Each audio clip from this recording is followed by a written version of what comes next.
Hey there, everyone. Welcome back to Utility Sports, and I'm so excited. Today is the day of the NBA draft, and wow, has it been a journey, right?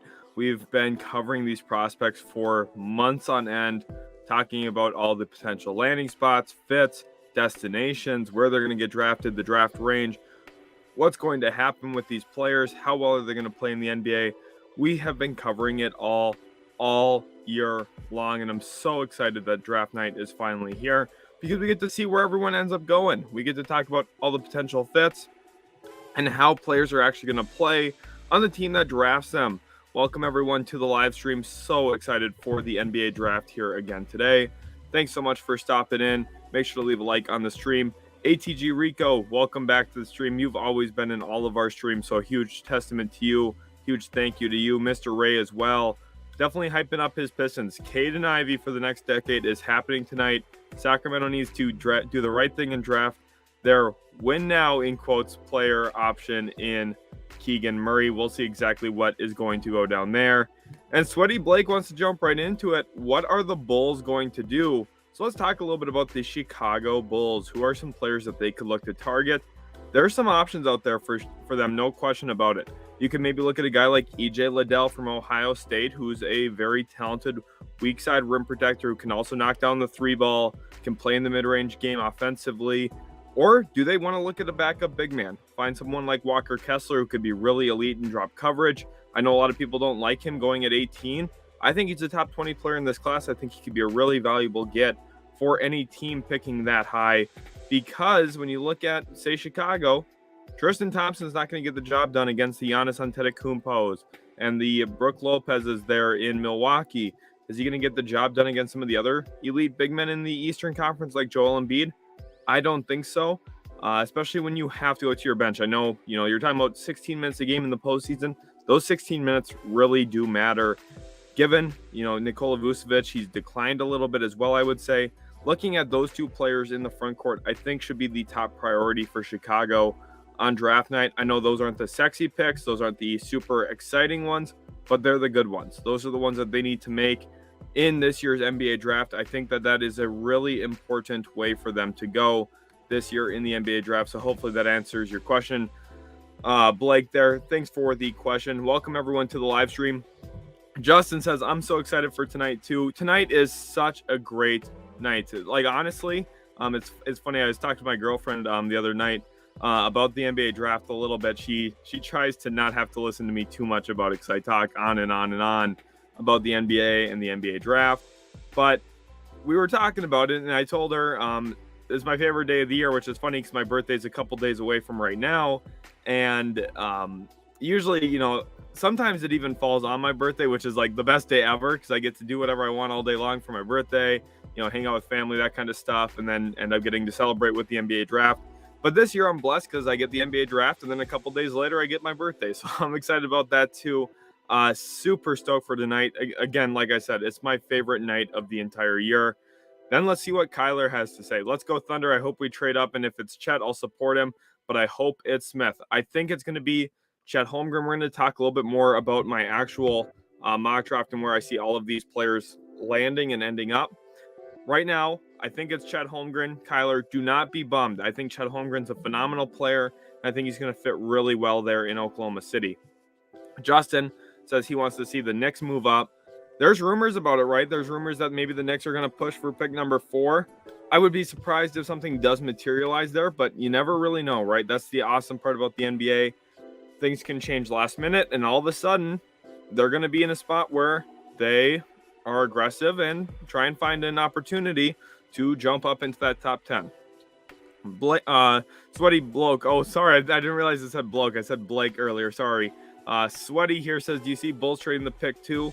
And for what possibly? I don't think that they'll trade the pick. I think this is actually a really important asset for them and for Karnisovas there to utilize this pick. They don't have their pick next year, so infusing a little bit more young talent, I think, is really vital for Chicago this year. I really do.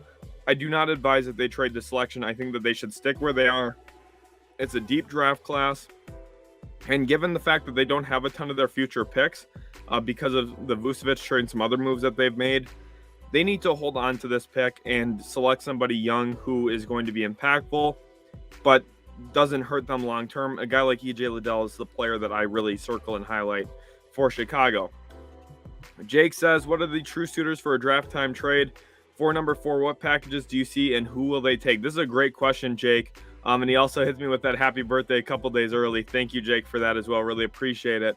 But back to the true suitors for number 4. Well, the 2 suitors that I think make the actual most logical sense, given the idea that Keegan Murray's likely going to go to Sacramento, I think the most suitable one is Detroit at 5, where you see the atypical 4 for 5 swap, where a team moves up one position. And we'll talk about why they would do that, because otherwise, obviously, Pistons fans will be like, oh, we don't need to move up if they're just going to take Keegan.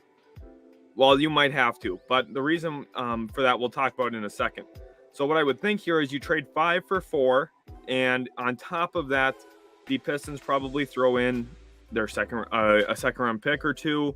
They probably throw in a really heavily protected future first, because again, they're only moving down one spot. Now, Kings fans are going to say, we want a win now player. Okay, the Pistons don't really have a ton of those. Maybe they'll give you Kelly Olynyk. I mean, if you're the Kings, you should be like, yeah, no, actually, we're good. Thank you. Don't really want Olynyk. And that's fine. You know, you don't need to get Olynyk to be good in that deal. The reason why getting that future first makes sense for Sacramento, I keep seeing this. Kings fans keep telling me, we want to win now player. Well, you need to have draft assets to get one. So trading down from 4 to 5 and picking up extra stuff is valuable, especially if at 5 you could still take Keegan Murray, who you're planning on taking at 4. That's the whole goal and idea there with that, is you make that move, get someone like Keegan Murray still at 5, and you add to your treasure chest of assets to move in a later deal. Otherwise, the team that I could see moving up to 4 is Indiana from 6, which is why Detroit might feel some pressure to do so, because if Indiana wants Jaden Ivey, which I think they do, they would have to be aggressive moving from 6 to 4 to jump Detroit to get him. And a deal like that would probably include number 6, the Cleveland first next year, which is lottery protected, maybe pick 31, and maybe even if it comes down to it, Chris Duarte might be in that deal. Now, that sounds like a lot more than what Detroit has to give up, but the reason why it takes a little bit more from 6 than 5 is because the Kings would risk losing Keegan Murray moving to 6, because it's possible Detroit would take him if Ivey's off the board. Now, I think it's also possible Detroit just flat out takes Shaedon Sharpe. I think it's possible Benedict Mathurin goes 5th overall to the Detroit Pistons in a case where Indiana jumps up to number 4. Otherwise, the Kings could just flat out take Jaden Ivey and say, deal with it, Ivey. I know you don't want to be here, but we drafted you a 5-year contract. Here we go. Let's sign up for it. And that's a situation, if I was in Sacramento, I don't know if I'd want to sign up for. I like Jaden Ivey a lot. I think he's the best player in this class. But that does sound like a little bit of a headache when a player you're already drafting doesn't want to play for you. Nathan here asking about the Timberwolves, their approach to the draft. They're looking for length, if I had to guess. I think they're going to look for a big. They're kind of in the same boat as Chicago. And part of that is because their defensive rebounding rate was the worst in the entire league in terms of percentage of offensive rebounding allowed. So they want to get better. The one thing I'm going to say about that, a lot of people are blowing that out of proportion. This team has solid rebounders there in Minnesota, but their head coach, Chris Finch, who I think is a very good head coach, someone who I think understands the game and put them in a position to win. The reason why they give up so many offensive rebounds is his defensive system that he utilized last year, blitzing a ton.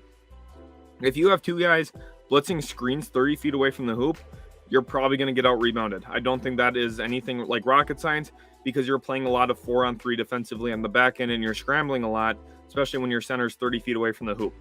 I mean, it's pretty simple and obvious as to why they gave up so many offensive rebounds. If they have a slight scheme change, which I think that they need to going into next year, because teams are going to have scouted their system and have plans for attacking it next year, they need to find ways to counterbalance that, and they will. I'm confident in that. I don't think the rebounding is as big of an issue as everyone else is making it out to seem, but it is still a problem to a certain extent, and I think they'll look for length to replace it. The guys that I highlighted for Chicago are also on the radar for Minnesota. Otherwise, they could look for a backup point guard too. That's the other option. Maybe a Ty Washington, Kennedy Chandler. Those are the 2 guys that really make the most sense to me. Here, Elijah wants to know when my birthday is. June 25th, actually. So it is on Saturday this year. Mark here asks about Kai Sota. Do you think Kai Sota will be drafted in the second round? I think so. I think Kai Sota gets drafted tonight. We'll see where, but I do think he is a selection. Sudsy says, do you think Spurs will use all 4 of their picks or try to trade 1 or 2 of them? I think the Spurs will make a move. I'm not sure exactly what it is yet. I think it could potentially be pick 20 and 25 for 14 with Cleveland. That would be my guess. I think the Cavaliers are interested in moving down.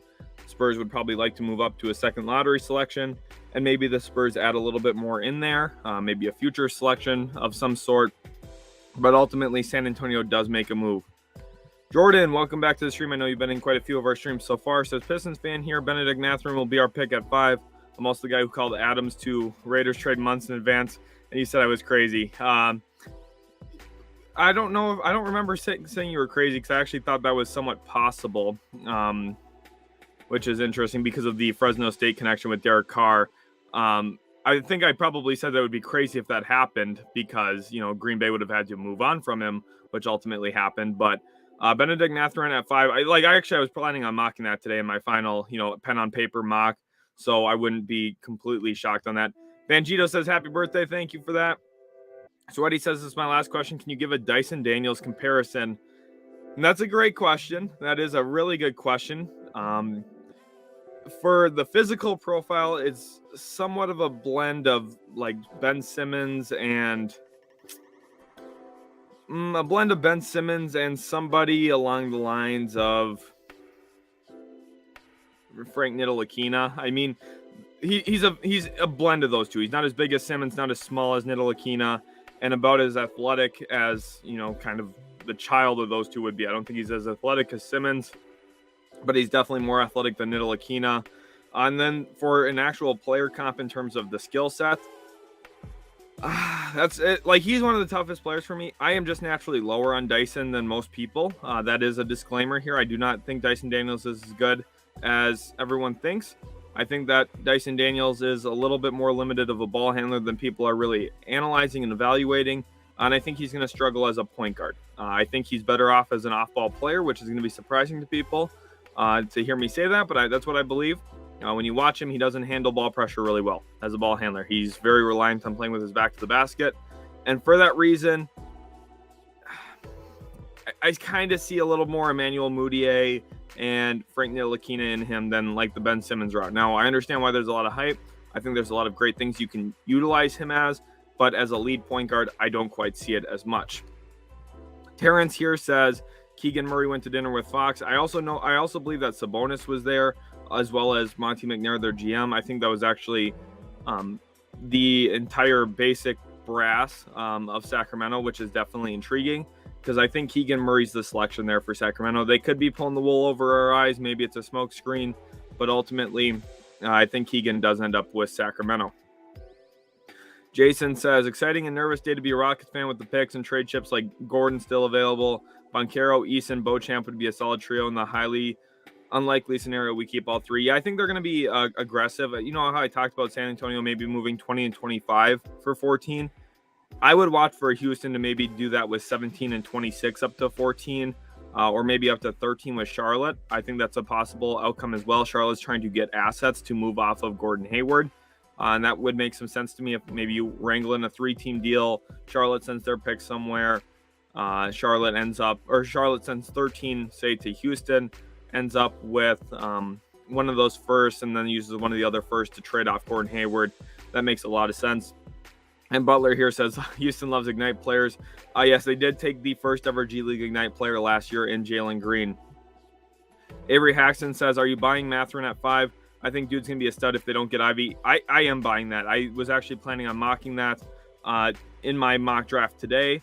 What I think is going to happen, well, I don't know actually. Now I'm thinking about it, because what I think is going to happen is number 1 is Jabari, number 2 is Chet, number 3 is Paulo, and then everything hinges on Sacramento. Sacramento starts the draft tonight. I really believe that. I think the top 3 are locked. I think at 4, Sacramento is going to be the big decision maker. Do they go with somebody like Keegan Murray there, or do they make a trade? And if they make a trade, That's what is really going to dictate what Detroit does. If Jaden Ivey's available, the Pistons are taking Ivey. Otherwise, if he's not available, they will take Bennedict Mathurin. That is 1-2 on their board from everything I have heard. Dylan says, been hearing Knicks trade rumors for trading up potentially for Shaedon Sharpe if the Sacramento deal doesn't go through. Thoughts? It comes down to where they're going to have to move. If it's to 7 with Portland, I think that's pretty viable. There's some things that they can do to get that to work. Maybe say Alec Burks, throw in a Nerlens Noel as a backup big back to Portland. Portland would be interested in a deal like that. They'd have to probably take back Eric Bledsoe's contract to get it done. But I think that's actually a pretty viable deal for both sides. Portland moves back to 11, probably gets, maybe Nerlens Noel and Alec Burks, who just had foot surgery the other day. And in return, the Knicks get to jump up to 7. They take in Bledsoe's expiring contract, which is completely fine for them. It helps them go into next offseason with cap space. And it would make them a legitimate team with a shot at getting a guy like Shaedon Sharpe, which I think is really vital, just given the actual marketplace right now and the potential desire for Sharpe. I think Sharpe probably gets picked at 7, regardless of who's picking there. Just honestly, I think it's going to either be Portland.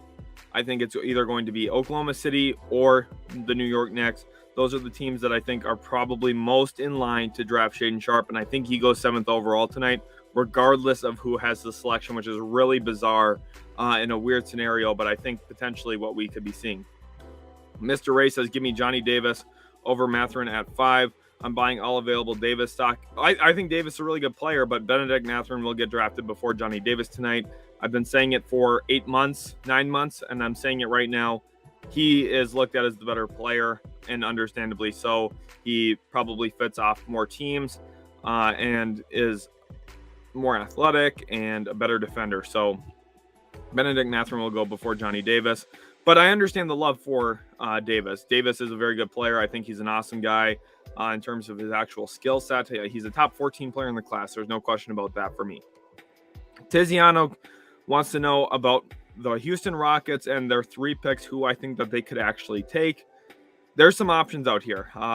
First of all, they're going to go with Paolo Banchero at 3. There's no question about that. Then 17 and 26 get a little bit more dicey because it depends on who's on the board for them. I think the guy on top of their board at 17 would be Tari Eason. I think they would love to walk away with the LSU forward, who was highly productive, an incredible athlete, one of the most incredible athletes I've ever actually watched play the game of basketball. I really believe that. He is big, strong, fast, dynamic with his movements, and powerful. Not only just in terms of his actual body strength, but his ability to get up and flush it home on a guy. He is someone who's going to work out really well, I think, in the NBA. Rockets are going to target him at 17. If he's not there, they'll settle with a guy like Ochai Agbaji, or maybe along the lines of a Ty Washington if they want to get a backup point guard, or if they're not, buying into the KPJ point guard thing. I'm not sure that they're going to go that route, though, just because I think they do like Kevin Porter Jr. quite a bit, and they feel really good about what they were able to get him for in terms of that deal with Cleveland a few years back. And then you look at 26, and that's where you get really shaky, right? Because when you get into the 20s, it's all about projection on who's going to be there and who still makes sense based on the other 2 selections. I'm very confident Banchero is going to be a Rocket. I'm less confident about who they take at 17, which really shakes up 26. Because say they take a point guard at 17, they're not going to take another point guard at 26. Let's say they take a forward at 17, they're not going to take a third forward at 26. Maybe they could look at an Ismail Kamagate from Paris, who's a good rim protector and actually an intriguing offensive player with his ability to shoot off the move to a certain extent. And then let's say they don't go with a point guard at 17. Let's say that they do end up with Banchero, Eason. Then maybe that's where they look at a Ty Washington or some of the other guards, maybe a Dalen Terry at 26. That could help that team still. ATG Rico says Pacers do want Ivy because we didn't even work him out.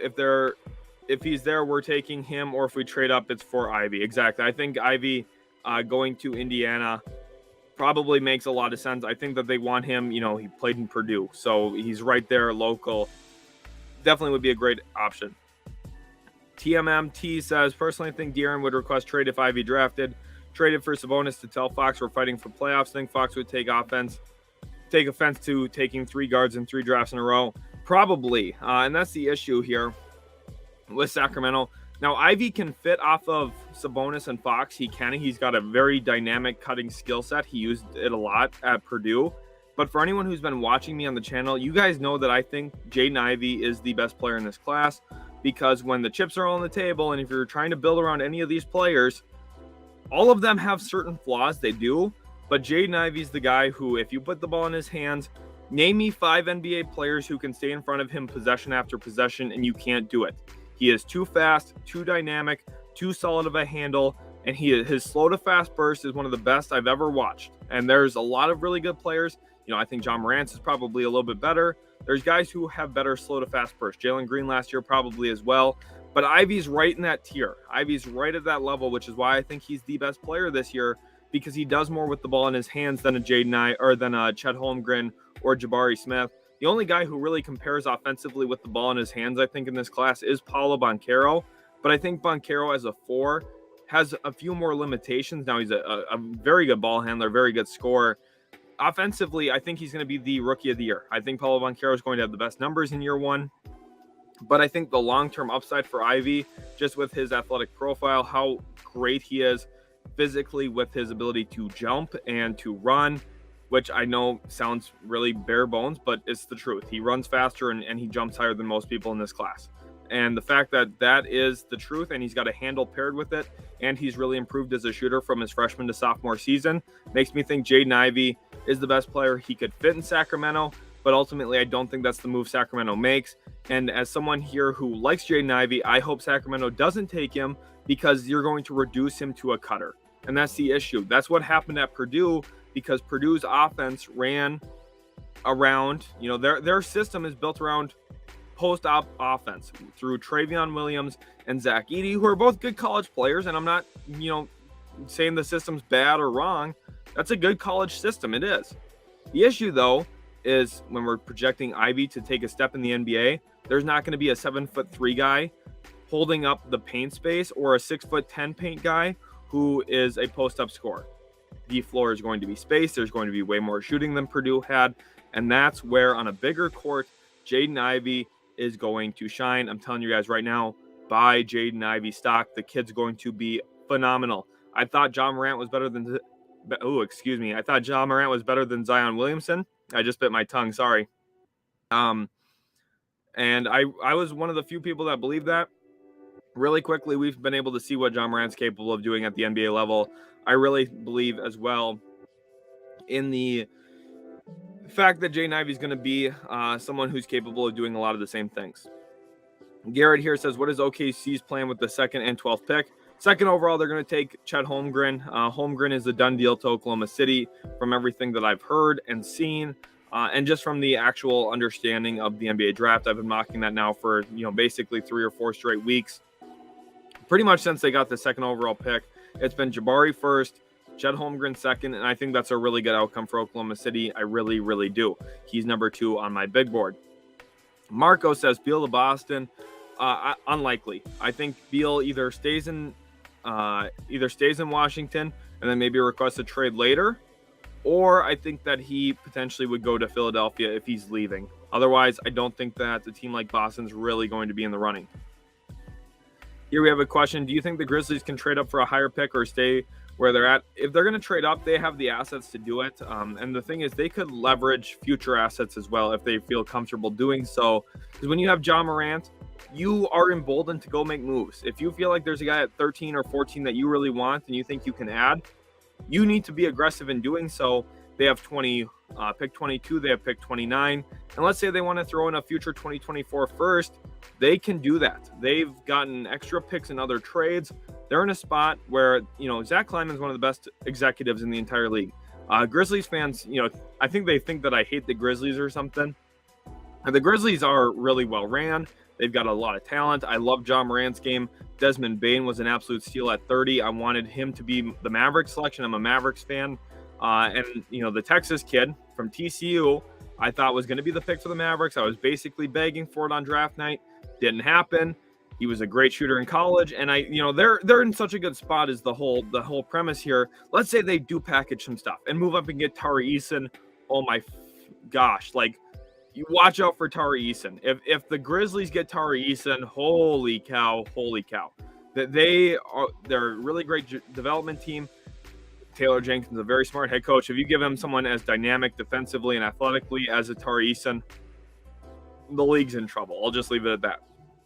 Marco says, what do you think the Nuggets should do with their 2 picks? They're another team to watch for moving up, right? They've got 21 and 30 now, which is actually, very similar in value to what Memphis has at 22 and 29. They could be aggressive moving up with, say, Cleveland. I think let's talk about some trade down spots right now. I think the teams that are looking to trade down, potentially Charlotte from 13 and or 15 to add more future first round picks and future assets and to help them get off of Gordon Hayward potentially.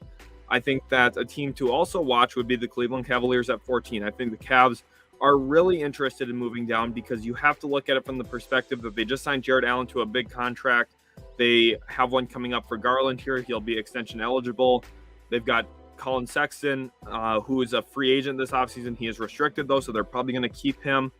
The money's going to start getting a little bit more expensive in Cleveland, and we haven't even talked about Evan Mobley, who's a shoo-in to probably get a lot of money when his extension becomes more of a sure thing. Obviously, we got some years until we get there, but they have to do some long-term planning here against the cap. So moving down from 14 to add a few more players onto this team that could help, that makes sense to me. I think a lot of teams in the league are expecting that. And another team to watch would be Washington. The issue, though, the Wizards, if they're moving out of 10, they probably want an established point guard, which, the Nuggets, they're not going to be giving up Jamal Murray. Monte Morris is not going to move you up to 10. So I think realistically, Denver could move up. They could look at 14. Otherwise, I would guess that the Nuggets stay. And the Nuggets do a really great job drafting after pick 20 anyway. Last year, I loved the Bones Highland selection. We know how good of a pick Nikola Jokic was during a Taco Bell commercial. What a phenomenal move that was for them. But realistically, I think Denver's in a good spot. We could look at a Marjan Beauchamp selection, maybe Dale Ontario out of Arizona. Christian Koloko, I wouldn't be shocked out of Arizona either if he's the selection. I wouldn't like that for them, but they could use a little bit more size in the front court, so he could help in that regard at least. There's definitely some good options out there. TMM says, what else would have to be included for 7th for OG trade? 7th and Justice for OG and someone. Justice Winslow adds no trade value at all to that deal. Justice Winslow will have to be included because of money. They'll have to include Eric Bledsoe because of money, which is completely fine. They'll find ways to work this out, right? Now, in addition to 7, they're going to have to add more significant stuff. They're going to have to add pick 46 that they have, I believe. I think it's pick 46. I don't have all the second rounders completely memorized. I have most of them. I think it's pick 46. Could be wrong by a couple spots, but essentially a middle second round pick. And then you'd probably have to add another first round pick on top of that, which is a tricky business here for Portland because they don't have a ton of assets. They don't have a ton of first round picks. The trade for Jeremy Grant yesterday was a good one. I think they did a really good job, but OG Anunoby, the only way he gets traded tonight is, in my opinion, if Toronto really, really likes Jalen Duren. If they really like Jalen Duren, that's who I could see them making the move for. Otherwise, I don't think OG Anunoby gets traded tonight. I think, that's the hope for Portland. They're going to have to be aggressive to get it done, though, and include more future stuff. Kyler says, do you think the Thunder will trade up to 4, 7, or 8, or just stay at 12? I think that they're going to move up to 7. I think that's ultimately what's going to happen. With my pessimism about an OG Anunoby trade, I think that the Blazers will be content moving from 7 to 12, getting more assets down the road, and a couple other things to give them more future flexibility.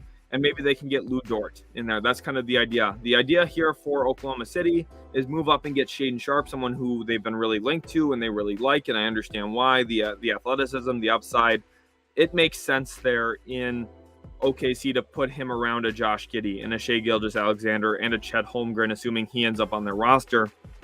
You want athletic players like Shaedon Sharpe who are going to give you a vertical element that they're kind of lacking right now, honestly. And then from Portland's perspective, you get 12. You probably in that range look for a Jeremy Sohan or a Mark Williams, and you get better defensively in the front court. And if you can add Lou Dort in there as the price cost for moving from 7 to 12, well, you get another good defender who can guard guards, and that's what they're missing right now. I like the Jeremy Grant trade. He can guard across multiple positions when it's 2s, 3s, 4s, and 5s at certain points, probably mostly 2 through 4. which is valuable. He's one of the better rim protectors as a weak side guy. Someone who I think EJ Liddell kind of compares to actually fairly well. But for Jeremy Grant, he's not going to guard point guards. They need someone who will. That's where Lou Dort is valuable. And then you can add maybe a center in there to help with some rim protection like a Mark Williams or a Jeremy Sohan, who is kind of a hybrid 4-5, does quite a bit of different things, but ultimately could be a pretty good player. John, welcome to the stream. He wants to know, do I think the Knicks make a trade tonight? I think they're going to be active trying to make a trade. Now, does one come to fruition? That's a little bit more difficult. And honestly, that there's, it's tough to bet on one team solely making a trade, but I think that they're going to at least be sniffing around a bunch. Hopefully that answers your question as best as possible. Norin, who I know has been commenting on a ton of our videos, shout out to you, Norin, says, who is your guy of the draft? Someone you like that will likely exceed expectations. The top end is Jaden Ivey. I know everyone knows who he is. He's projected top 4, top 5 player in this class. I think he's the best player. That exceeds expectations that most people are placing on him. I think he's the most likely to become a star in this draft. I really do believe that. But in addition to him, let's get a little bit deeper, right? Let's look at some of the draft steals, guys in the second round who could be really valuable. David Roddy from Colorado State, I really like his game. He's well-rounded, can put the ball on the deck, has a creative handle. He's pretty athletic for being a bigger frame player, and I think offensively can impact the game in a bunch of ways. And then someone who I think is one of the more underrated players in this class, Ron Harper Jr. out of Rutgers. He's a really good defensive wing who knows how to move his feet. He is completely sound fundamentally, and probably right now the most NBA-ready defensive player in this class. He's the guy who's going to come in.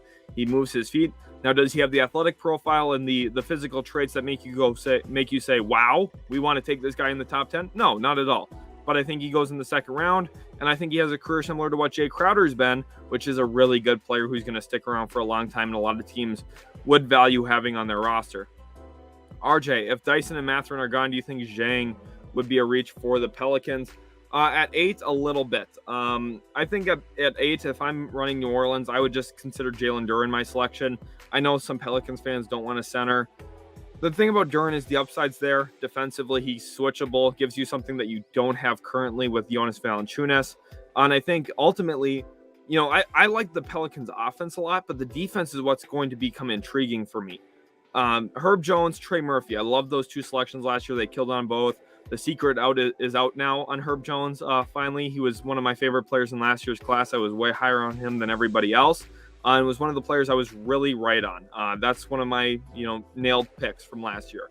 Then when you look at Trey Murphy, I think he's due for a better sophomore season than he had as a rookie, for sure. So let's look at how they complete it. You get another switchable big, and you have 3 of the most intriguing defensive players in the league that are under 25 years old then in Murphy, Jones, and Duren. And Duren's really young. Duren's a young player who's physically dominant. I would like it a lot for New Orleans. But assuming, if Dyson or Mathurin are there, I think those would be the natural selections for them, like you kind of indicated there, RJ. Jake says, who do you believe will be the steal of the draft, and where do you see them going? For me, Ron Harper Jr. is the steal of the draft. I just talked about him a bit. I think that he probably goes anywhere from pick 40 to 50. And I think a team that gets him is going to be blown away by how impactful he is in just helping a team win. Coaches are going to love him. He's the son of a former 5-time NBA champion. He's been around the league his entire life. He's a really great selection. Mr. Ray, I see a larger, more NBA-ready Killian Hayes and Dyson Daniels. That's not a bad comparison, actually. I probably should have went to Killian Hayes instead of, the Moutier and Ntilikina route. I think Dyson Daniels is better than those two players for sure. Killian Hayes is a little bit closer. I think that's actually a really good comp there. Mr. Ray, obviously, you're a Pistons fan, so I see why you see Killian in him. But I do think that is actually naturally a better comparison. Jordan says, does Mark Williams go top 10? I believe so. Let me think about that for 1 second.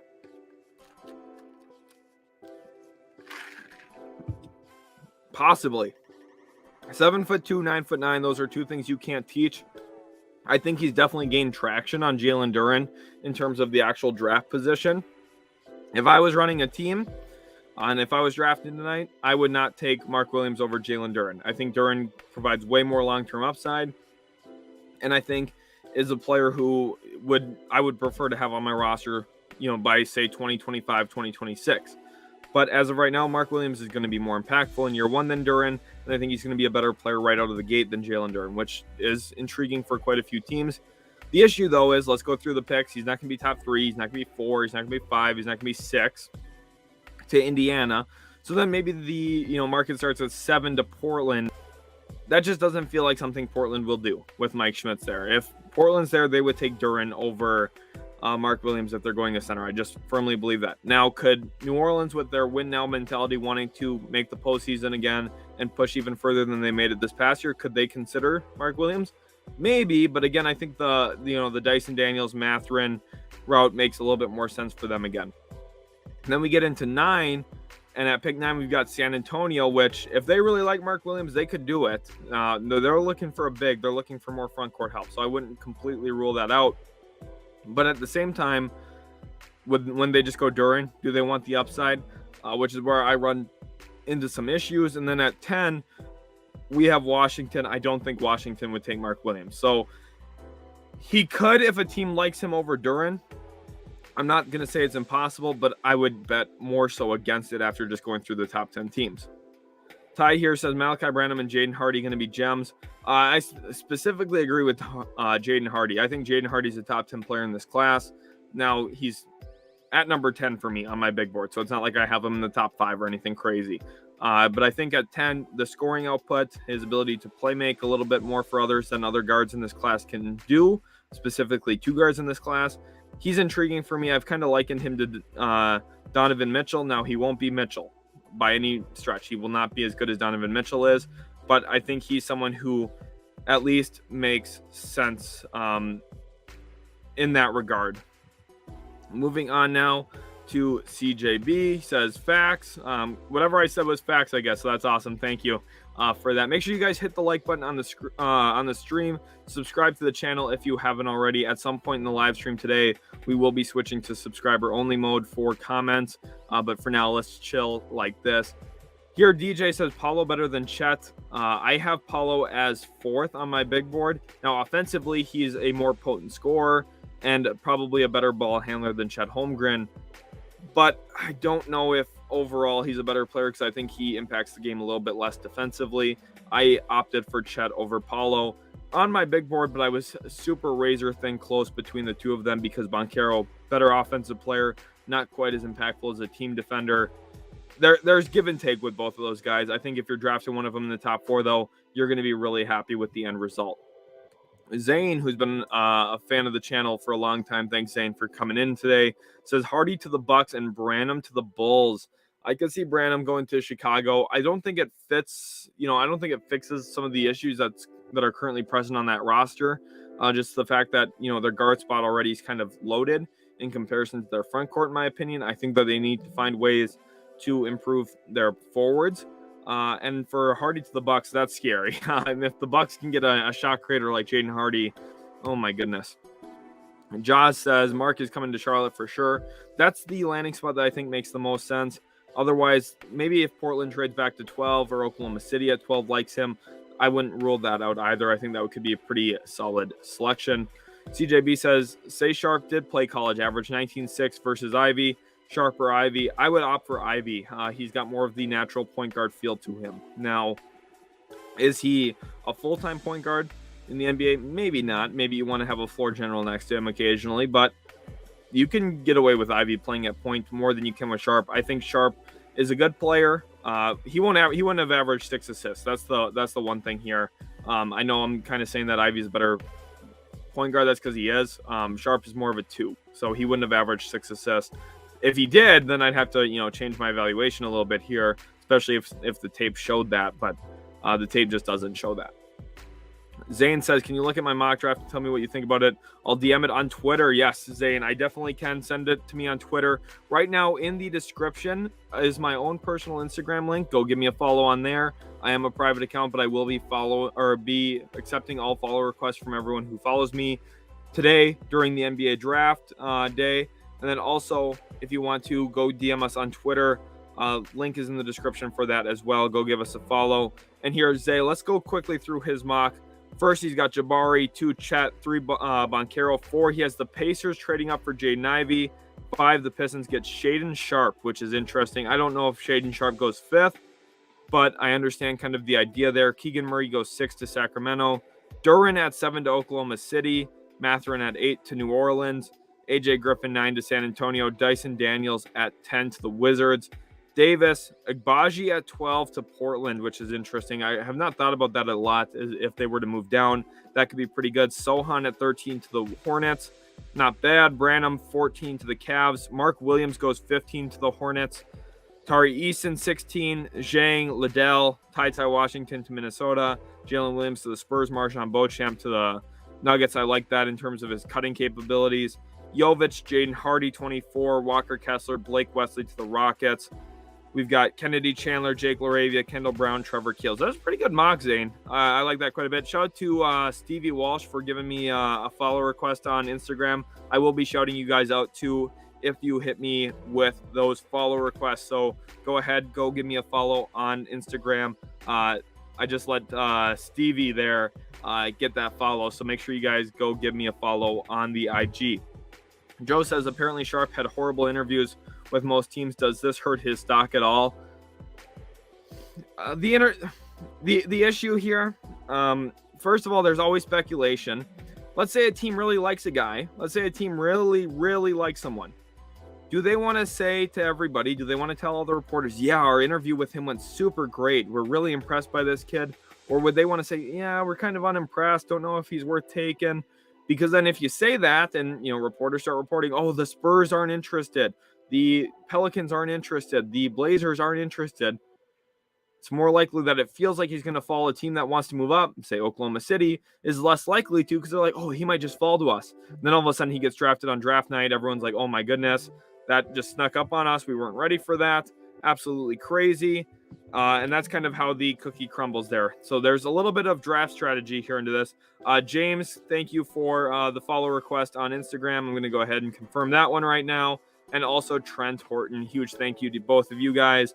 Make sure to go give me a follow. Go give us a follow on Twitter. Ton of tweets about the NBA draft out on there. And by the way, guys, I want to tell all of you right now, tomorrow morning, a 2023 NBA mock draft will be coming out on the channel. I have been studying the 2023 NBA draft prospects for months already. I've been putting a ton of time in towards the 2023 NBA draft already. And I'm really excited about some of the players in that class, like Derek Lively, Kyle Filipowski. There's a lot. Dariq Whitehead. Duke's going to be loaded next year again. No surprise.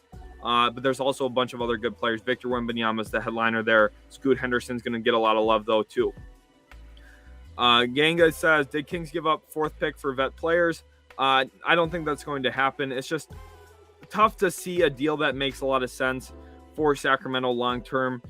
To move off of 4, you need to get someone really, really good, and I don't think that there's someone really, really special out there in a trade. Now, do they feel like Julius Randle's maybe the missing piece? They might, and if they do it, then best of luck to them. That's not what I would sign up for. Sherwin says, Obi, IQ, the Dallas pick, and the 11th pick, and Burks for DeJounte Murray and pick 20. That is a lot to give up, and I think the Spurs would start listening.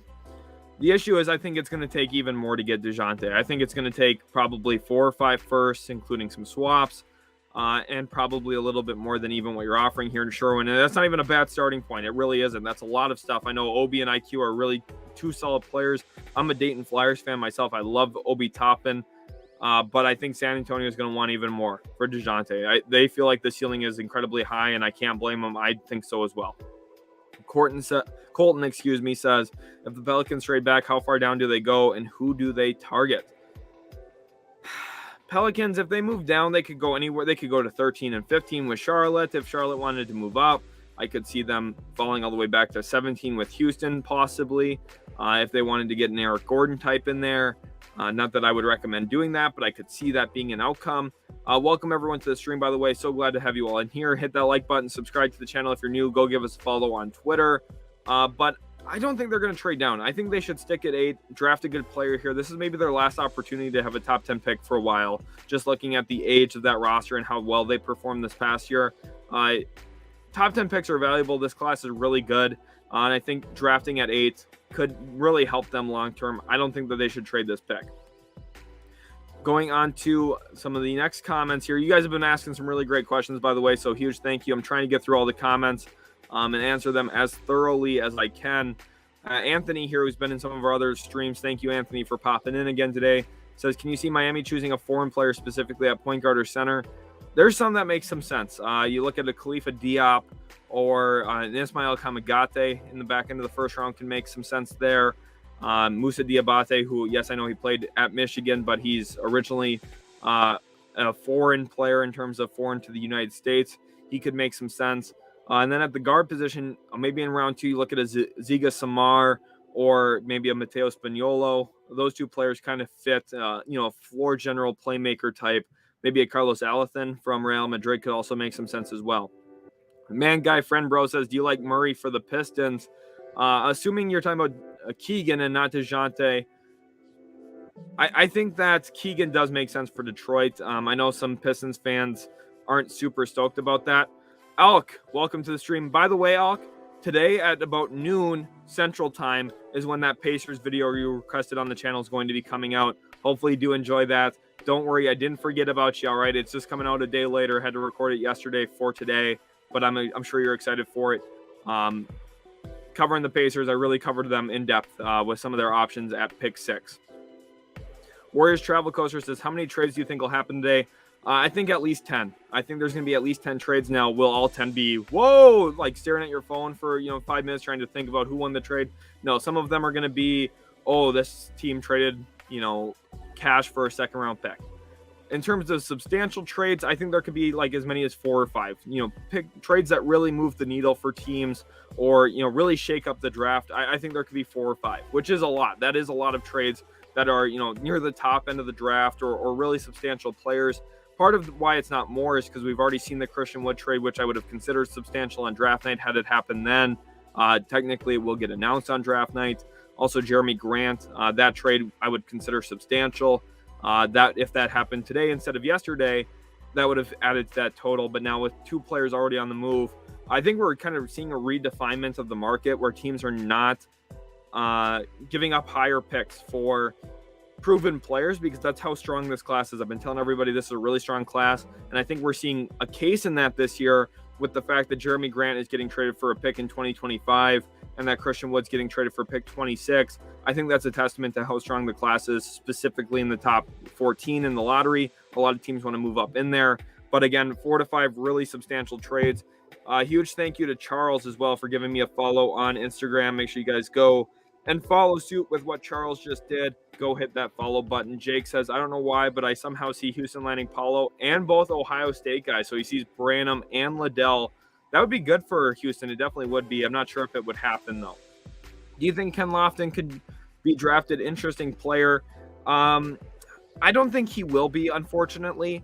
And it's a really great question, Chance. For anyone who doesn't know, Kenneth Lofton played for Louisiana Tech, and he's about 6'5", but he's like 260 pounds, maybe 270 pounds. He's a big boy. He's a little chubby. And it's crazy because the USA U19 World Cup team that won gold last July, actually, it was about July, I think 15th or so, they won gold. I was in Florida when it happened. I was on vacation, but I was watching all the games on vacation because I can't really even vacation without making sure I'm watching basketball. And Kenneth Lofton, the USA would not have won gold. Victor Wembanyama destroyed Chet Holmgren in that game. Absolutely destroyed him. And Wembanyama locked himself up as the number 1 overall pick. That game, he was like 17 years old, and he guaranteed himself to be the number 1 pick in his draft class next year. But Kenneth Lofton came in with that big, chubbier body, dislodged Wembanyama, and was huge in that game. Team USA does not win gold without him, so that's at least a really good feel-good story for him as a gold medalist. And I think he'll probably catch on with someone as a UDFA for sure. Everyone needs a smile. Do you feel the trade market is cooling? Rumors persist, but it seems like teams are too scared to actually trade a lottery pick. I think that there is a little bit of hesitancy to move lottery selections right now. But part of it, too, is even though we're not hearing there's a lot of rumors, and there's rumors every year. Minnesota's not going to make 8 trades like they're rumored in, right? But the thing is, ultimately, with how much smoke there is, when there's this much smoke, there's usually fire. Something will happen. There's going to be some shakeups. I think Cleveland moves out of 14. And I think that, given Detroit's move, they're in a position to make a sign and trade for DeAndre Ayton if they want to, and still make a run at Miles Bridges. There's options here for teams. Every team is trying to position themselves not only for the draft tonight, but for the free agency in about 6 days, which, by the way, I will be live during NBA free agency. So if you guys are enjoying this stream so far, make sure to hit that subscribe button so you don't miss out on the NBA free agency stream. We're going to have a lot of NBA free agency content coming out. It's funny, I get a lot of questions asking if we really cover the NBA or just the draft. I know there's been a ton of draft coverage lately because it's, the weeks building up to the draft. This is what a lot of people are really interested in. And I love covering the draft. I feel like the draft really is my top specialty. But I cover the entire NBA. I cover every single in and out of the league, every single small move, coaching changes, all of it. So I'm really excited for free agency as well. Dave says, Ivy has Halliburton's agent. They want nothing to do with Sacktown after that blind side trade last year. That was definitely surprising. And the fact that Halliburton really wasn't notified about it until I think he said on a podcast that he was notified about 20 minutes before the trade went down, which is not great management there in Sacramento. Now, I think Monty McNair is a good GM, so don't misconstrue what I'm saying here. I think he's someone who understands basketball, understands talent evaluation. I think he's a really good drafter. In the 2 drafts he's been there in Sacramento, he's taken Halliburton at 11 and Davion Mitchell at 9. Those are 2 good selections, but the Halliburton trade's just the head scratcher, and I just don't like that. I think that Ivy to Sacramento is dead, and I'm really thankful for it. Devin says, can you see the Knicks trading up? Definitely a possibility. They're going to be aggressive trying to. We'll see if they can get it done. Alk says, as a Pacers fan, I would like to draft Ivy, Mathurin, Dyson, or Keegan at 6. Trade Brogdon to the Knicks, get their pick, and draft either Sohan, Davis, or Griffin, depending on who we take at 6. I don't think the Knicks will trade pick 11 for Malcolm Brogdon. I know a lot of people right now, there's a lot of reports and rumors saying that Brogdon could get a top 10-ish pick.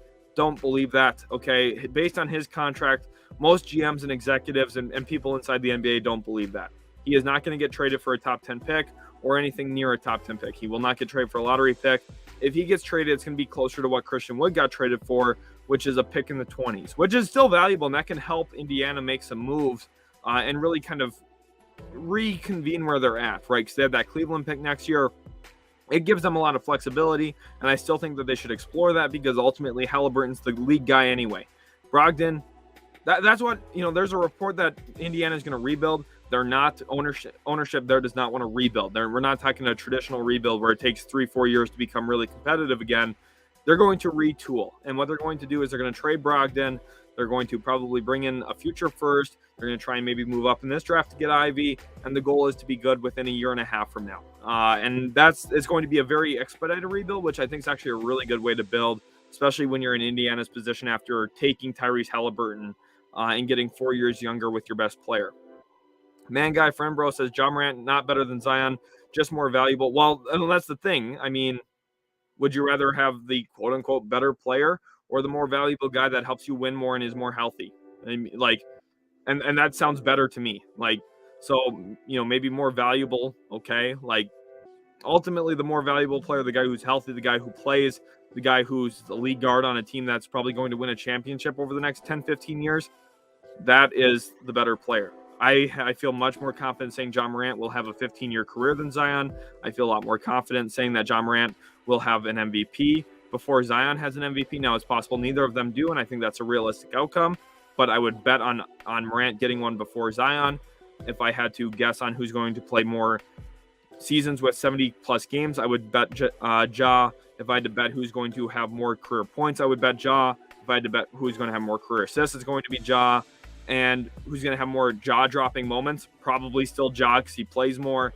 Zion's really good. I don't want it to seem like I'm slandering Zion, but there's a difference here between the health, the body types, who's going to be available. And by the way, Ja Morant's one of the smartest players in the league. He understands defense. That's what makes him special on top of his athleticism.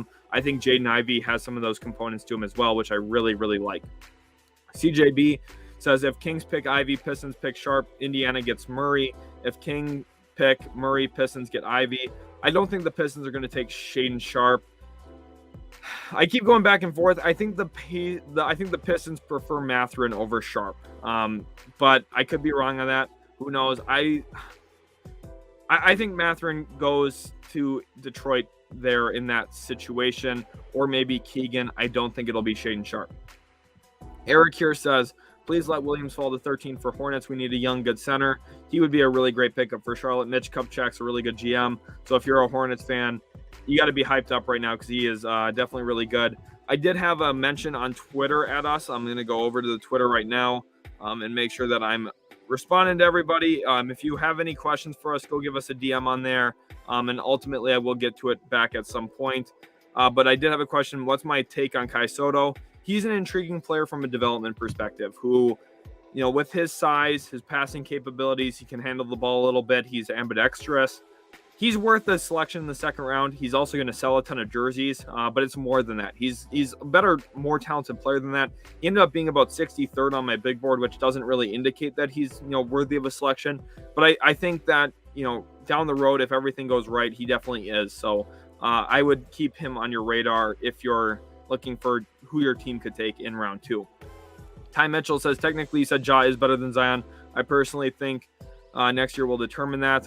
Yes, technically I said Ja's, but I think that, the value of the ability to play is why he's better. And I think he's also just, think about today's league, the guard who can dominate the ball, get to the rim. Like all the best teams in the league have someone like that. Now Zion does that as well, but he does it less regularly because he's consistently injured, which is a big issue. And I think we all kind of knew that was going to happen in his career. Pep says rumor is OKC is looking to pair Sharpe or Ivy with Holmgren, so they will trade 12 up. Yeah, that's kind of what I think as well. I don't think it's going to be Ivy. I just don't think OKC has enough to move up for Ivy, and I know people are going to say, "Wait, what? What did you just say?" Think about it here. Let's think about it. What's the more valuable asset? All the picks Oklahoma City has from the Paul George trade. You take all those Clippers picks and all the pick swaps, or Luka Doncic. What's more valuable? Luka. Say that with Ja Morant.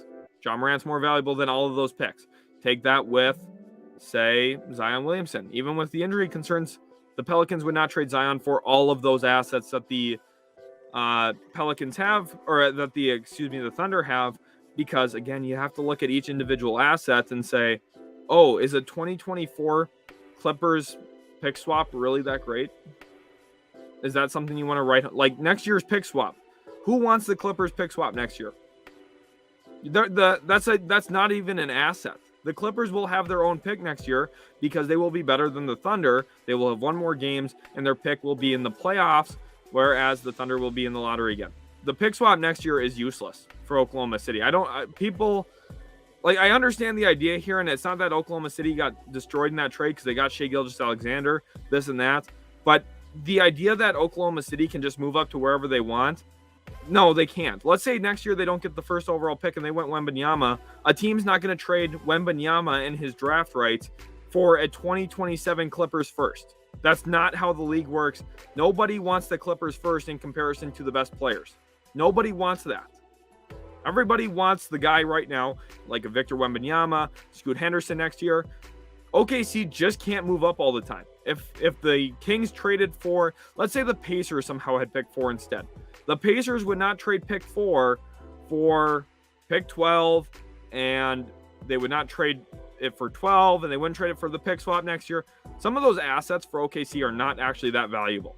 So that's a little bit of something that I just have been thinking for a long time. That, yes, they have a treasure trove of stuff. Yes, is it valuable all in conjunction?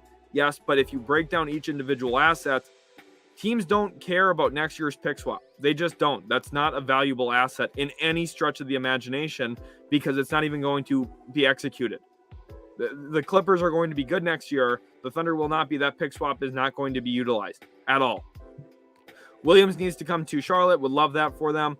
Toby here says, have an insight about Kai Soto fitting with the Kings. He did work out for them. I think a lot of those teams on the West Coast there will consider Kai Soto. Looking at the Lakers, if they move back up into the second round, the Clippers might look into it. I think that the Kings would definitely consider it as well. We'll see what actually ends up happening, but keep it on your radar. Jermaine says, what do you see the Knicks doing? I think they end up ultimately with Johnny Davis at pick 11. I think that's a good selection. Johnny Davis, his true talent for me, he's the 11th best player in the class. Getting him 11th overall feels right to me, and I think they could use a little bit more scoring punch. He's going to be everything that Knicks fans thought Evan Fournier was, and that's going to be a good addition. He's a way better player than Fournier, more athletic, more competitive defensively. I think really fits around Tom Thibodeau. Gerald Perry says, man, I hope Ivy falls to the Pistons. We need that backcourt. Would be huge for Detroit. If they can get Ivy to pair with Cade, that backcourt is going to be so scary. King Dave says DeJounte Murray to the Cavs. I don't know if the Cavs have the assets to make that happen. They'd have to be willing to part with somebody really important on their team. Obviously there's the Colin Sexton rumors to San Antonio. That's not enough to get DeJounte Murray. It's just really not. Dave here says doubt Pistons take Sharp over Murray. They just traded Jeremy Grant. Murray would plug right into that power. Exactly. That's what I was kind of saying too. Just given the situation that they have currently. Bowser says if Keegan Murray falls to 8, Pels have to grab him right. Yeah, Keegan Murray won't be there at 8. Keegan Murray's going to be a top 6 pick. And that's, at least really relatively safe. He'll probably be a top 4 pick. I think he goes 4th overall to Sacramento tonight. Myers Clark says Atlanta Hawks. So talking about Atlanta, they have pick 16 in this draft. They're a team that's the hardest to predict. There's some rumors right now that they'll trade Clint Capella for Malik Beasley and pick 19. I think that would be pretty good for Atlanta. I'm not a Clint Capella fan. He's on contract for another 3 years. I mean, Trae Young makes Clint Capella go. James Harden made Clint Capella go. He's had some injury concerns. If I'm Atlanta, I'm executing a trade on Clint Capella tonight to get another top 20 pick. And then I'm maybe even looking into trading 19 and 16 together to try and move up to, say, 7 with Portland, or to maybe move up into the top 10, say, with Washington, or maybe New Orleans if the Pelicans are willing to move out. Going on to the next question here from 9 Extreme. I won't fall to 8. Pacers would take him by 6. Exactly. That's what I'm kind of saying there with Keegan. That's a good comment there, 9. Thank you for that. Sayi says, what do you think the Chicago Bulls will do? We actually opened the show with talking about them, but I'll address it again real quick. I think EJ Liddell is probably at the top of their board at 18. It just makes a lot of sense, right? He's a player who can protect the rim. I think it's a really good fit around Vucevic. They need to get better in the power forward spot. Now, could they consider a point guard? Yes, maybe a Ty Washington or some of the other guys there like Kennedy Chandler. I think they'll consider those as well, but we'll see. Bowser here says, you might be the next Woj. That's an awesome comment. I'm really glad to see that. We'll see. I don't have a ton of inside sources right now. I do have just a little bit. I got my ear to the ground in some places, trying to listen and hear stuff. But if I ever get to being the next Woj and I have like 4 million followers on Twitter, something went right. But as of right now, I'm really happy with where we're at on the YouTube channel. You guys have all been amazing, by the way. So huge thank you to you.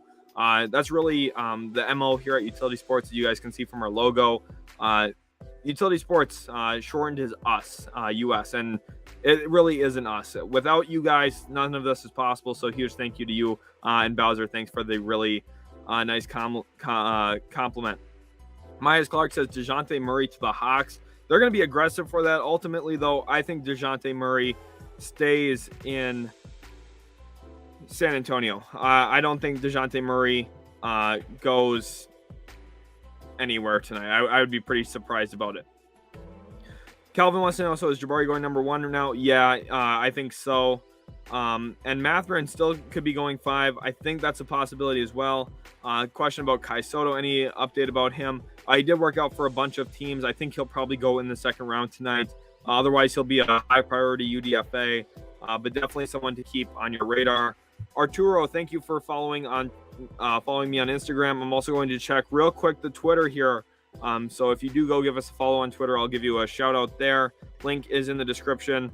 And Slick Smiths here with an awesome Pacers name, by the way. Slick Smiths, that's a sick name for sure. He says Mathurin to the Pacers at 6. Definitely would not hate that at all. That's a pretty good option.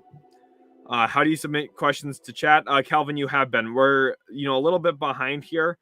Quite a bit behind, actually. I'm trying to catch up through them. But we're going through. You guys are asking such great stuff that I'm trying to get through all of it.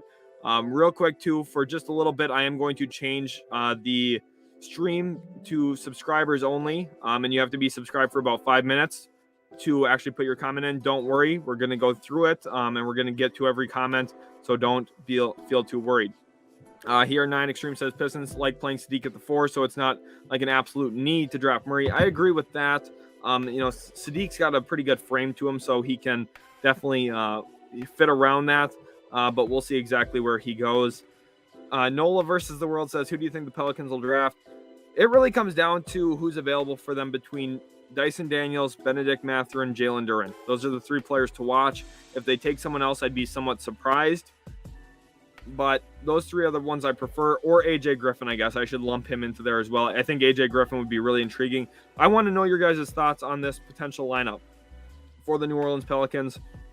Zion Williamson, Brandon Ingram, Trey Murphy, Herb Jones, AJ Griffin.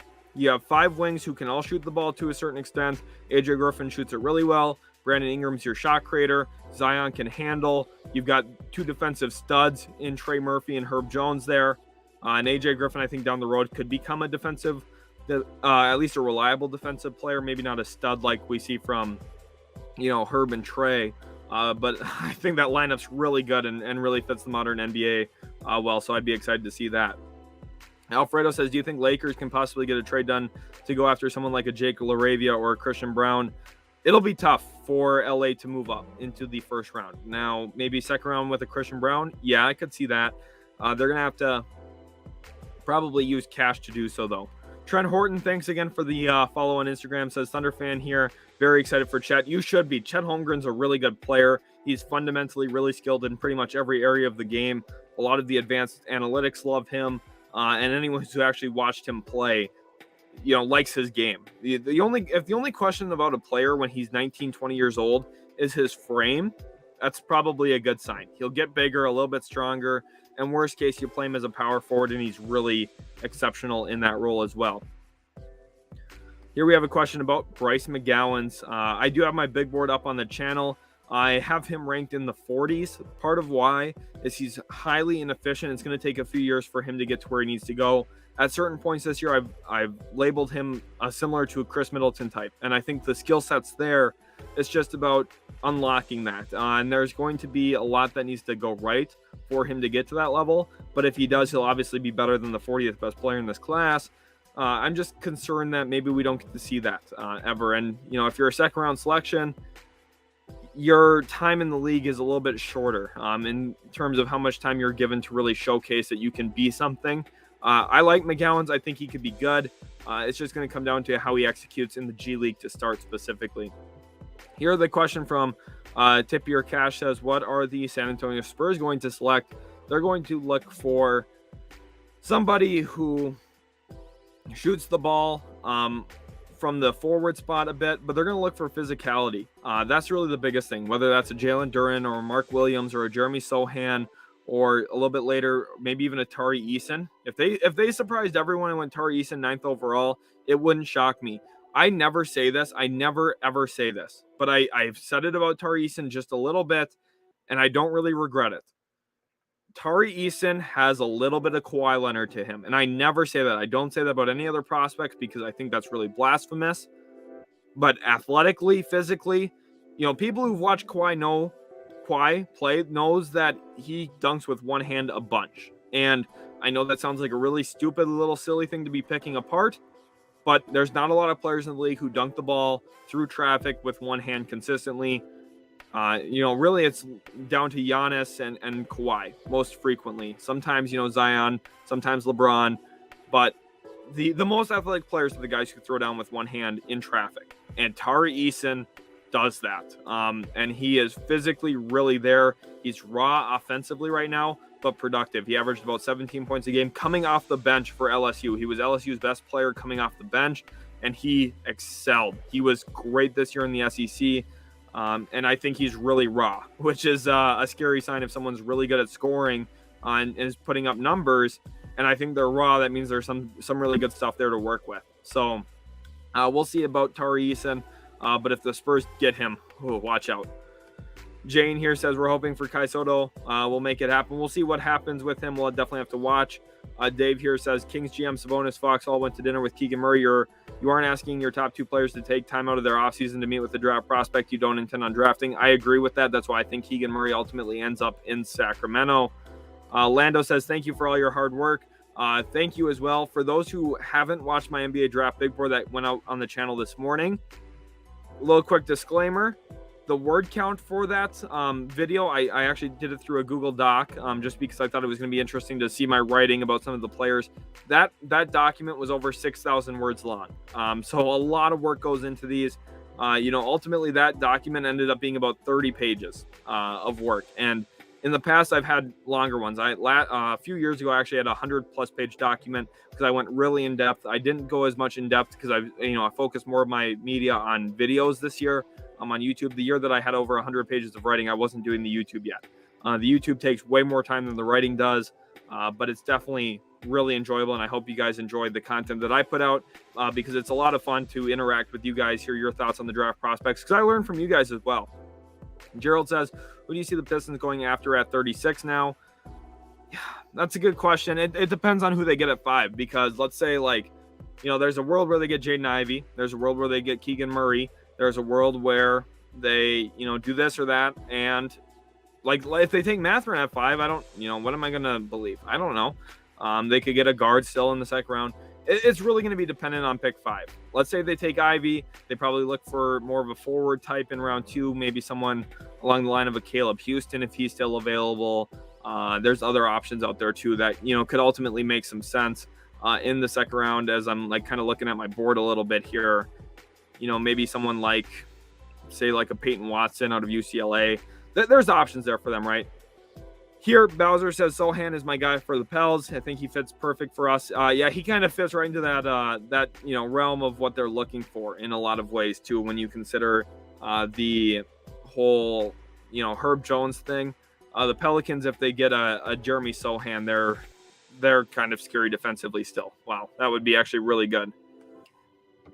In the Glenn says, is Ivy more of a shooting guard who can slash and cut to open threes? I think he can work with Fox. He can work with Fox. I don't, there's a misconception on the channel. I made a video saying how I did not want Jaden Ivey to go to Sacramento, and everyone thought it was because I thought Sacramento wouldn't be good with Ivy. It's because I think Ivy gets limited in his role by Sacramento. I think Ivy can cut, and I think Ivy can play off the ball as a shooting guard, but the reason he's number 1 on my board is if he gets to a system and they play off of him, they play around him, they open the floor for him and put him in the pick and roll a bunch with an athletic big, nobody in the league is going to stay in front of him. And playing in Sacramento, you get limited because you have Sabonis eating up paint space. You have Fox, who both of those two guys are reluctant three-point shooters. They shoot them, but that's not their main goal. They're both rather hesitant as shooters. I think that just kind of hurts Ivy's long-term potential a little bit more than I would like to see. Brady here says, do you think that Nicole Jovich would be a good fit on the Cavs? I do, and he's an example of a player that, say they maybe do trade down with San Antonio to 20 and 25 from 14. 20, they would take him, and it would actually work out really well. He's a smooth shooter. The issue is he's not fast enough to guard small forwards, which gets complicated there. But the offensive game really fits what they need. So I think Cleveland would at least have to look at it. For all the people asking about Kai Soto, I think that he probably gets drafted in the second round. That's kind of my prediction about him. So we'll see exactly where he ends up. Please do not spam in the chat about a specific player just because there's a lot of comments to go through. I'm trying my best to get to everyone's questions. And when you spam, it just makes it harder to go through all the comments. CJB says, Magic get a Jabari, OKC, Chet, Houston, Banchero, Kings, Murray, Pistons, Ivy, top 5. I think so as well. That is what my top 5 would probably look like right now if I had to guess, which I will be unveiling my mock draft later. Also, I want to know, do you guys want me to stay live for the actual NBA draft? Will you hang out in here during the NBA draft? If so, comment, yes, please stream the draft. Right now, comment, yes, please stream the draft if you want me to stay live for the NBA draft. Dave says Daniels is 6'7", close to 7-foot wingspan, though Killian's at least a couple inches shorter. Right. That's why, earlier I was talking about the blend between, a player like, Nila Akina and Ben Simmons, because he's a little bit more in the middle of those players. Garrett says, what players do you think improve their stock from the combine? Darian Sebron, for sure, one of those players who really, really helped his draft stock. Andrew Nemhard helped his draft stock quite a bit. I do have a video on the channel about that. I think Travion Williams opened some people's eyes, even though for me, didn't really improve his draft stock for me personally, because I kind of already knew what he was. I had watched a lot of Purdue. Out of all the college teams this year, I watched the most of Purdue and Arizona. Those were the two teams I had my eyes on the most.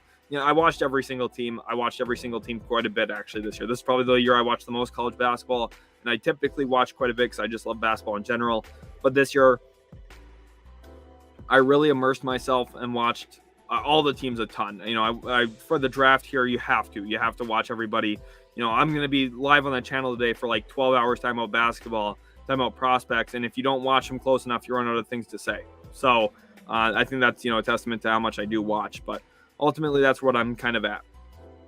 Alfredo says, do you think Lakers can possibly get a trade done to go after someone like a Jake LaRavia or a Christian Brown? I kind of already answered that. Don't re-put the comment in there, because I am just going through, in chronological order. I know that there's a little bit of a delay from, you putting in your question and me getting to it. I'm trying to go as fast as I can, but also be thorough, because I think that's what makes us different here at Utility Sports, is I feel like I can talk about all 30 team situations. I know all of the team's picks for the most part, all of the protections on future picks for the most part. Sometimes I, have a slip of mind and forget a couple of things, but for the most part, I prepare myself to be able to talk about all 30 teams. And I think that's a huge difference here in comparison to some of the other sports marketing platforms that talk about, 3 teams all day long. Street Junkie says, Ochai, Johnny, Malachi, who do you think is a fit to the Cavs? I think Ochai is probably the best fit in terms of winning right away. I think Malachi Branham probably the better fit long term. I would opt for Branham if I was Cleveland. Between those 3 guys, Johnny Davis won't be there for them. That's the reason why. If Davis was there, I would take Davis, but I just don't think he will be. I think he could fall out of the top 10, just to 11, though. I don't think he falls out of the top 11. Justin Archer, is Portland going to trade the 7th pick for Anunoby? They're going to be aggressive trying to do so. Toronto's not going to be super stoked about that, though, but ultimately it is a possibility. Malcolm, really great comment here, Malcolm. Thank you for that. Appreciate the kind words there. Going on to he says, what do you think, Chicago Bulls? I already answered that again. Kind of looking at the EJ Liddell route, or maybe a Walker Kessler there could make some sense. Love everyone. Put in the awesome words. Make sure to comment your favorite team right now. I'd love to hear who you are a fan of. I've been tracking who everyone likes, so go ahead, comment your favorite NBA team right now. Let's go ahead and keep going. PJ here says, I think Jabari Smith's going first overall. I think so as well. Free Kick says, what do you think about Pacers trading up to Sacramento and getting Jaden Ivey? It's tough because Sacramento risked losing Keegan Murray then. So we'll see. Ronald here wants to know, do you think Pistons can have another first rounder in the draft? Probably not, but that's okay. And that's actually their preferred outcome, because what they're doing right now is setting themselves up in free agency to go crazy. They're going to try and get DeAndre Ayton, and they might even make a run at Miles Bridges. It's possible that next year we could see a starting lineup in Detroit of Cade Cunningham, Jaden Ivey, Sadiq Bey, Miles Bridges, DeAndre Ayton. That could be their starting 5. And yes, I know how scary that sounds. That's actually a very formidable starting 5. And as long as Cade keeps getting better, like I think he will, and Ivey's as good as I believe he will be, which I'm very confident in that team is going to be really, really good. Maybe not in year 1 because they're still really young, but down the road, watch out. That team is going to be really, really strong. Watch for maybe a Kelly Olynyk or Corey Joseph trade today as well. Keegan Murray fits perfect for Sacramento, but it's not a good pick for number 4, and they can't trade the Pacers since Detroit might steal him. Exactly. That's the issue there. That's why they might not trade down to 6, even though it is something to definitely watch. Here, 9 Extreme says Ivy's 100% gone by 4. It's going to be the Warriors with Curry again when they already had Monta Ellis. Interesting. So kind of projecting a little bit of a De'Aaron Fox trade. I know there's rumors going around right now that Sacramento might actually trade De'Aaron Fox, which is interesting. It would be fun to see. I think that, if Ivy's their guy, I'm good with that. JB Mixes says, where do you see the Wizards going at 10? I think the Wizards would prefer Dyson Daniels to be there. Looking at all the players they're linked to, It's all bigger point guards. DeJounte, Shai Gilgeous-Alexander, Malcolm Brogdon's not super big, but he's got a pretty good physical frame to him. He's not a light point guard by any means. Dyson Daniels would be perfect for Washington because you don't need him to be a scorer. You don't even need him to be a main ball handler. He does a lot of the connecting that I think that team's really lacking right now. Let's go ahead down to this next one. How's Hyunjin Lee's injury? I hope Fanbo Zhang, Lee, and Kai Soto will be drafted tomorrow. For Lee's injury, I haven't heard quite a bit yet. I did have him in my honorable mention, though, for my big board, as well as Kai Soto. And Fanbo Zhang, I don't think he'll get drafted today, unfortunately, but I think he'll be picked up as a free agent. Zane says, as weird as this sounds, I don't see Mathurin in a Pistons jersey or Keegan. I feel Shaedon Sharpe, his name and how he looks fits the Pistons. I get what you're saying. That does actually make some sense to me. I know it sounds weird, but it actually does, somewhat make sense in my head as well, actually. So Josh says, Thunder up from Ethiopia. Glad to have you in here, Josh. A lot of love for stopping into the stream. SP says, could you see something based around number 9 and Murray for number 2 and 12? Now, that's a serious package. Holy cow. That won't happen, but that's a lot of fun to speculate about. I'm probably not going to spend too much time talking about it, but that's an interesting one, SP. So thanks for putting that in there. Definitely intriguing. Nick says, Pistons take Ivy if they move back up into the first round. Who could be a good target and fit? They won't. They're not going to move back up into the first round because they want to keep their flexibility open in terms of cap.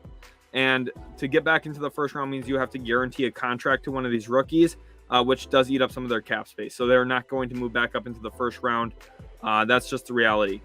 9 Extreme says, I can't trust a 6'5 guard with no comp tape and has no quick first step or handle to do anything in the league. He's going to hit gaps really well. The issue is he going to be the guy you put the ball in his hands? No, but he's going to be highly athletic. Talking about Shaedon Sharpe. And there's good athletes have roles. And I think he's a player who is going to do a lot of good things that way.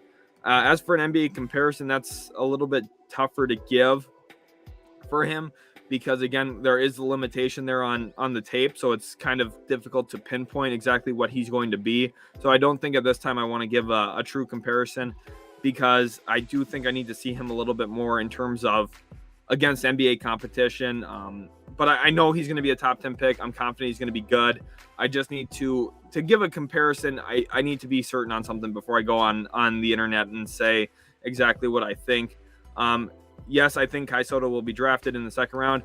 Robert Lamison, let's get some hype for Robert Lamison. He's been watching the channel for over a year now, probably close to a year and a half, actually, since we started this thing. So that's a huge testament to you, Robert. He's an awesome viewer. Make sure to show Robert Lamison some love in the chat right now. Comment some heart emojis for Robert or something along that line. Ethan Roberts says, can you see the Pelicans trading pick number 8 and more for DeJounte? They would have to give up a lot more. I think DeJounte Murray stays in San Antonio. I think, yes, there's a lot of smoke right now, but I ultimately don't think that a deal is going to get done.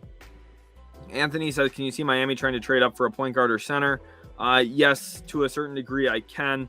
We kind of talked about this a little bit, but I'll just rehash it quick. Ismail Kamagate could make some sense. Otherwise, they wouldn't have to trade up for a point guard. If you look at like a guy like maybe Dalen Terry, would be there for them. That would be a pretty valuable pickup. If they do want to move up, though, Ty Washington could make some sense. Let's go on to we are still scrolling. I'm sorry, I had a little bit of an issue with the stream for just 1 second. Let's go back down here. Elliot Brown says Spurs are definitely the mystery team this draft. They always are, but especially this draft with all the picks they have. Yeah, right. That's the big question that you've got there. San Antonio, who do they look at? Gabriel Procida could make some sense in the end of the first round. With 3 picks, it's really hard to project. They're the mock draft breakers. They're the team that like last year, I did not think they would take Josh Primo where they did, and then they did it, and my mock drafts look wrong just because the team does something that I don't think anyone was really expecting. Derek says, what is one player in this draft that you think has all-star or superstar potential outside of the top 10? And that's a really good question. For a player who's going to get drafted outside the top 10, I think that that could be Jaden Hardy. He will get drafted outside the top 10. Ismail, thank you for following. And also Lucky Man as well. Huge thank you to you. Or Lucky May of Troy, actually. Thank you for the follows on Twitter. But Jaden Hardy, I think, is the player who maybe has some actual star potential to him. Probably not superstar potential, but all-star potentially. Margaret says, who are the Knicks drafting? I'd watch for Johnny Davis. One player that's underexplored to New York, Mark Williams. Mitchell Robinson's headed toward unrestricted free agency. He will be an option for a bunch of teams out there. I would be surprised if he's back with the Knicks. And I think Mark Williams could really plug in nicely as the new starting center there. No more King says, Pistons fan here. You really know your stuff, guy. Well, thank you so much. Really appreciate that. Do love the kind words there from you. Pistons fans, glad to have you in here. You guys are super passionate about your team, and I know all of you in here are. So huge thank you to each one of you for even stopping by today and taking some time out of your day to say some nice things and hang out, talk some basketball.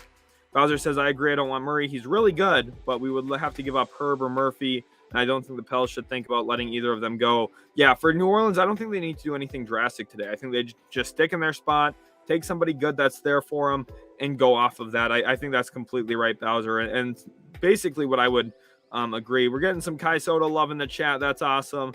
Shout out to you guys if you're watching here from the Philippines. Awesome having your guys' love and support in the chat.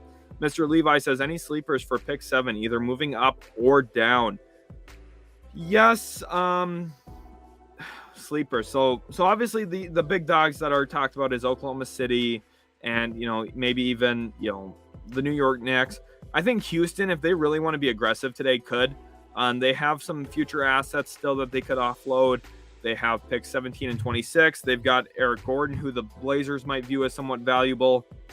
If they really wanted to, they could include a Jayshawn Tate into there, KJ Martin, who recently requested a trade. They could be really aggressive. San Antonio could be really aggressive, moving 20 and 25 for 7, but it'll take a little bit more to get there. They'd maybe have to throw in a Keldon Johnson, which I don't know if Spurs fans have the appetite for that. That's a lot to give up to move up, but maybe if that's what they decide they want to do, I could see it working out.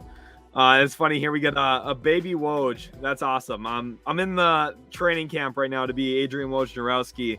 Obviously, if you guys don't follow him on Twitter, I recommend following him. Don't do it today though, because he's probably going to spoil every draft pick on Twitter. You got to turn your Twitter notifications off on the day of the draft, simply because everything gets ruined ahead of time. All the picks get leaked, unfortunately. But we will be live here throughout the NBA draft night tonight, so I'm really excited for all of that. Definitely getting a lot of love in the chat. Clips wants to know who the Spurs could be drafting. At 9, I think it's an option here between Mark Williams, Jalen Duren, both two really good bigs that I think are going to have nice long careers in the NBA. And then I think also you look at maybe an AJ Griffin if they want to get better at shooting the basketball from the perimeter, which is something they're already pretty good at, but you want to get even better. AJ Griffin's a possibility. Forever here says Magic will shock the NBA drafting Paolo. I know that Vegas odds are rising on that. I'm telling you right now, what Vegas is trying to do is they're trying to make more money and coax people into betting on Paolo being the first overall pick. That's the idea here. They're going to say, oh, wow, the odds are rising. It's still plus 400. I should definitely go in on that. They're going to make a lot of money from people betting that Paolo is going to be the first overall pick. Jabari goes first overall tonight. Do not be surprised when it happens. 130 million Filipinos. JU definitely got to tell all 130 million of those Filipinos to come subscribe to Utility Sports. That would be absolutely awesome. Moving on to Man Guy Friend Bro. Do you think teams are staying quiet on their interest in Sharp? Yes, I do. I 100% do, because I think Sharp is the player that is going to probably, really decide what happens. Sacramento is really important at pick 4, and then I think Shaedon Sharp's the name to watch after that. Wherever he goes kind of dictates and runs the rest of the draft. Will a team move up for him? Will he slide a little bit? Does he just flat out go to Portland at 7, which I think is a possibility? He had a good workout for the Blazers. Mike Schmitz, before getting hired there, said he really liked that guy. I said he was really intrigued by Shaedon Sharp. Don't be surprised if Sharp goes. Ken Lofton is definitely a hooper. It's very enjoyable watching that kid play. Bodega Wi-Fi says, will the Knicks draft another Wildcat? No, probably not. Just given where Ty Washington's projected, I don't think so. At least not in the first round. Let me look at Kai Soto highlights real quick. Be right back. Let me know what you thought, CJB. Ambi says, hey, bro, you want marketing money? Draft Kai Soda. That's really the reality here for some of those teams in the second round. Jay Slim wants to know if I'm going to be live during the draft. I'm getting toward the comments here. Let me know again if you want me to be live during the draft. Comment something along the lines of, yes, please be live for the NBA draft. That way I can know. Otherwise, if I wasn't live, the other plan would have been to record a whole bunch of individual videos pretty much for every single selection, or as many as I could at least get to. The draft is always a hectic, crazy night, so it's almost impossible to cover every selection. But I would cover as many as I could possibly get to. So let me know what you guys would prefer, honestly. Timon here says, Houston trade for John Collins. Brady wants to know, do you think Fambo Zhang will get drafted? I don't think so. I think he's going to be a UDFA signing, though. I think he'll catch on with the team, probably have a pretty good summer league, which I'm excited to announce, by the way. I am going to a pro scout school in Las Vegas. So that was an awesome little thing that I have the opportunity to do now. And I'm also going to be going to NBA Summer League for a few days. So I will be in Vegas for NBA Summer League. There'll be a vlog up on the video, up on the channel about my trip. I'm actually going there with my girlfriend, so maybe a little girlfriend reveal. If you want to see her early before that, go give me a follow on Instagram. She is up on my IG. That way you can kind of see what my girlfriend looks like if you're interested. She's a really awesome woman, so really, really love her. Shout out to you, Amber. Annie says, do you think it is better for the Thunder to trade up for Ivy or Sharp, or just stay out at 12 and draft Sohan if available? It depends on the opportunity cost, right? If moving up for Ivy Sharp, I think both of those players are actually better than Sohan, so I think drafting Ivy or Sharp is better. It just depends on what it costs you. You don't want to mortgage, Shea. I think moving off of Dort to get Sharp makes sense. I would probably do that if I was in OKC shoes, but we'll see. Derek says, hi, what do you see the Houston Rockets with their size in the roster? Do you see Duke reunion for the Rockets? It's funny, one of my mock drafts this year actually did include a bunch of Duke reunions with, certain guys going there like Paulo Banchero. And then I think I had them get Mark Williams when Williams was projected a little bit later. Williams is a riser just based on his measurements at the NBA draft combine. But ultimately, I think the Rockets could look that way, but now Mark Williams probably doesn't fit there for them. Could we see like Wendell Moore and Keels at one of those spots? Yeah, definitely. I think it's really possible 2 Duke players go to Houston tonight. Let's go to this comment here from Forever says, Chet the next Dirk. Remember young Dirk? Dirk is a little bit different. Dirk was more of a scorer than Chet Holmgren. Dirk was not as good of a passer or defender as Chet, that's for sure. And I'm a Mavericks fan. I grew up watching Dirk Nowitzki. He's my favorite player of all time. Chet Holmgren is not Dirk Nowitzki offensively as a scorer. He's not at all by any stretch of the imagination. But he's a very good player in a lot of other areas. Definitely. And I think he's going to be really, really solid in the NBA. Okay, moving on to the next question here. Ty says, what players do you think the Raptors should draft? They're in round 2. I think Jalen Williams out of Arkansas is really the headliner there. He's the player that makes the most sense for them in terms of addressing the center spot without really giving up on their defensive system and not really compromising their offensive game too much. I think during going to the Spurs as well. Dave says, what's the last time a team outside the top 10 moved into the top 5? I can't think of one off the top of my head. That's a good question. I would have to get back to you on that. So I'll definitely let you know. One second here. I've got a little bit of family stuff going on, so I'm going to respond to that really quickly. All right, moving on to 9 Extreme. So Curry didn't want to go to the Warriors, and they already had Monta Ellis starting at point guard. True, I see what you're saying there, but the Warriors also weren't in a position where they were just trying to make the playoffs for the first time in like a decade and a half, so it's a little bit of a different situation still for sure. Baconator says, since the Clippers are in need of a point guard, could Derrick Rose fit on the team when healthy? Rose is a decent scorer and playmaker. I don't think they would go with the Rose route, just with the injury concerns. They're probably looking for a little bit more reliability around PG and Kawhi. Not that that's a bad fit, but definitely something to watch.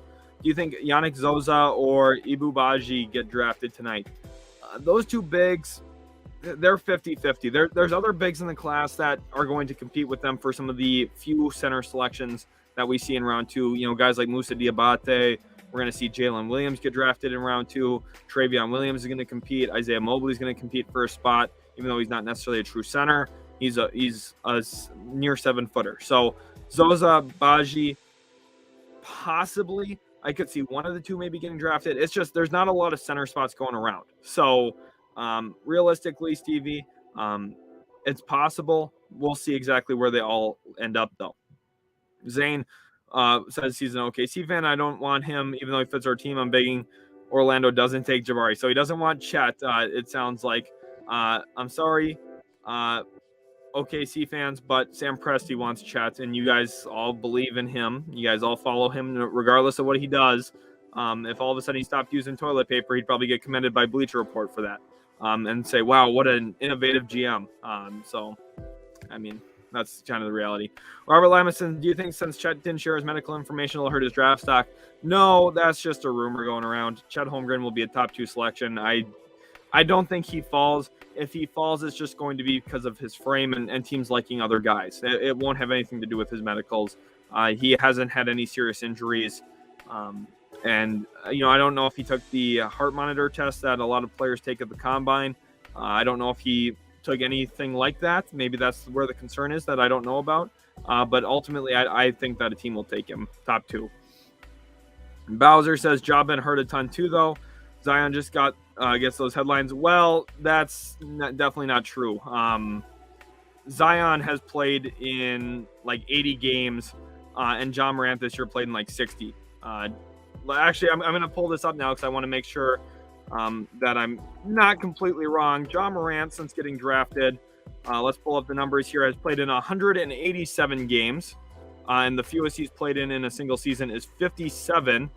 And Zion Williamson has played in a career total of 85 games and has a year where he didn't play at all, 1 year where he played 61 games, and then his rookie year played 24. And then the year that he played in 61 games, he shot 29% from 3. So yes, Ja misses games, but it's not even close in terms of who's more available. Could he be healthier? Yes, but he plays at least 70% of the games every single season. You can't say the same about Zion Williamson, who has missed, at this point of his career, over 50% of the games he's been eligible to play for. Moving on to the next question here. Forever says, Dirk and Nash, Giddey and Chet, it's written in the sand. Interesting comparison there. I don't think that Giddey or Chet live up to Dirk and Nash at all, but we'll see. That's I'm seeing some interesting. We get a little bit of love in here though. That's awesome. Thank you, June, for sending in some love for Robert Lamison from earlier. That's awesome to see. Let's go ahead and keep scrolling through some comments here. I'm really enjoying all of this. JJ says, great stream watching from the Philippines. Thank you, JJ, for the love. Really do appreciate that. Timon says, Houston trade for John Collins. I don't think so. I don't think Houston has interest in trading for a power forward. I think they're going to draft Paulo Banchero tonight. Hoping the Blazers take the upside swing in Sharp. That's what I think that they'll do, Mamadou. I think Sharp goes 7th. Now, could I see Portland trade out? Yes. Now, here's the one thing too, Mamadou, that if, let's say they do trade out, I really like the idea of getting Lou Dort in pick 12 for their perspective. Because for me, when you look at this team, they're starting to put it all together. Jeremy Grant helps them guard wings. They need to still find a big who can defend the paint, but this is why trading for Dort in 12 from 7 makes sense here. You move from that spot, and then let's say you get to 12, you draft Mark Williams, and you have Dort to guard point guards. You added 3 defensive-minded players in Dort, Grant, and also Mark Williams. You still have, other players on this team who can come off the bench and give you buckets. You still have Nasir Little, Josh Hart. The team is going to be a lot better next season, just defensively even. That it's going to be a huge improvement. Virus here says, Usman and Pirtle's agent was spotted calling Brian Wright, the Spurs GM, yesterday. You think this is about Pirtle deal or drafting Usman? I don't know. That's tough to kind of pick apart based on something I didn't hear about myself personally. Off the top of my head, I would have to guess it has more to deal with Pirtle. And the other thing is, it's not just about a trade. Sometimes the organization just talks to their players. So that's really the reality about that.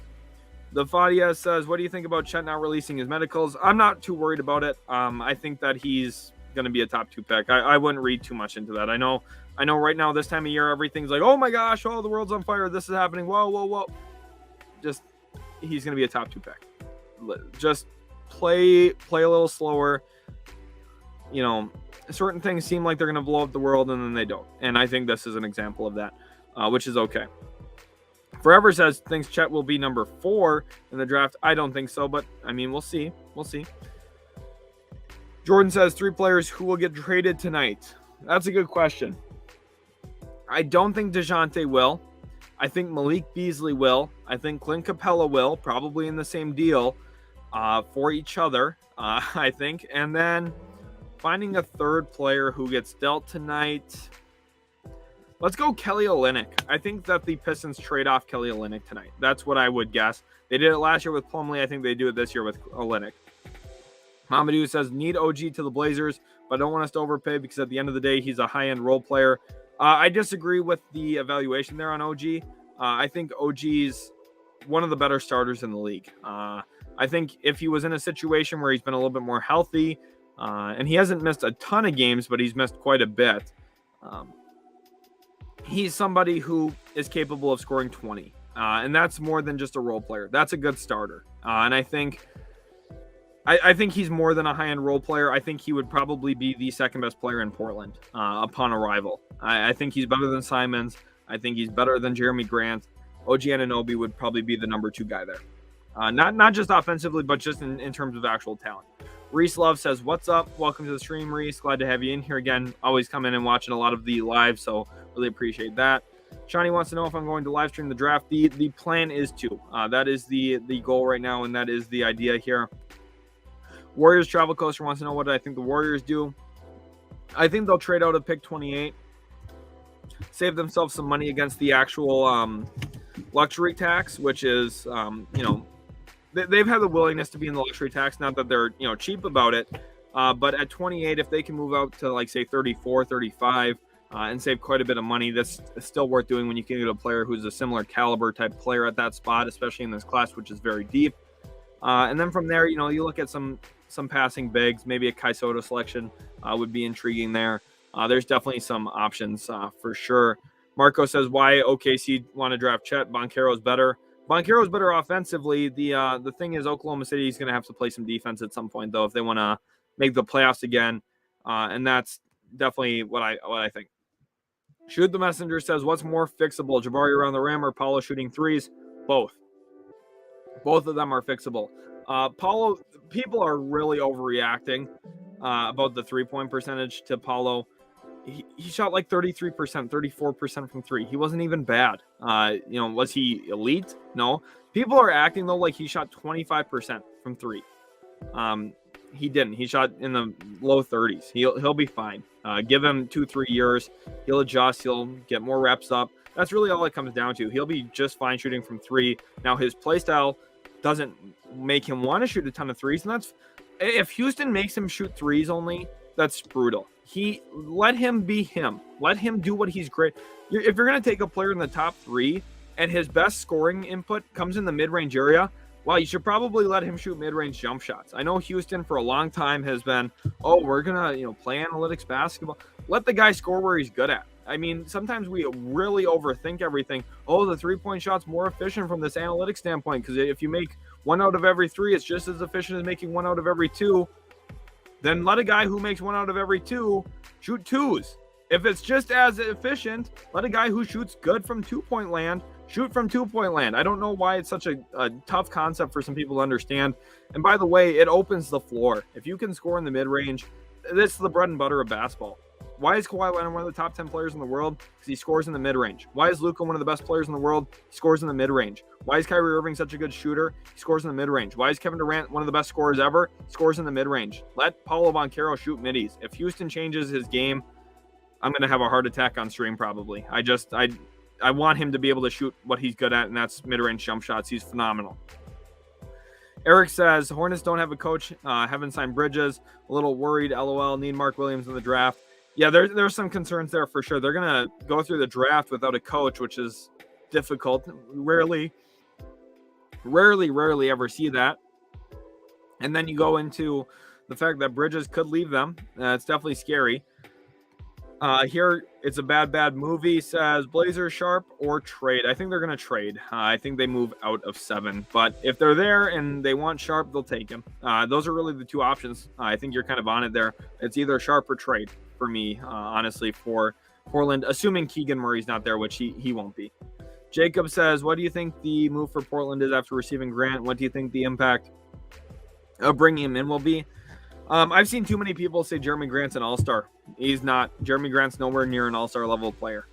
He just isn't, which is why he got traded for a pick that's 4 drafts from now. And it's from Milwaukee, 4 drafts from now. I don't even think Giannis will be 31 years old yet when that pick conveys. So Milwaukee will still be good, like always. And, you know, Jeremy Grant is impactful, though. I don't want to...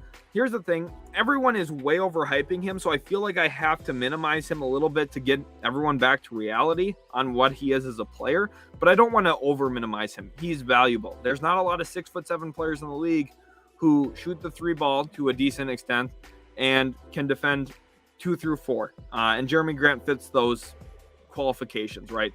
Now, does he make Portland a championship team? Not at all. Does Portland get better with him? Yeah, 100%. And the asset they gave up is something I would probably have been willing to give up for Jeremy Grant as well.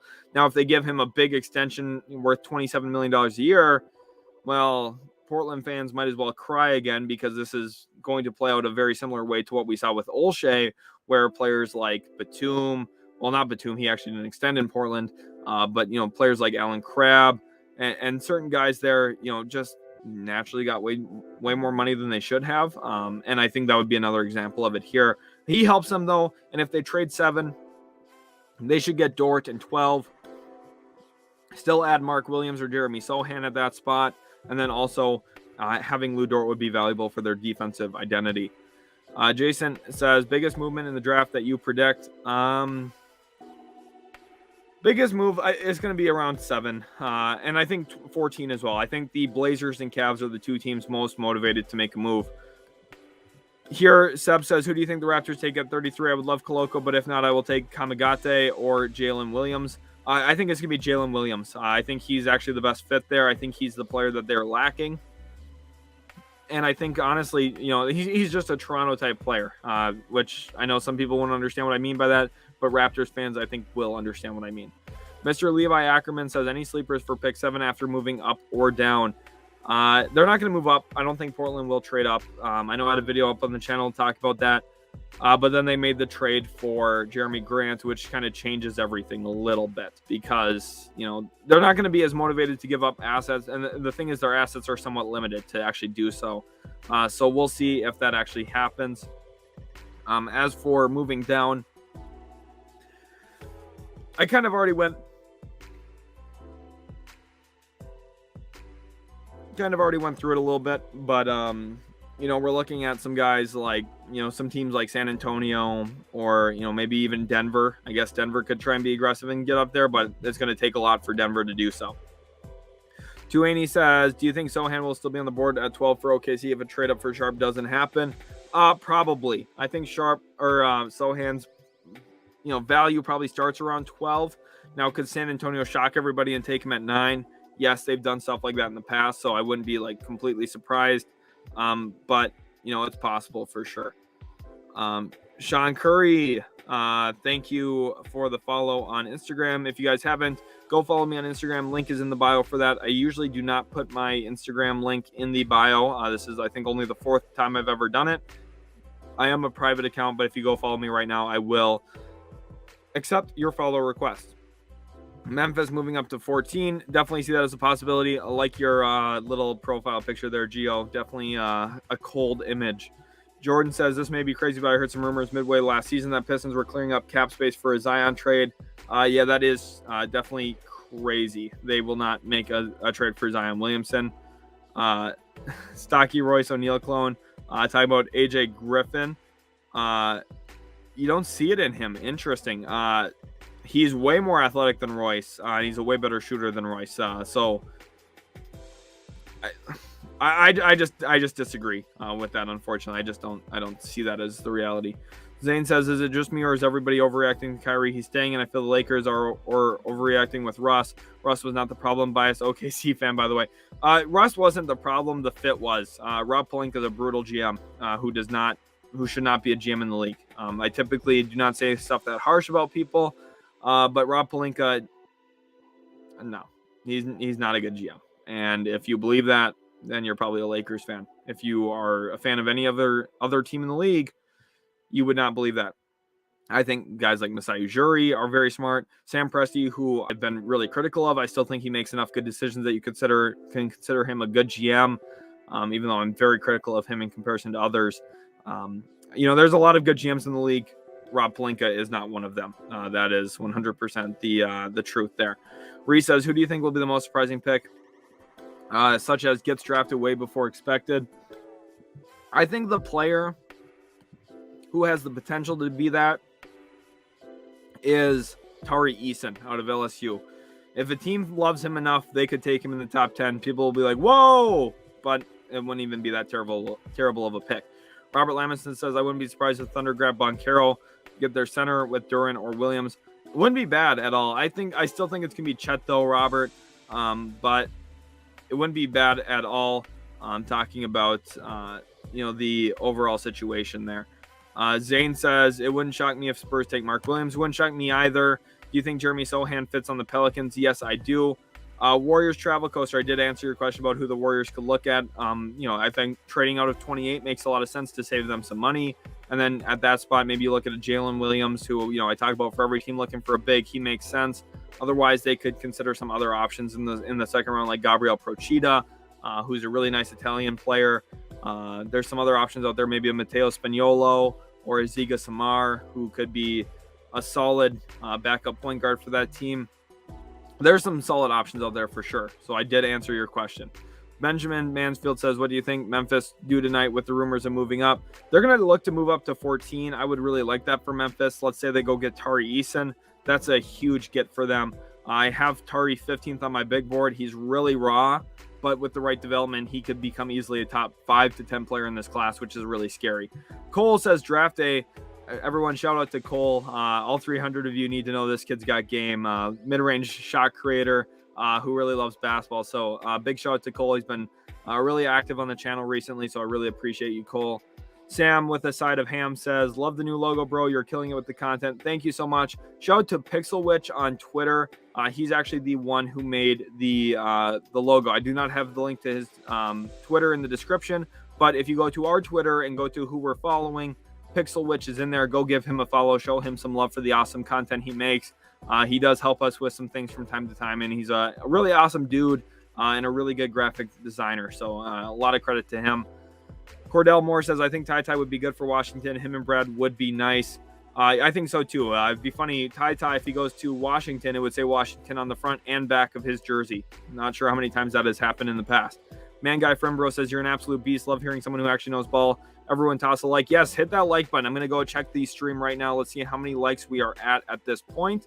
It would be huge to see that number up pretty high. Currently, we are at, let's see how many likes we've got. It's refreshing here right now. Give it 1 second. Let's see how many likes we have. If it will ever load, which it doesn't seem like it really wants to right now. Let's give it a minute. We'll come back and check. Everyone hit the like button right now, though. Daniel says, my Spurs dream for today would be Duran at 9, trade up to either 13 or 15 for Agbaji, and Ousmane Dieng falling to 20. And as a semi-76ers fan, too, I want them to take Jaden Hardy at 23. Hardy at 23 would be awesome for them. Daniel, thanks for the comment. I know you've been an awesome subscriber as well in terms of leaving comments, watching the content. You do a great job as well, so huge credit to Daniel. Everyone, let's get some hype in the chat for both Cole and Daniel, and also Man Guy Friend Bro here for all the awesome comments and the love.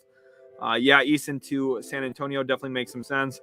Phoenix Suns need Kevin Durant. I think every team in the league could use Kevin Durant. He would be a pretty helpful addition for all 29 teams that don't have him. Love the upside on Easton. I agree, 9. Really do agree with you on that. Bodega Wi-Fi says, what are the chances that Carlisle hit sharp for Leon Rose? Not exactly sure what you mean. If you're talking about Rick Carlisle, hid Sharp for Leon Rose. Talking about the Knicks GM. You're probably gonna have to clarify that for me, Bodega, because I'm just misreading your what you're exactly saying there. Francisco Carrillo says if Sohan is available, should Knicks trade down with the Hornets to get him and the point guard from Arizona? Wouldn't be bad. The Hornets probably wouldn't want to move up to 11 though from 13. That's just a little steep of a price. Cole wants to know. He's a big time Cavs fan. Says, do the Cavs stay at 14? Ultimately, if I had to bet, that pick is going to get traded to either San Antonio, Memphis, or Denver. One of those three franchises I think will move up. Minnesota is going to have interest in moving up, but they don't quite have the assets that those other teams do.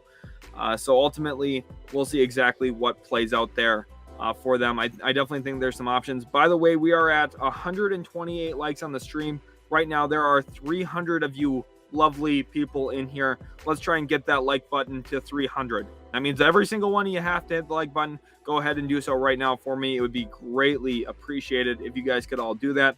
Again, let's try and get that to 300 likes. It would be crazy if we could get to that many within the next 10 minutes. That would be huge, huge, huge to see. Again, a lot of love as well going out to you guys. Thank you so much for all of the awesome stuff that you... Oh, here we go. Okay, Bodega actually cleared it up for me. Calipari hid Sharp for Leon Rose. That's possible. Now, Sharp did have a lot of workouts, though. So, the Knicks, if Sharp's there, I think the Knicks would take him. I would be surprised if they didn't. So, we'll see. And we are getting quite a few yes, please stream the draft. So, really thankful for that. We will plan on streaming it just based on what you guys are saying. Brady as well. Thank you, Brady, for being in here. Appreciate you. Jakin says, what would you think if Kings took Sharp at 4? That would break my mock drafts. I have not marked Sharp at 4 to Sacramento. That would be crazy. I don't think that will happen. Not that it's necessarily terrible. If they think that his upside's there, you have to give them credit for being risky enough to take it. I think that they would want to trade down, though, if that was the case. Jamal says, you think Jaden Hardy drops all the way to the mid-20s? No, I think he goes as low as 19, but anywhere from that 16 to 19 range is where I think ultimately Jaden Hardy probably gets drafted. Yes, a lot of yes, stream it. Okay, the plan is to stream all day long. How about we just keep this as one big long stream? I'll stream for like 12 hours today, and by the end of the night, I'll be absolutely exhausted because I'll have to record a trades winner or a draft grade winners and losers video, and also a mock draft for tomorrow for 2023. But I'll do it for you guys. That's how awesome you guys are. So yes, we will be streaming the draft for sure. I'll probably take a little bit of a half-hour break at some point, but I'll just keep the stream going. Step away for a half hour. You guys can check back in half hour later at some point. Not right now. We'll keep going right now, obviously, but down the road, I'm going to have to eat at some point, probably just a little bit before the draft. We'll see. 9 Extreme says, high on the Pistons and what they got cooking. I like their route right now. I like the idea of, freeing up off that grant money. And now they're at a situation here where they can move forward into free agency and be aggressive for the player that they want to add. Bouquet says, would Pistons take Russell Westbrook's salary for a bunch of future picks? No, I don't think so. I think they have their eyes set on someone like, a DeAndre Ayton. Sudsy says, percent chance the Hawks move Collins today. Heard a lot of talk about them wanting to move him lately. Same was true last year. I ultimately don't think that John Collins actually gets traded, which I know is kind of a hotter take. I don't think he gets traded today.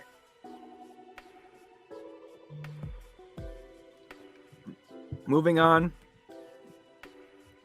Is Sohan the best defensive player coming out of college? If yes, final bench piece for the Knicks. No, I don't think so. I think Duren is better defensively than him long term.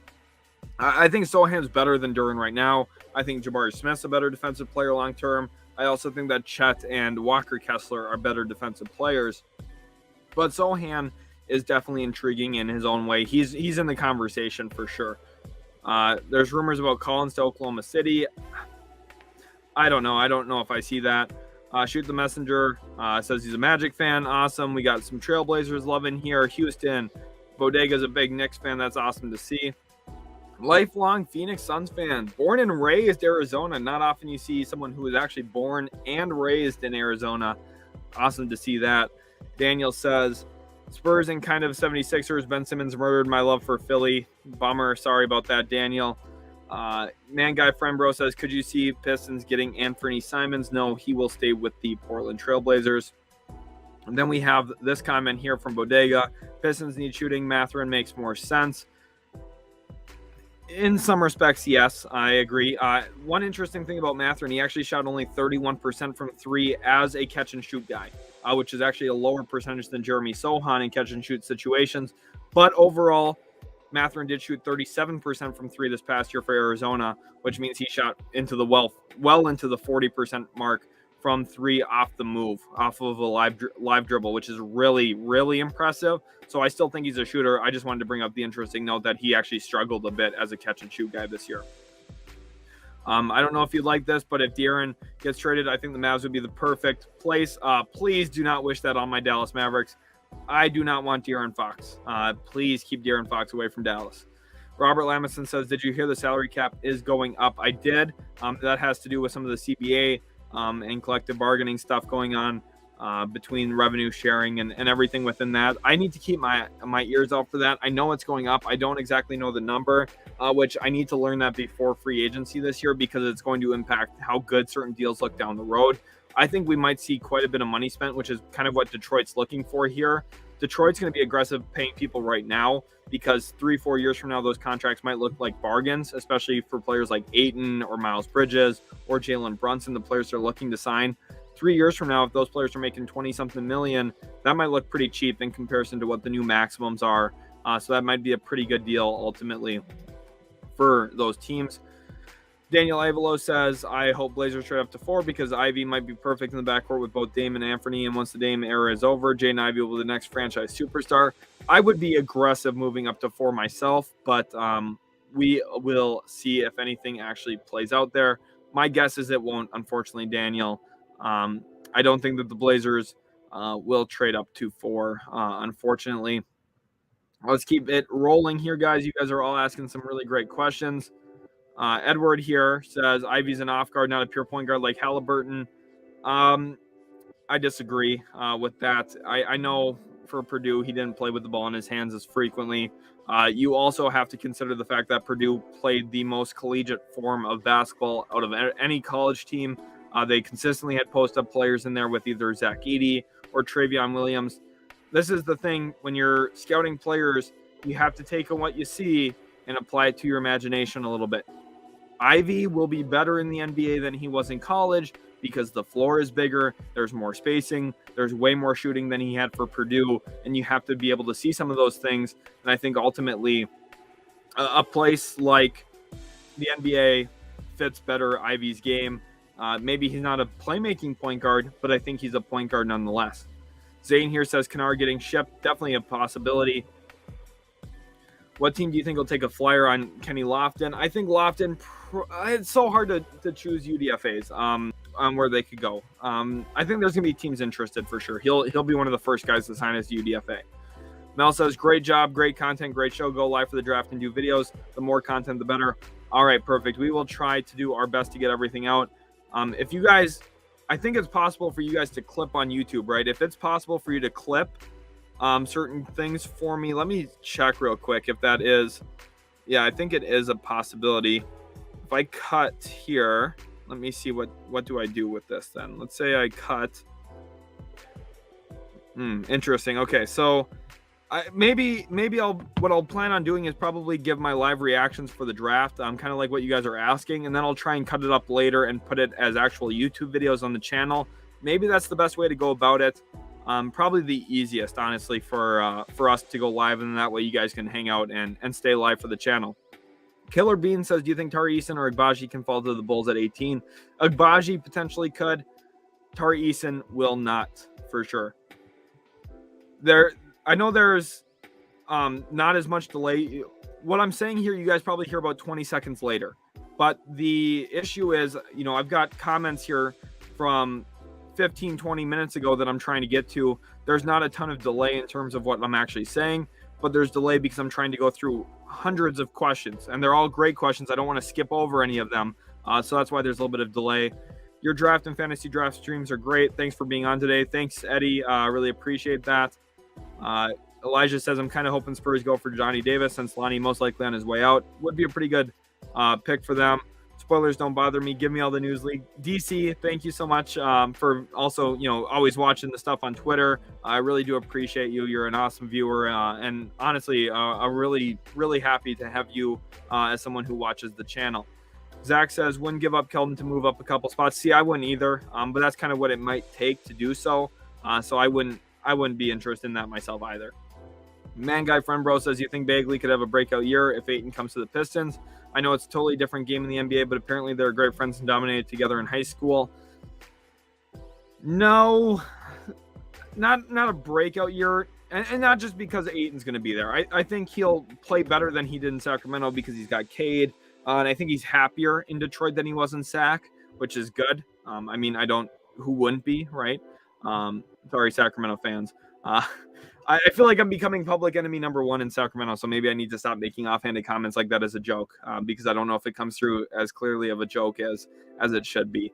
But I think he's due for a good year just because he's a talented player who's athletic and playing next to Cade Cunningham. Usually those things tend to work out. Yes, please stream the draft here. Awesome. We'll try to do that. Awesome. Someone watching from Israel. Shout out to you for that. Really appreciate it. Virus says, hear me out, guys. If we stop commenting, he will catch up on questions. And Spurs won't use Murray to move up. That's lateral movement. Somebody would have to give up a big for him. I agree completely with that. Easy Peasy says, Blake Wesley will be the guy drafted outside the top 10 to be an all-star. I do not agree with that at all. I do not think that Blake Wesley has all-star. Maybe sixth man of the year at some point. I think he'll come off the bench for sure. But we'll see exactly who goes at that spot. Craig, that's awesome. Just saw my tweet that I predicted today, and he kind of had a lot of that stuff at that same spot. So we'll see. What will be the best move for the Raptors? I think drafting a big like Jalen Williams out of Arkansas, probably the best actual option. West Coast says 76 says this draft is stacked. I completely agree with that. Abby says, what's the best trade for 28 pick for Golden State Warriors? What it would be is a second round pick this year and a second round pick in say like 2026, which I know doesn't sound super great, but it gives Golden State an extra asset that they're able to use in later deals if they feel like they want to move around a little bit. AJ Borum says, who's your favorite team and what do you see them doing today? My favorite team is the Dallas Mavericks, who probably will be quiet today, which I'm okay with. I'm really happy with the Christian Wood trade. Everyone loves to talk about, and you're going to see this if you watch the broadcast tonight for the NBA draft, which hopefully you guys are hanging out here and hanging out with me in my broadcast. But if you have the draft on as well on TV while you're hanging out here in the chat, that'd be awesome. And the thing about you're going to see it on the screen. You're going to see draft needs, and what you're going to see is positions list. You're going to see, draft need point guard, draft need power forward. Yes, anybody can look at the roster and say, wow, they could use a power forward. The Mavericks needed a big man, 100%. But what they needed more than anything, instead of just a specific position, they needed someone athletic who puts pressure on the rim vertically. And that's what they got in Christian Wood. He's a really good athlete. I loved watching him way back in Detroit, way before he signed with Houston even. I knew this kid was going to break out in a big way. When Houston signed him, I thought it was a phenomenal signing. And I actually went on the record back then and said that was a better signing than the Jeremy Grant signing, which was the opposite of the popular opinion at the time. And we look at it now, fast forward to this year, and Jeremy Grant gets traded for a pick 4 years from now, whereas Christian Wood gets traded for a pick in this draft.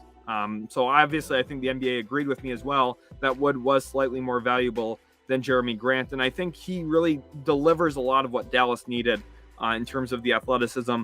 We're going to be quiet today. The Mavs aren't going to do a ton. But AJ, thank you for the question. It was a really fun one to answer. Don't really get to talk about the Mavs too much on the stream. Sometimes I do when they, trade Kristaps Porzingis, which was not my favorite moment. If you guys were live here during that, definitely will be interesting. Yes, Elijah says, yes, please be live during the draft. I will stay live. A lot of people are saying, yes, be live for the draft. I know I asked it a couple times. Thanks for answering it both times. I wanted to make sure I didn't miss it going through. Cordell says, how do questions work? Well, you ask them and I answer them. That's kind of how the whole question thing works. Great job testing it out here with this one. You asked a great question and I gave you my answer. Eddie F says, you were so upset when Mavs trade KP, and I wonder how you feel about it now and Mavs playoff run and the role Mavs could have in player moves today. I was upset, and here's the thing. People really operate a lot off of results. And I understand why. Yes, the Mavs made it to the Western Conference Finals. Spencer Dinwiddie through the first 2 rounds of the playoffs shot 36% from the field. Davis Bertans is one of the worst defensive players in the league. The things that I said about those two players when we got them are still true today. Even though the Mavs played well, like, let's say Luka Doncic's injury was more serious. Do we really know if they even make it through Utah? Not really. I really am not a vast believer in that. Yes, I think they would have been competitive with Utah. Utah has some serious flaws.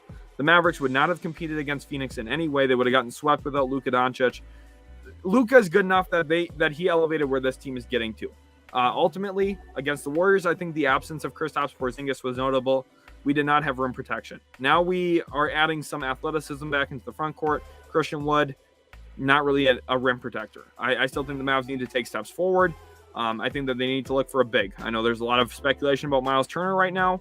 If the Mavs can go from having 0 formidable front court players, yes, I know they have Kleba. He shot terribly from 3 throughout the regular season, stepped it up in the postseason, but he's more of a perimeter defensive big than a post defensive big, which is, not a really rare, is a pretty rare thing and not very common. If they can go from, Dwight Powell and Kleba as the bigs to both Christian Wood and Miles Turner, that's a huge win for them.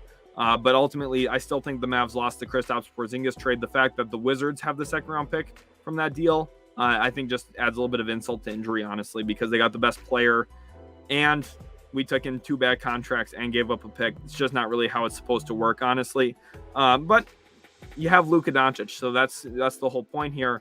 I think Dinwiddie's a good fit onto the team, but ultimately, that's kind of it. Mel, what undrafted players do you see the Toronto Raptors looking to scoop up? It depends on who goes undrafted. The issue with the second round is there's about 45 guys you could see fitting into 28 picks. This year, there's only 28 because the NBA is punishing 2 young kids because they're giving 2 teams a slap on the wrist that broke the rules. And it's unfortunate because 2 kids get punished, not really the teams.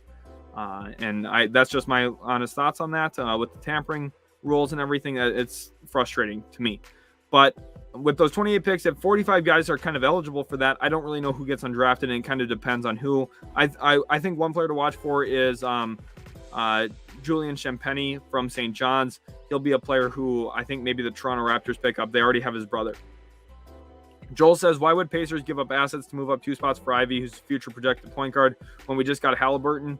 Because every single good team in the league has 2 or more ball handlers. Look at the Warriors. They returned to the championship once Jordan Poole got better and Klay Thompson got healthy, and they had 3 good guards. Look at the Dallas Mavericks. The Brunson Doncic backcourt is what elevates them to the Western Conference Finals. You look at the Boston Celtics, maybe they don't have the guards, but they've got 2 ball handling wings in Tatum and Brown. Teams that have more than 1 good ball handler are the best teams in the league. It's just the reality. When the Bucks lost Middleton, that's what really upset their entire franchise. They didn't have enough options then in the postseason to take down Boston. They got really close because of how good Giannis is, but they were lacking that ball handler still in a really serious way. And I think that getting another ball handler is definitely not a bad thing. Real quick, I do want to talk about the teams with multiple first-round picks. Tonight, Oklahoma City has 2 and 12. Houston has 3, 17, and 26. San Antonio has 9, 20, and 25. Charlotte has 13 and 15. Denver 21 and 30. Memphis 22 and 29. Those are the teams to watch. Clayton, welcome to the stream. Clayton says, what do you think the Bucks will draft in the first round, and who do you think they should draft? I think the Bucks, they're going to go best player available, and I think the 2 options I really like for them are Walker Kessler out of Auburn. He provides a rim protector behind Brook Lopez right away, and there's optimism that he can shoot behind the three-point line at the NBA level, which if he does, he's a steal. And then Jaden Hardy as well out of G League Ignite. I think if he's there at 23, at 24, that's a no-brainer for them. Flex God says, do you think Chet and Şengün can play together if Chet falls to 3? Yes, Chet can play with any player in the league. That's what makes him so appealing. He's one of the more versatile players because he's able to handle, pass, shoot. He can operate inside, can operate outside. Good in transition. He does everything. He does it all. Reese says, what player will be the most surprising pick? I think I actually answered this one already, Reese. So sorry for clicking on it again, but that was a good question, so thank you. Ty going 10th to Washington. I would be shocked. I don't think Ty will go in the lottery. Ivy's a steal. I agree. West Coast 76. Completely agree. Alternative center or backup center, Kai. If you're saying alternative to Kai, there's plenty of options, but could Kai be a backup center? Yeah, I think so at some point. Not right away, but down the road, possibly. BG Legend, do the Knicks trade up? My guess ultimately is no, but maybe they'll be aggressive and pull something off. We'll see. I would like them to get off Julius Randle. I think that opens up the floor for Quickly and Obi Toppin and RJ Barrett. I think that team would be better long-term trading Julius Randle. And if you can move up in the process, good trade. JJ says best realistic package you can create for the number 4 pick. Pick number 5, Milwaukee's 2025 first, and maybe Kelly Olynyk and a little bit more in there, a couple second-round picks. That's probably the package I think that makes the most sense. Because what you do is if you're Sacramento, you move down one spot, you get a few extra things in there you feel pretty happy about. Kelly Olynyk can help you as a backup big if you trade Rashawn Holmes, gives you some versatility if you're Sac. And then if you're Detroit, why would you want to give up that stuff to move up one pick? It's to guarantee that you get Jaden Ivey and that the Pacers, don't jump you and take him. That's really the point of moving up and giving up that extra stuff. But overall, if you end up with Jaden Ivey, that's well worth it. Derek says, do you think the Rockets will trade either Eric Gordon or John Wall tonight? Eric Gordon, yes. John Wall, no. I don't think John Wall gets traded tonight. Moving on to mainstream games, do you think the Pistons trading Jeremy makes it more likely the Pistons take Keegan? Not necessarily. Trading Jeremy Grant when they did was about opening up cap space. They wanted to have a deal in place that frees up money before free agency, and they have it now. They've got a lot of cap space. They could have up to $71 million in cap, actually, which is really substantial, significant money. Now, right now, they're slated a little bit closer to about 40, 45. But if they make some other moves, they can get up to about 71 million, which is a ton. Ollie says, what should Pelicans do tonight?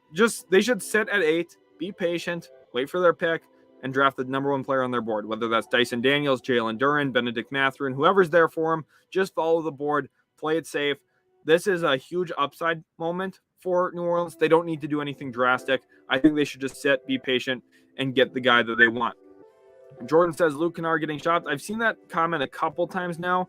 I want to know where you guys saw that. I've been looking for some interesting notifications. Wow. Arch Manning has announced his commitment to the Texas Longhorns. So I know that's a college football thing, but definitely intriguing for sure. Let's go on here to Warriors Travel Coaster. How many trades do you think will happen for the remainder of the offseason? A lot. I think that there's going to be 10-plus trades tonight. In total, maybe even closer to 15 trades tonight, honestly.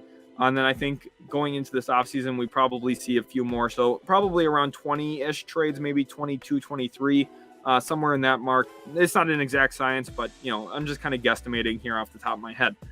Roman Texans fan, as a Rockets fan, I want to see where we trade Eric Gordon. They're going to shop him. I'm not sure exactly where he's going to end up landing, though. Lewis says, what's your ideal situation for OKC at pick 12?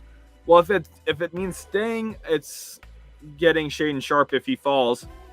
That's like best case scenario. Otherwise, getting one of Jalen Duren, Mark Williams, or Jeremy Sohan feels pretty good.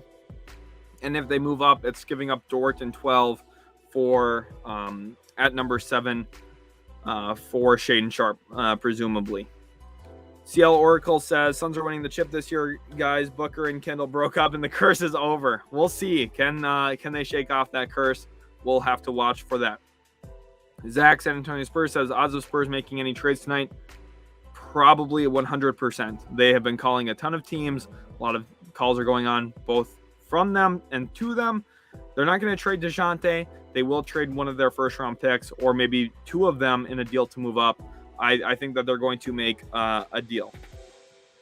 People also overreact about Ivy shooting. He shot 36% from 3 as well. Yeah, that's a really good percentage. And the one thing about Jaden Ivey, he shoots deep threes. Not all three-pointers are the same.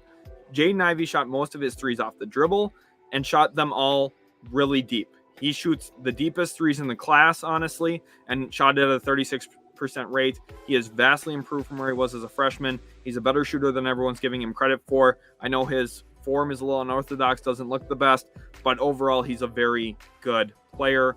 I'm going to update the stream real quick here, make sure that the likes are up. So go ahead, hit that like button real quick right now before I check, because I want to see how many likes we are up to for sure on the channel. Thank you again all so much for all the love and support. You guys have been asking some great questions, and let's keep rolling through them here now. I'm going to check the likes here in just a minute, so make sure to hit that like button right now. Francisco here talking about the concern about Paulo sweating off 7 pounds after every game. He has to take fluids to recoup his weight. Yes, he does. That's a little concerning, but ultimately the talent locks him as a top 3 pick for sure. I'd be surprised to see him not go in the top 3.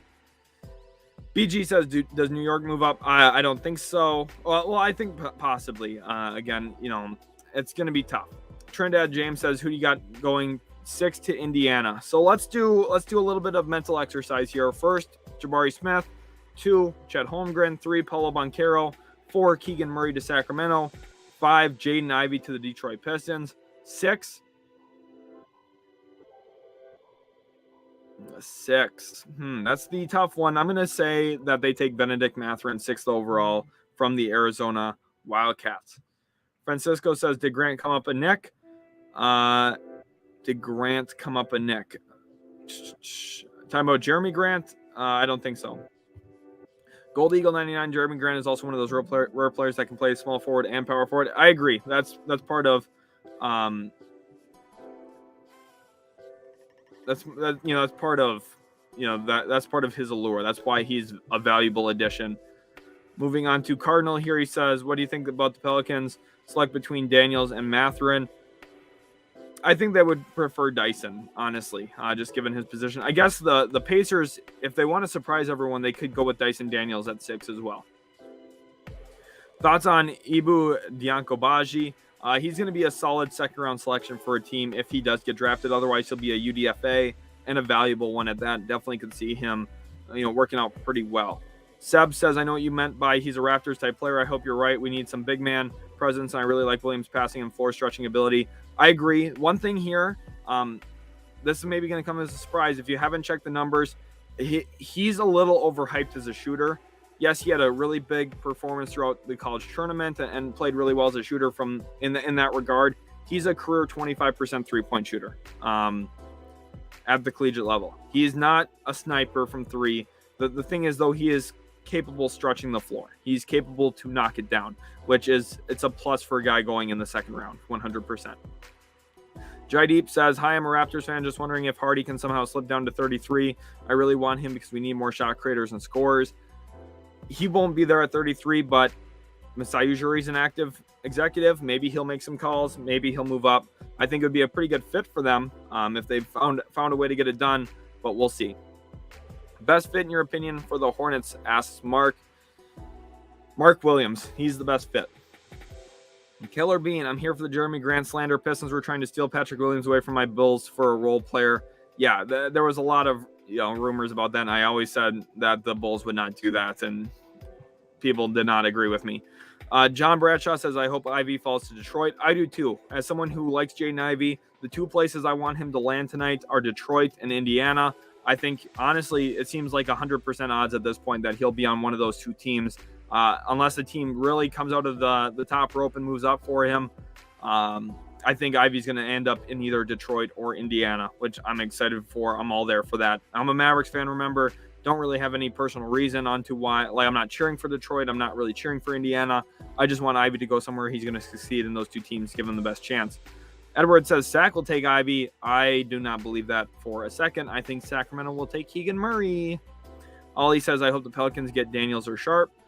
Jaideep, don't spam the same thing in there. And then also says, you think we should trade OG for Ayton? No, I don't. OG Anunoby's a better player than DeAndre Ayton. Curtis Rancour says, excited for tonight. Where do you think Ivey's going?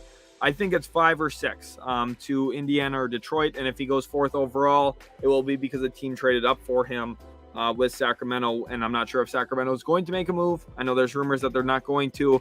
But ultimately, if they get offered something they can't decline, it's definitely a possibility. Poop Rain says, do you think Ivey can thrive with a Bagley 8 in front court? Yeah, it limits him a little bit. That's why that's the issue. I've been talking about Detroit being the best fit for him along Cade Cunningham, and I guess I haven't been factoring in Ayton's presence there if they sign him.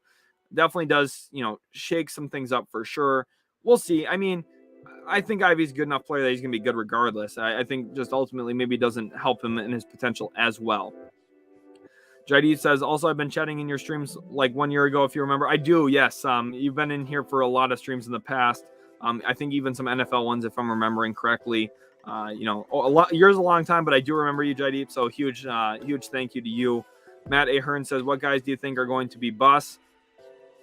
Christian Coloco will be a bust. I think that Patrick Baldwin will be a bust. I think that Dyson Daniels will be a bust relative to where they draft him. Now, I don't think Dyson Daniels is a bad player. I think he's a top 30 player in this class, but I don't think he's a top 10 player, and I think he'll go in the top 10. I feel like people will be disappointed by his numbers and his impact. He'll be good. I don't think he'll be as great as people are hoping he'll be. I saw somebody say he's a better Ben Simmons the other day, and I just about I was like, yeah, I need to get off Twitter today. That's way too much. Post says, yo, what's up? The day has come. The day's here. If you are excited about the NBA draft, go ahead, smash that like button. I'm checking right now. How many likes are we at?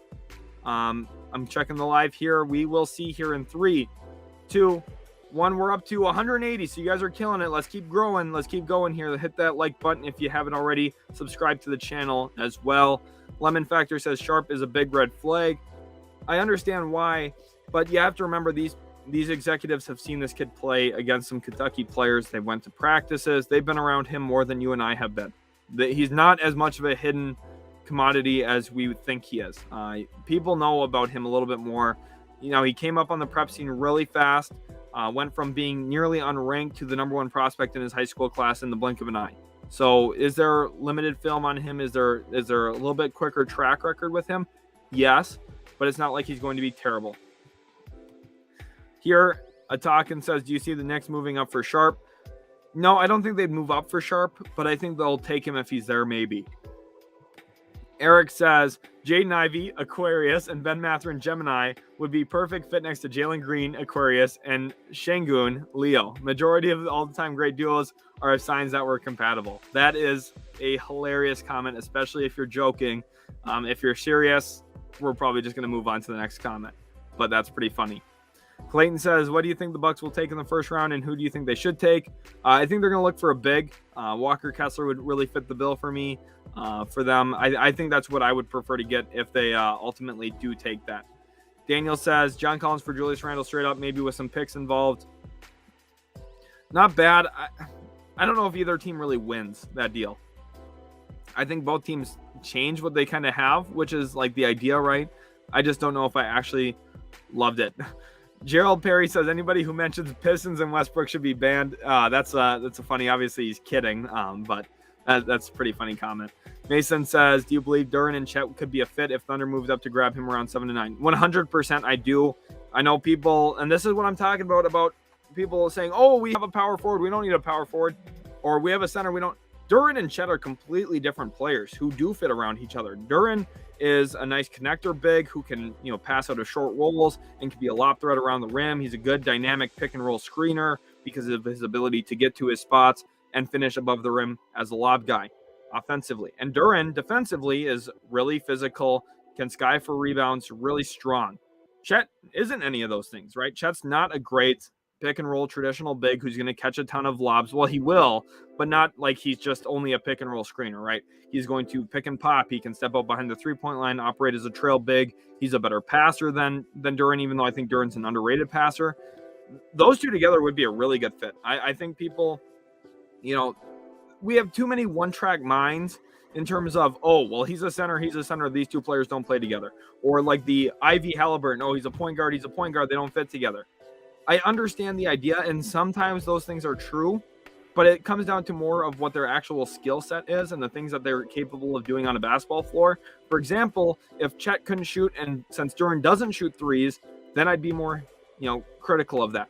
But Chet shoots, Duren does a lot of things that Chet doesn't. Those two players do fit together actually way better than anyone would expect, and I think defensively would maybe be one of the best outcomes for Oklahoma City in this draft. Mr. Rudy says, Trailblazers trade the number 7 pick for OG Anunoby. It's a possibility. We'll see if anything actually goes down, though. That'll be the big question tonight, if there is a trade for OG Anunoby. Trying to go back to where we were with the questions. You guys are asking some really great ones. Hopefully you are enjoying the stream. It's been a lot of fun so far streaming. Ethan here says, do the Thunder move up from number 12 or stay put? I think that they're going to try and trade up, but if they don't, picking at 12 is not bad. Matt Ahern says Bucks. Definitely getting some Bucks hype in the chat. Isn't the new cap number 122 million or something like that? It is for this year, but the number is going to jump to maybe like in the 130s, 140s possibly down the road, which is why the change is going to be so important. Is it's going to open up a lot more money for another player on a lot of teams. Ryan says, now that the Mavs traded for Christian Wood, what do you think Mavs should do in this draft? Should they buy a pick in this draft? Maybe in round 2 to add a Ron Harper Jr. I still think the Mavs need more perimeter depth. They just can't go into the postseason expecting Bullock and Dorian Finney-Smith to both play 44 minutes a night again. It's just not viable. They got worn out by the Western Conference Finals. I think it was evident watching them against Golden State that they were just not at their full strength because of how exhausted they were from longer series, and that was a huge advantage for Golden State for sure. Trinidad James says, thoughts on Kessler being invited to the green room? Deserved. He'll be a first-round pick. It won't be any of those awkward scenarios where we have to have the commissioner come out in round 2. He'll be a first-round selection. I'd be surprised if he goes in round 2. Here we have a comment from Pass Pro Perks. Dyson Daniels is a dark horse candidate for the Kings to draft if they trade down, possibly with Washington. Yeah, I could see that, but I think ultimately Sack stays at 4. And Joe says, where do you think Brogdon and Turner go? I'm not sold that Miles Turner gets traded. Brogdon, I think, maybe ends up in Washington for a future pick, or Brooklyn's going to be maybe looking at some moves. I wouldn't be surprised if he ends up in Brooklyn somehow. Milwaukee could probably like to bring him back in if there's a route for that. I mean, there's options here, right, for Brogdon. I don't think Turner gets traded tonight. Joe says, great job dealing with us nuts. No, you guys are all awesome. I really do appreciate each and every one of you. Love you all so much. It's been so awesome, even streaming and having the opportunity to just talk about basketball with 300 of you lovely people. JJ says, keep it up since the draft lottery. I've been watching your videos nonstop, hoping the best for my Kings team. I am too. I'm hoping the best. I know, sometimes I joke a lot about, certain teams, or, I say some sly comments or, make an offhanded remark. I do want all of your guys' teams to draft well tonight, to get better. First of all, I just love the NBA, so I want a competitive product from all 30 teams, because if we have that, it's really enjoyable and fun, and every single NBA League Pass game that I watch gets better and better and better. That's awesome. So I want every team to do well tonight. I want it to be a really good product for the NBA, and I just like basketball. I want good fits. I want to watch good play, and I'm hoping that JJ, your Kings do well tonight. I think even if they do take Keegan Murray, there's going to be a lot of backlash and a lot of hate, and Kings fans are going to be really peeved about that. Keegan Murray's good. He fits Sacramento. It's not that bad of a decision. Yes, would I prefer Jaden Ivey? 110%. But at the end of the day, don't worry too much. Andy says, Clippers, what's their secret moving going into the draft? Not really a secret. They kind of did all their work last year. They got Brandon Boston, Jason Preston, who they like. They added Keon Johnson last year, and then were able to trade him this year for Norm Powell and Rocco. They're solid. They're set. They're not going to be too active tonight, I don't think, for the Clippers, honestly. Atakin says, I like Davis, but I'm hoping the Knicks will move up for Sharp, Ivy, or Mathurin. Definitely understand why. The upside there with those, or Duran if he's still there at 11 as well. I understand the upside with those guys is definitely higher. Matt David says, don't think the OG deal is official yet. It isn't quite yet. There's just a lot of rumors about that. Kevin Penafiel, who's been watching the channel for basically a year and a half now at this point, basically been here since the startup. So huge thank you, Kevin. Says, who should OKC draft with 12 to pair with Chet Holmgren?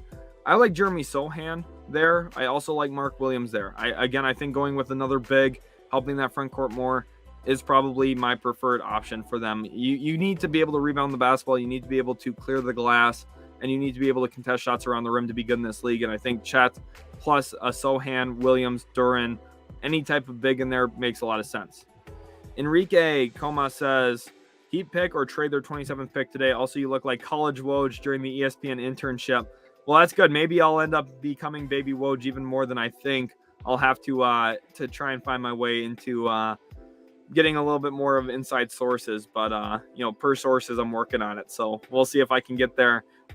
For their 27th pick, I think they'll pick somebody. I think that they could use a backup big or a backup point guard at that spot. Bouquet says, is Dalen Terry booked as a good defender? I really like him for the Blazers. Dalen Terry did work out with the Blazers. He's not necessarily a good defender right now, but he's got all the little physical traits you're looking for. He's got really long arms. He's a 6'7" point guard. There's a lot to be excited about Dalen Terry. I wouldn't be surprised if he actually goes in the teens today, but I think probably more than likely his range starts around 20, and he'll be a first-round selection for sure. I'd be surprised if he goes in round 2. Siwaz says, Jovich is a unicorn with his height, handle, shooting, and passing as a Cavs fan. Already having 3 7-footers, do you see adding him, giving them basically 4 7-footers as a possibility tonight? I do. I actually talked about that a little bit earlier. I do think that's a possibility, and I think a pretty good one. The issue is defensively, he's not going to be capable of guarding small forwards. So you run into some issues there. It doesn't really fill in your small forward spot like you would hope it would. But again, the length, I understand. And the nice thing is, if you are planning on guarding him, using him to guard small forwards, if you're funneling guys into Mobley and Allen, it's not going to hurt you as much as it would other teams with his defensive deficiencies. So I actually really do like Jovich to the Cavs. He is a special offensive player. Joe Mabe says, when are we going to start hearing news? Been months of speculation. 3 p.m., potentially 3 p.m. I don't want to guarantee anything. There are supposedly right now too, recent news, Nuggets are hearing about offers for Monte Morris. So backup point guard. It's not likely he gets traded from what I'm hearing, but definitely a possibility. Follow-up man says, is Juzang getting drafted tonight in your opinion? Sorry if you've already covered this. I just tuned in. No worries. If you guys ask something I've already asked, it's not a big deal. There's a lot of people coming in and out of these, so don't worry. We're going to cover everything as deeply, and if it takes a bit, as many times as possible.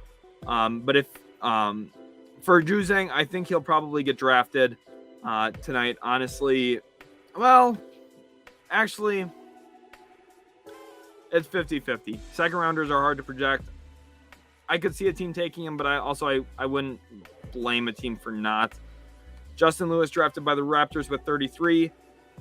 Kind of fits their draft MO, right? 6'7", 6'8" wings who are rangy, make plays in transition. Would not shock me any stretch of the imagination. Aiden Greenspan says, could I be overrating Jeremy Sohan because he's early on understanding defensive rotations when others with better defensive tools will get better at them earlier in their career? No, because he'll improve too. And he's not as bad physically as I think people make him out to be. Smart is always going to be smart. He's a more advanced, smart defender than others in this class. There's no question about that. Yes, some of those physical tools aren't there as much for him as a guy like, say, Jalen Duren and some of the others, which is why I myself am higher on Duren, but I still have Sohan in the top 14. I think he's a lottery guy. Now, are you too high? If you're overrating him in terms of having him as a top 5 player in the class, then yes, that is overrating him.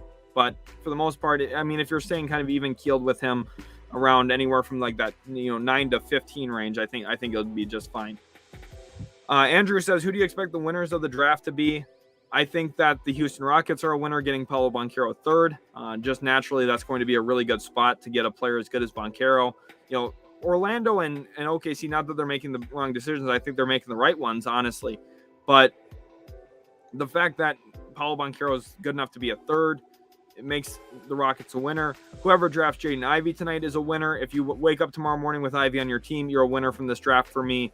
I think that's obvious. Whoever gets Ron Harper Jr. in round 2, I think is a slight winner because he's going to be a valuable player. Same with whoever gets David Roddy in round 2 tonight. I think, again, that's another win. And then it kind of goes from there, depending on who they actually draft. Anthony Manzano wants to know about my comparison for Carlos Alethon from Spain. Obviously, you can hear me talking with the Theo when we're saying Alethon's name. It sounds like I'm talking with a lisp, I know, but that's how they say it over there in Spain.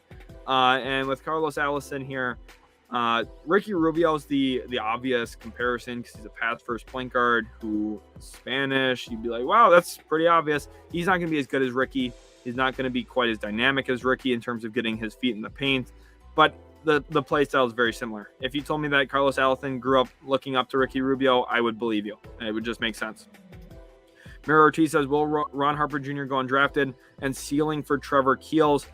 Harper Jr. will not go undrafted. I think he'll get taken in the second round. I know some people are really low on him. He will be a draft pick tonight. I'd be surprised if he isn't. And for Trevor Keels, ceiling Dylan Brooks from the Memphis Grizzlies. That's kind of what I see. Starter, basically. Radu says, which player will be most likely traded tonight? Okay. Adrian Wojnarowski is a troll. He tweeted, Cleveland is acquiring Sacramento's pick at 49 in tonight's NBA draft for the rights to Sasha Vezenkov, sources tell ESPN. First team all EuroLeague forward, was the 57th overall pick back in 2017. So I just got trolled a little bit. I thought that maybe there was a trade for pick 4. There was not. There was a trade for pick 49 tonight. So I got trolled a little bit. But for player most likely to be traded, Malcolm Brogdon comes to mind. Clint Capella comes to mind. Malik Beasley comes to mind. Those 3 players are probably the most likely. Brendan says, do you think the Mavs trade Jalen Brunson for a first and a second? No, I don't think so. Their goal is to keep Brunson around. And he says, what's your thoughts on Juan Nunez from Spain in 2023 and Tyrese Proctor from the NBA Global Academy? Intriguing players. We'll talk about them more in future videos. I want to keep this more to 2022 NBA draft discussion, but we'll talk. Edward, he's a hopeful Kings fan. Let's all get some prayer emoji hands in the comment section for Edward, because he is praying that the Kings don't pass on Jaden Ivey, because he knows that Jaden Ivey is going to be a really good player. Sorry, Edward. Sorry to break it to you. I think he's not going to be a Sacramento King. Really would be a bummer, I know. But ultimately, that's what I think kind of will go down, unfortunately. Going down to some future comments here. Eric Suriel says, any trade predictions you think will happen tonight? One that I think is a real possibility, pick 19 and Malik Beasley for Clint Capella. I would not rule that out. I think that is a serious possibility. Cowboys fan says, who do you think the Pistons are going to take? Cleveland now has 14, 39, 49, and 56. Sacramento has 4 and 37. So interesting. Who do you think the Pistons are going to take? I think Detroit ends up with Jaden Ivey tonight. That's who I think they'll take. Any chances for Kendall Brown round 1? Yeah, for sure. I think Kendall Brown will go in round 1. He's got the length. He's young. Some team will take him in the 20s. Hamid says, do you see Knicks drafting Jalen Duren? Potentially, but I think he's gone before the next pick. I really do. Seb says, not too concerned about Williams' 25% three-point shooting. Look at Precious when we got him. As long as he has a workable jumper, you can always improve him. Scotty's shooting is looking better after 1 year. Yeah, and that's the thing. Like, the issue is people are saying that, he's going to be this great, like, I think he's a viable shooter. Do I think he's a good shooter? No, not really. But is he good enough for who it's for? 100%. I guess maybe I'm not being clear enough on that. That's kind of what my takeaway here is on that. Joshua here says, if Chet goes 1 and OKC picks Paulo or Jabari, is it great to pick Mark Williams at 12 or others? Yeah, picking Mark Williams is good. That's just flat out. If you take Mark Williams in the lottery, you're going to be pretty happy with the overall end goal, right? That's going to be a pretty good move. Aaron says, better shooter, Ben Mathurin or Keegan Murray? Ben Mathurin's the better shooter. Not close. Mathurin shoots way better off the move than Keegan Murray. So I would prefer Mathurin in that role. Can you see Orlando shocking everybody and choosing Jaden Ivey at number 1? Or because of the Mo Bamba rumors, they're going to choose a center at number 1? I don't think Orlando will shock anyone. I think they're going to take Jabari Smith. So they're going to go power forward there. I think it's a good pick. Radu says, could Jovich be drafted in the lottery? Yes, potentially. If Cleveland likes him at 14, I could see them doing that. Here we have a question from Pauline. Can you do the Macarena or sing? I will not be doing either of those things live on the channel. I can barely do those things alone in my living room by myself. That's how embarrassed I would get doing that, even in front of nobody. I'm not about to do that in front of you 300 people. I would feel really, really terrible after doing so. Trinidad James says, any love for Ryan Rollins? Maybe a second rounder. Probably will be a second rounder. I like his game out of Toledo. he could be a gem. I think he's got to improve. His 3-point percentage was pretty low, but you'll naturally have that with guys who take the degree of difficulty in shots that he takes. I think the one issue I'm concerned about, though, he's going to have an adjustment period to the NBA level, specifically because he's somebody who, played against lesser competition. You played in weaker conference. Toledo doesn't play a ton of top teams. I don't think that's any surprise to anybody. So I like Ryan Rollins. Hopefully he succeeds.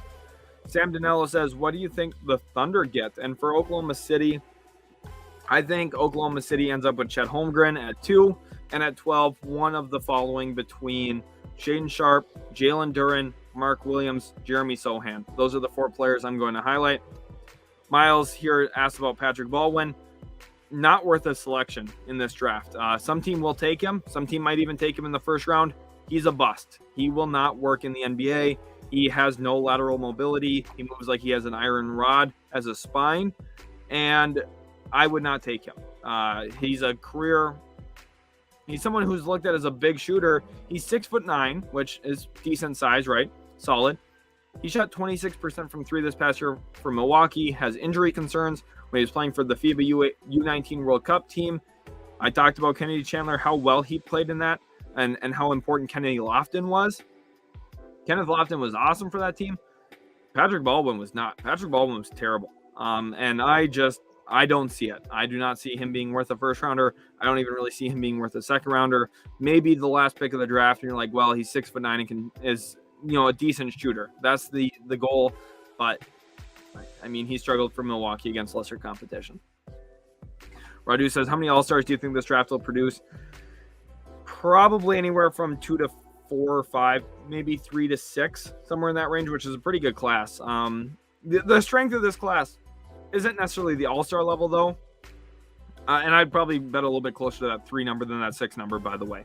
But the strength of this class isn't the All-Stars, it's the number of contributors. There are 40 to 45 guys in this draft class that will make an impact. I think they're going to have really nice careers, and ultimately they're going to end up being really, really awesome. Would Detroit's newly acquired first-round pick and the 5th pick be enough to move up 1 spot and grab Ivy for the Kings? That's what I think. That's actually what I would mock if I were to mock a trade between those 2 teams, is that new first-rounder from Milwaukee and pick number 4 and maybe a little bit extra in there, maybe a Kelly Olynyk or whatever, to move up and get that deal done. I could see that playing out.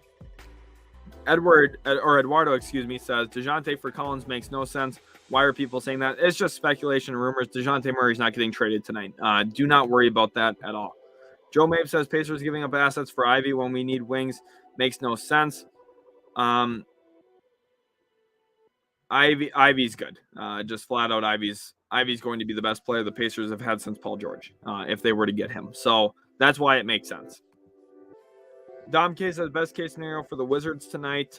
Dyson Daniels at 10. Even though I'm not high on Dyson Daniels, I think fit-wise, he makes the most sense onto that team, which is an example here of a guy who is not in the top 15 on my big board. I still think being worth a top 10 selection here, and this is the best realistic outcome, right? Obviously, best outcome is like Jabari Smith falls to them or something crazy. That's not going to happen, though.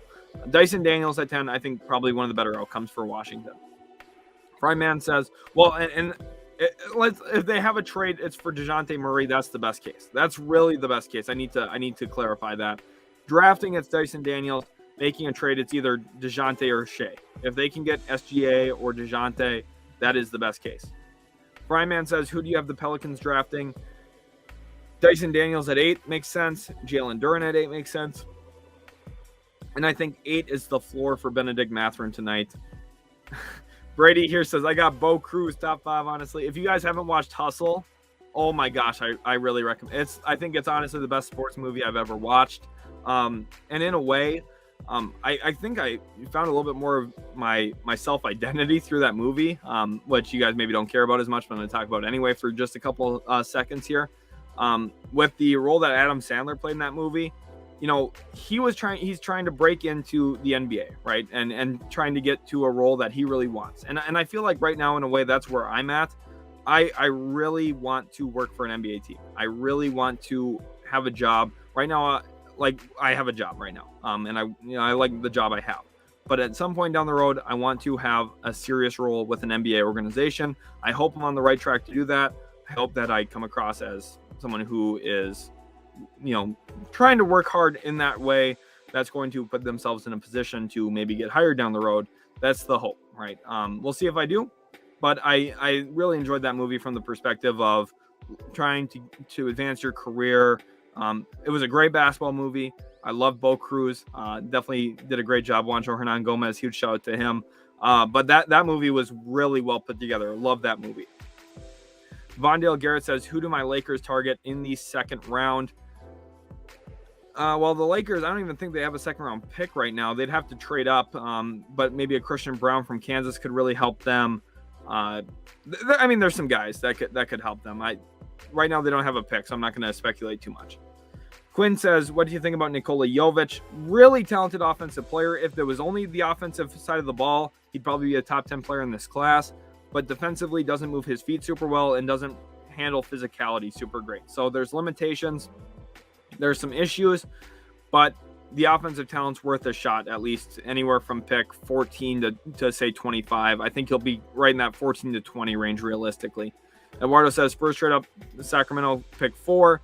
Keegan Murray, what will Spurs send? Well, Spurs would probably want more back, I would think, giving up DeJounte. Spurs trade up for Sacramento, 4th pick, Keegan Murray. Oh, I see. I thought you were saying trade DeJounte. I misread Murray. Excuse me. So trading for Keegan Murray, they'd have to send 9, 20, 25, and probably Keldon Johnson, which I know sounds like a lot. It is. But that's probably what they would have to do to get value for pick number 4.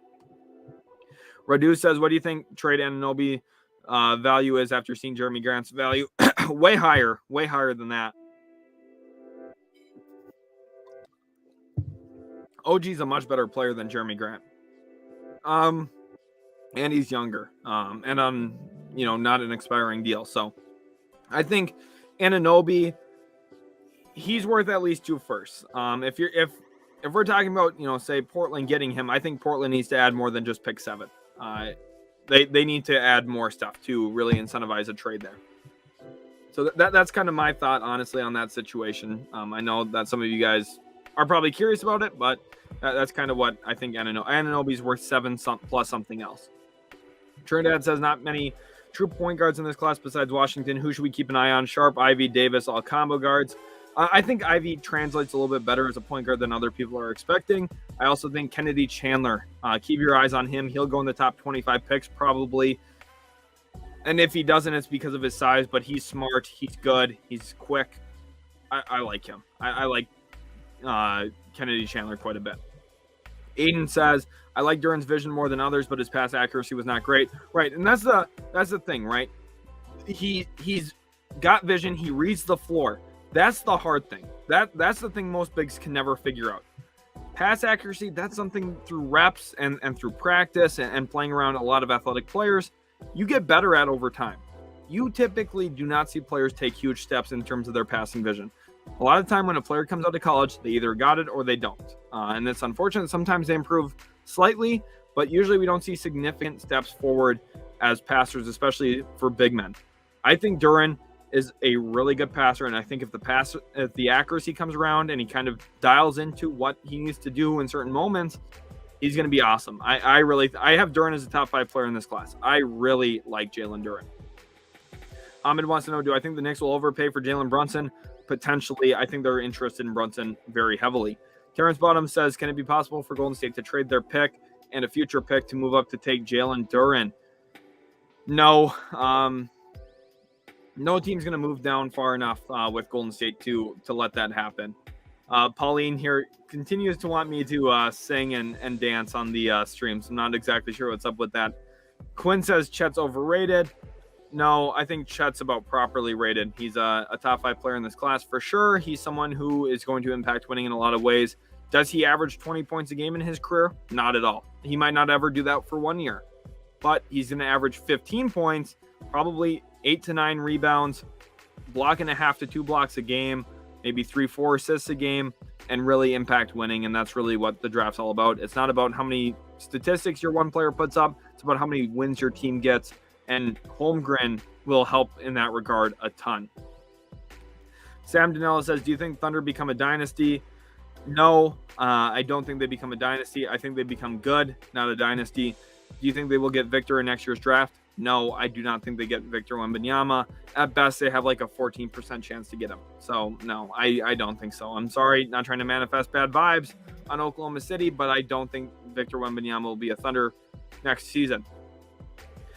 Anthony says, can you explain to me how trading rights for draft picks works in the NBA during the draft specifically? Yes. So what happens here is during the draft, the team that trades the rights. So let's use the Luka Doncic Trae Young trade. Atlanta at 3 drafted Luka Doncic.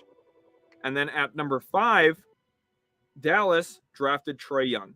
And the thing with the NBA is the picks, the way that they work together is you can't trade the rights to players until the new league year starts, which isn't until, like, technically, I think this year, like July 7th. So on that official day, those 2 players will be traded, but they'll report to the team that they're actually on. You know, that they won't. Luka didn't go to Atlanta; he went to Dallas after the draft, and everyone knew who was getting who. It's just the trade needs to be finalized. So they technically select the player. They don't actually trade the pick for each other, just because they need the league office to finalize that. So instead, they draft him and then trade the rights to his contract. It's kind of like in free agency. Right now, the Cavaliers could trade Colin Sexton. Even though he's a restricted free agent, doesn't technically have a contract, they could trade the rights to him to a team that wanted him. That's kind of how it works. Hopefully that clears it up for you, Anthony, quite a bit. Real quick, let's go back to this too. What's your guys' interest in like some CBA live streams? If we were to go through the collective bargaining agreement together and I walk through and explain every little nuance, because I've read the CBA explicitly, I've read pretty much every single page of it because I've been curious, and it wasn't recent. I did it about a year ago, just because I like the NBA, and for the most part, I knew a lot of it already, just from being around NBA basketball and keeping my eyes to the headlines and everything. You learn a lot of it naturally, but I read through it and I learned quite a bit. And I was wondering if you guys would be interested in seeing more information about the CBA. Obviously, they're going to get a new CBA here in the next coming year or so that would probably change quite a bit of things. But we could recover it too after that happens if you guys would be interested. If you want any collective bargaining agreement live streams, we'd probably do it after NBA free agency is over. But let me know in the comment section right now. Comment yes, CBA live streams. That way I can probably plan for that. And, we can segment sections that we want to look at and then make it a little bit more doable. We won't do the whole CBA in one day. Gary says the Rockets trade 2 first-round picks for Alper and Şengün last year. Was that a good trade? Yes, it was. I just think that Şengün was an intriguing offensive big who could pass the basketball, had a pretty good post set, rebounds the ball well. I think that was a nice move. The issue with the NBA and having all these picks like Oklahoma City does, Oklahoma City has more picks than roster spots. And drafting somebody at 25 is less valuable than moving up and getting the guy you really want. So I think anytime you have a chance to move up for someone you actually really want on your team, you should do it. If you end up being wrong, it happens, but it's worth moving up for. It really is. Keegan says, if the Thunder move up and draft Sharp, how do you like the fit with Chet, Giddey, and Gilgeous-Alexander? It's really good. I mean, the one thing that team's lacking there between Chet, Giddey, and Gilgeous Alexander is they're lacking that vertical bounce. They're lacking somebody who's elite above the rim and a blur, right? Shea's really good, but he's not super quick. He's good in his spots and in a really good way. I think Shea's one of the top 25, 30 players in the world. Giddey is definitely not quick, but he's very smart and cerebral. And Chet is a combination of both of those things. Good in his spots, smart, understands the game. They need someone who can just rip the rim off. And that's Shaedon Sharpe for me. He's got a really good finishing capability around the rim. And he's got a really smooth touch off the glass, which I think is something that's underrated. Mob Guy says, who do you believe might be a bust in the first round? Patrick Baldwin. If he gets drafted in round 1, he'll be a bust. Christian Koloko, if he's drafted in round 1, that will be a bust.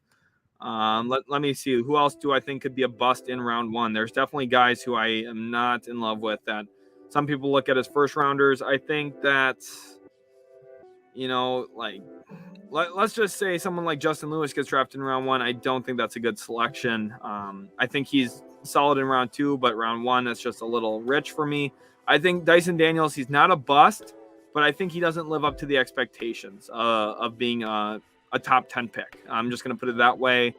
I think that, if we see somebody like Malachi, that's kind of it. I feel like there's not a lot of bust players. I feel pretty good.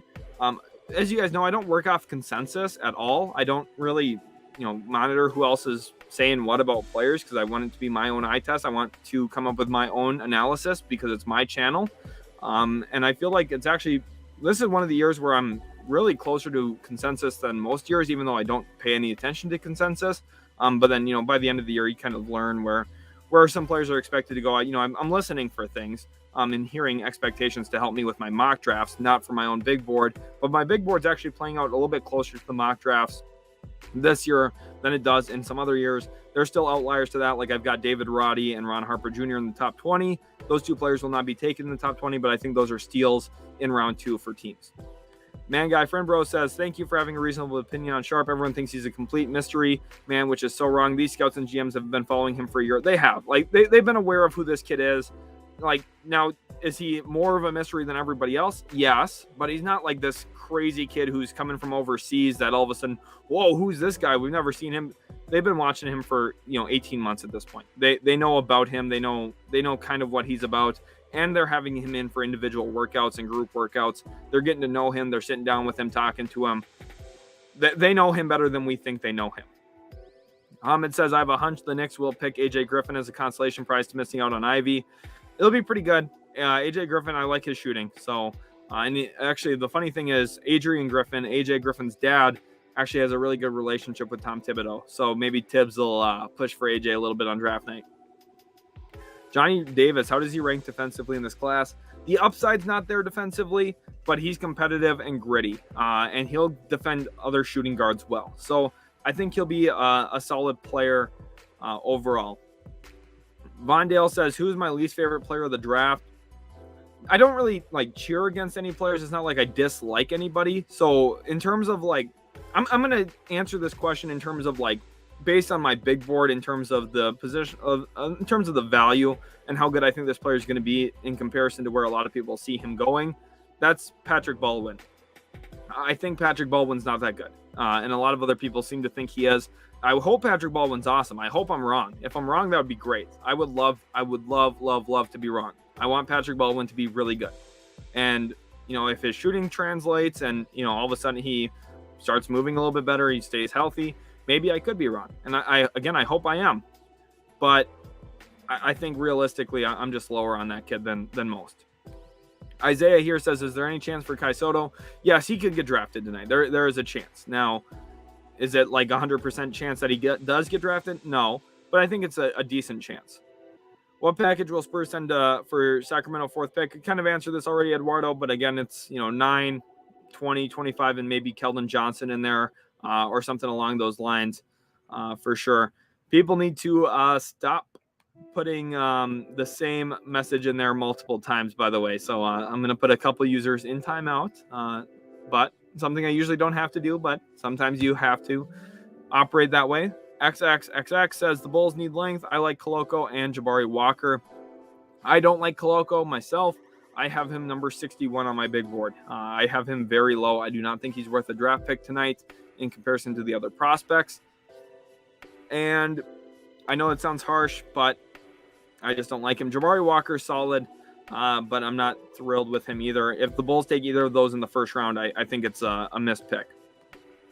Travis Miller says Paulo is favored to go number 1. He will not. It will be Jabari Smith tonight. I promise. Moving on to Joe. Riddle me this here locally in Indiana about Kai Soto and other outlets wanting this guy. Why? Part of that is because of this. They are trying to get clicks to their websites. They're trying to make some money. It's the sad truth about the business. Just kind of the reality. Nick C, welcome to the chat. Glad to have you in here again. Cole says, so Cavs just got a 3rd, 2nd round pick. I wonder what we're doing. Could be looking to package some stuff. Everyone's been talking about Cavs moving down. Maybe they want to move back up into round 1. interesting thing, maybe they get the idea of, hey, let's move from 14 to 20 and 25 with San Antonio, or maybe 21 and 29, or 21 and 30, with Denver, or 22 and 29 with Memphis. And then maybe with that second first-round pick that they would add, maybe they use some of these second-rounders to try and move up from there again. Maybe they end up picking 20 and 21, or 21 and 22, or 22 and 23, something like that, where they have back-to-back selections because they move up that second one to where they actually want to be, which would be pretty good for Cleveland. JC the Visualizer says, what's your thoughts on the Charlotte Hornets? Westbrook to Charlotte. Do you think Charlotte keeps their picks? I don't think Westbrook ends up with the Hornets. I just don't think so. I think that Charlotte's the toughest team to project, honestly. They have 2 picks. They've got Gordon Hayward, who they want to get off of. I don't know. To be honest, give me a little bit of time, JC. I will come back to this. I'm going to star your comment so I can come back to it. Right now, though, I just need to think about it a little bit more while we're still live streaming here, because right now I'm at a loss for words kind of with what they could do. Sometimes it's a struggle. Sometimes there's teams that it's hard to really place your finger on what they're going to do. And right now that's Charlotte for me. So we'll come back to it though. Here Phantom says OKC's going to trade for DeJounte Murray. We'll see. I don't think so. And also OKC's been trying to trade for John Collins. They'll look at some of those offers, but we'll see if anything gets done. Thoughts on Rockets trading up to move from 17? Pretty likely. Cleveland's a team to watch for in that as well. DeJounte Murray and Shea are best friends. They train together during the offseason. It's the most realistic trade destination for him. I don't think so. I don't think DeJounte is going to get traded to the Oklahoma City Thunder. Sorry to ruin your day with that news, but I don't think it's happening. Mary Ortiz says Ron Harper Jr. Magic maybe. Pretty good fit if he does. Flo Brown says Marjon Beauchamp is going to be a sleeper pick. I know him and how hard he works from Yakima, Washington, my hometown. He is a really hard worker. He's gotten so much better the last 3 years. I have him 32 on my board. He is a really good cutter. He fits off the ball very well in the league. I like him quite a bit. This class has 45 guys who I think are near first-round level players, which is really strong. That's how strong this class is. And I think, Beauchamp is a first-round grade. If I, was just outright saying guys who I think would in most years be worth the first-round selection, Beauchamp's in there, even though he's 32 in my board this year. In other classes, he'd probably be in the 20s, maybe even at like 18 or 19. That's how good of a player he can be. Moving into Gerald Perry here. Imagine Detroit gets one of Charlotte picks and gets Sohan or Eason and starts to line up with Ivy, Cade, Bay, Eason or Sohan, and then lands Ayton, although I'd prefer not to max Ayton. Definitely would be an intriguing possibility there for the Detroit Pistons. Moving on to the next one. Suns are winning championship next season. Oracle, thank you for that again. Anthony says, what are the top 10 prospects, specifically in the top 5, can you see having a shocking drop tonight? Shaedon Sharpe is the one that makes the most sense to drop because, again, maybe teams don't feel like he's worth the risk that is associated with him, but I don't bet on that. I think he'll go 7th overall. So I don't bet on that, but if anyone drops, I could see it being him. Maybe Jalen Duren. I could see Duren dropping from the top 10 to, say, even maybe 14, which would be crazy. But ultimately, I don't think anyone's going to drop. Anyone's going to drop too crazy far. Make sure to hit a like on the stream. Go follow us on Twitter. Link is in the description for that. And also go follow me on my personal Instagram. Usually don't include that, but the last week or so I've been including it a little bit more. Go give me a follow over there. And if you guys want to DM us any questions at any moment of the day, we always do respond on there. You can mention us in tweets as well on Twitter. Very active in responding to people who watch us. So thank you guys all so much. Mesh here, who comments a ton on the channel. Thank you, Mesh, says, do you see Warriors clearing a roster spot for a draft pick when they already have 3 lottery picks? No, I think they're going to trade out the 28th pick. I think they're going to move back into the second round with that. Davian says, I'm so confused. What did the Kings just get for the pick they traded to Cleveland? They got a player who was an all-star, basically, in the EuroLeague. So they got a really good EuroLeague player who's a little bit older, about 25, 26 years old, if I'm not mistaken, and is somebody who can be impactful for them maybe next season. They're going to have to try and find a way to bring him here to the States, but if they do, he could have an impact for them. Doob here says, what do you think about the Hornets coaching situation and still not having a coach yet? Kenny Atkinson backing out is very weird to me. I'm not sure exactly how I feel about that. I think that's pretty wild, the way that all played out. The fact that they don't have a coach on the day of the draft is a concern for me. It really is. But ultimately, we'll see. Cole Great says, Ryan Rollins tough. I'm biased, though, because he goes to Toledo. He is tough. He's a bucket. So I'm excited to see him play in the league. He'll probably be in the G League for a little bit to start his NBA career, but definitely see him playing a role. NAC says, is there any chance Kai Sotto gets drafted tonight? Yes, I think so. Nick C says, the Kings got the rights to some random EuroLeague player and the Cavs got picked 49. Yeah, that EuroLeague player is good, though, in the EuroLeague. He is. So I think he'll be impactful at the NBA level at some point. Obviously, Cleveland's not sure if he'll come over. I think that's really the big indication here. But there's not really a risk here for Sacramento, right? Pick 49, lower end assets. Again, that's for Sasha Vezenkov, who is a good player over there. First team all EuroLeague, so good player. Ethan Roberts, Pels at 8. Dyson Daniels and Ben Mathurin are on the board. Who do they take? If they're both on the board, that's a good question. I think they go Mathurin. If they're both there, I think they would go Mathurin. Anthony Manzano said it would be a benefit like a guy like Patrick Baldwin if he gets drafted to go to a place like Miami or San Antonio as a top level training staff, so they can help him with his flexibility and mobility. I agree, completely agree with that. And this is the thing, real quick here. I talk about these prospects like it's all in a vacuum and every player is going to have the same experience in the NBA and that they all have the same opportunity. They don't. They don't all have the same opportunity. Some players go to the right team and that team helps them develop, helps them progress, and really cares about the individual, not just as a player, but as a person. And some organizations just are not run that way. Certain places like Miami or San Antonio have a better track record of development and helping players get better, whereas certain teams, including my Dallas Mavericks, don't. My Dallas Mavericks do not have as good of a track record when it comes to draft and develop as teams like Miami and San Antonio do. And it's just the reality. So, that's just kind of the situation. If Baldwin goes somewhere where he can be given time and work on his body and his game a bit, maybe he could work out. And again, I really, really hope he does. Nico says, I had a friend hyping Pat Baldwin to me over what he did in high school. I'm not a believer. I'm not either. You got me in that same camp there. Alejandro Baca says, do you think the Rockets should pick Walker Kessler for the 17th pick, or do you think he'll be available at 26? I don't think he'll be there at 26 just because I think Milwaukee would take him at 24 more than likely. Moving on to Aaron Jensen.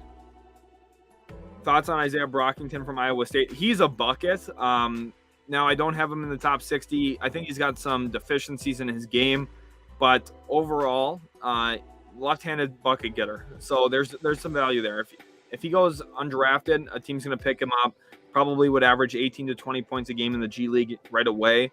And I could see him catching on with the roster rather quickly. Alan says, who do you think the Pistons are drafting? I think that the Detroit Pistons will draft Jaden Ivey. I think he ends up in Detroit with Cade Cunningham. Joshua says, is there a chance OKC gets Ayton without giving the second, or a chance OKC wants Ayton basically, or any trades for that 12th pick? For Ayton, I don't think that they're going to land Ayton. I think Ayton feels like he's going to Detroit. I think the Pistons are big players for DeAndre Ayton this offseason. Now, if they give him the max, that's a lot of money to commit to Ayton. I don't know if I would do that myself, but they're trying to be competitive. They're trying to win. And if the salary cap does jump within the next 3-4 years, that could really open up their window for sure as well. So it would make the contract age a little bit better. Now for pick 12, I think that there's potential to move up to 7. That's really what I see. I don't think that they're going to move up to 4. I think there's a lot of difficulty with some of the. I think there's difficulty moving up to 4. I really do. But 7 makes sense to me when you consider the fact that Portland's probably motivated to get a player like Lou Dort. OKC gets the opportunity to jump back up into the top 7. Gets 2 of the top 7 players in the class, arguably, in Chet Holmgren, Shaedon Sharpe. That's what really feels right to me. That's what feels probably, accurate. Joe Mabe says, Pacers never draft this high. We need a slam dunk all-star. We good with Mathurin, my favorite.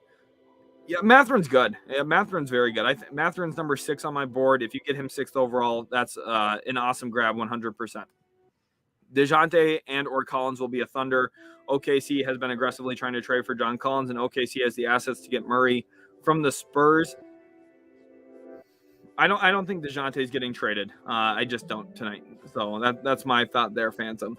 Doob says, any chance Duran slips to the Hornets? Huge shout out to Doob. Everyone, let's get some Doob hype in the chat. He's been commenting here for quite a while. Love having him in here. If he slips to 13, that's a huge grab for the Hornets. I would like that for them. I think that is unlikely, but I'm not going to say impossible. I think there's like a 2-3% chance for this opportunity here that, Duran could be a top 13 pick. I think he's a top 10 player. I think he's a top 5 player in this class even. I have him number 5 on my big board, but there is a small chance he goes to Charlotte. Another viewer who's been watching here for a really long time, huge thank you to you. Who do you think my Wolves pick in the first? I think that they're between a few players. Walker Kessler makes some sense. EJ Liddell out of Ohio State makes a lot of sense. Ty Washington from Kentucky, or Kenny Chandler. Those are the 4 players I have highlighted for Minnesota at this spot. We do have a donation, by the way, so huge thank you for the donation. Let's go ahead and get that on the screen now from the Gold Eagle. What do you think about your Mavs trading for either Bol Bol or Jonathan Isaac from the Magic? They could use one of them, and Magic have enough power forwards. That's a great question, Gold Eagle. Thank you so much for the $10 dono. Really do appreciate you. You've been an awesome viewer to have on the channel, so a huge thank you. I do not want Bol Bol. I think Bol Bol is not an NBA level player, but Jonathan Isaac, I would love. I think Jonathan Isaac is something that the Mavericks are missing in terms of a lengthy player who can impact shots around the rim, but also is good enough to move his feet out in space. I think he's a really rare player who, when he's healthy and when he's really bought into basketball, which right now he hasn't been as much, there's some really good basketball yet from Jonathan Isaac. And I think Mavericks offense right now doesn't need him to be more than he is, which I think makes it a really good, intriguing fit, honestly, and something I would really like to see for sure. Moving down here now to this one. Shashank says, teams drafting Patrick Baldwin will be hoping to take a now second-round flyer on him like the Clippers did with Boston. High upside project who surprisingly flopped in their freshman years. Right, and that's why I think he still will ultimately get drafted. I liked Boston. I thought Boston was worth getting drafted. I don't see the same for Baldwin, but I think the storyline is very similar in terms of what's going to actually happen on the night of the draft. I have mocked him in a lot of my mocks, not only in the first round, closer toward the start of the year, but also in some of my second round mocks that were on the channel toward the back end of the year. He does still get drafted, but we'll see exactly what happens with him. Nude says, do the Pistons end up with another pick tonight other than 5? Not in the first round. Maybe in the second round they'll make some moves, but the reason why they don't want another first round pick is it eats up their actual guaranteed cap space, where second rounders are non-guaranteed deals, which means you can, keep your flexibility going into free agency. And for Detroit, that's the goal right now. They're trying to open up cap space. That's what they want to do. They want to sign somebody big in free agency. Kyler says, what move did you see OKC making in free agency? They're tough to project because a few years ago they had cap space. I thought they should use it. They didn't. I don't know if they're going to be aggressive in free agency. I think the goal is to stay bad next year, and with hopes of getting to a position where they can land Victor Wembanyama and add him to the front court and have Chet Holmgren and Wembanyama on the same team. Mr. J says, can't wait for Orlando to take Jabari. Totally understand that. He's a good young player who's prototypical 3-and-D wing in this league. He's going to be really good. Eric says, do you think Boncaro and Jalen Green will be a good duo for years to come? I do. Those two guys, 2 scorers. It's going to be tough to stop those 2 guys from getting buckets. Bouquet says, if the Blazers draft Sharp and he plays solid or even great, what do you think his trade value at the end of the year is? It wouldn't matter what his trade value is. They wouldn't trade him. If he plays great as a rookie, they're going to keep him.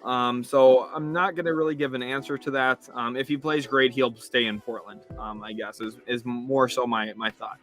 Kyler, do you see Giddey and Shea taking a big step forward with someone like Chet on the team? Yes, I do. I think Chet will really help open the game for them in terms of the spacing and a little bit of pick and pop play. And that's why I want them to take another center yet, like a Mark Williams or Jalen Duran, because I think getting someone who's a physical big who can really screen and roll would help this team a lot as well, specifically those young guards. What I think Oklahoma City needs to do, though, is they need to stop resting their players in February, March, and April. They need to stop doing that. You're sacrificing 30 or 40 games of development for your young players that you want to become stars or at least near all stars. If you want them to get better, they need to play. They need to stop resting those guys. Josh Giddey missed like 35 games this year with a bruised hip, essentially. Or a sore hip, or it was something with his hip, that some injury that was not super serious. And Shea, every single year is good for an ankle roll that will miss him a month and a half or 2 months. And that stuff's going to end up coming back and biting them, because there's going to be moments of development that these kids missed because they weren't playing games in February, March, and April. Ollie Rodriguez says, will Sharif O'Neal get drafted or go undrafted tonight? He will go undrafted, unfortunately. I think he could catch on with the team. He'll at least play in Summer League, and we'll see what he can do. Shashank says, I hope Patrick Baldwin flops in the NBA. Players who play mid-major for their parents proceed to suck at it and then still decide to enter the draft early should not be rewarded. Yeah, there's a little bit here to that too, where had he went to Duke and played the same way, he would have probably still been a first rounder. So I see what you're saying. I hope he succeeds, because I don't want any of these players to not actually do well, but I understand your perspective. Mamadou says, I think OG still grow, but right now he isn't near an all-star. And trading Josh Hart and Nasir Little with the 7th pick is too much for him, and I definitely don't think he's better than Simons. He is definitely better than Simons. We'll do a little bit of live comparison here. I think everyone acknowledges OG Anunoby is a better defender. Everybody knows that, than Anthony Simons. He's bigger, and he plays a more desired position as a small forward rather than a scoring guard. So Anthony Simons this past year, this is player A, Anthony Simons here.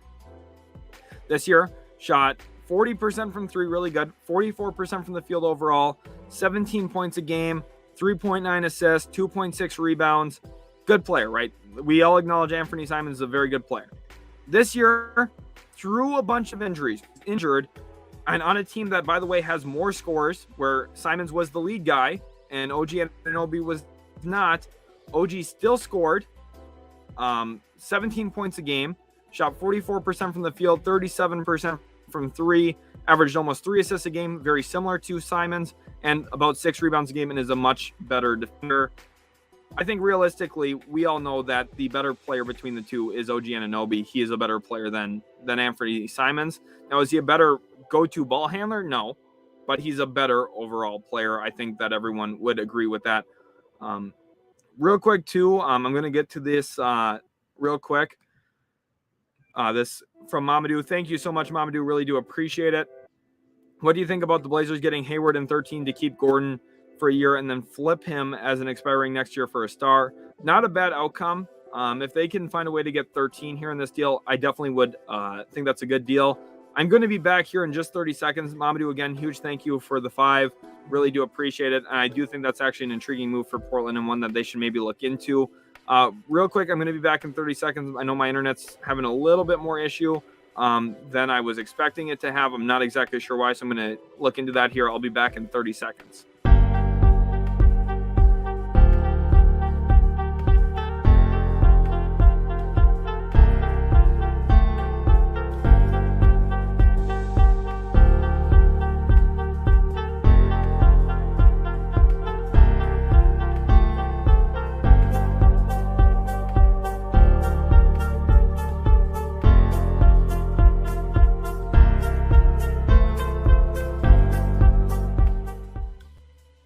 All right, thank you so much for holding there. Hopefully the issue has solved itself.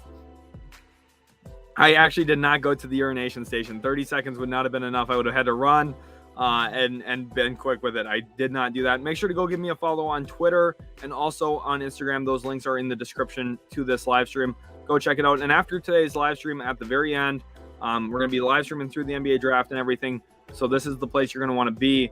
ATG Rico says, Benedict Mathurin reminds me of young Harrison Barnes. Interesting. I see more Tim Hardaway Jr. in him. But Harrison Barnes, that's interesting. I think Harrison Barnes is a little bit less fluid. I think a little bit more blocky, even though he's really vertically explosive. I think Hardaway Jr. a little bit more fluidity in his hips for sure. Let's go ahead and move on to this one. Right here from AG says, happy draft day, everyone. This is the day, right? Let's get some snaps in the chat. Let's get a little bit of clapping emojis going on in there. I'm super stoked. The draft is finally here. Absolutely love it. BS Express says, great Pacers vid. Simon, owner, wants butts in the seats, and Ivy is how that happens. It's just going to be at what cost? Exactly. I'm glad BS expressed that you did enjoy that. A lot of work goes into those individualized team videos, a lot of research, and a lot of, just active thinking about, what makes sense for the franchise, for the team that, sold the least amount of tickets this past year. I don't think ownership wants to stay bad. And I think that they're going to be really motivated to improve that team. And I'm excited to see how they do it. And I think, like you said, that Ivy's the best case scenario. Man Guy Friend Bro says, why would OKC want Sharp given they already have a backcourt? They wouldn't want another big or forward. Why would they? Well, Sharp. If I said Sharp, I meant to be talking about Duren earlier. If I said Sharp, I'm sorry if I might have just been really misspeaking. That sometimes that happens where you missay someone's name and then you rant about him for a minute. If I said Sharp, excuse me. The part of why Sharp still works though is because you do have the athleticism there. But I think Duren would be a really good fit in OKC as well. Brady wants to know about Kofi Cockburn. I think he's a really, really big player who at least gives you optionality off the bench. Now, he's not going to play every night. He's not going to be someone who is a top 10 guy on the team. But on certain nights, kind of like what we saw from Boban in Dallas, there'll be certain nights that the coaching staff will say, they don't have an answer for this. Let's go to him. Let's feed him in the post and work out of that because he's huge. He's a mammoth of a human being. And I'm excited to see what he ends up doing in his career. Gold Eagle 99. So you really think Bol isn't an NBA level player? I don't, unfortunately. I just think that his mobility is limited. I think that, he's dealt with injuries that have really hindered what he could have been. Now, 4 or 5 years ago, I thought that this kid could have been really good. And I thought that his mobility has been really hindered by some of those injuries. So it's definitely a bummer. Doob says, thanks for the shout out, man. Love the content. Glad you enjoyed. Craig says, will Zaire Wade get signed for G League play? He was actually working out for the Spurs the other day. So we'll see. We'll have to watch if Zaire Wade gets another opportunity. Here we have a question. What's the max offer you think the Suns would match for Ayton? Probably 4 years, 80. About $20 million a year. Anything more than that, I don't think that he would get signed there for more in Phoenix. Kyler, what do you think Detroit sends to Phoenix for the sign and trade of Ayton? They might not have to sign and trade. I know that, there's reports that the Suns want to work a sign and trade. The reason why they want to work a sign and trade is because they're flat out afraid of losing him for nothing. Let's say, Detroit comes in and gives a max contract to him. It's really possible that Phoenix does not match that, which means that the Suns get nothing in return. They lose the former number 1 overall pick for free.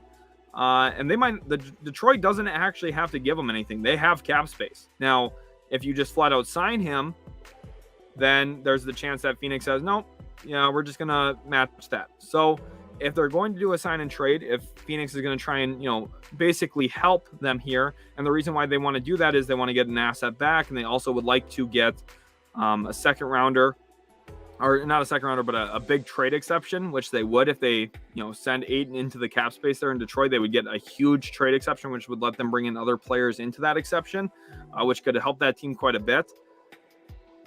Well, then maybe we look at that pick that they got for Jeremy Grant. That's kind of what I'm thinking. Mamadou says, Duren and Davis are two of my favorite prospects, and I would love to watch them both drop to Charlotte. It would be great if both of them go to Charlotte. Oh, my goodness. Watch out. Nav here says, does Jabari make sense for the number 1 pick? Yeah, he does. He's really safe. That's the one thing I have to say about Jabari. He's a good defensive player who shoots the 3 ball really well with good size. He's a great shot maker. Like, it's really safe. Now, does he have the superstar upside? I don't see it as much myself when I watch him that, other people perceive that he has. And I understand why some people see it in him. I just don't at all. I never really thought that, Jabari's going to be a superstar, but I still think he makes sense, number 1, for Orlando. I think he fits. PT, which prospects do you believe will drop the furthest in the draft? I remember last year seeing Sharif Cooper falling to the middle second round from a projected mid-lottery. Well, that's the issue, because last year you were probably watching ESPN, and ESPN was projecting him as a top 10 pick. And for an entire year of that draft cycle last year, I told people Sharif Cooper will be a second rounder and that he will spend time in the G League. And people for about 8 straight months called me an idiot. And he got drafted in the middle of the second round by Atlanta. and played a lot of G League basketball this year. It happens. He didn't actually drop. Like, I know he dropped in comparison to where some people had him on their boards. Sharif Cooper was overhyped. Not that he's bad. I think Sharif Cooper can still be a good player and still valuable for Atlanta. I think if I'm Atlanta, I would count on him being a part of their rotation at certain points next year, for sure. It's not that he's bad, but the projection of him being a first round or even a lottery pick was just ridiculous to me. I never understood that, simply because he's a player who doesn't have that to him, right? Was smaller. The efficiency wasn't there. He didn't drop. This year, I don't know if I see a player dropping besides maybe Kennedy Chandler. And again, it's for the same reason. He's smaller. I think Kennedy Chandler, if he was 6'3", we'd see him as a top 10 pick this year. I really do think that. But since he's not 6'3", 6'0" flat, he's going to be picked anywhere from 19 to maybe 28, 29, 30. And if he fell into the second round, I wouldn't be completely shocked. I think it would be a steal for whoever does get him. But I wouldn't be like absolutely blown away and like, wow, what? I wouldn't have guessed that because he's a little bit smaller. Poe says, thanks for keeping us entertained throughout the process. I appreciate you dropping real knowledge and going through a ton of outcomes. Excited for the draft, and good luck to my Pacers and your Mavs. Thank you so much, Post. Really appreciate it for the $10. That is really thoughtful, and I really do appreciate each and every one of you. The donations are so appreciated. Never really expect getting donations when I go live, and when they happen, it feels really, really nice, and I feel really blessed, honestly. So huge thank you to you guys. I'm really, really thankful. I try and express that as much as I can, and I'm glad that you're enjoying the content here for sure. M Nude here caught my little ESPN slander. Says ESPN doesn't have the utility man. Yeah, they don't, unfortunately. We'll see if down the road, if ESPN offered me a job, maybe I would take it. Probably would, but we'll see. I'm kind of liking what we're building here at Utility Sports. I think we're a little bit different and a little bit more niche, and just I like what we're doing. I really do. He also says, I'd hope so, but that's better than just drafting Murray. Probably talking about a trade down for Sacramento, I'm guessing. How many trades do you see happening in the lottery? Personally, I only see one or maybe two. I see Portland moving 7 and possibly Pels moving 8. What I see is Portland move 7, and I see Cavs move 14. Those are the two trades in the lottery that I see this year that make the most sense, honestly. Those are the ones that are really important here. Doob says, do you think the Hornets entertain the idea of drafting a guard with Bouknight on the roster? Not super likely, but if a good one falls to them, they'll take him. They'll take advantage of it if a guy like Johnny Davis slips, or if a guy's there that they like. Maybe Jaden Hardy at 15, I wouldn't rule out either, because Mitch Kupchak is a really good talent evaluator. He's smart and knows what's available and knows how good players can be. I think he's one of the smarter drafters in the entire league. So the Hornets, if there's a good player there, they will, but they're not just going to take a guard just to take a guard. Jordan says, how many more trades do we see before the start of the draft? Go Pistons. Love to see all the Pistons fans in here. If you're a Pistons fan, let's get some Pistons hype in the chat right now. Comment Pistons with exclamation point, or comment something about Detroit. Let me know what you're thinking about the Pistons right now. Let's get some Pistons hype in the chat, though, like Jordan's saying. And for trades before the start of the draft, maybe 1 or 2. I wouldn't expect a ton, just simply because teams are still working on their boards and kind of finalizing all their draft night strategy. Post says, I think Pacers fans are setting themselves up for a big upset. I would love to trade up for Ivy, but don't hate staying at 6, taking Mathurin or Murray, and also continuing to build with the assets saved. And that's the thing, right? This isn't an end-all be-all right now for Indiana. It really isn't. In terms of, it's Ivy or bust. There's other good players here. I just think Ivy's the one that really pushes them forward further. And it will feel disappointing probably for Pacers fans if they don't get Ivy, and I get that. But there's other good options. They don't have to be super worried.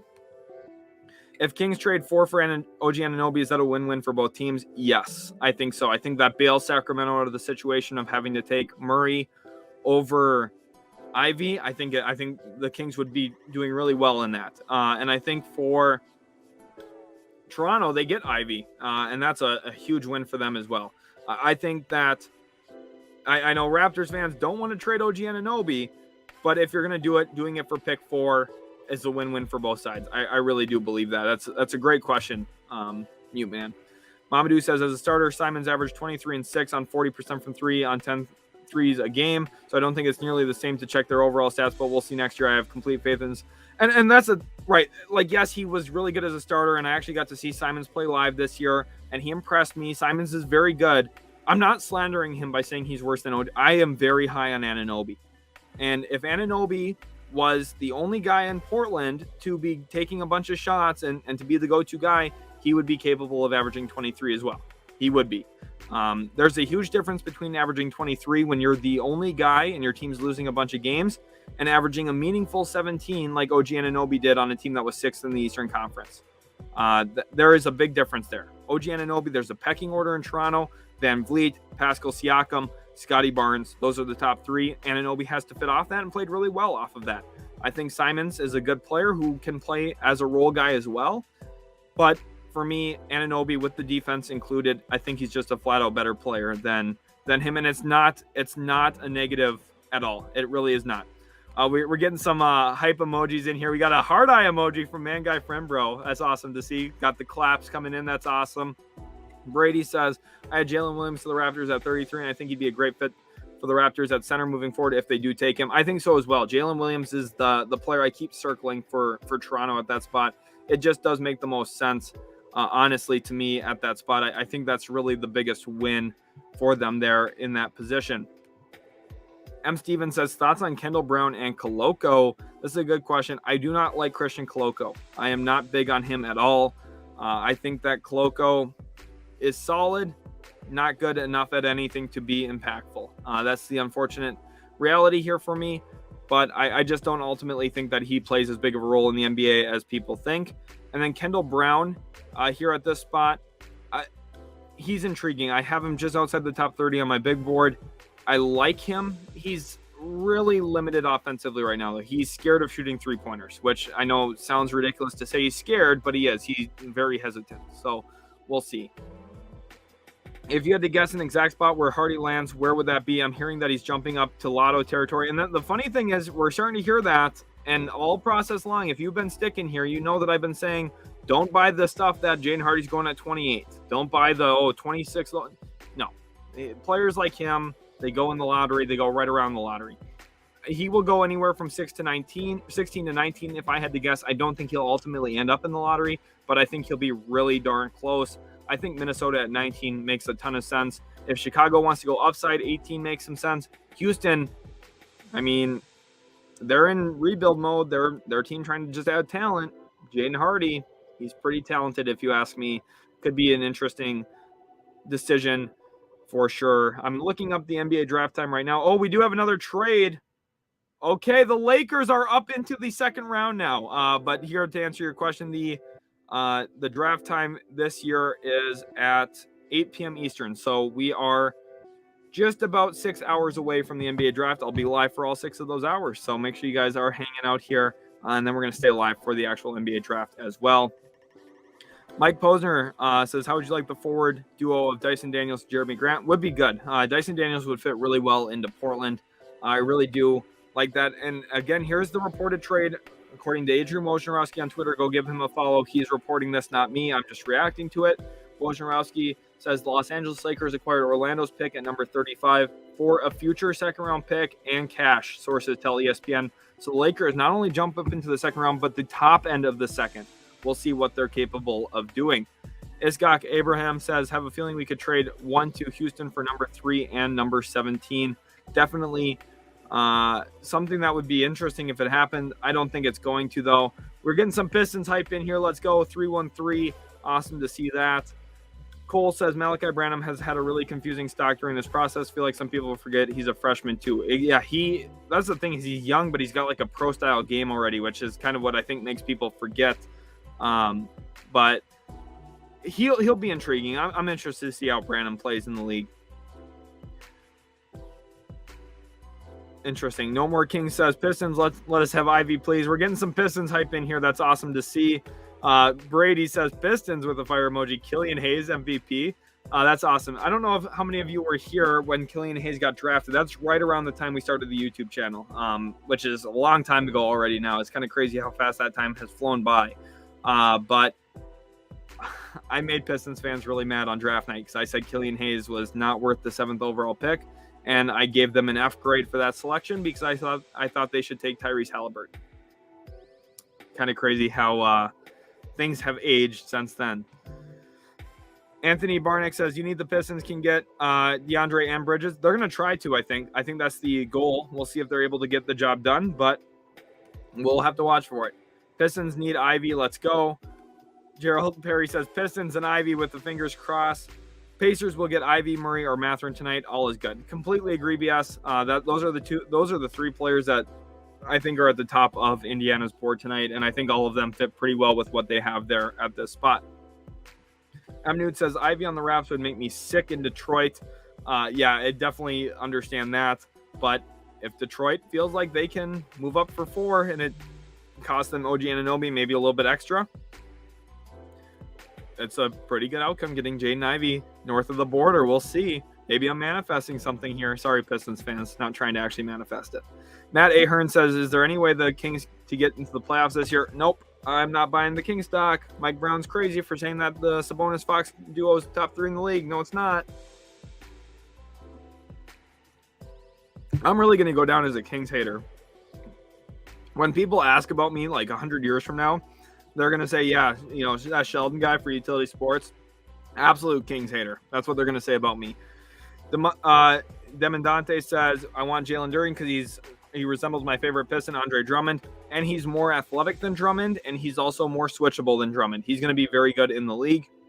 Mason here with the GOAT comments. Thank you so much. Appreciate that. M. Nude says, why is the time moving so slowly? Come on, draft. This happens every year. Day of the draft. You're so excited. All the excitement's bubbling up. You want to get to it, and then you realize it's not until 7 p.m. at night, and you're like, oh, my gosh, let's go. Time, let's go. For those of you on the West Coast, you're pretty lucky because it's at 5 p.m. for you, so it kind of jumps around quite a bit. Kyler here says, do you think Portland is gearing up to make a run at Brad Beal or DeAndre Ayton in free agency? I don't think Jeremy Grant and OG will be enough to get them deep in the playoffs. No, I don't think they're making a run at those players. And the reason why, I know Jeremy Grant and OG Anunoby doesn't sound like enough, but let's not forget they have Dame. Yes, this team was bad last year. Damian Lillard was injured and didn't really play. Having him, and if they can add something at 7, here's the roster. Let's say they'd make a trade for OG. They don't have 7 anymore. But either way, let's go through the lineup if they make the OG trade. They've got Dame, Simons in the backcourt. At the 3, they have Josh Hart, OG Anunoby, Nasir Little as options. At the 4, they have Jeremy Grant. And at the 5, they have Yusuf Nurkic. Those are 7 very good players. That's 7 good players. That teams just flat out usually don't have 7, 8 really good players. The Blazers would be at 7, including a star in Dame and a bunch of other guys who are really good number 2, number 3 options in Simons and OG and Josh Hart. I think is valuable as like your 6th best player. Jeremy Grant, I think, is your 4th best player, is pretty good. Yusuf Nurkic, that's where you'd have to look to improve, I still think, which is why the Ayton comment makes sense, but I don't know if they're going to target. Now, is it good enough to win a championship? No, it's not. I don't think so. Is it good enough to get to the Western Conference Finals? No, probably not. But does it give you a shot to at least maybe get to the second round? And then from there, let's say you're facing somebody's star player and he twists his ankle wrong. Now you feel like you have a pretty good shot? Maybe.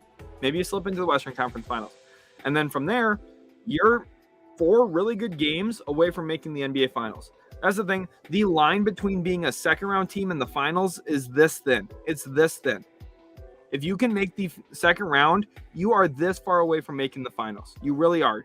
The second round of the playoffs means you are a top 8 team in the league.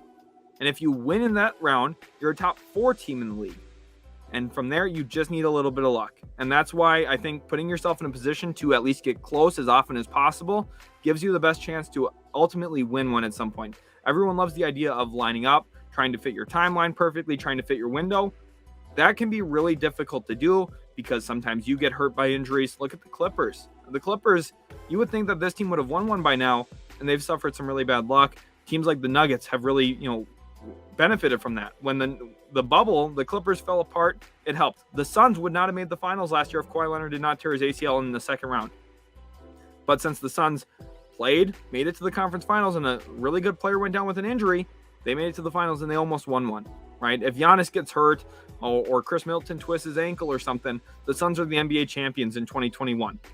That's what I'm talking about here. If you put yourself in position to at least get close, some things go your way, you get lucky, stay healthy, you can win. They could. Now, would I bet on it? No. Realistically, if we played out the year 50 times, how many times would they win? Probably not any.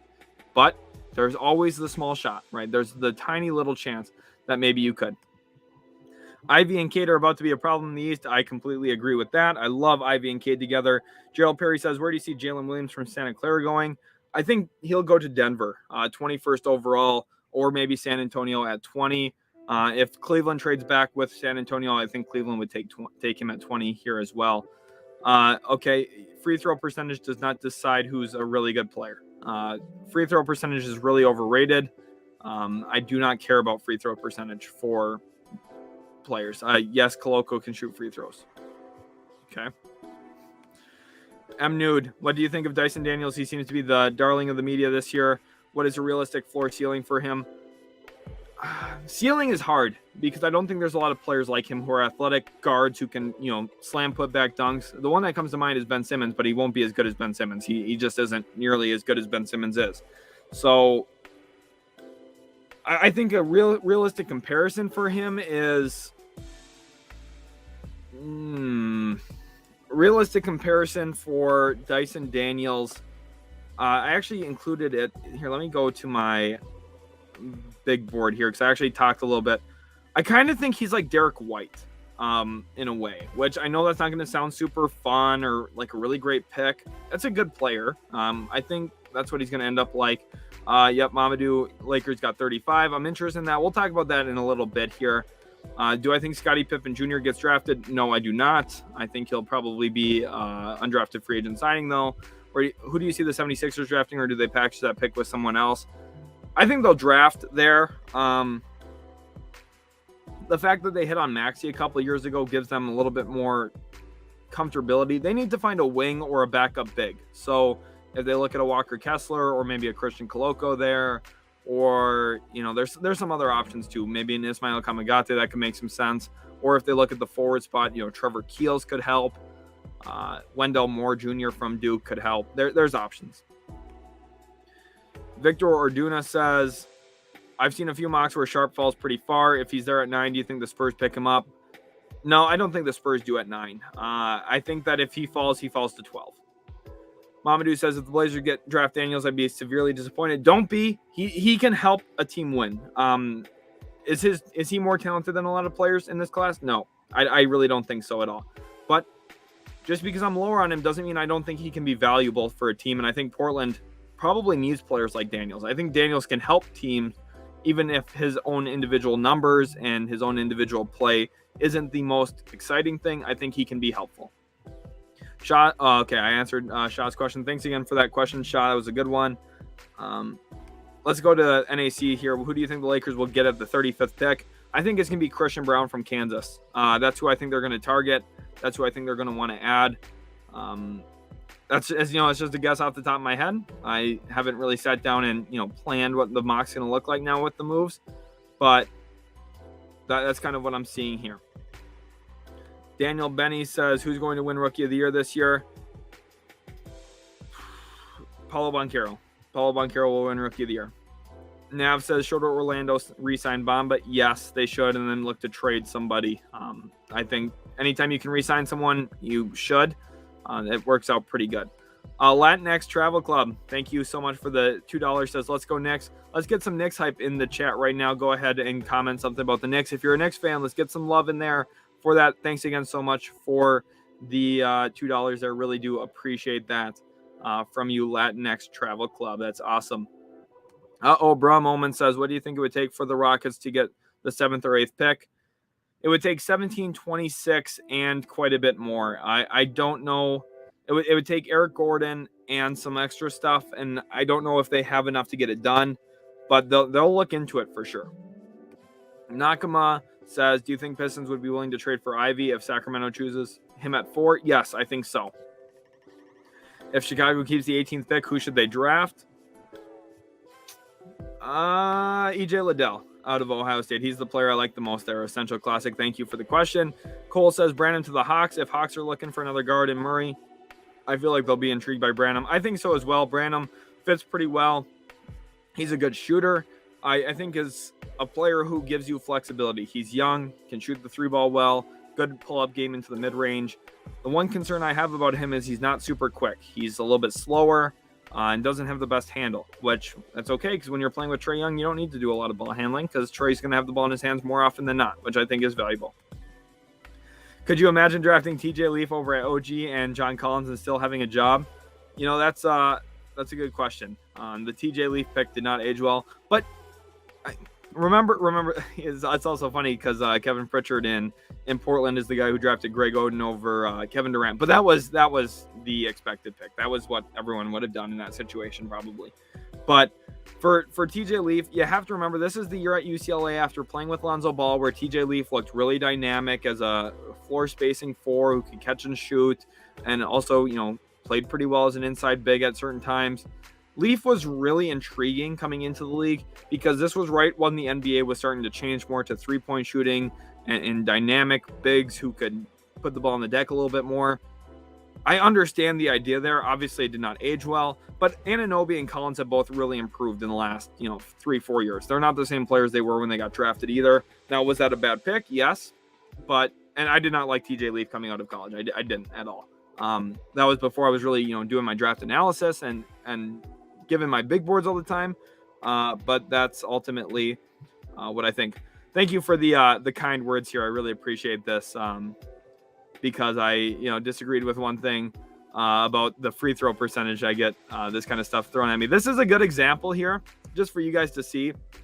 Throughout the hundreds of videos on the channel, almost 1,000 videos now at this point, this is the kind of stuff that I get to read. So when you guys do post really positive comments or really nice things, they actually do go a long way in motivating me to continue posting. Because when you read stuff like this, it doesn't make you feel good about yourself. And it's really, I think, not a nice thing to say on the internet because, first of all, I don't know who this guy is. And he's behind a screen right now and he feels super powerful commenting something like this just because I don't think that free throw percentage is a big indicator on how good a player is. And I don't think anyone should believe that. LeBron James is a career 73% free throw shooter and is the second best player of all time, if not the best player of all time. But go off. You got me. Kings here says, Kyler here says, Kings need to commit to the rebuild. They're going nowhere with the roster and their team has pushed away prospects like Jaden Ivey. They can't commit to the rebuild now after trading Halliburton. They're stuck, which is why that trade was so bad. And I've been saying this in some of my recent vids, but I've thought it for a long time. And I don't think this word's a word, but pivotability or the ability to actually pivot and change your direction and make new decisions on the fly and make everything fit as you go is one of the most valuable things you can have throughout the course of running an NBA franchise. You need to put yourself in positions to make adjustments and move. And the issue with Sacramento right now is they can't. After trading for Sabonis, they're in on winning. They're in on trying to build around Sabonis. Whether that's with Fox or not, that's really the only area that they have to improve and make some changes, right? If they don't think Fox is the guy, they can trade him. They can't now at this point trade Sabonis. They are locked into Sabonis. Otherwise, the public media narrative is going to be so bad. If they ultimately walk away from this with nothing to show for Halliburton, they really can't. What are they going to do, right? What are they going to do? Like, that they don't have any pivotability. And I think it's honestly a really big concern for me that I have with Sacramento.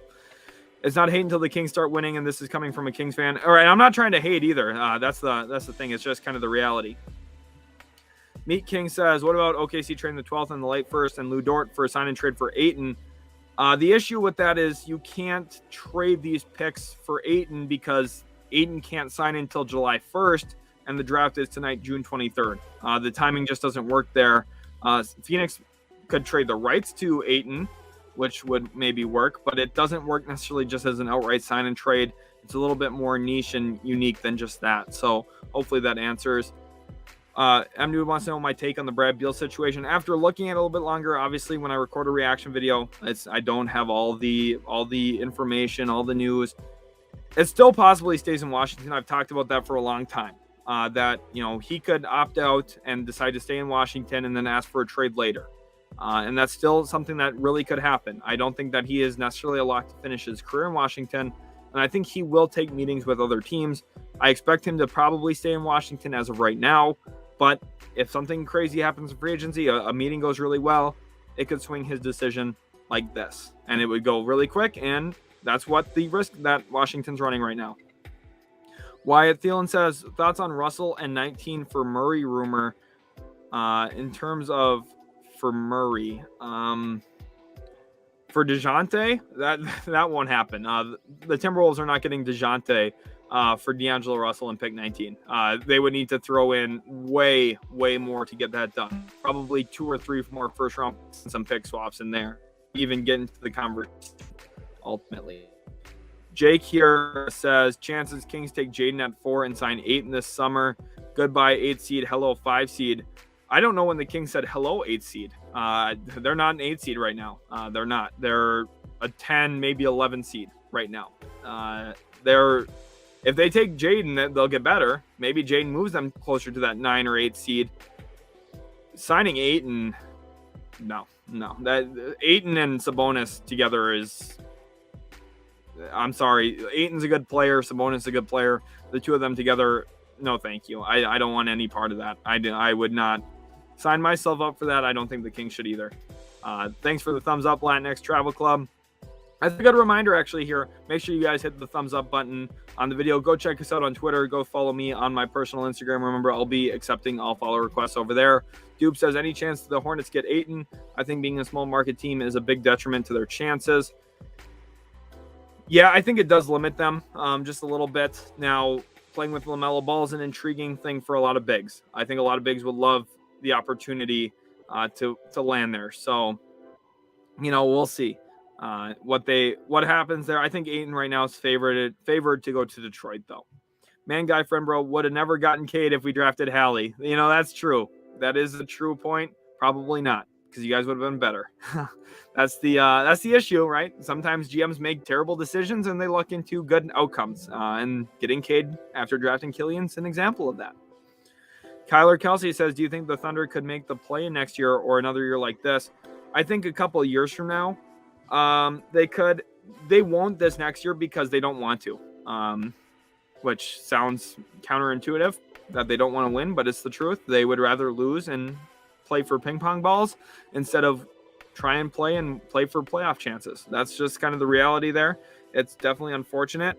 I do have some people to thank for following on Twitter. Anthony Barnack, huge thank you to you. Cy Mars, Jake RY33, Ben Motley, Derek Campbell, Tony AFK, huge thank you to you. And then also Brady Thompson with the huge follow request over there. Thank you so much, guys. Really do appreciate that. Got you all signed up.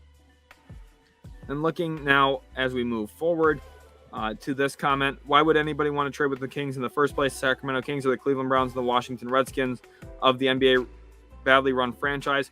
That's why people would want to trade with them, right? So they could take advantage of them. It happens. The Pacers wanted to trade with them because they were getting a nice young 21-year-old who's capable of averaging 18 and 10. That's why. In your mind, how do you justify the Halliburton win sooner trade and also keep the 4th pick? Well, this is the thing. The trading Halliburton thing is not justifiable. There's just no justification for that. They traded a player who's arguably just as good for a player who, yes, he's a 2-time All-Star, but those were fringe. We need to stop acting like Sabonis was an All-Star starter. Okay, he was like out of the 24 guys or whatever that make it, he was like number 22, 23. He's like the last pick between LeBron and Kevin Durant when they're choosing who they want on their team. They're like the last selection. Sabonis was closer to 24 than he ever was to even 12. That I keep hearing Kings fans tell me that, oh, we got an All-Star. Okay, yes, but it's not like he's a transcendent player. He's good. He's better than Halliburton is right now. I agree with that. But Halliburton, a year or two from now, might be better than Sabonis, which is where this trade starts to look really bad. And the issue is now they have the 4th pick, and everyone wants to trade it. I don't think that they should trade it. I think that they should take the best player available. If I was running Sacramento, I would take Jaden Ivey. Now, you guys know I'm on record of saying I don't want Jaden Ivey to go to Sacramento, and I hope it doesn't happen because I don't want Jaden Ivey's career to get ruined. And you got to think about it from my perspective, right? All year long, I've been telling everyone Jaden Ivey's the best player in the class. I firmly believe that. I 100% believe that. And if he goes to the right situation, he'll show it. But let's say he goes to Sacramento and they use him as a cutter and they use him as an off-ball guard. Will he live up to that number one potential? No, I don't think he would. And that's why, from my perspective, I don't want that to happen. But if I was running Sacramento, I'd still take him because I still think he's the best player, right? Like, so it's a weird situation. Poe says, wonder if that Thunder Lakers trade means Thunder aren't trying to move up for the Sharp anymore. Well, that trade was actually with Orlando. That was with the Orlando Magic, not the Oklahoma City Thunder. So I think that the Thunder are still in play to move up. Mamadou says Blazers made the Western Conference Finals with Enes Kanter, Al-Farouq Aminu, and Mo Harkless, and people are telling me they can't go back. Come on now. The one thing here is, you did have CJ still, and Nurkic was, I think, better a little bit than he is right now. But that's a great example here, Mamadou, as well, about why being competitive is good, because the way the postseason shook out that year, the Rockets ended up having to play the Warriors. And those two were the two best teams in the West that year. The Rockets were clearly better than Portland. That series went 6 games, I believe. That was the year that Kevin Durant went down with an injury. And yes, the Blazers did get swept in the Western Conference Finals to a Warriors team without Kevin Durant. That happened, but ultimately, the Blazers put themselves in a position to maybe win. What if Steph Curry goes down in that series? Do the Blazers have enough to win? Probably. And that's what you have to put yourself in a position to do. Spurs making big moves. I think they'll be aggressive today, moving up some of those draft picks. Nabita says, do you think Kai can be drafted? And where do you think he's going? Yes, I think he can. I think he'll probably go in the second round, anywhere from, say, 45 to, say, pick 58, which is the last pick of the first round. So or of the second round, excuse me. So there's definite options. What player should the Pistons select, Benedict, Murray, or Sharp? So assuming they don't get Ivy, I think that they should take Benedict Mathurin. That's who I would take if I were in their shoes. That's the player who I'd prefer out of those three. Local baller, Lakers just got 35 for Magic. Off the top of your head, who is a good selection there? Local baller wants to know. Christian Brown is a guy I like there. Jalen Williams, I think, could help them as a center. I've talked about him a lot, though. Let's try and get some other players. Wendell Moore Jr. Could be pretty good. I don't think Jake LaRavia will still be there. Darian Sebron could give them an athletic finisher, but I don't know if his fit next to Russ is something I would want to sign myself up for. Maybe Caleb Houston out of Michigan, someone we haven't talked about a ton. I kind of like his role in the NBA. He was used as a movement shooter for Michigan this past year, and he didn't maybe have the year he was hoping to have, but he showed enough promise that he could be a good draft pick at 35. Was it Dyson Daniels who tore up that Rising? Yeah, Dyson Daniels played very well during the Rising Stars event. Again, that's a little bit more of a scrimmage type setting. It's a little bit looser, but he played well there. Interesting comparison here. Dyson Daniels similar to Sean Livingston. That's not bad. I have not thought about that myself. Going through comparisons is always hard because you're trying to recall every player from NBA history. You're going to brush over guys, not think of somebody. That's not a bad one. I think that Daniels a little bit more athletic than Livingston, but, of course, Livingston's athleticism kind of got destroyed by that serious knee injury he had back with the Clippers. So maybe that might actually be one of the better comparisons.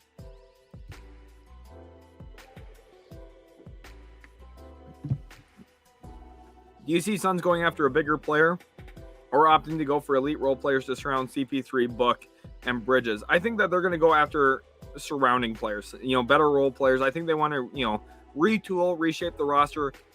They're going to look at some of the things that went wrong against Dallas. They're going to look at some of the things that went wrong against Milwaukee from the last finals. And they're going to try and find ways to improve and really renovate this roster. And I think it's going to be the role player route. Here we have a comment here from, let me go back up to it. I lost it here for a second. Let's go back up. Wow, there's a lot of comments. Thank you guys. From Kirk here, love for my Blazers to add depth with 7th pick, get Dort and draft picks, draft Sohan, then sign and trade for Mo Bamba. That sounds like a really good outcome for Portland. If they can do that, that would be really good. Mizzou says Ivy a king unless the Kings get a huge package in return. I don't think so. I think they take Keegan Murray 4th overall. I know that's not the popular thought. Well, some people think it's popular. that's kind of the split. Pick 4 is really where there's a lot of split. If your audio is delayed, try refreshing the stream. That might be able to solve things for you. OKC says Kyler here says if OKC trades 12 and Dort for 7, do you see Sharp as a future 3? I see Sharp coming off the bench for his rookie year. I also think trading Dort for OKC is a poor decision. Need wing depth.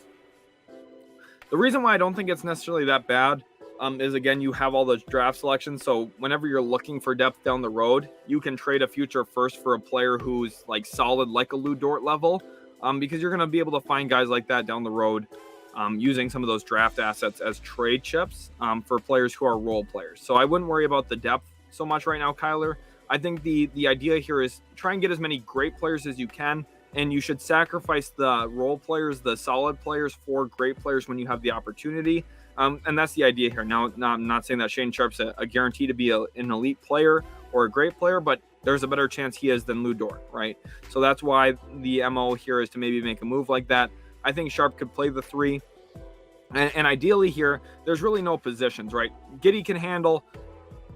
Shea can handle. Yes, offensively, technically, Sharp would be the 3, but he'd probably guard 2s defensively because I'd put Giddey on the small forward more often than not, or even sometimes a power forward depending on the matchups. So that's kind of what it really comes down to. Okay, good, and just had to reload. Perfect. Thank you, Nude, for that. Glad that everything got fixed. Kyler says it'd be low-key nice to see Raps get 4. Ivy and Barnes would be such an exciting duo. Even as an OKC fan, I would tune into those games. Yeah, that's the thing for me. Like, this is why I want all these teams to do really well on draft night and get stuff that makes them better, because I have NBA League Pass. I watch, every night I'm watching 2 or 3 games probably, on top of when I coach basketball and I'm watching college games. Pretty much my whole life is centered around basketball, if you can't tell. I actually work at a place that broadcast basketball games as well. So I'm busy when it comes to basketball. I do a lot of basketball stuff. And Ivy and Barnes together, oh my gosh, that would be awesome. That would be really awesome. Connor wants to know what I think Minnesota would have to give up for DeJounte. You're looking at the first this year, first in 2024, first in 2026, swaps in 2023, 2025, and 2027. And they'd have to give up D'Angelo Russell and maybe just a little bit more. That's kind of what I think. Otacon says, let's go Knicks. Question here about Kevin Durant to the Mavs. I know there's a lot of rumors about KD to Dallas. That's just a Mavs Twitter thing, though. Do not believe that. Kevin Durant will not be a Dallas Maverick. I know he played for the Texas Longhorns. I know there's some Texas roots there. He will not play with the Dallas Mavericks at any point in his career. I would be shocked. I hope so. Kevin Durant's awesome. He's a really great player. Make my Mavs better, but I don't think it's happening. Brian K says, what are the chances the Bulls trade the 18th pick for a win-now role player? I would say mild. I don't think that they're going to. I think they're going to stick at 18. I know a lot of people like the idea of them trading out of that pick. I think the fact that they have an opportunity, I think that there's the fact that you have the opportunity here to add a talent who's near lottery level in a really deep class. You need to capitalize on that. Yep, Cleveland traded for the 49th pick. Thank you, Warriors Travel Coaster, for sharing that. Then we go into Knicks. Can the Cavs get AJ Griffin at pick 14? Unlikely. I think he'll be off the board there. Kirk says also I might trade 7th pick for my Blazers for Knicks 11 and Noel and Burks. That's not a bad one. That helps the Blazers get a little bit more depth, specifically in the front court with a backup big behind Nurkic. Alec Burks would help them in the backcourt as a backup. And then obviously moving down from 7 to 11, not much you have to give up. They would have to send out some money back in that deal. Probably see Eric Bledsoe go back to the Knicks in that. A says, how could the Pistons pull off trading for Ivy and signing Ayton, seeing as they move Jeremy Grant, especially if a team like Indiana can offer Turner to the Suns for Ayton? What it would have to be is they'd have to give up the pick they got for Grant and pick 5 to move up with the Kings for pick 4. And then they just sign Ayton, and they have cap space. So if they're going to have to call Phoenix's bluff and say, we're going to give them a max, Phoenix, let's see how willing you are to go near or in the luxury tax. And I don't think Phoenix will. I think Phoenix is going to avoid the luxury tax, which means that Detroit has a lot of the leverage here. Taylor Cavett says, best case scenario for Charlotte tonight, go Hornets. So best case for Charlotte is at 13. They're able to get somebody like Mark Williams, who I think would be a really good addition to their big man spot. And then at 15, Tari Eason. I think that's the best outcome. If they can walk away with those two players, they feel really good about the the outcome. Jakin says, who's the late lottery pick, mid-first round pick you think had the best chance to be an all-star? That's Jaden Hardy. If any player who's going to be taken after 15 is an all-star tonight, I think it'll be Jaden Hardy. I think he's got the best chance. There's some other guys in the class that I really like, but I think Hardy's upside is more immense than others after pick 15. Eddie F says, big Knicks fan here. I don't see us getting Ivy, kind of hoping they unload Kemba, Noel, Burks, even more that I'm worried about whether they get AJ or Branham or whoever at 11. Bet we trade down. It'll be interesting to watch. I haven't actually talked too much about I haven't heard too much about the Knicks trading down, so we'll monitor that. Jazz and E, I know you guys know you just joined a bit ago. Hopefully you're still in here. I know it's about 17 minutes behind. I'm about 17 minutes behind on comments, but there's been so many great ones. I'm trying to get through them and answer them as best as I can. Just join. Can you talk about the Thunder? So at 2, they're taking Chet. 12, they might trade up to 7. If they don't trade up to 7 or 8 to get Shaedon Sharpe, I could see them sticking there. Maybe Sharpe falls to them. Luckily, that would be really nice for Oklahoma City. Otherwise, you look at them, probably target someone like Jeremy Sohan at 12 or maybe a Mark Williams at 12. Those are kind of the best options for them. And then, from there, you try and keep building forward. Maybe they make a run at Victor Wembanyama next year. Kirk says, any chance Charlotte gets off Hayward's contract? They'll try. I did like the idea that one of our viewers put in the comment section earlier about Portland actually looking at Gordon Hayward and using that as leverage to bring in a player who I think is good and could actually help them win while also getting an asset to do so. Yes, Hayward's on a bad contract. Hayward is not a bad player.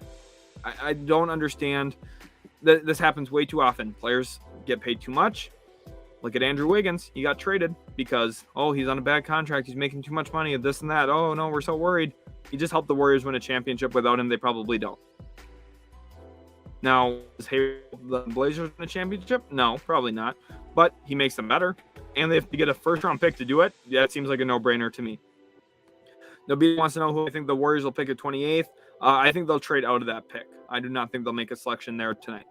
Kyler said, could you see a scenario where Simmons heads to Utah for Gobert? I personally like the thought of Simmons and Mitchell backcourt. No, I don't see it. It makes sense. Like, if you think through these players, like, the idea is understandable for both sides. It is. But I think Utah right now is going to be a little bit more hesitant because there's all these issues with Simmons in terms of mental health and back concerns about how available he's going to be down the road. Gobert plays, and Gobert plays really well when he does. So that's my thought. Here's a response back to A. Pacers couldn't afford to give 8 in the max. Oh, was the question about the Pacers before? I'm sorry. Oh, no, the question was about the Pistons. I see what you're saying. So you're talking about Indiana offering Turner. That won't happen. Indiana won't end up with 8, unfortunately. I missed that part of the question. Sorry. Callum Cotterill says, we love you and what you do, man. Don't listen to them. Appreciate it. Thank you so much. Kirk says, honestly, I love your mock draft works and honesty. Thank you. Appreciate that, Kirk. Eddie says, ignore the trolls. You're talented and do great shows like this one. Glad you guys are enjoying. I really do appreciate these type of comments. Actually do really make me feel like, it's a grind. I tend not to talk about this too much, but making videos every single day is a lot of work. There's a lot of time that goes into it. There's a lot of sacrifices I make to make sure that I can post these, not only for you guys, but we're trying to grow something here. We're trying to become a really consistent, collaborative sports platform on YouTube that people like. And the nice comments really do go a long way. So thank you, Jazz and E, for this. Appreciate that. Looking at what Anchovy said, so glad I found this channel. Thank you so much. Been a Thunder fan since 2012. This is the first time I'm this excited for draft. I mean, picking top 2, that'll do it for you. As a Mavs fan, I can't say I've had the same hype, except for when we got Luka Doncic. I was bummed going into that draft because Luka, I had Luka deemed as the number 1 player in the class. I thought Phoenix should have taken him. The fact that they had hired his coach and then still didn't draft him first overall was really perplexing to me back then. And we've seen the ramifications of that up to this point now with Ayton probably leaving Phoenix, Luka being one of the best players in the world. I was bummed because the Mavs had the 3rd best odds that year. They moved down to pick number 5, and it felt like we lost Luka, and I was hoping for Mo Bamba at that point. I thought, okay, we'll at least get Mo. I'm okay. It is what it is. That's what I was hoping for because I thought, I thought Luka was going to go. I wasn't as high on Trae Young as I needed to be. And I thought, okay, Bamba's going to be our pick. I'm okay with that. And then we moved up for Luka, and Mavs basketball changed so much. Captain Obvious says, do you think Sasha Vezenkov is worth the 47th pick, and will the Kings use the cash involved in that deal to buy out his EuroLeague contract? Yeah, I think that's worth it. 47, you get mixed returns. There's no guarantee that the guy you're getting at 47 is as good as Vezenkov. And I think overall, probably a good move for Sacramento. But I also understand it from Cleveland's perspective. If they have more moves planned to make here, they can definitely improve. Norm King says, ignore the haters, brother. You are dropping great content. You would make a great NBA scout. That's the hope. I'm hoping to get there at some point. We'll see. Jasny says, let's go Thunder, Cheddar, Paulo, and trade up for Sharp or Sohan at 12. Definitely good options for sure. Abe says they most certainly can afford it, especially if they move Brogdon as well. They would have to. I just don't think it's going to happen. Like the money could work out there, but there's more hoops to jump through, and it's a little bit more complicated. So Victor says, this year is easily the most mocks I've seen, and I keep on coming back to your channel. Keep up the good work. Thank you so much, Victor. Appreciate that. Looking at Jay Kelly says, who do you have the Pistons taking with the 6th pick? And it depends on who's there. Let's go through my top 5 first so we can get to 6. I think 1 goes Jabari Smith to Orlando. Number 2, the Thunder take Chet Holmgren. Number 3, at that spot, you have the Houston Rockets who take Paolo Banchero. 4, the Sacramento Kings take Keegan Murray. 5, the Detroit Pistons take Jaden Ivey. Number 6, now we're at Indiana, and on the board, the best players there to me are, Jalen Duren, Shaedon Sharpe, Ben Mathurin, and AJ Griffin you could throw into there. Those are the headliners at that spot, right? I think they would take Mathurin in that scenario. I think Ben Mathurin would be their selection. I think it's a really good one. He's a top 6 player in this class, and I think it'd be really, really good. Nick C says he's on vacation. Awesome to see that. I get to go on vacation here in the next couple weeks for Summer League, actually. I'm going on vacation, but I will be bringing a little bit of a camera setup to hopefully vlog, so that will be on the channel for you guys for sure. Just a reminder, too, real quick, that tomorrow there will be a 2023 NBA mock draft up on the channel. I've been studying the 2023 prospects for months now. So at this spot, you're going to get to start learning about the 2023 prospects tomorrow, and it's going to be based off of what happens tonight. So if your team takes a forward, I probably won't mock you a forward unless that forward fits around the guy you took. So it's going to be, reacting to in real time. I don't have it built out yet, but I'm going to build it out tonight. It's going to be a late night for me. I woke up early this morning to stream, and I'm going to be up until probably 2-3 in the morning making content again for tomorrow. That's one of the sacrifices I'm talking about, but hopefully you guys do enjoy. Oh, sorry, Eddie. I didn't even read what you said. Let's get the likes up to our boys, keeping us draft junkies busy all day. Yes, the draft.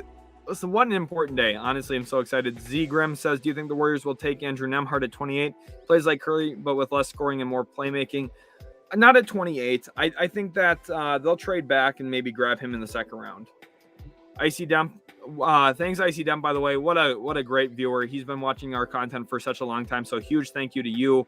Obviously, he's a big NBA fan, but just a big sports fan in general. So really appreciate him being on the channel here watching the live stream today. If Kyrie leaves, what's a possible destination? I think the best destination for him to actually go to in terms of winning is the Clippers. But I think the most realistic one would be the Los Angeles Lakers. I think the Lakers would really push to get him. Kyler says, OKC, we're getting some OKC hype in the chat. Got some Warriors fans in here. That's awesome to see. Nude says Sacramento's the Detroit Lions of the NBA, and as a Lions fan, I feel for you guys. Yeah, sorry to the Detroit guys, kind of catching a stray here. Obviously, Nude himself is a big Pistons guy and a big Detroit guy in general, so it's okay for him to say it, but it definitely always hurts hearing about some of the Lions' struggles, especially in recent memory. LJ Maverick, so you've been watching your channel for a while, and I just subscribed. Great insight. Keep it up. My question: do you think the Mavs will make a move tonight? That's a great question, Maverick. Appreciate you stopping in here and hitting that subscribe button. Really does mean a lot to me. As for our Mavericks, when we're talking about who we think our Mavs could go out and get and maybe make a move, if they're going to do it, it's buying back into the second round using cash. And I would really like them to go get Ron Harper Jr. from Rutgers or David Roddy from Colorado State. Either way, I think it's a win. My preference for the Mavs would be Ron Harper Jr. because I think we need another defensive wing behind Bullock and Finney Smith. I think that's the best case scenario. We'll see what happens, though, with them. I'm excited to see what they do tonight. JJ says David Roddy will save the Kings. He'll definitely be helpful if they find a way to land him in round 2. Jay Callie says, what do you think of Shaedon Sharpe? I think he's a solid player who he's going to be better than people are expecting. Well, he's not going to be a superstar. People need to get that out of their head. He's not going to be a build-around player, but he's going to be a good player that a lot of teams wish they had because he's athletic as a guard who can get downhill, slice defenses open off the ball, and there's a lot of value to that. Now, does he have the best handle or the quickest first step as a slasher? No, but he's going to cut really well. And, cutting, I think, is one of the things that gets really underrated throughout the evaluation process because everyone wants to see, what's his handle like? Can he hit step back threes? And guys who just make good plays off the ball and, can get to the rim and finish and have good balance as finishers and good concentration on the rim, those players work in the NBA. They do. And I think that Shaedon Sharpe's going to be someone who has a lot of success in the league. Devin McKay, another Pistons fan here. I want Ayton, Mathurin, Wendell Moore at 36 if we're lucky, and I'm into Sexton or Bridges. We'll see what can play out for Detroit. Those are definitely some good options, Devin. Welcome to the channel. Glad to have you in here as well. Kyler, could you see Raps going towards a mini rebuild and rebuilding around Scotty? Maybe trade Fred and Pascal. There's already rumors of OG getting traded. The nice thing about Toronto is they're never going to do any of this. They're not going to do all of that all at the same time. This is why Masai Ujiri is so smart. And I've been hyping up trying to win. You want to try and win. Winning is always a good thing. The more you win, the more recognition you get, the more free agents are going to look at you and say, wow, they always kind of win. They're kind of a good basketball brand. The more you win, the more fans you have, the more tickets you sell, the more everything you have. The more interest around the league you have, the more recognition your players get, the more recognition your GM ownership gets. They all prefer winning. Everyone should be all about winning, and not just winning the NBA Finals. I'm talking about winning 50 games in a season, winning 46 games in a season. That was instrumental this year for Minnesota. And the nice thing for Toronto, they'll probably trade one of those 3 at some point, and they'll keep the other 2 and they'll keep winning, and they'll get good draft picks from that trade. They'll add some young guys in. They'll get to give them a little bit of time to, really work into the system. And then they'll, go from there and say, okay, well, this player's working out pretty well. The guy we drafted, we feel pretty good about. It gives us a little bit more flexibility. Maybe we can trade one of the other 2. And then a couple of years later, they'll trade one of the other 2. And again, they'll go through the same process where they're looking at Scotty Barnes and they're looking at Pascal Siakam. And they're like, we kind of like this other kid we just drafted too. Maybe we don't need Siakam anymore. And then they'll trade Siakam and they'll feel really good. And this is why Masai Ujiri is one of the best executives in the league. He's constantly looking to win, but he's also constantly evaluating long-term pathways to staying competitive, not just for right now. He doesn't usually push his chips into the table recklessly. He did with Kawhi and it worked because they won a championship and it was a great move, and he was really gutsy that same offseason in firing Dwayne Casey, who had won Coach of the Year, and promoting Nick Nurse, and it was a phenomenal move. Nick Nurse is the best coach in the NBA right now. I believe that. I think he's one of the smartest guys to ever work in the NBA. And I think that everything that they've done, Masai Ujiri deserves so much credit. So if you're a Raptors fan, you're really lucky because Masai Ujiri's, he's that guy. He really is. Man Guy Frembro says, I feel like Zhang had an enormous ceiling. Thoughts? I think he's got a really good ceiling. I don't know if I see like true superstar from him. What I see is like really good point forward who a lot of teams are like, wow, we don't really have an answer for that. Or that's kind of a problem. I don't know if we have something that's going to be able to stop that. Not like he's going to average 25 and 8, but I think he's going to average like 16 and 6 or 16 and 5. And people are going to be like, wow, this is kind of something tough to deal with all of a sudden that we weren't expecting to have to deal with, which is really, really valuable. Thoughts on Mathurin? Some comparison. Thank you for the live, by the way. My pleasure, Yankees. Glad to have you in here.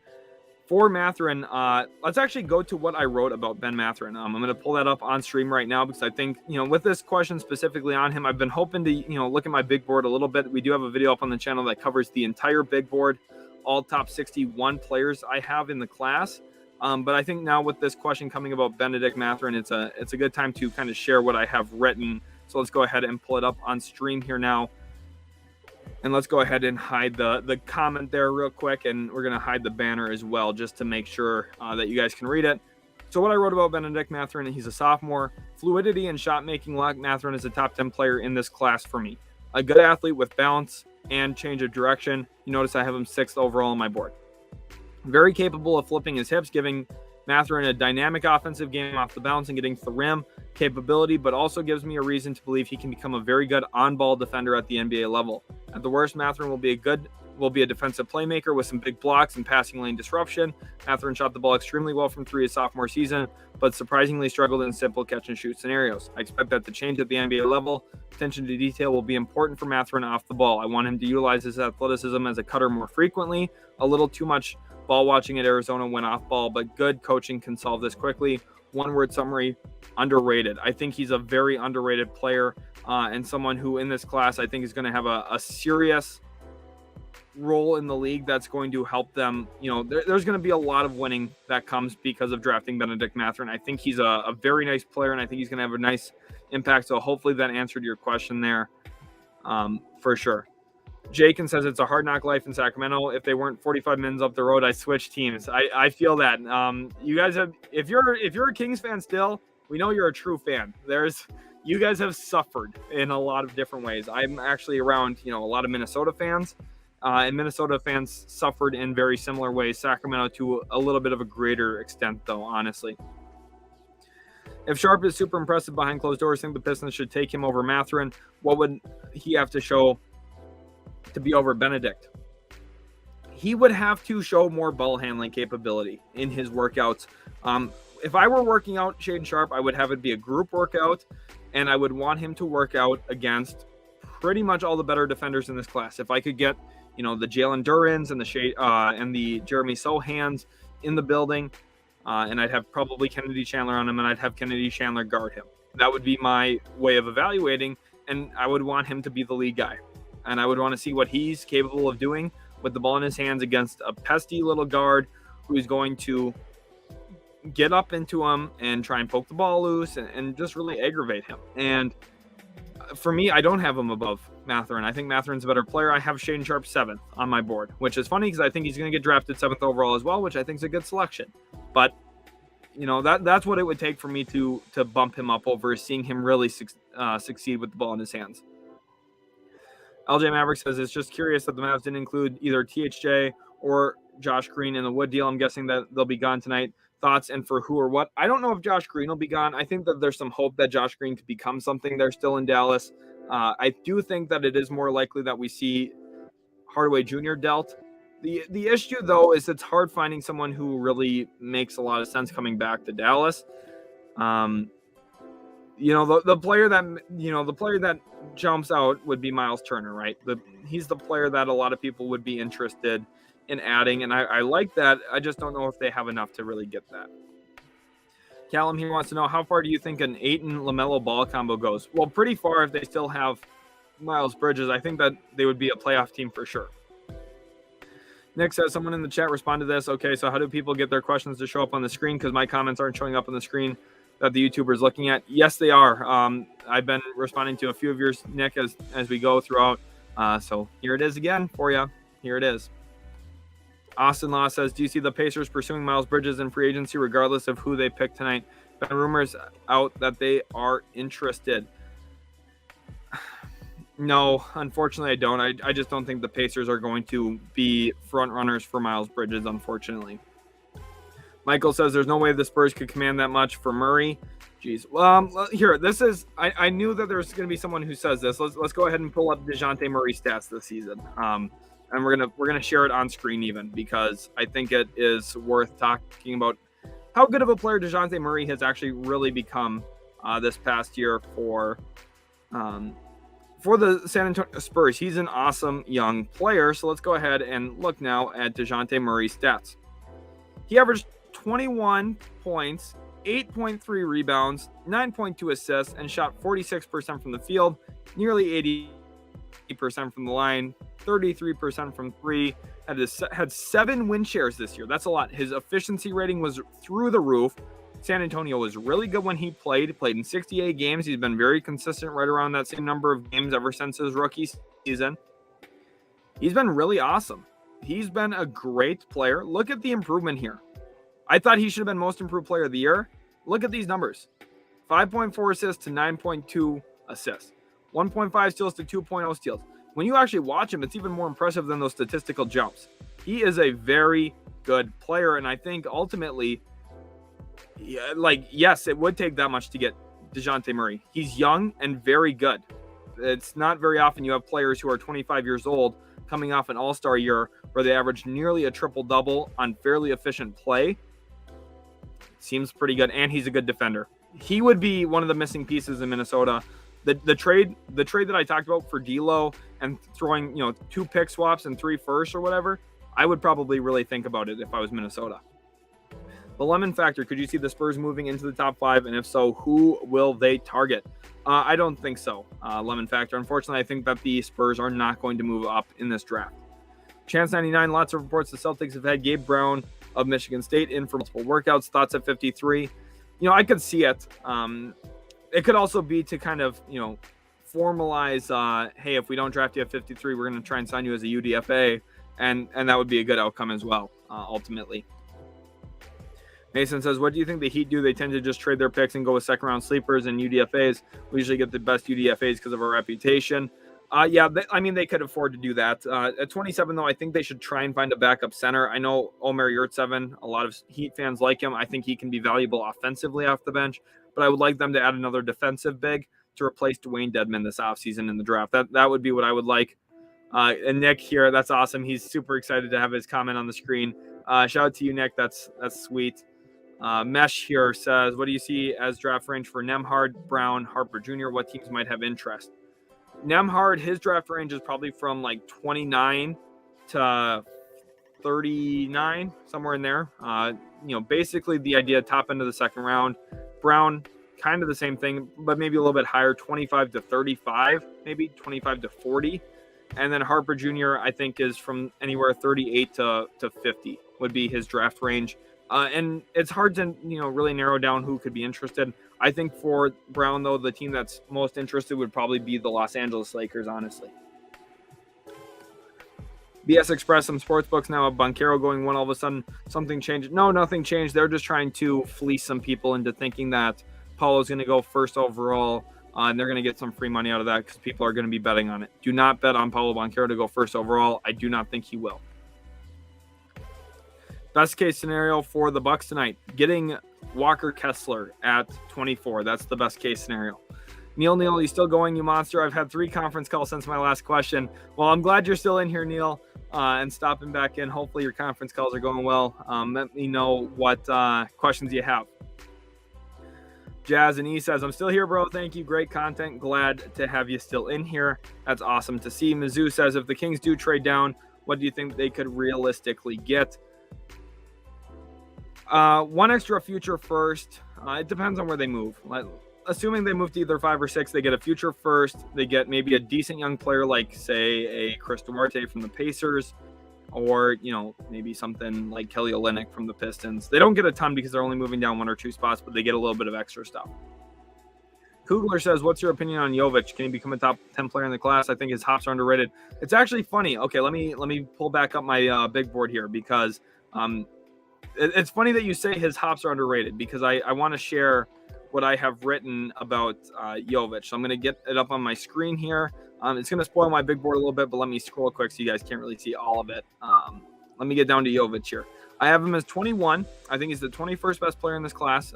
Defense is really the reason why. Offensively, he could be a top 10 guy offensively. 100% agree.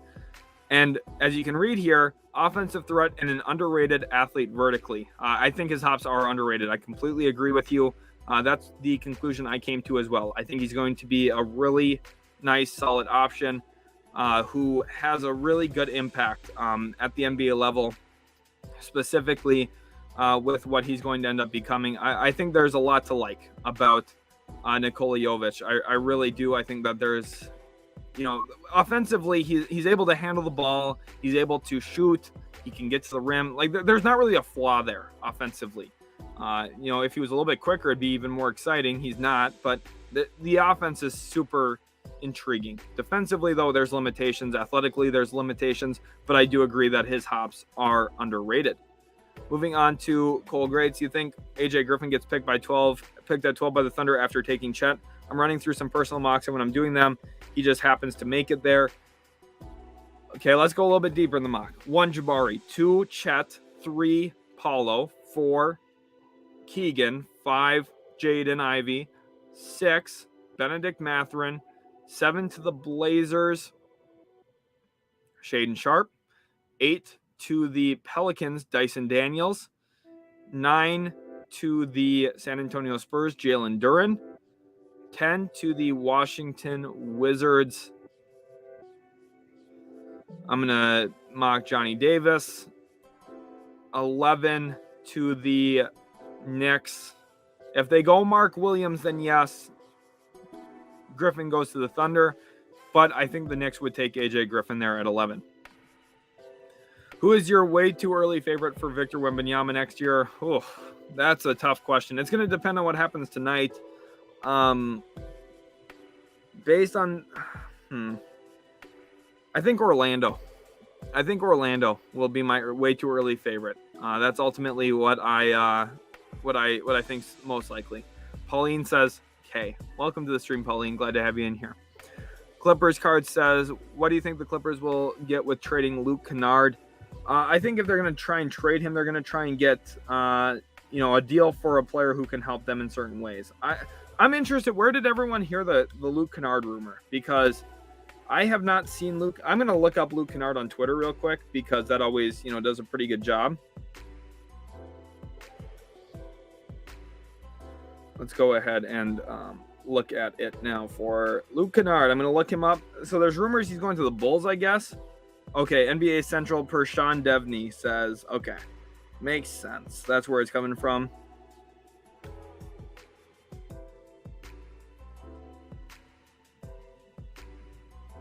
Yeah, I don't know. I don't think that the Clippers should trade him even. I'm pretty surprised by that. Georgie Demov says, where do you think DeJounte Murray will be traded? There are some rumors about the Cleveland Cavaliers.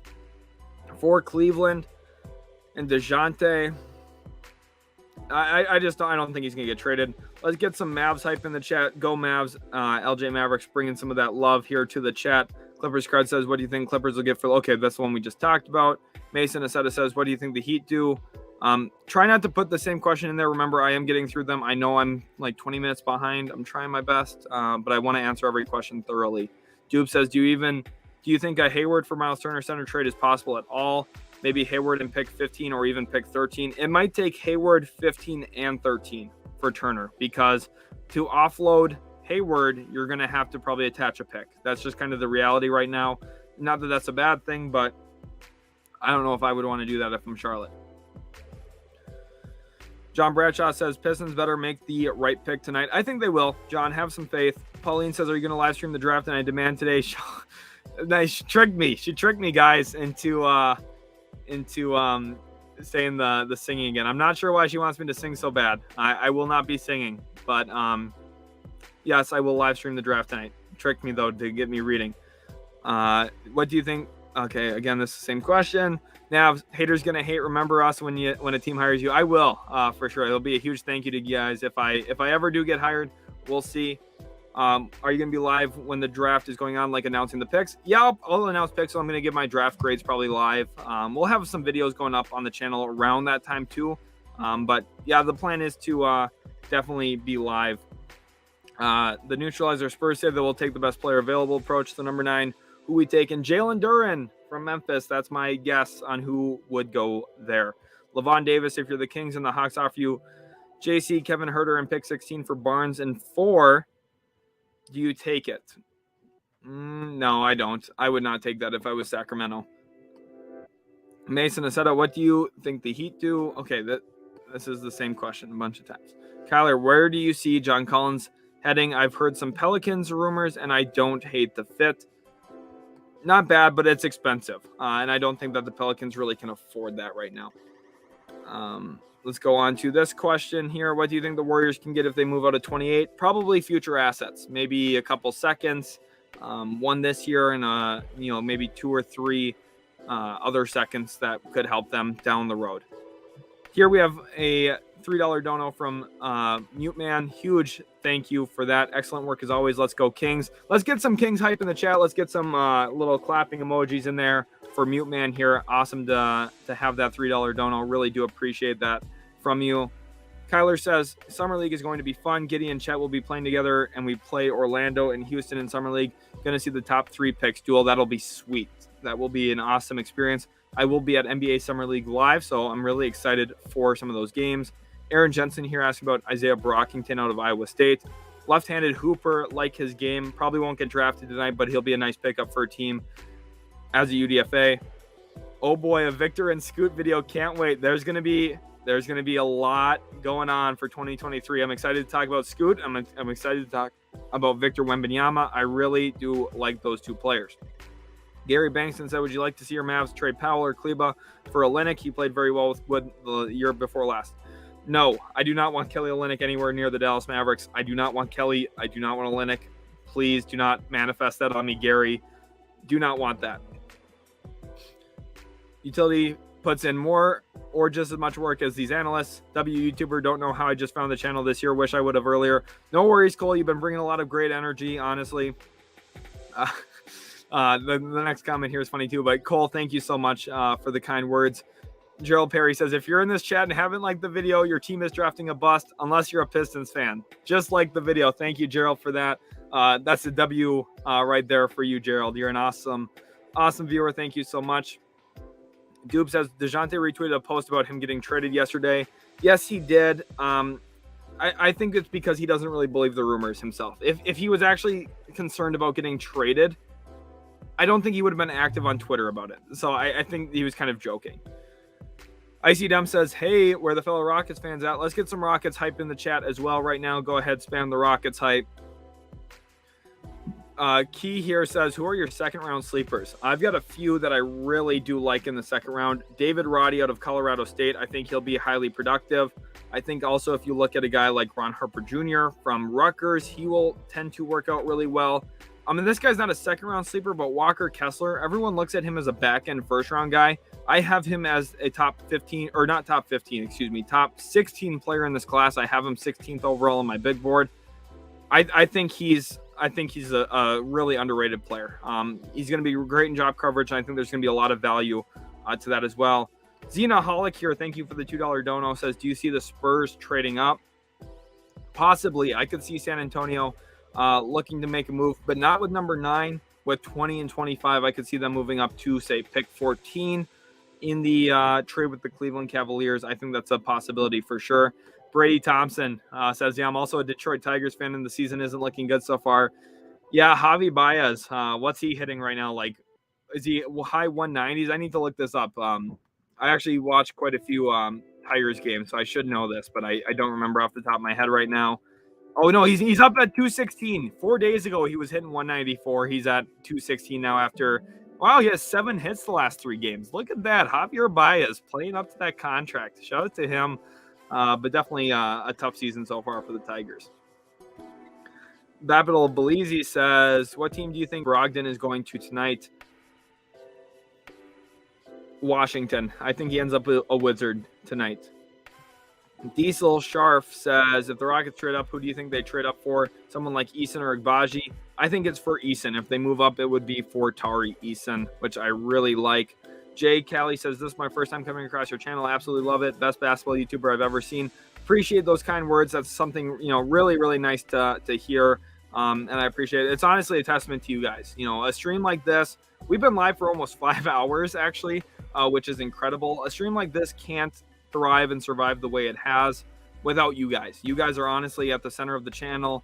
That's why Utility Sports starts with you, and that's why the initials are us. It's all about everything you guys bring into the channel, really collaborative, and I really appreciate each and every one of you. Son says, Nuggets trade Will Barton, Monte Morris, and first pick of 21 to Pacers for Brogdon. Actually, not bad. Not a bad idea. That is quite a bit for Denver to give up in a deal, but I think you're kind of on it in terms of, a potential fit. Kevin Peñafiel wants to know my thoughts on the new potential trio in SGA, Giddey, Chet. Those 3 players fit together really well. I think they would be really nice combination pieces together. And honestly, I would feel really good about that overall. Just given the fact that it's kind of everything that you need. I really think so. And honestly, for the perspective here from Oklahoma City, they need front court play. And Chet provides what they're looking for. I really do think he does. The popular comp in Detroit for Mathurin is KCP, and that scares me. That's not a good comp. Think Tim Hardaway Jr. or maybe a little bit of a Mikal Bridges type. Not to the level of Bridges defensively, but kind of a similar type player. The Chosen Juan, your thoughts on the picks trading up? On the Knicks trading up, excuse me. Do you believe it's more likely they trade up, stay put, or trade down? I think it's most likely they stay put tonight. Job here with the awesome take of Chet is a bust. Mark my word. Okay, I'm not going to believe that for a second. Marcus says, excellent insight from this channel. Any chance Lakers get off Russ contract tonight? The question there is, do they make a trade for John Wall, or do they make the Knicks make a move and try and get St. Nerlens Noel and Burks and Fournier, which is just a disgusting trio, but maybe helps the Lakers, and I think could arguably help the Knicks as well with the point guard spot. I think it's 25-75. 25% chance they do, 75% chance they don't. Bowser says, bro, you still live? Yes, I'm planning on being live through the draft. I am planning on taking a half-hour break here in just about 15 minutes. We're going to keep the stream up and alive, but I am going to take a little break just because I need to get some water. I need to eat some food. But yes, we're still live, almost 5 hours in at this point, so it's absolutely crazy.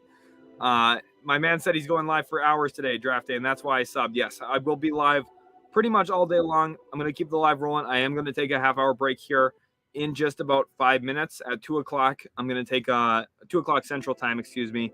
I'm going to take a little half-hour break just to make sure I get some food in me and that I'm ready to go for the rest of the night. Jack says, where do you expect Agbaji to be taken if he's at 23? Should the Sixers take him? Yes, he won't be there at 23 though. I've been sub for a minute, but dang, my guy is really grinding. I am. We're trying to do the best we can.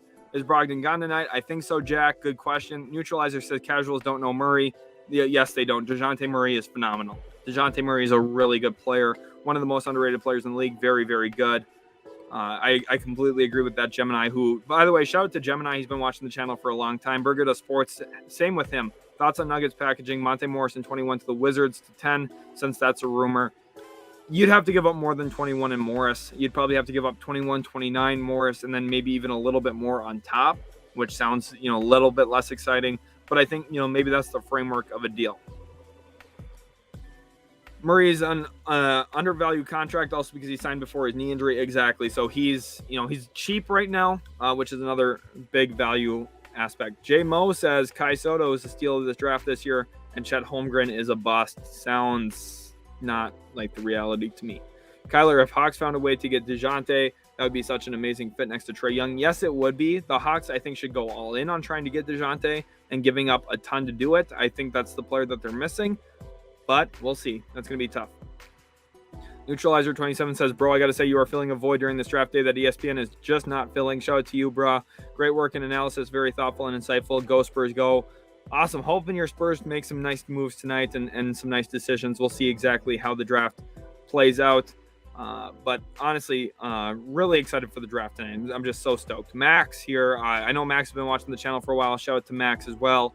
I believe he was here for the NBA trade deadline live stream quite a bit. So shout out to him. Says, could Sharp fall past 10, or might the team with assets like OKC look to trade up if it gets to a certain point? Yes. Yeah. I mean, if it gets to like 8 or 9, maybe OKC jumps, or even at 7, I think they'd consider it. Otherwise, if Sharp falls, he won't. I don't think Sharp will fall past 12, though. Ryan and Chad, what do you see the Bulls doing? EJ Liddell out of Ohio State, Walker Kessler out of Auburn, or possibly, a guy like Ty Washington at point guard could make some sense. Kyler, if OKC found a way to get Ivy and Chet, how do you think Ivy fits on the team? The fit is complicated there. I don't know if the fit is as good as it could be. Now, I think that Oklahoma City would be good with him. I think it limits what Ivy can become. I think Ivy wouldn't be as good of a player as he's capable of becoming, because you'd have the ball in Giddey's hands and in the hands of Shea a little bit more. But he would be good there. Like, it's the same thing with Sacramento. I think he'd be good. I just don't know if the fit allows Ivy to be what he can be, which is not necessarily the most important thing or the worst thing. you want your team to be good. You don't really care if the individual players living up to everything he's capable of, as long as it's helping you win, which, Oklahoma City, would feel pretty good about that. Mr. Pancake, should the Warriors draft a wing or a center or not use the pick at all? They're going to trade out. And I think at that point in the second round, they should draft a center for sure. Keegan, if the Thunder trade up, where do you think they'll trade up to? And do you think they'll have to give up to get there? I think they're going to have to give up Lou Dort, and they're going to move from 12 to 7. That would be my guess. I know it's not, breaking news. I was actually the one who talked about that before anyone else reported it. I made a video, I think 4 or 5 days ago, talking about the potential of including Lou Dort in a trade for 7. And then there was a lot more reporting on that afterward. Now, I didn't break the news, but I think the news just also simultaneously kind of broke after I had already kind of projected that as a possibility. Next, since the Cavs have picks 49 and 39, you think that they could get Kai Sotto with any of those picks? Yeah, I think that's a possibility. Ben Cat, now not Walker. I hate that pick as a Bucks fan. We need big wing, switchable forwards, and a ball handler. Walker Kessler gives them something they don't have, which is a backup big who is going to protect the paint and fits their system the exact same way Brook Lopez plays. I know you're looking for something you don't have. Having 2 of what you do have that's worked and has won a championship is just as good. Callum Cotterill, what picks do you think are best for Memphis? I like Ty Washington at 22. And at 29, if they can get anything like a Hugo Bassan or a Marjan Beauchamp, those are good outcomes. M. Nude says, please take Kelly Olynyk. Anyone want Corey Joseph too? Yeah, those 2 players are players that they need to find ways to get off of. The issue is they'll trade Kelly Olynyk just like they did with Mason Plumlee, and then Troy Weaver's going to go out and do the same thing he does every year, which is overpay a 4 or a 4 or 5 who's supposed to help them off the bench. Then it's just like disgusting. Plumlee, Olynyk, both of them just bad. Just not what they wanted. What comp do you have for Chet? I kind of get a mix of KP, Horford, Gobert, Vooch. Interesting. The KP aspect I see, I mostly get a combination of KP and Gobert, but there's more playmaking in there. So it's hard. I see what you're doing there with the Horford Vooch. I do. There's not really a comparison. He's kind of a blend of a lot of players, which is what makes him so unique and why he's worth a top 2 selection. Almy says, if you are Portland, would you consider taking back Hayward or Harris, bad contract, decent player, plus assets to then package with the number 7 to pull in a bigger fish? Yes, I would. I would really play around with that and think about the potential options you could get. Shea Gunna says, Bradley Beal will join Portland with Dame and Jeremy Grant. You heard it here first. I don't think so, but he told us, so we'll see if he's right. Hopefully for his sake he is. Zane says Murray is close to being a Hawk. I don't think so. I know that there's reporting out there. If DeJounte Murray gets traded tonight, I think that's a mistake from the San Antonio Spurs. Unless they get a ton, like I'm talking a lot, then we'll reevaluate that. But ultimately, I don't think so. Nav says, could Orlando get a good return on Terrence Ross tonight? Not a good return, but maybe a second rounder, which is, I think, solid. Moving on to Cole here. I see AJ at 12 only because I have a slight hunch that Ousmane Dieng might go top 9 to the Spurs, which would push Duren to the Knicks. I see what you're saying. Okay, so if you factor Dieng is the guy who's the wild card, right? Dieng could go as early as, say, 8 or maybe even 7 if something really goes crazy, but probably 8, and could go as low as, say, 18 or 17 to Houston. And he's the player that is really tough to guess. And I actually went over my time here. Watch basketball video. Excellent with Duren and Dieng and other nice centers, maybe at 12. Shouldn't OKC consider Ivy at 2? Maybe, but I think they're going to go with Chet ultimately, Jason. And Talento says, wow, you've been on for 4 hours. That's a dedication. Salute to you, bro. We are going to go ahead here real quick. I'm going to switch the screen here to this. I'm going to take a little half-hour break. Don't worry, we are going to be back. So maybe if you guys want to set your phones for a 30-minute timer like I'm going to do to make sure I'm back in time here, we are going to start a 30-minute timer here. I'm going to take myself off, and I'll be back in 30 minutes. We're going to keep the live rolling. Hit that like button, subscribe to the channel. Don't forget to come back in 30 minutes. We will be back covering the channel. We will be back in 30 minutes.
Hey there, everyone. We're back now with more NBA draft coverage. Excited to be back. That little 30 minutes helped me recharge a little bit and get ready to talk some more about all of these NBA draft prospects. Hopefully that 30 minutes was a nice little break for each one of you as well. And we're going to go ahead and spend some time now going through some more of these comments. Pedro Walker, welcome to the comment section. Glad to have you in here. First time I see your name, at least that I remember off the top of my head. So glad to have you be a part of the channel here. Easy Peasy says, I want Eason on my Blazers so bad, and Vince Williams Jr. or Jabari Walker in the second round. Those are some good options. Obviously interested in some forwards in this class. Definitely could be good. And yes, here, Basketball Mute Man's been talking about AJ Griffin, 2 major leg injuries since high school, but maybe never gets injured again. He's someone who I think ultimately, as he stays healthy, probably will get some more of that athleticism back and could probably end up working out pretty well. I wouldn't be too worried or concerned. And we have an awesome comment here from Mario Gonzalez. Says, awesome content from Utility Sports. Glad that you are enjoying the content here. And yes, sir, we are back. Just like Cole said, welcome everyone back to the live stream. That nice little half-hour break was really, really nice. But we are back. Kai here says, is Mark Williams underrated because of the talent around him? No, I don't think he's underrated. I think he's actually properly rated with where a lot of people have him, right around that lottery level. I think he's going to go toward the back end of the lottery. I personally have Mark Williams right around number 13 on my big board.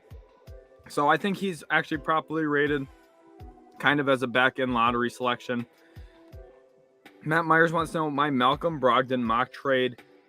I don't really have anyone specifically off the top of my head on what I could see him going for, but I think he'd ultimately end up going for a first round selection at some point, whether, that's a first round pick in next year's draft, potentially from Washington. That's kind of what I think off the top of my head. I don't have anything, really worked out though.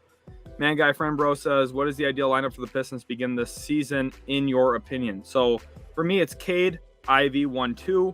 Then you're looking at the 3 at, if they can find a way to pull it off, Miles Bridges, Sadiq Bey as the 4, and DeAndre Ayton as the 5.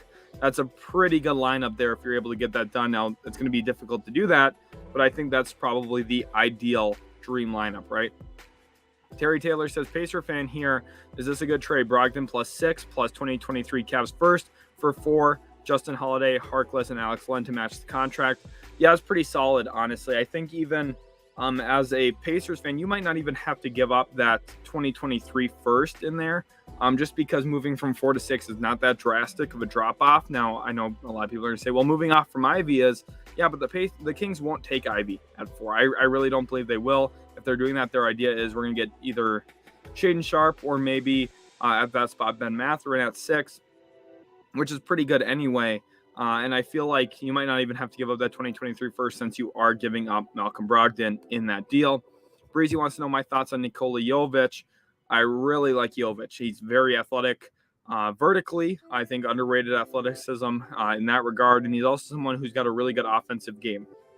Shoots the 3-ball well, can handle it at a very advanced level for his age and for his size specifically. And that's what you got to get excited about, right? There's a lot of excitement specifically around what he could end up becoming. Moving on to Norin Rad here. He says, do the Lakers target anyone via buy-in in the draft? Well, they already did buy into the draft. They have pick 35 now. They're probably going to be looking for a Christian Brown type, or maybe if they can find a way to pull it off. There's some other players out there, maybe Trevor Keels or Wendell Moore Jr., Marjon Beauchamp could definitely help. Gabriel Procito would be nice there. There's options for them. So I think, LA, besides 35, I see what you're saying here. So I don't think that they're going to buy in again. I think that they've got the pick that they want. Mario Gonzalez says Rockets hype. Yes, let's get some Rockets hype in the chat. Go give some love down in the Rockets hype. We're Spurs fan, where you at? Depleted mind. Let's get some Spurs hype in the chat as well. Nelson Andres says, please let my Pelicans draft Shaedon. Praying the Blazers take Dyson Daniels. We'll see. Maybe the Pelicans can get Shaedon Sharpe. One interesting thing is Sharpe did cancel his workout with the New Orleans Pelicans. Does that impact them on draft night? Probably. Cole Great says he's struggling with mocking what he thinks happens. There's definitely some interesting things that we're going to talk about. We're going to do a live mock draft here at some point as well. I'm going to do it on pen and paper, but we'll talk it through as we go. I'll make sure you guys are, keeping up. I'll put some visuals up on the screen to make sure you guys can see exactly what's going on. And Georgie here says, where do you think DeJounte Murray will be traded? There are some rumors about the Cleveland Cavaliers. The Cavs will not get DeJounte. I don't think that they're really in the running for that. What I do think is if he does get traded, I think that Atlanta is probably the team that will make the move for him. But realistically, I don't think he does. I would be really shocked if DeJounte Murray gets traded tonight. White Rose 42 says, first-time chatter, hope OKC is able to trade up into that 4 to 7 range. Chet plus Ivy, Sharp, Murray would be amazing. Well, White Rose 42, glad to have you in here. Huge thank you to you for not only stopping in today, but also checking out our other content. I'm sure that you have been around even if you haven't been leaving comments. Awesome to have you in here. And yes, like I agree with you completely. Chet plus any of those three would be really, really nice. Here's a great question. Can Shane Sharp run the point guard position? I have not watched much of him, says Flecko. No, he can't. I do not see Shane Sharp as a point guard. I see him as a 2 guard, which is okay. There's, obviously it maybe sounds less exciting, but he's a good 2 guard. He'll be very solid athletically, specifically in the NBA, but he can knife through defenses and get to the rim, specifically as a cutter, and that's where he's going to have most of his success. Tony said, your pick for Rookie of the Year. There's a bunch of different good options, but my favorite is Paolo Banchero for Rookie of the Year. Now, you guys know that's not my number one player on my big board. If you haven't watched that video, make sure to check it out between now and the NBA draft tonight. But ultimately, for me, I think Paolo's the most ready in the NBA to at least impact the game statistically. He's going to probably average 15, 16, 17 points a night. He's probably going to average 8 rebounds a game. There's definitely some good options there, but I think Banchero, the top dog. The Joe Post Show says, with Westbrook doing so bad, do you see him returning back to OKC next season to rebuild himself and to help mentor the rookies? No, I think the Knicks probably land on Westbrook. I think that the Knicks are going to be the team that's going to say, yeah, we'll take him in. They gave Kemba Walker a chance. Why not give one to Russell Westbrook? Brady Thompson said, just watch the Pacers vid. With the thumbs up. Make sure you guys all hit that thumbs up button right now. Leave a like on the stream if you haven't. And Brady, glad you got to check it out. Hopefully you did enjoy. A lot of work went into that video, so hopefully you did really enjoy it. OS says, who would you say are the top 5 shooters in the draft? That's a great question. And one that I wasn't really prepared to specifically answer that question. But yeah, obviously I know the prospect, so I can kind of answer off the top of my head. Number 1 is Jabari Smith. He is the best shot maker in this class. In terms of his actual shooting touch, he's good with somebody draped all over him. He's great all alone. He's automatic is what I would like to call him as a shooter when left alone. In open coverage, he's going to knock the shot down regularly, and he might even do it with a hand in his face. He's that good of a shooter. Number 2, I would probably lean toward AJ Griffin, and it's more than just his shooting percentage, which was really good this past year for Duke, but it's also the fact that he knows how to get off shots. And what I mean by that is he's got a really great escape dribble. And for those of you who maybe are a little bit less adept in terms of some of the basketball lingo, an escape dribble is when you use a side dribble essentially to vacate an area where a defender just probably flew by you trying to block your 3-point shot. He does a really great job of that. And it's efficient because at the NBA level, when guys jump by you a lot, he's going to live by getting a ton of 3-point looks off of that. He's very pro-ready in that regard.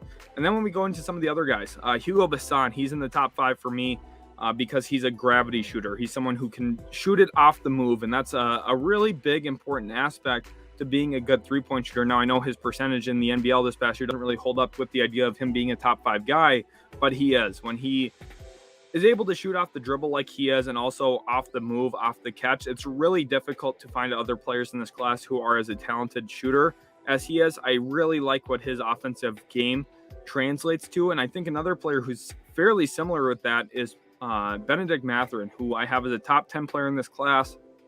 Mathurin shoots the ball really well off the move. He actually struggled as a catch-and-shoot guy this past year for Arizona, but I don't expect that to be a long-term issue for him, just given his fundamentals, his footwork, and also his actual shot mechanics. I think he will be just fine as a 3-point shooter. And then when we get to number 5, this is where it starts to open up a little bit more. There's a bunch of good options here that you could consider, but I think I'm going to opt for Nikola Jovich. There's other good options out here that, I want to show love to, but I think if I was realistically picking out of the entire class and I needed them to make one shot for the rest of my life, give me $1 million, whatever the wager is, Jovich would be in my top 5 there because I think he's one of the more consistent three-point shooters. He's got pretty good arc on his release, and he's someone who is very used to ripping the cords after shooting the 3 ball. Those are my top 5. Interested to hear your guys's. Mr. Papercut says, don't see Spurs using cap space to get a player of significance. Wouldn't it be wise to help another team free up cap space and take on Hayward, Randall, or John Collins to move up in the draft? I mean, potentially, but the issue with not only cap space is it hurts your future flexibility. Not so much, all 3 of those. Hayward's contract's a little bit shorter. Randall's contract's got another 3 years on it, and John Collins has, again, another 3 years on it. So you're looking at really locking yourself into those 3 players. Yes, moving up in the draft is nice, but you don't want to do it at the expenditure of your salary cap table. And I think making a move for those, specifically those 2 latter players, does really limit you in a lot of ways. LJ Maverick, is Portis opting in? Does Milwaukee possibly draft Kessler Walker? Affect that? I think their draft pick tonight does not affect Bobby Portis. I think the idea here is that he's going to get an extension after opting in. That would be my guess tonight for sure. Noran Rad says, which team is really drafting for Wembanyama next year? Oklahoma City would love to be in that position to draft Wembanyama next year. He's going to be the number 1 overall pick. We'll see. I have a mock draft coming out tomorrow based off of tonight's results. So we'll see which team gets Wembanyama next season. Matt Meyer says, will Pacers select whoever is there between Mathurin or Ivy, assuming the top 4 and Murray are gone? Yes, those are their top 2 guys. And if Ivy's there, he'll take him, but Ivy's part of the top 4. Mathurin's probably the Pacers selection tonight, if I had to guess. Ondra Kugler says, Spurs lineup Murray, Vassell, Johnson, developed Jovich, Duran equals trouble in several years. Such great balance between offense and defense. No real visible flaws. I agree. The one concern for me is I like DeJounte. I really do, and I think DeJounte is a great offensive player. I think the one thing is, who's your primary scorer? I know the hope is that Devin Vassell grows into that, and I think he's capable of doing so. He's someone who I really like his offensive game coming out of Florida State. I thought there's a lot of potential for him. He's living up to that. But I still don't know if you have like that main go-to scorer type. Yes, Jovich can put the ball in the hoop, but I still think you need to upgrade somewhere. Keldon Johnson is the player that you probably want to upgrade over because he's still valuable. Can maybe make a trade that gives you more assets and maybe you make a bigger move. But I think that's really the only thing Spurs would be lacking at that point is a top end guy. I'm talking, top 10, 15 in the world. I don't know if I see that from DeJounte, but this is a really vast collection of good 5 talented players. Kai here says Jovich's comparison is Rudy Gay. Not really what I see from Jovich. I see Danilo Gallinari more in Nikola Jovich in terms of skillfulness and shooting and playmaking. That's more so what I see. Pacers trade Chris Duarte to the Kings. Potentially, if they're going to move up, that would be something to watch for sure. Moving on here, MM says, should I be worried about Pacers deselecting Dyson or Sharp? I want Mathurin or Ivy if he somehow fell. Don't be worried about the Pacers if they take Sharp or Dyson. I think those 2 players would fit there pretty well. They're not as good as Mathurin or Ivy. I don't think either of them are as good as those 2, but they're solid. They'll help them out. Gremlin here says, any chance Spurs take Procida or Kamagate at 25 if they don't trade up? Procida is the player that I would highlight there. I think that he's the most realistic option. Nav here says, what's your opinion on Jamal Mosley? Well, as a Mavs fan, I got to know him pretty well when he was an assistant coach in Dallas. And I think he's a coach who was tasked with a really tough challenge this past year of trying to win games with a team that just wasn't good enough to. I think he's someone that the players are going to really like. I think he's a smart development guy. Give him a little bit of time. I think the Magic are going to start winning some games down the road. Probably not this season, but next few years, potentially. Here at this spot, Jason Liu says, gut feeling, what do you think the Rockets will do with 17 and 26? Specific names, trade-up situations, welcome. I think specifically they're going to try and trade up to 14 with the Cleveland Cavaliers, or they're going to try and really push for number 7 with the Portland Trailblazers and see if they can maybe make a move where Portland is capable of adding in Eric Gordon. Now, here's an interesting one. What if Portland trades down twice? What if Portland trades 7 to 12 and gets Lou Dort? And what if Portland trades 12 for 17, 26 and maybe an Eric Gordon in there? That's pretty interesting for me from Portland's perspective, because it's all about adding more depth and more quality players, and that would be definitely a way to do that. here is wondering if Dyson can develop a shot. It's always hard to guess whether or not a player can. It comes down to the coaching and development and the work habit. And I don't know Dyson Daniels well enough to really project that. I have not met him personally, but if he works hard enough, any players can, end up working out. We'll see if he's one of those players or not. I don't really have a good indication on if he's going to be capable of doing that. I don't believe in him as a shooter myself right now, but it's tough to project the development and if there's going to be massive tweaks or not to his jumper. Jason Parker said, watch your basketball vid. Nice. Do you think trading Dort for 7 and taking Shaden would be better than staying at 12, keeping Dort and getting Johnny Davis or Griffin? It's not necessarily that I think it would be better. I like Dort, and I think adding a player like Davis or Griffin at 12 would be a nice outcome, or even a Mark Williams at 12. But I could see them doing that, which is part of a lot of my videos. I'm trying to project what I think will happen, not necessarily what I would just do myself.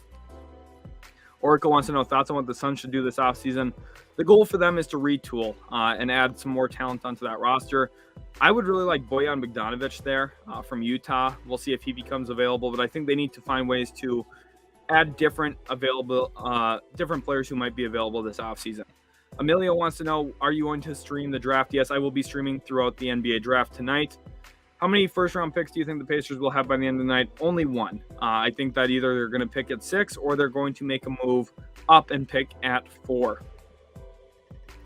Nelson says, I'd like your insight. What's the dream scenario for New Orleans? Dream scenario for New Orleans is staying put at number 8 and seeing a player like Ben Mathurin fall to them at 8 or selecting Jalen Duren there.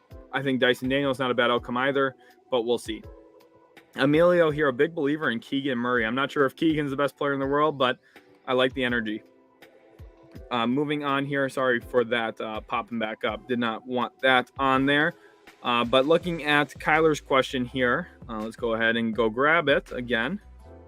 When do you see OKC start cashing in their picks for trades? Personally, if I was Oklahoma City, I still keep quite a bit of picks to give them the option to pivot, like you mentioned earlier. Yeah, I think the option of pivoting.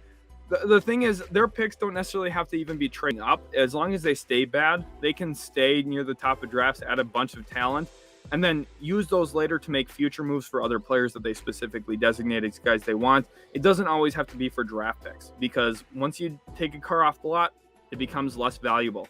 The pick that the Hawks used to draft Cam Reddish is way more valuable, than what Cam Reddish became. That's the reality. And unless you draft a star, it's a lot easier to get the player than the pick. So they should wait, hold on to those picks, and maybe make future moves for players that could help them win down the road. MM1331 says, do you think Brogdon could be traded for a pick 10 or 11 tonight?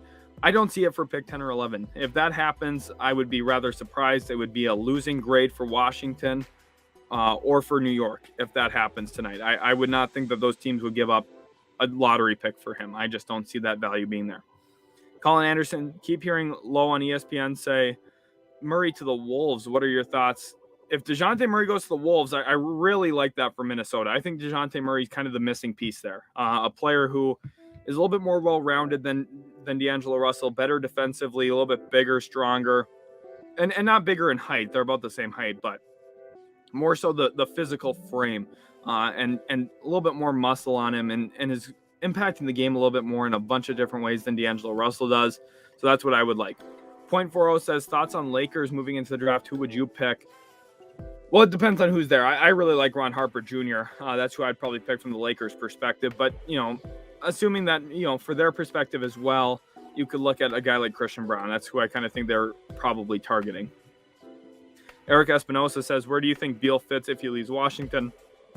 Philadelphia. That's the place that fits for Bradley Beal. Flecko, do you plan on making a Patreon in the future? Potentially. I'm not sure what your guys' interest is in, sponsoring a Patreon, that kind of stuff. I have to look a little bit more into that, but you guys let me know right now in the comment section. Should I get a Patreon for the channel? Tony says Levine to the Mavs. I would love it. I just don't think it'll happen, though, unfortunately. Mute Man says AJ Griffin not in your top 5 shooters. He is. He was number 2. He was the second guy named. I think AJ Griffin is a top 5 shooter for sure. Kyler said, do you see Cavs making any big trades or signings this offseason? I think they have a ton of pieces to put another star next to Garland or Mobley. No, I think they're going to actually run it back and see if Sexton being in the rotation helps them a bit. I think they're actually going to play it pretty conservatively. Ryan says primary scorer is Keldon. Keldon is better than Vassell right now, yeah, but not moving forward. I think Vassell is going to pass up Keldon Johnson. And it's not that Keldon's bad. Keldon's a good player. I think that Vassell is going to become a little bit more special, though. BS Express, where does TJ Warren end up? He's the player I have so many issues trying to project. I think Indiana could be good keeping him, but I don't think they will, ultimately, just given what's gone on the last couple of years. So I think he'll end up somewhere else, and I kind of am interested to see if Utah could make a move on him. Otherwise, a team like the Clippers, where the rich get richer, makes some sense. The Bucks could use a TJ Warren. We'll see where he ends up going. Kyler says, do you think Bulls end up with Rudy Gobert? That's what they should push for, but I ultimately don't think that they will. Dominic here says, rooting for Kai all the way from Saudi Arabia. Awesome. Glad to have you in here. Dominic, awesome to have your support. Brandon Yellen says, what are the Knicks going to do? Knicks probably going to draft Johnny Davis or AJ Griffin tonight. Those would be my two guesses. Dylan Bass says, so you think Sac trades the fourth pick considering Ivy doesn't want to play there? If so, what return makes sense? I think they could just keep pick 4 and draft Keegan Murray. If they do trade it, it'll be for say pick 6 and Chris Duarte and the Cavs 2023 first. That's probably what the value is moving down. As shooters, Jovich over Branham and Agbaji is interesting, but I can see it given his role in second half of the season. Yeah, I guess, Branham, I'm underrating Branham a bit there too. He shot really well from 3. Off the top of my head, I probably could have included Branham and Agbaji. Agbaji is good. I don't know if Agbaji is as good of a shooter as Branham. And I think even Jovich, I would rather have long-term Jovich, but Agbaji's in that conversation as well. Those are probably my top 7 in that, kind of collective grouping. Derek says, do you think the Rockets will trade KJ Martin? If so, what team do you think would be interested? And what do you think the Rockets could get in trade? For Martin, they'd probably get a second rounder this year, and they would probably trade him. What team would get him? I think the Pacers would maybe look at it, just add another athlete next to Tyrese Halliburton. That wouldn't be bad. Moving on to Sonia here says, should Lakers sign Kyrie Irving? If they can, yeah. I'm not sure if they'll be able to get it done, though. LJ Maverick says, Stotts, if he lands the Charlotte job. Mosley, Casey, Nash, Carlisle, not a bad Mavs lineage for coaches. Yeah, and you're going to be able to add Sean Sweeney to that as well, because he's going to be someone who ends up getting a coaching job here in the next 2 or 3 years. I'd be shocked if he doesn't. He's right in line. I thought the Hornets should hire Sean Sweeney as their coach this year, but Stotts definitely, there's been a lot of good, Mavs coaches that have come from either the coaching staff or former players as well. Don't forget to have Jason Kidd in there as well. Cody Black, do you think if the Kings pass on Ivy that the Pistons will take him at 5? Yes, I think so. Terry Taylor says, how about Brogdon to Knicks for Kemba? Gibson's expiring. Reddish 2023 lottery protected first, and Brogdon to Wizards for KCP and Rui. Not bad. It's probably pretty close to what the actual going price should be. LJ Maverick, is OKC situation the process 2.0 with Chet tonight, along with their other picks? They'll be scary for years to come. It's kind of like the process, a little bit more aggressive in terms of actually making moves. Key Kings, welcome to the stream. Love all your comments that you leave on the channel. I definitely like talking basketball with you. You seem like you know your Kings pretty well, so it's always enjoyable reading your comment section. Cody Black wants to know, why is the draft order in the description wrong? What is wrong about it? I know that there's been some updates in terms of some of the teams making moves and everything like that. There's been some trades and all that, but let me go check the draft order in the description. Oh, whoops! That's why whoopsies. Let me fix that real quick. Sacramento Kings at 4. That is why. Okay, I completely forgot my last mock draft video was one with trades, so I had actually just copy pasted that one over from the last one because I didn't want to have to type all 30 of the picks out again. But ultimately that has led to this being wrong. So I'm going to fix that real quick. Thank you for that catch. Let me go ahead and update that in there right now. Thank you again so much. I'm sorry about that. Let me get that fixed. All right, save that, and there you go. If you guys refresh the stream, that will be updated for you, so go ahead and do so if you want.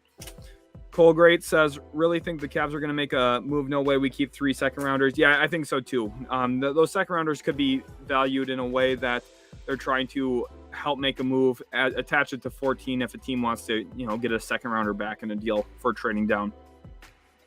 Martin Lopez says, what do you think Danny Ainge should do to make the Jazz roster better? I think he's got to trade Mike Conley. That's where it all starts. But I don't know if there's really a suitor out there for Conley's contract right now, because I would not be a suitor for Conley's contract myself. Crazy question, but can you give me a starters prediction for the Pacers? So it's going to come down to who they draft, right? But you've got for sure Halliburton. I think Buddy Hield probably starts because I think they're going to trade Brogdon. Now, I don't think that Jaden Ivey's going to be there for them, so I'm going to say Benedict Mathurin is who they draft, with Miles Turner at the 5. And at the 4, see, they could trade Turner too, so I'm trying to think if there's a trade that makes sense out there for them doing that. I could see like O'Shea Brissett starting for them, which is a smaller lineup, but maybe going a little bit more speed and spacing and shooting, which I think would work pretty good. Kyler here with another question. Let's go ahead over to that one. He says, do you possibly see Knicks moving Julius Randle? I think they should commit to building around Barrett, as he's shown a lot of positive flashes this past year. Yeah, he got better. The Knicks would like to trade Julius Randle. I think that contract is bad. I hope that the Kings make the move for it, honestly. That's another offhanded joke. I'm just trolling you guys a little bit, Knicks, Kings fans. Don't worry. But Julius Randle, I would not sign up to take that contract. ZT says Pistons playoffs if we get Mathurin and sign Ayton. Not playoffs, but closer to the play-in, and maybe in the play-in. But the East is really tough right now. Let's talk about the East. The Bucks, Heat, Celtics, those are all locks for the playoffs. The Nets are a playoff team, I would guess. The Hornets are going to be better. The Hawks are going to get back to what they were, I'm guessing. The Cavs are nice. That's already 8 teams, right? And then there's teams in there that I know I didn't say, like the 76ers, they're good. It's a tough East. So Pistons probably not the playoffs. Sorry to be the bearer of bad news. But they're going to be closer. They're going to be improved. Brandon Yellen says Branham is this year's Donovan Mitchell, in my opinion. What about you? No, I don't see that for Branham. I think Branham is going to be a nice role player, though. Someone who he's just not athletic enough or explosive enough to be a Donovan Mitchell type, where he's the lead guy. He's not a good enough ball handler. What I could see is maybe a Chris Middleton. That's a good player. Chris Middleton's very good. And I honestly think like that if you find a Chris Middleton type player in the late teens or 20s, you're doing really good. Man Guy Friend Bro says, is it at all unprofessional if the Kings draft Ivy, given they didn't even contact him? I know they did that with Mitchell too. Sounds whack and like a horrible way to begin a relationship. I think it is not a good way to start a relationship, but you have 5 years to repair it. So ultimately that's kind of the reality. Jake O'Shea here wants to know, what coach do I think is best at developing rookies? Obviously, you're going to have the Popovich of the world, who a lot of people are just going to say because of his name, and he's definitely up there. He's a great coach in terms of development. We saw him develop a lot of players. Over the last 25 years, we've seen a lot of improvement through San Antonio, mainly because of that coaching staff. But other options, I mean, you look at some more unorthodox ones. Well, Nick Nurse isn't unorthodox. Nick Nurse is an awesome coach in terms of development. I think he is really, really smart. But then let's go into some of the others that maybe don't get as much love. I mean, Ime Udoka, he did a really great job this year with Boston. Now, I don't know if he really developed quote-unquote rookies, but he helped already established players get better. And that's a hard thing to do as well. I think Billy Donovan does an okay job of it. There's, off the top of my head, I'm trying to think of, all the coaches, and I want to make sure I'm, applying reason to each player. But ultimately, I think that there's a bunch of solid coaches in the league. But the one that really stands out to me is Nick Nurse. I think Nick Nurse is awesome. Aiden Greenspan says defensive comp for Murray and Sohan. For Keegan Murray, defensive comparison, I'm trying to think of a 4 who's a solid help defender, but not an overall great defender, but competitive. And for Sohan, usually I don't think of just typical defensive comparisons. I kind of think more of physical comparisons. Sohan defensively, the comp's going to be Draymond Green. A lot of people are going to say that. I don't. He's not Draymond Green. Draymond Green's a Hall of Fame level player. Sohan, I don't think will be, but Sohan's good. Sohan will be helpful, and he plays defense similarly. He's not going to be as good, but he's similar. I don't know. That's a hard question to answer, Aiden, without really sitting down and watching and thinking about him a little bit more. I need a little bit more time to get back to that. Norman said, who will be a prospect drafted in the second round, perhaps, or even at UDFA that can be the steal of the draft? That is Ron Harper Jr. from Rutgers. He is the steal of the draft. That was my one-word summary in my big board that came out today. Go check that video out if you haven't. Man Guy from Bro says, I'm hearing salty Sac fans saying that they should draft Ivy and Hazen by putting him in the G League. Yeah, well, I mean, that way their G League team can at least make the playoffs, right? Sorry, Sac fans. I'm sorry. Jack says, what's the highest you could see David Roddy going tonight? 31. I don't think he'll go in the first round, but I could see him being the first pick of round 2 to Indiana. I think that would make sense. Tony says, what's your favorite team and your wishes for future plans? My favorite team is the Mavericks. I watch I like the NBA. I watch the NBA because I love basketball. So it's not just because I like the Mavericks, but they are my favorite team. And my wishes for future plans is to at some point at least be a scout for an NBA organization.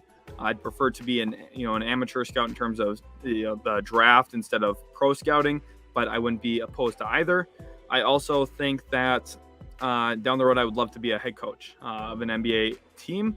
Obviously, that's ambitious. We'll see if I ever get there. I am only 22 years old, so maybe. Cross my fingers, right? And I'd also like to be a GM and work in a front office at some point. But, again, very ambitious. We'll see if we get there. Maybe not. If not, that's okay. Dante says, in terms of assets, what would be too much for Portland to land OG Anunoby? You don't want to give up 4 firsts for OG, but I think if you give up pick 7 and a future first and a little bit more, go ahead. I would. The thing is, for Portland, if you're making a trade for Anunoby, you don't want to have to give up your other good players. You don't want to have to give up Nasir Little and Josh Hart. You don't want to take a step forward and then take a half step back as well. I think you should go all in on it and take Anunoby and mortgage draft picks to do so if you're going to do that.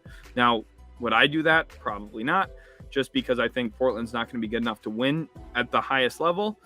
But if they're going to do it, they got to do it, and they got to do it good. Key King says, I'll love utility. You know your stuff. Also, do you see Luke Kennard moving today? And if so, where? I don't know. I don't think he's going to get traded today, but it's happened before. He got traded on draft night from Detroit, and it was surprising that he got dealt when he did. I did not really see that coming for pick 20 in that draft. That was interesting. They got Isaiah Stewart. That worked out pretty decent for him, but Luke Kennard's a better player than Isaiah Stewart. I don't think there's any question about that. And he's been relatively healthy the past couple of years. Maurice Drake says, do you think Kobe White gets traded tonight, and where do you think his value is? I think he's valued at probably a low first right now. I don't think Kobe White gets traded tonight. Kyler says, what starting lineup do you see for Oklahoma City next year? Well, if we're talking about before the end of January, let's do their actual real starting lineup. We've got at the 1, Josh Giddey. 2, Shai Gilgeous-Alexander. The 4 will be Chet. The 5 will be Mark Williams. And the 3 will be Lou Dort. I'm trying to decide if I wanted them to trade up for 7 or not. Because if they did trade up for 7, then you'd have to figure out the 5 position, everything get a little funky. But I'm going to say that Lou Dort is still around, and at 12, they take Mark Williams. That's what I'm going to predict here. That's subject to change within the next few hours because I keep changing my mind every 5 minutes here trying to decide who I think is going to take what. I need to block that user. Thank you. Adios. Toto wants to know, do I think Kai Soto can be drafted? Yes, I think it's possible. Second round, probably. KJ11, who should the Warriors draft? Jalen Williams out of Arkansas, I really like. Otherwise, if they're looking for a backup guard, maybe someone like Andrew Nemhard could make some sense. Otherwise, you'd probably consider someone along the lines of, maybe a Peyton Watson for upside. Or if you're going for the guard still, maybe a Jan Montero from Overtime Elite, who we just didn't get to see as much of at a higher level, which is kind of the big question. Ofek says, do you think Zhang at 9 for Spurs is good value or a reach? I think it's a little bit of a reach. Not too drastic of a reach, but I think that, 9, there's better prospects there that I would prefer taking. Kyler says, if Dort stays with OKC, do you see him improving much next year?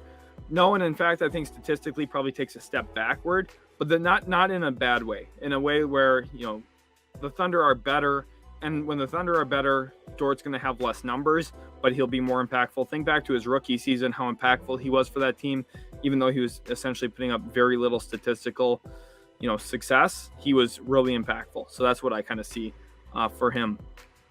In a situation where the Mavericks get Miles Turner, who would we keep beyond next season, Turner or Wood? It'd be unrealistic to be able to keep both on extensions, hypothetically speaking, that we trade for Turner. This is the sad thing. We have one of the richest owners in the world in Mark Cuban, who is a great owner. And we have to talk about the fact that once we get a good playoff roster with 2 good big men who are skilled around Luka Doncic, that it would be unrealistic to keep both because of extensions, when realistically the Mavs should be able to keep both because they have a rich owner. The goal should be keep them both and work off of that, but we'll see. Ultimately, they might not be able to get that done. So if they were to keep one, probably would keep Miles Turner, I would guess, but that's just me. Dylan here says, as a Raptors fan, I would want Simons in the 7th for OG. Maybe too much for Portland to give up, though. Yeah, Portland would not give that up. I've been telling everyone here that OG is better than Simons, and he is. But they're not going to give Simons for OG and pick 7. That's just not happening. Okay, wow, Wojnarowski with a huge report here. If Kyrie Irving can't reach an agreement to stay with Brooklyn, he has a list of teams he'd like them to consider on sign-in trades, including Lakers, Clippers, Knicks, Heat, Mavs, and 76ers. None of those teams have cap space to sign him without the Nets' help. The 76ers could open up cap space, though, to make that work, actually. But that would be weird with James Harden there. I'm not sure how that's going to go. Brent Sutter says, I've been binge watching NBA content for years. I really appreciate your content and takes. Your hard work really shows. I'm glad you decided to go to scouting school. You have a very bright future. Thank you so much, Brett. Really do appreciate that. Glad you've been enjoying the content. Okay, Dave Yeager and Kenny Atkinson. I do like Yeager. Obviously, he's not a current head coach, and Kenny Atkinson isn't either, but both of them are pretty good in that regard. Definitely agree with that. Nurse is good at development. He's made several unheralded players, legit good players. And that's a credit to Patrick Mutombo as well, who was part of the Raptors 905 coaching program for a while. He's actually moved up to an NBA assistant coach position now back in the Western Conference, but he was a big part of the Raptors 905. They produced multiple G League MVPs. Chris Boucher is an example of that. And the Raptors 905 program's been really good as well. Max, well, OKC is the best at developing talent. I don't know about head coach, though. He's young. Yeah, Dagno, I don't think he's going to be the head coach there for a while. I think that he'll probably coach until the team's ready to take a step forward, and then they'll probably fire him. If an NBA team called and offered a scouting job or assistant coaching job, what do you take? Oh, so if they offered both, it would depend on the terms. The assistant coaching job I'd probably take because I think that's, a higher ranking position. But if it's like a lead scout or like director of scouting, I'd probably lend that way first. I think I'm a good coach. I not to toot my own horn, but right now I coach at the high school level, and you get mixed results there, obviously, in terms of the level of competition, that kind of stuff. But I went 21-3 my first year ever coaching this past season, so I'd probably take the assistant coaching job, but we'll see. Murray equals Miles Bridges. That's interesting. I don't know if I quite see that, but not bad. Potato Buff says, bro, nobody wants to go to Sacramento. This has become the hate zone for Sac. Sorry, Sac fans. Gremlin said, stoked to see your reactions live during the draft, man. Thanks in advance for streaming it. I'm glad to be bringing it. I'm glad you guys are excited for it. I'm glad that, you guys want to see it. I'm really stoked for that. Ty Springer says, hey, Mr. Sports, just a question, but who are the top 3 draft pick choices for the Chicago Bulls? I think their number one option would be EJ Liddell out of Ohio State. I like that kid a lot for them. I think he fits what that team's trying to build there. He's competitive. He's going to help them win now, but he also helps them for the future as a backup four behind Patrick Williams right away. Otherwise, they could look at a Walker Kessler, who's a different kind of center from what they have in Vucevic, and I think something they need off the bench. Otherwise, probably look at like an Ochai Agbaji if he's there. Moving into established 84 Inc. Who do the Lakers take at number 35 now that they have a second round pick? Probably Christian Brown. That's the player I keep going to. I do want to come back to this question here real quick. It's not like I would turn down a scouting job, by the way. I wouldn't. I would love to do either. If I'm lucky enough to be offered a job by an NBA team doing scouting, coaching, heck, even, film study, that kind of stuff, whatever it is, I would probably take it because I want to work in the NBA. That is my goal. Potato Buff says, Mavs fan here, what are your realistic trade ideas for the Mavs? Probably sending cash for a pick in the second round, and hopefully drafting someone like Ron Harper Jr. That's really my hope as a Mavs fan. LJ Maverick, in terms of Anunoby, aren't the trades between Portland and Toronto historically bad? Trent Jr. and Powell come to mind. Yeah, I mean, Portland has not had a great track record. They have different management, though, now. So, we could see them revisit that potentially. We'll see. Nathan Drake says, will Rockets trade up with 17 and 26? They'll try to. I think it's going to be a competitive market for sure, but I think they'll try. Nelson says, I love your ambition. Good luck on being part of a front office one day. What did you go to school for in order to have your hopes set on NBA administration? It's actually funny. So I went to school for Spanish teaching. So yo hablo español un poco. But I don't have a long-term teaching job right now. I'm actually working in sports in a different way. Not something that I'm going to necessarily plan on sticking in the long term, but I am working with pro sports teams to a certain extent. And of course, doing the YouTube here. I'm kind of hoping that I can build up experience and work off that. I am thinking about going to get my master's in sports management. I am only 22 years old, so I've got decisions ahead of me that could probably help. Ty Springer is also curious who's better between Tari Eason or EJ Liddell. Tari Eason. Liddell's better right now, but I think Tari Eason will be better long term. Interesting. We have someone who thinks Liddell's better than Eason. I think right now I would agree with that, but we'll see. The Tobias says, who should the Knicks draft? I think Johnny Davis or AJ Griffin would be good grabs. Otherwise, Mark Williams would make some sense as well. Nav says, was the hiring of Mike Brown perplexing or did it make sense? Seems like there were more options available. It was perplexing and bad. I do not like the Mike Brown hire at all. I'm not surprised that his first time in front of a mic in a while, he goes out and says Fox and Sabonis is a top 3 duo. Yikes. TB says, what are you going to watch the NBA draft on? I think it's on ESPN tonight, if I'm not mistaken, like usual. So that's kind of the plan. I'll get to listen to Jay Billis say some terrible stuff. That's awesome. % chance Brogdon's traded tonight. I would say 70% chance he's dealt. Moving on to Maurice Drake. How do you feel about Zach LaVine, and do you think he's coming to Chicago?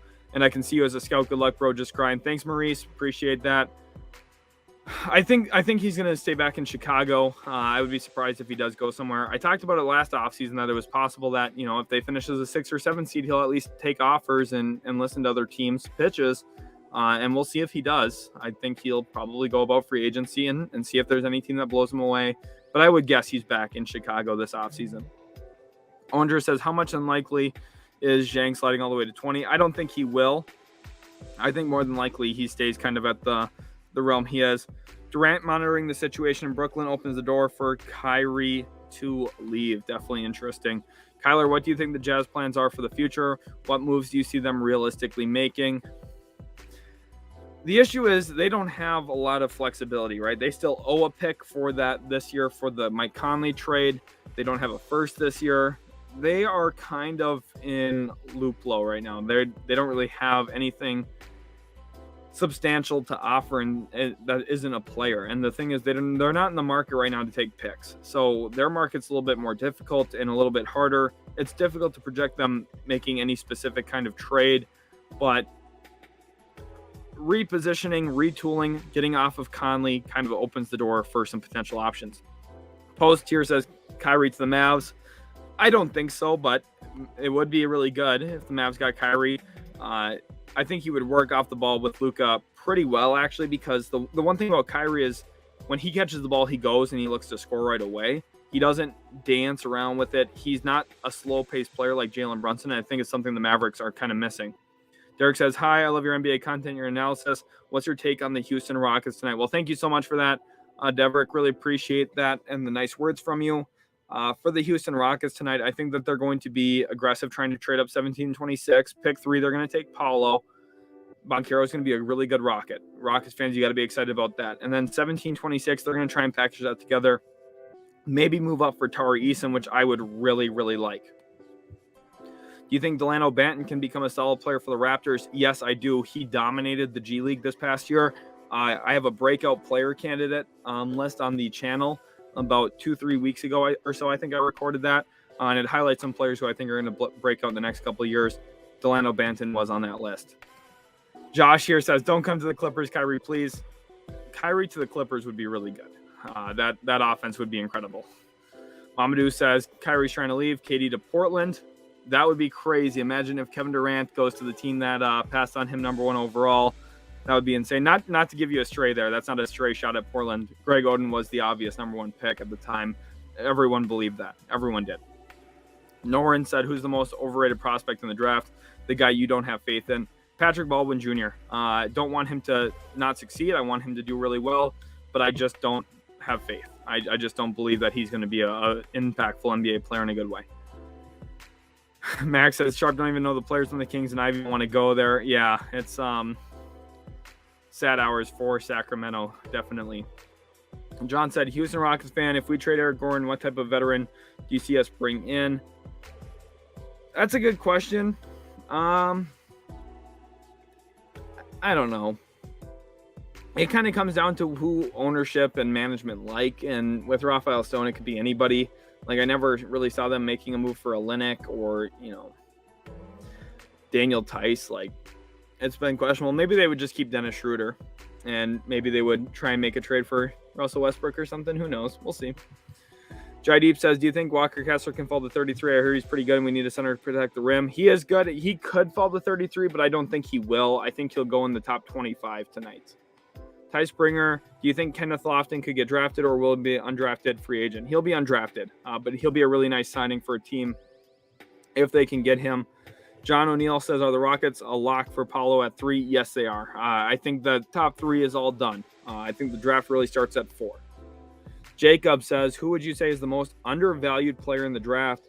Ron Harper Jr. Ron Harper Jr. is the most undervalued. I think David Roddy's right there with him. And even to a certain extent, I think Jaden Ivey. I think the fact that Ivey is a lock to not go in the top 3 is a little ridiculous.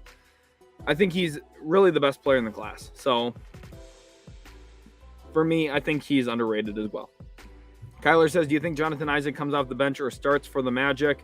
What are your stats predictions for Suggs and Smith next year? That's a good question, Kyler. I think Jonathan Isaac could get traded. Assuming he doesn't, though, he probably starts at the 3 with Jabari kind of playing the 4. And statistically, Suggs probably averages like 14, 4, and 4 on probably increased, percentages such as 43 or 44%.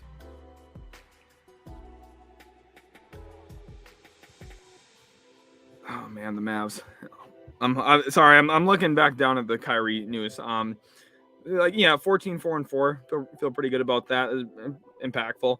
And Jabari probably capable of averaging 15, maybe 14 points a game. And shooting really well from the field, probably like 6-7 rebounds maybe, and like 1.5 2 assists a game probably next year for Jabari. Mary says, when the draft is going, are you going to be looking at the Woj spoiling pick tweets before they happen, or are you going to react to what goes live on television? I want to know your guys' thoughts on this. I'm open to either.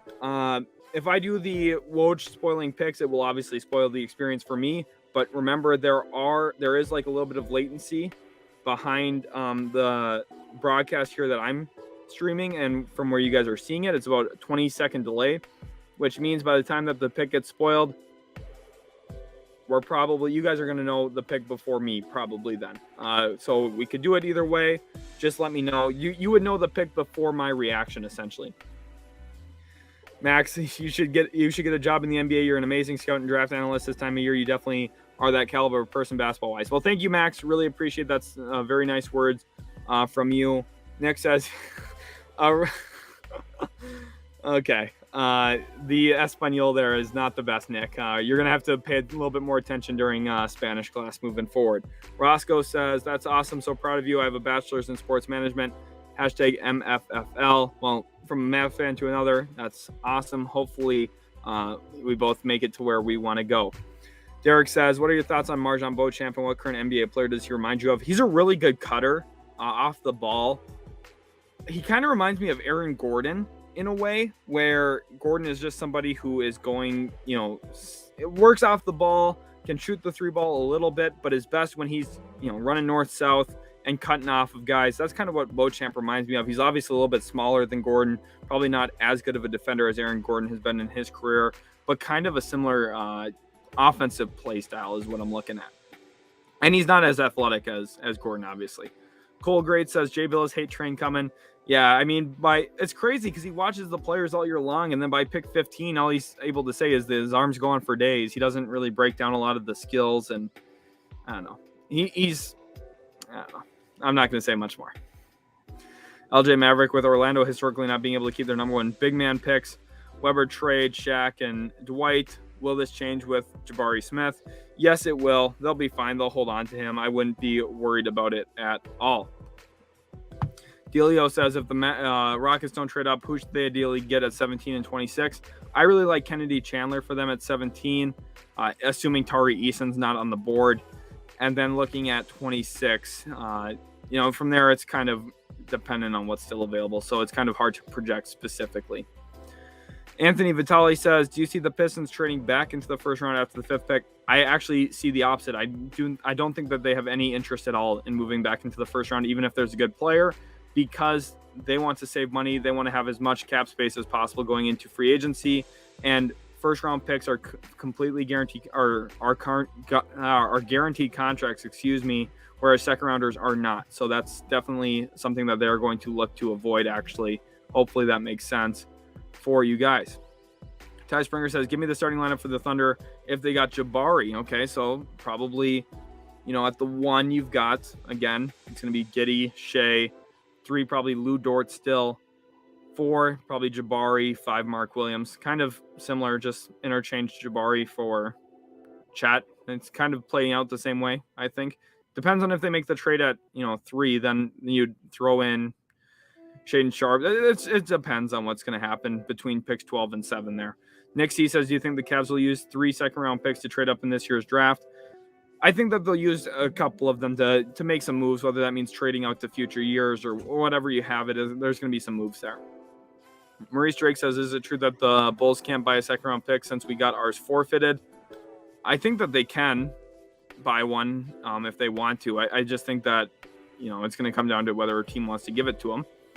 Jake says, who is the most likely bust within the lottery in your opinion? I thought it was going to be Barnes last year, and I thought Suggs would be amazing, so I obviously have no idea. It's funny, last year, Raptors fans were really unsure. Some of them, not all of them, obviously, but some of them were really unsure about them taking Barnes over Suggs. And on my YouTube channel last year, you can go back to this. This was, I think it was July 31st was the draft last year. If you go to the channel around then, or if you just look up Utility Sports, Scotty Barnes, Toronto Raptors, 4th overall, you're going to find the video where I told Raptors fans that was an A+ pick and that he was way better than Jalen Suggs because he's bigger, better playmaker, lengthier, rangy defensively, and that he was a perfect fit for Nick Nurse. I told them that last year. I feel pretty good about that take, by the way. But this year, in terms of guys in the lottery who I just think won't work out as well as everyone's expecting, it's going to be Dyson Daniels. I just don't see it, which is going to be interesting because you guys are going to say, wow, so you like Scotty, but you don't like Dyson Daniels.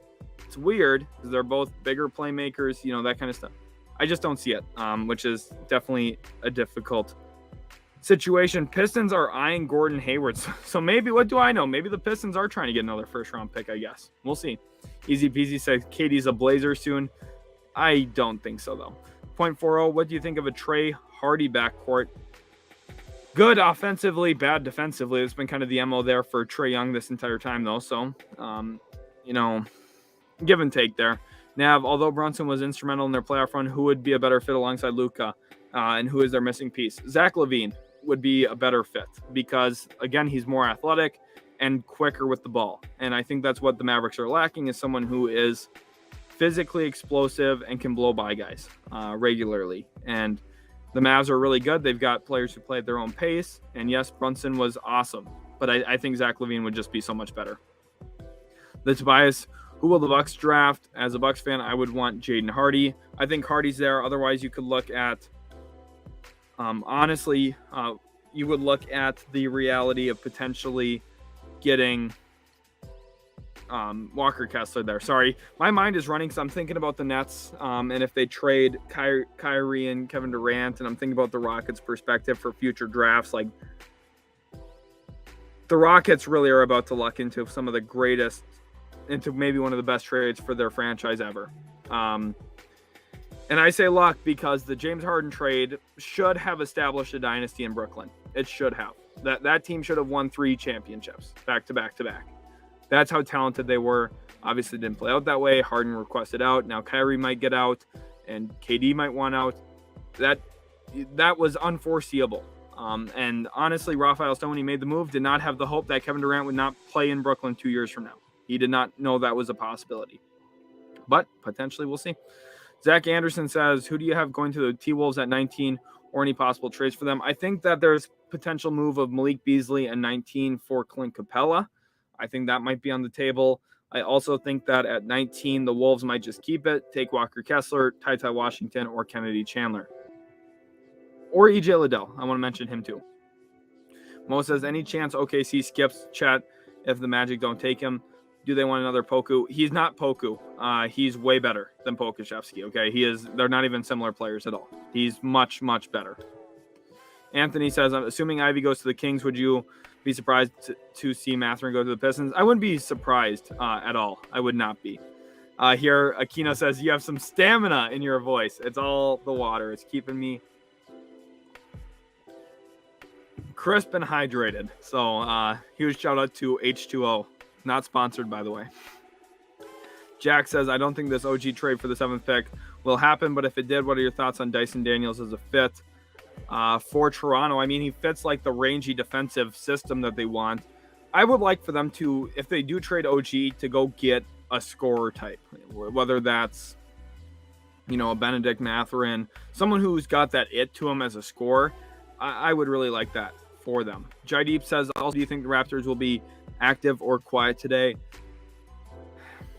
It depends on OG. And OG is the hardest player to gauge right now. If they trade him, they're active. If they don't trade him, they're quiet. That's really what it comes down to. Kyrie has a list of teams for a sign and trade. Let's go ahead and look back at it right now. Here are the teams that were in list. The Lakers, the Clippers, the Knicks, the Heat, my Mavericks, and the Philadelphia 76ers. Definitely an interesting combination of teams. Aaron McFall, what are your thoughts on what the Bucks will do in the draft and in free agency or trades? Well, based on what the Bucks will do in the draft, I think it's either Jaden Hardy or Walker Kessler. Otherwise, I would really like to see them take like a Bryce McGowan, which, even though it's really early, I think they would develop him well. Or possibly, a Dalen Terry could make some sense for me, for them at that spot as well. Question here from Niner by Nature. He says, do you see OKC trading the 12th pick? Probably not. I don't know. It comes down to what Portland wants to do. Portland, okay, the two teams that will decide the draft. Portland and Sacramento. Sacramento at 4. If they trade down, shakes up everything. If they sit at 4 and take Keegan, the board can keep playing. If they take Ivy and trade him, it's nuts. The draft will go nuts if that happens. At 7, if Portland stays and takes Shaedon Sharpe, the draft keeps rolling. It's fine and nice and easy. Oklahoma City can probably stay pat and feel good about where they're at, this and that. If Portland and Sacramento both decide, yeah, screw it, we're going to trade our pick and just make everything go bonkers, that's when draft night is going to blow up and go insane. And none of us will know what to do because there will be picks flying left, picks flying right. It will be crazy. If OKC can move up to 7 with Portland, and let's say Indiana jumps Detroit to get to 4, that will blow up the draft. Those two things will make the draft go crazy. John O'Neill, what do you think about the Rockets looking at a sharpshooter like a Robinson or a trade up to 14 with Charlotte for their small forward for 17 and 26? Well, the Rockets, I don't think that they need to really look into any current players. Their team's too young to win. They're not going to be competitive this year again, which is okay. That's fine. It's all about development right now. So give them some patience, give them some time. We saw Jalen Green really progress throughout the season. He got so much better by the end of the year and started dropping off 20 to 30-point performances pretty regularly. I think if you're Houston, you just play the slow game. You don't need to tie yourself to any bigger contracts like a Duncan Robinson right now. I like Duncan. I think Duncan's a good player who's underrated. I think that Spoelstra, one of the few mistakes he made was not playing him more. I thought he should have been in the lineup more in the postseason, but ultimately, that's what I think. Icy Dump says, I don't understand the Usman Zhang to the Rockets thing, and I deleted Twitter, laughing a lot about the tweets. Yeah, the tweets are ridiculous. So, the issue though is if I don't do the tweets, you guys will know the selections probably before you see my reaction to the selection. Whereas if I read the tweet, I can kind of react to the tweet because ultimately we don't need to have the actual TV tell me, if my phone's telling me the same thing. It's still the same information coming in and there'll be a delay on your end. So mostly you would figure out the picks from me, which I don't know if that's what you guys want or not. I want you guys to, see. Kyler says, I think you should just watch it live, get your live reaction. Okay, got that. Seth Jones says, what are your takes on the Sixers possibly taking Wendell Moore Jr. or Ty Washington if he drops to 23? I don't like Ty to Philly. I don't think that they need another guard there. I think that they need wings. Wendell Moore makes some more sense. Anchovy says, I'm only going to watch your live reactions and turn off my Twitter noties. Okay, well, awesome. A lot of pressure on me then, Anchovies, but hopefully my reactions live up to it tonight. The Mavs don't have a pick, so I won't have a meltdown like I did during the trade deadline. Lakers won draft in 2022. Yep, so they have 2022 pick now, pick 35, and maybe they're looking at Kai Soto. That's been reported a lot. We'll see. John O'Neill says comp Eason is a taller Jayshawn Tate. No. Jayshawn Tate doesn't jump nearly as well as Tari Eason.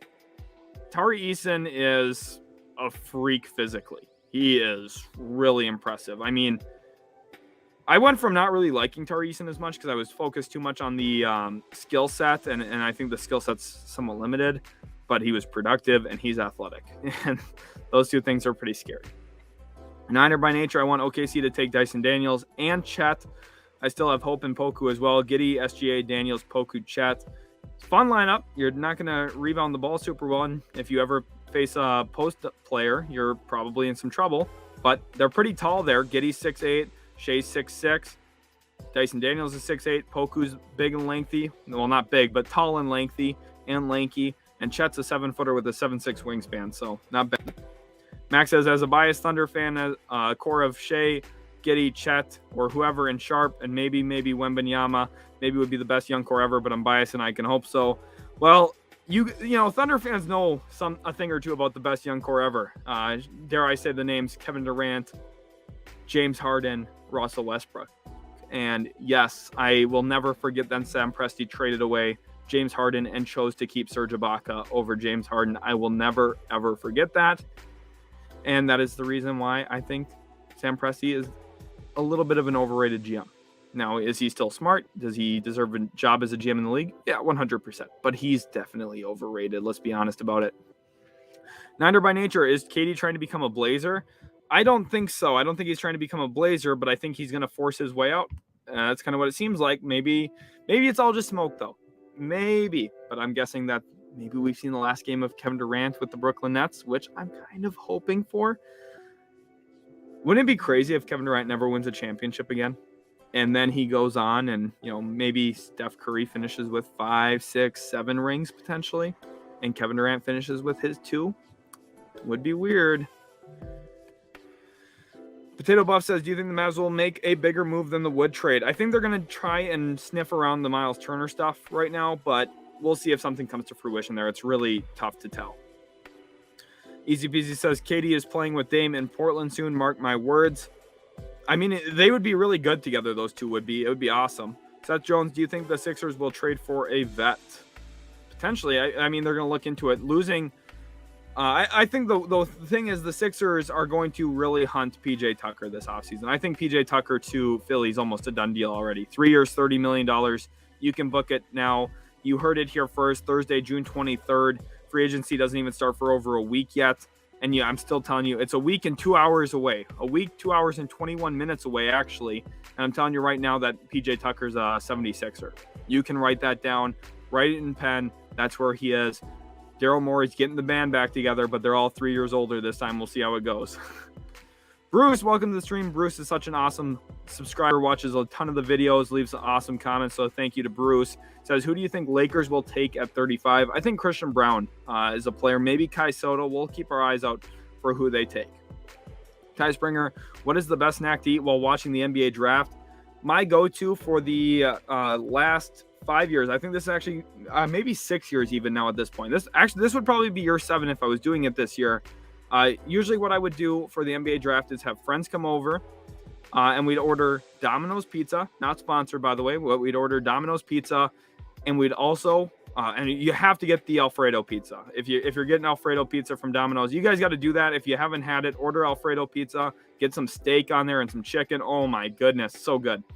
And then you get, in addition to that, you go out and you get the wings with the food, and that slaps. You get that Domino's ranch, you dip the pizza in the ranch, you dip everything in the ranch. You should have almost more ranch than pizza by the end of the night, and you're going to be feeling really happy. That's the go-to for me, Ty. I'm interested to hear from you guys. Comment your draft night snacks, whether it's the NFL draft, NBA draft. Let me know what you guys like to snack on during the draft to help you maybe put away some of your woes if you're a team like the Kings. Sorry, another one-off comment. Sorry, Kings fans. I'm trying to stop. I'm getting addicted to it though. But what's your go-to snack food? Let me know. Deborah Grant says, I hope the Rockets upgrade their size in the team roster. They need to, right? They need to add a little bit more physicality, a little bit more rim protection. I think that if they add that and maybe another shooter, we could see a little bit of an improvement this year. Delio says, outside of the Mavs, who do you hope wins the championship next season? That's a great question. You know, it's going to sound weird. I do care about the championship, but you know, I like watching the history play out. If I had to pick one team to not win, that's not the Mavericks, I would choose the Clippers, because one, they've never won one before. Two, I think Kawhi Leonard's that dude. And they've done a lot of great things. They've made a lot of smart roster decisions. Their team is good enough to win one. And I want them to have the validity of winning one. Because ultimately, if they don't, people are going to say, oh, they got fleeced on the trade, this and that. You know, they give up so much for Paul George, didn't even win a championship. It's hard to win a chip. It's hard. If they never win a chip, it's not disappointing. They made it to the first Western Conference Finals in their franchise history because of that trade. That's awesome. That Clippers team is legit. And I would like to see them win, but it's not like I'm, diehard cheering for them. But if they win, I'd be really happy for them. Potato Buff says, if the Mavs buy a second-round pick, what are your top 3 names that they should take? Number 1, Ron Harper Jr. Number 2, David Roddy. And number 3, let's go with Gabriel Procida out of Italy. Those are my top 3. I really like those for sure. Those are the guys I would prefer. Ofek says, who do you have the Wizards taking, or maybe a trade? I think the Wizards would take Dyson Daniels if he's there. Otherwise, I could see them going Johnny Davis out of Wisconsin. Max, Nets going to be left with Ben Simmons. Yeah, well, think about this. This is so perfect. Everyone's been, for years saying that Ben Simmons can be this build-around guy, and if you space the floor for him and do that's not going to happen. Ben Simmons, Nets going to rebuild mode a year and a half after trading for James Harden. Who would have thought? Crazy times in the NBA. Absolutely crazy. Kyler, for OKC at 12, I feel like they're targeting 4 or 5. Out of these 4, who do you believe would fit best next to Chet? Sohan, Zhang, Duran, Mark Williams. I think Duren. I think Duren would be the best fit into Oklahoma City as a whole. Mark Williams is better right now. Don't get me wrong, but Duren's the guy who long-term makes the most sense to me because he's switchable. And this is why. Duren would guard the centers and Chet Holmgren would guard corner shooters. And think about this. Follow along with me here. I'm going to try and use my hands to explain it. Say at the top of the key here, here's the top of the key. Here's the arc, okay? Here's the arc. Top of the key, we have a pick and roll, and say Chet's guarding the left corner over here. Chet's right here as a help side guy, and Duren's walking up with the screen. Oh, and by the way, he's really switchable. You switch him, you have your point guard drop back in, or you could even high hedge, and then you have Holmgren be the help side guy where he rotates. You have, a little bit of a 3-on-2 off on the wing here, but you have so much length and athleticism with Duren and Holmgren on the floor that defensively, I think they would be awesome. And then offensively, Holmgren can lob it to Duren. Duren can lob it to Holmgren. Both of them can pass the basketball. I think Duren probably doesn't bring the ball up the floor, but Holmgren can. I see Holmgren mostly as a 4 who can play the 5, and I see Duren as a 5 who can defend out in space. And those two together would be really fun for me. In my last mock, my final mock, I mocked OKC moving up to 7 and mocking Duren there. And I had a lot of OKC fans mad about that, and I was surprised why. Because I love Duren to Oklahoma City if they take Chet. I really love it. And I think that ultimately it would have been great, but we'll see. We'll see what happens tonight. I hope so. John O'Neill, LOL, Houston saw James Harden breaking down. I'm going to tell you, we have 280 people in here watching. I need 280 people to come into agreement with me on this. James Harden's not done. We're going to see a good James Harden next year. Okay, let's manifest it. Let's think it through. Let's talk. Let's think. Let's slow it down. James Harden's going to be good next year. The reason why, he is coming off of an injured hamstring. Think about the last year we saw Chris Paul in Houston off of an injured hamstring from the playoffs before. He looked terrible. He looked done. People started saying it was the worst contract in the league. He got traded to Oklahoma City, and he led the Thunder to the postseason the next year and was awesome and got traded for a first-round pick and then led the Suns to the finals. Now, I'm not saying all of that's in store for Harden, but give him another 4 months here in the offseason to get his body back into some shape, rest and rehab that hamstring. He's been trying to play through that injury since basically the moment he got it. He's one of the tougher players in the league who plays through a ton of injuries. Anyone from Houston knows that. If you guys have been watching Rockets basketball, you know he tries to go out there and play when he can. There's no question about whether he loves basketball or not. The question is, how well does he take care of his body? And he plays through injuries, which is, somewhat of an issue. It is. But next year, I'm telling you, James Harden's going to be better. He's going to be back to more of his old form. And the issue is he's buying into a different role, right? In Houston, he was the scorer. He was averaging 36 a game and got to do everything he wanted in terms of scoring the rock. When you play with Joel Embiid, why would you do that? Why would you only look to score? He's one of the only players in the league who can go 1 year from scoring 36 points a game to the next year leading the league in assists. There's not a lot of players who can do that. Trae Young maybe is capable. Luka Doncic is probably capable. Prime LeBron. There's not a ton of players, though, that are capable of doing what Harden has done on the basketball floor. I think he's going to be back next year. You heard it here first at Utility Sports. Live from New York says, would Sharp be there at number 11? If not, where do the Knicks need to move up to get him? I think they need to move up above number 9. So maybe a trade with the Pelicans could make some sense there if they want to get him. But I don't think Duren will end up being a Knick tonight. Niner by nature, Poku is going to be better than Chet. Just wait. I love the little lightning bolt there. We'll see. Jason Parker says, how many more years does OKC have to lose before I can go to another playoff game? Having great picks is fun, but losing sucks, and that's the issue. I've been really harsh on Oklahoma City, but let's say a decade from now, 1 decade. Let's fast forward to the year 2032, okay? And in that time, let's say the Clippers have won 60% of their games, 60, and right now they're well on pace for that. Well on pace for 60% of their wins. And let's say by 2032, the Thunder, they start to turn around by 2026, 2027. But with all the losses that they've had, let's say from now to then, they've won about 45% of their games. Who won the trade? If neither of them win a championship, or if they both win one championship, who won the trade? The team with the higher win percentage, right?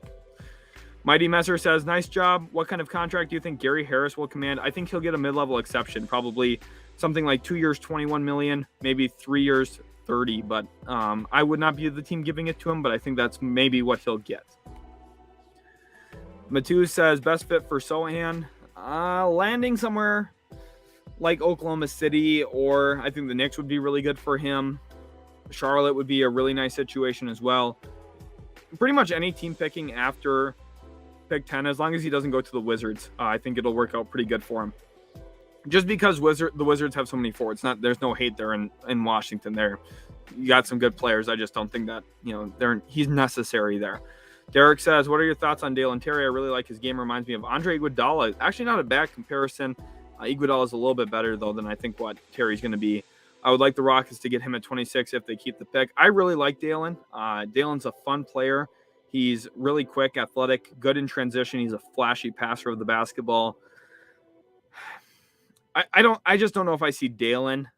I kind of see more of a Terrence Mann, which is a good thing. That's a real positive. 100%. So I really like that. Level 999 stamina in his bladder is more like it. Gremlin here with some jokes. I like that. Ty Springer, thoughts on Brandon Clark, please? He's a good player, and I think he's a key player to what Memphis wants to do long term. I think they're going to try and find some shooting in this draft in order to let Brandon Clark play a little bit more meaningful minutes in the postseason down the road, so that they have a little bit more optionality in their lineups. Because they ran into a little bit of an issue this year with Kyle Anderson, who's headed toward free agency, and Brandon Clark when they both shared their floor together. Eric Espinosa, do you see Quinn Snyder take over the Spurs job once Pop retires? 100%. I think that's the done deal. I think Quinn Snyder will coach in San Antonio a year from now. I think so. Maurice Drake says, do you think OKC uses all those picks to trade for a disgruntled star this year? Like, for example, Kyrie. And if not, who would you think? No, I don't think so. You don't want to be the franchise that traded away all your players and told everyone you're rebuilding and then use all of those assets to get Kyrie Irving. You don't want to do that. Kyrie Irving could retire tomorrow. It wouldn't shock me. He could retire in any given moment, or he could say he's going to play baseball, or he's going to go be a tennis star, or he's starting a new rap band. I wouldn't have no surprise with hearing him say any of those things, because that's right on par for Kyrie Irving. That's what he does. That's who he is. So, question here about Eason or Sohan. Sohan's a better player right now. Sohan's a smarter player, and I have Sohan higher on my board, but Eason could become better. Eason's up. If Eason hits, Eason could be a top 5 player in this class. Eason could be really special. He's raw. There's a lot of development that needs to occur for Eason, but he's really good. Kyler says, to me, it seems like Kings are bound to trade the 4th pick. Woj spoiled the first 3 picks, and the fact he didn't spoil the 4th, I think, shows there's uncertainty there with Sacramento. Yeah, I mean, nothing's final yet, though, Kyler, as well. And, I think they're looking into trades. I think they're also still trying to decide, do we just go with consensus and take Ivy, or do we want to go with Keegan Murray, who we think is the better fit? I think they go Keegan. I think that they keep the 4th overall pick ultimately. Ofek says, is it worth for the Spurs to take Duren at 9 with Pirtle staying? Yes, it is. You can be patient, right? I think everyone looks at it and says, oh, well, if we're drafting a center, we don't want to keep our starting center. Duren's probably not ready to be a starting center on day one. I don't think he is. Now, in certain situations, would they ask him to be? Yeah, and I think that would be okay for him. I think giving him time to start and develop isn't bad. But San Antonio, they could ease him in a little bit easier, and I think that would be really good for his career, honestly. Jaideep says, who do you think we should get with the 33rd pick? Jalen Williams, who fits the Raptors. He plays like a Raptors. Koloko, Walker Kessler, if he falls, or anybody else. Kessler, if he falls, would be intriguing just because of how good of a rim protector he is, and I think that's the one defensive element really lacking there in Toronto. But Jalen Williams from Arkansas is the player who I really like there. Man Guy Frimbro says, what do you make of Monty, Sabonis, and Fox taking Keegan to dinner? It means they want him. They're going to draft Keegan Murray. That's what I believe. Deverett Grant says, love your background tracks. Yeah, they're just little background music there behind. Hopefully it's not too distracting, but fills kind of the air a little bit in between some of my words. Kyler says, how do you see the duo of Şengün and Paulo working out for Houston? It's good. I like both of those players individually. What I think ultimately would allow Houston to reach its maximum potential is getting an athletic big who can screen and roll and catch lobs, kind of like a Mark Williams. No surprise that a player who I think is going to work out well with Banchero is his college teammate in Mark Williams. I think that Mark Williams would really help Houston. I really do. But it doesn't have to be Mark Williams. It could be another guy. And I think Şengün, you don't want to give up on him. I think Şengün's good. It's just about maximizing what this team's going to be as a whole. And I think they're going to need someone who's better defensively than Şengün. So does Şengün become a bench big? That feels like almost he feels too good to be a bench big, right? So that's where Houston's going to have to make some tough decisions at some point. But right now it's all about talent acquisition, draft the best players, figure it out later. So I don't think that they need to stress too much about it right now. That's the one thing Houston's going to have here is pivotability. The same thing I talked about earlier. All these draft picks they have coming in, it's going to give them options that, hey, if they catch on a little bit quicker, start winning games, they're going to be able to use some of those picks to actually buy now and improve their roster. But let's say they don't start winning. Well, they can kind of reassess their roster. What's not working, what is, draft from there. They're not committed to anything. That's why the draft pick route is the way that a lot of people like going, because not only do you have these assets, and everyone looks at it from the, oh, well, we have a chance to maybe get a top pick through the lottery or something like that. Part of it is, oh, well, you can kind of reassess, draft when you need to, trade those picks when you want to. It gives you that versatility, which is really what I think most good GMs do, is find ways to have versatility. Think about the Nets when Sean Marks was having all the success in the world there, and everything felt great when they had D'Lo and Dinwiddie and Karis LeVert and Jared Allen. They were young, fun. They had draft picks. They had a bunch of nice young players, and it felt like, oh, this team's got everything going right for them. And then quickly they send all the assets out, and now they feel like they're dead in the water, right? That's because they don't have flexibility. People are scared now about where they're going to be. LJ says, what pieces would the Mavericks have for a sign and trade with Kyrie? You'd have to put your entire bench and give up assets, including Jalen Brunson and picks. Not specifically. Tim Hardaway Jr. makes $18 million, and Maxi Kleber and Dwight Powell, those three players, you sign and trade them, that's your deal. And I think Brooklyn wouldn't love that. Yeah, I completely agree. But how much leverage does Brooklyn really have? People act like Brooklyn's got all the leverage in this. It takes Kyrie Irving and Kevin Durant calling each other on FaceTime one time and say, yeah, do you really want to play in Brooklyn anymore, or you want to go somewhere else? And the moment they do that, they're like, no hard feelings, bro, but I'm, just not sure if I'm feeling Brooklyn anymore. They call each other and say, okay, we both want to leave. Brooklyn has no leverage. Brooklyn doesn't have leverage in this at all.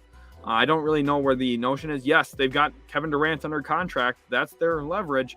Kevin Durant, as the superstar player who isn't recruiting free agents, is just kind of hanging out, having a good time this summer, doing whatever he's doing after getting swept in the playoffs. If he says he wants to play somewhere else, he's going to get traded. It doesn't matter how long he's under contract, because if they don't trade him, he'll miss team meetings. He'll just be a little bit of a pain in the rear end to the point where he'll get traded. And, a player as talented as him, no team's going to be like, oh, well, we're worried about, teams are going to be like, wow, we can get Kevin Durant. Let's do it.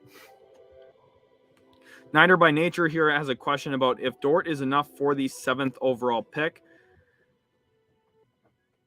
Wow, Jake says unsub because of the Alfredo pizza. Hate on the Alfredo pizza. Wow, I just can't now.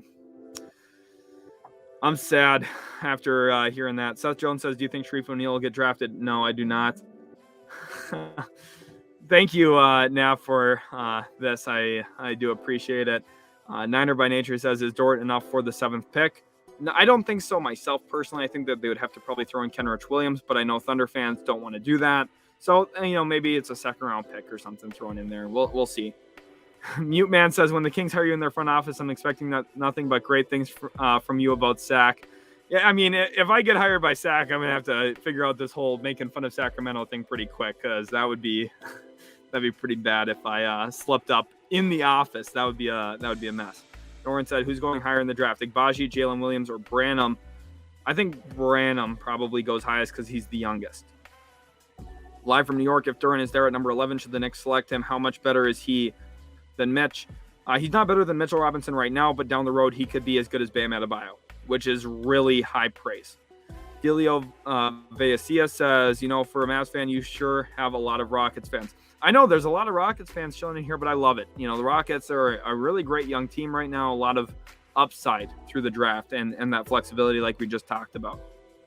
Almonds, what are the chances the Lakers pick Kai Soto in the second round? I'd say 5% chance, which is decent. Shout on iPhone here says, who do you think is most likely to go fifth between Murray or Mathurin? I think Ivy is the most likely to go fifth. But between those two, I think Murray would be more likely if he makes it to pick 5. Enrico Preston, someone who's been watching the channel for a long time, glad to have you in here again, Enrico, says he wants Baldwin or Pippen Jr. to the Lakers. Interesting. 2 players who I do not have ranked in my top 60. I could see the Lakers take one of them, though. I could see it. Easy Peasy says KD and Dame would win 2 at least. 2 playoff series, yeah. I don't know about 2 finals. They'd have to go through my Mavs first. Easy peasy. No, I'm just messing with you. They'd be really good. They would be really, really, really good. Max says if Steph gets 5 rings, LeBron Twitter would be crazy. Yeah, it would be nuts. It would not be healthy. EJ Liddell fit with small lineup Jason Kidd idea. What do you think? Trade early second round pick for him if he fell down in the draft? I mean, yeah, I don't think he'll fall to the second round. JD wants to know what center do you think we can get out of free agency? For the Toronto Raptors, I would look into Isaiah Hartenstein maybe. Using the mid-level exception to go get him wouldn't be bad. I do have a free agency video. It covers all 198 free agents, so go check that out after today's live stream. There's a lot in there. JD says he's a big popcorn guy. Bruce says Domino's and H2O not sponsored. Yes, not sponsored. We are sponsored by Manscaped. This is a good time to plug it. Go to manscaped.com. Use the code utility20 to get 20% off Manscaped orders. Yes, that's right. We are sponsored by Manscaped. Cole here says going out to eat for the draft, but I'll still be tuned into the live stream at the same time. Thank you, Cole. Let me know where you're going out to eat, Cole. I'd love to hear if it's a good restaurant, if it's a chain, if it's some little mom and pop shop. You don't got to let us know. Just tell us if the food's good or not. Easy Peasy says respect for streaming this long, watching from Switzerland, and the draft will be at 2 a.m. here, but I got to stay up to see what my Blazers do. Well, you're probably hoping that they don't trade down then so you can actually get some sleep. Holy cow. We're still like 3 hours away from draft time yet. Oh my goodness. You're going to be watching the draft at 7 a.m. by the time that the Blazers make a selection. Holy cow. Dispensary edibles during the draft. Okay. From Captain Obvious, of all people. No surprise. Ty Springer says, for you, who will win the NBA Rookie of the Year next year? My guess would be Paolo Banchero. That's who I would bet on. Norin Rad says, thank you, Captain Obvious. I love the energy in the comment section right now. You guys are killing it. LJ Maverick, speaking of snacks, we'll be at a local Pluckers here in San Antonio rocking my Mavs gear. Even with no picks, it's a must. We'll be live casting it too. Nice. Almonds, what will be the biggest surprise for you in the draft? Well, if I could tell you what my biggest surprise would be, it probably wouldn't surprise me as much. I think it's dependent on what Sack does. If Sack makes a trade, I think I'd be surprised. If the Kings trade 4, I'll be surprised. And I think another one is if Jaden Hardy falls down to like 28, I'd be surprised. Those are my 2 things I'd be surprised. Cole says, I'm a Gabriel Procida truther. You have been. I've been seeing some of the mocks you've sent me and, and the way you've talked about him a bit in the comment section. True. Cole has been on Gabriel Procida for a while. He made it into one of my first round mocks on the channel this process. Kind of someone who's been a little bit more of a late riser, but boy, can that kid jump, which is really fun to watch. John said, who's the best defensive wing outside of the lottery that would be a good fit on the Rockets? Tari Eason, if you consider him outside the lottery, he's very possibly going to go in the lottery, but very possible he doesn't as well. So I would say he's the best defensive wing. He kind of reminds me of Herb Jones in a lot of ways, which is a really positive comment there. Nathan Drake says, if Duran falls, I hope the Rockets try and move up for him. Think he would fit in what they're trying to build. Yeah, he would. He will not fall to 17, though. If they try and move up for him. I misread your comment. Sorry, Nathan. Definitely. Is the draft at 5 p.m. West Coast time? Yes, it is. So we are now at this point just about 3 hours away from the draft, which means by the time the draft starts here, I'll have been live for almost 10 hours, which is crazy. But we're going to keep rolling here. It's what we do. Probably take another half-hour break here in just a little bit. Not for a while yet. Probably for, next 45 minutes. Within 45 minutes, we'll probably go to a 30-minute break, and then we will be picking back up. I'm just going to do the same thing we just did. I think that worked pretty smooth. You guys were absolutely awesome with that as well. So huge thank you to you guys for, coming back in and hanging out. You guys have been asking some really great questions. So that's ultimately a really huge thank you to you. Remember, my personal Instagram link is in the description. Also, go subscribe to the channel if you haven't already. Leave a like on today's stream as well. You guys have killed it. Over 350 likes now on the stream. Absolutely incredible. Huge thank you to all of you. Again, I really, when I started this channel with my best friend, my co-content creator here, we never really knew what we were getting. We never knew what we were getting ourselves into. We just thought, let's talk about sports. We talk about it all the time to each other. Let's just record it. And that's what we're at now. And you guys seem to enjoy it, which, makes it a really awesome experience, honestly, for me. So that's a huge thank you to you guys again. I try to thank you as often as I can because, I feel like that's what makes us different here too. It's just that we are more collaborative. I think you guys get your voice heard a little bit more here than you do in certain other situations. Best situation here for Durant's legacy is one of the questions from Tony, and it's a great question. The best situation would have been for Golden State to not win a championship because now that they won without him, he has been a little bit more invalidated, especially since Curry has a Finals MVP now, and has. By the way, we talk about the Finals MVP. Curry has more regular season MVPs than Durant, and more actual trophies. He has more championships than Durant. So the fact that, I think Curry's a better player than Durant. The offense there in Golden State was always built around Curry, even when Durant was there. Durant was just a special juggernaut offense piece into that offense, which is why they were so dominant and unstoppable when they were healthy. But all in all, I think realistically, best case for him is he wins somewhere. If it's in Brooklyn, that's probably the best case for him. But let's say it's not in Brooklyn. It's not bad. I mean, as long as he wins somewhere else without joining a bunch of great players, that's the best. Josh in his bag wants to know what my favorite team is. It's the Dallas Mavericks. We're not going to talk about the Mavericks too much today, but they're in the news a little bit with Kyrie Irving, so we'll see what happens. And not in Brooklyn here. John O'Neill says, yeah, I don't think he's going to win in Brooklyn, unfortunately. Lake Elsinore says Peyton Watson, Johnny Juzang, and Jules Bernard. So asking about the UCLA boys, definitely UCLA fan, and also Murciélagos. So definitely a sweet little bat logo in there. I like that. As someone who speaks Spanish myself, that's a pretty sweet looking logo. Not sure exactly what it's for, but it's pretty cool. And asking about those three guys, Juzang I think could go in the back end of the second round. Jules Bernard will not get drafted, although he did have a nice NBA draft combine. We'll have to monitor him and see if there's an opportunity for him as an undrafted free agent. And then Peyton Watson probably does get drafted. Kind of like BJ Boston last year. He's not as talented of a player as BJ Boston was, but he's athletic and he's big and he's lengthy. So some teams are going to be interested. Some team will take him in the second round, I would think. Alan, welcome to the stream, says, who do you think the Pacers will draft, and what do you think will be their starting five next season? Ultimately, I think that they're going to go ahead and draft Benedict Mathurin. I think their starting lineup next year includes probably Halliburton, Hield. I think they trade Brogdon tonight for a future first. I think that they end up starting then Miles Turner at center. They could still trade him, though. Probably O'Shea Brissett and Benedict Mathurin, or some combination of that. Maybe Jalen Smith starts at the 4 and they bring Brissett off the bench. Chris Duarte could maybe slot into that starting lineup instead of Buddy Hield. They have options. That's the biggest thing. Niner by Nature says Durant's legacy is finished when he left OKC for the Warriors. In a way, it kind of was, at least with how the general population views him.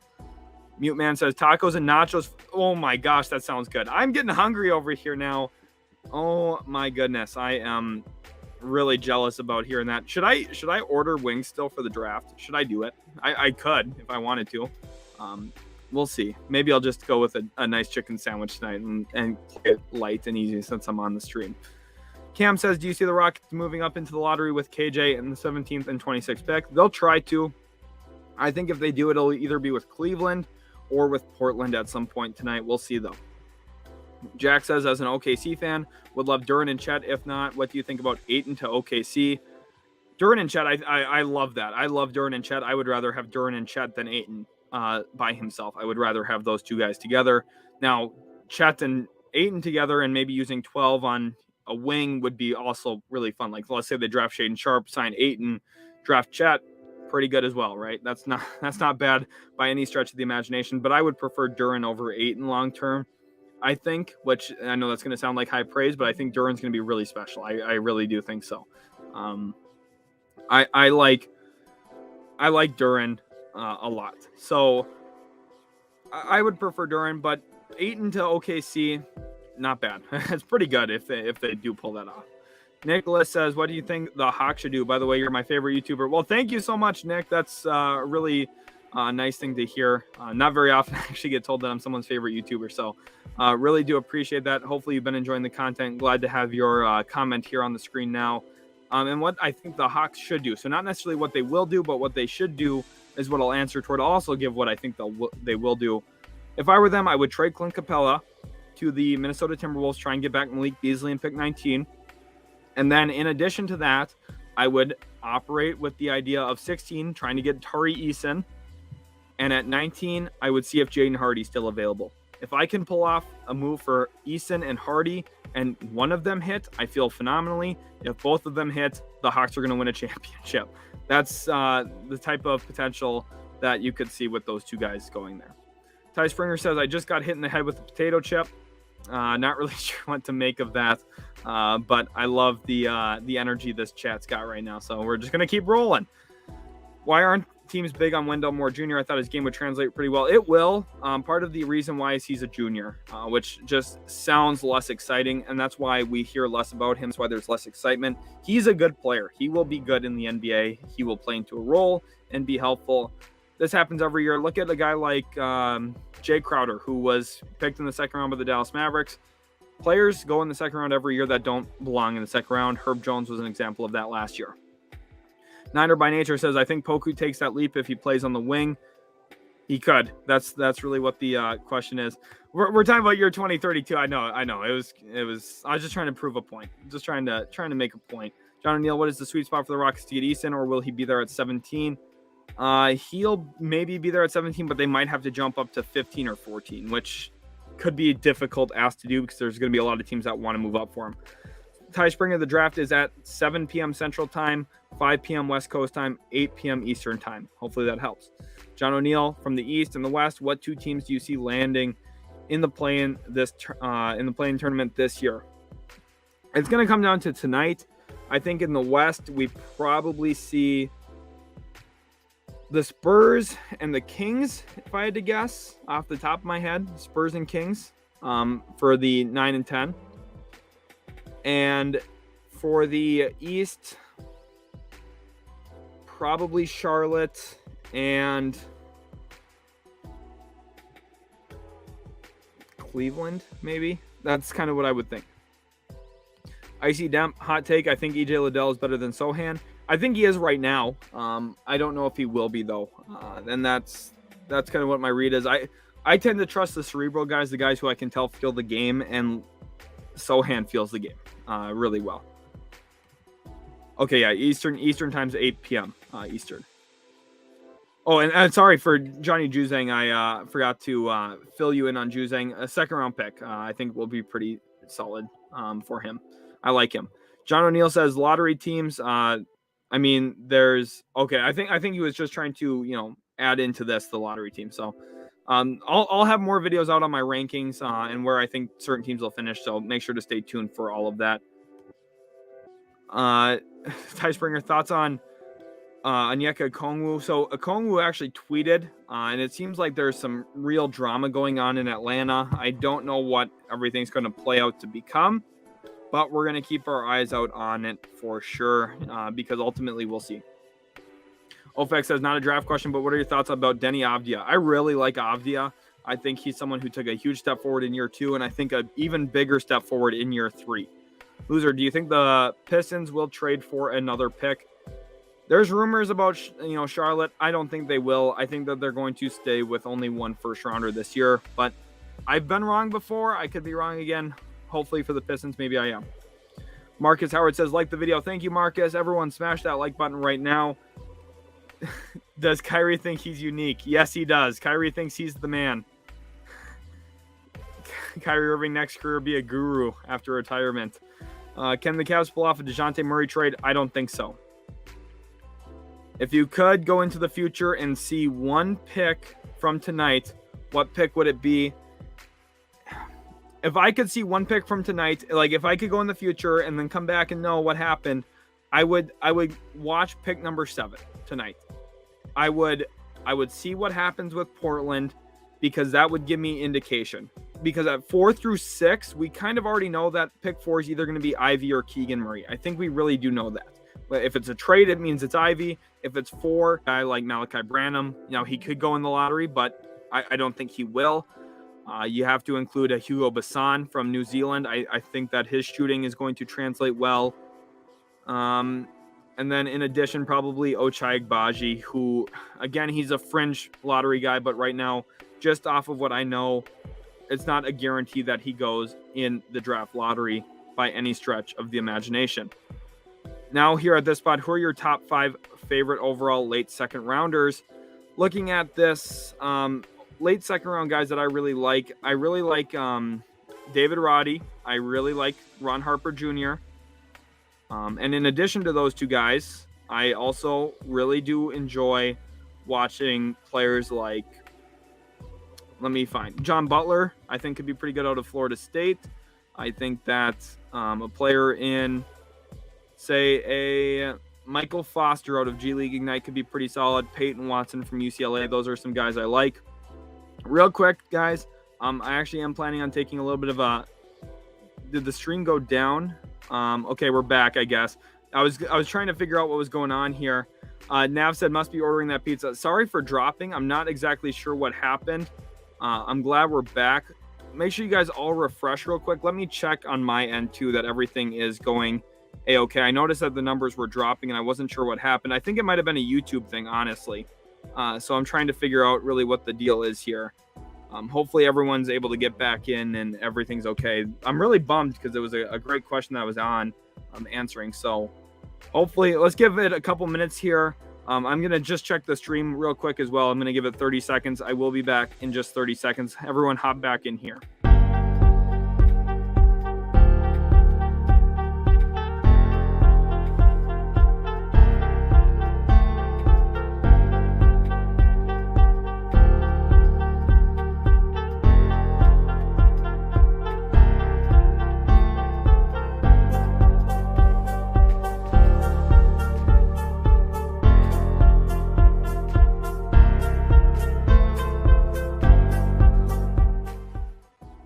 All right, everyone, I am back now. Hopefully the stream is back up and working. Let's get some thumbs up in the chat to make sure that it is. If you guys can hear me and see me perfectly fine now, I did tweak a couple settings real quick, so let me know. Give me a thumbs up if you can see me and hear me clearly. Hopefully everything is back working. Aiden here says Akinjo is going to be the best undrafted free agent. Talking about James Akinjo from Baylor. Definitely could be a valuable player. He was a transfer into Baylor and had a pretty good season this past year. When he got injured, the team definitely did have some issues. Live from New York wants to know, what do you think the Knicks could get for Obi picks-wise? I don't think they're going to trade Obi, so I'm not going to really speculate too much about that. Ty Springer, Bo Cruz versus LeBron. Who wins? I got my money on Bo Cruz. I'm taking Bo Cruz in that matchup. Half-Blood Prince, do you believe Magic could go with Chet because of his high school teammate, Jalen Suggs? For those who don't know, the two of them played together at Minnehaha Academy in Minnesota. And they won state championships together. They were really, really good together. They were also AAU teammates. The two of them really get along well. Now, does that mean that Orlando's going to take him? If Jalen Suggs played better as a rookie, probably. But at this point, I think they're going to go with Jabari Smith, honestly. Larry Hoover says, I admire your knowledge of the players. Hope you reach your dreams and goals. How often do you watch the EuroLeague and your opinions on it? I watch the EuroLeague to varying extents.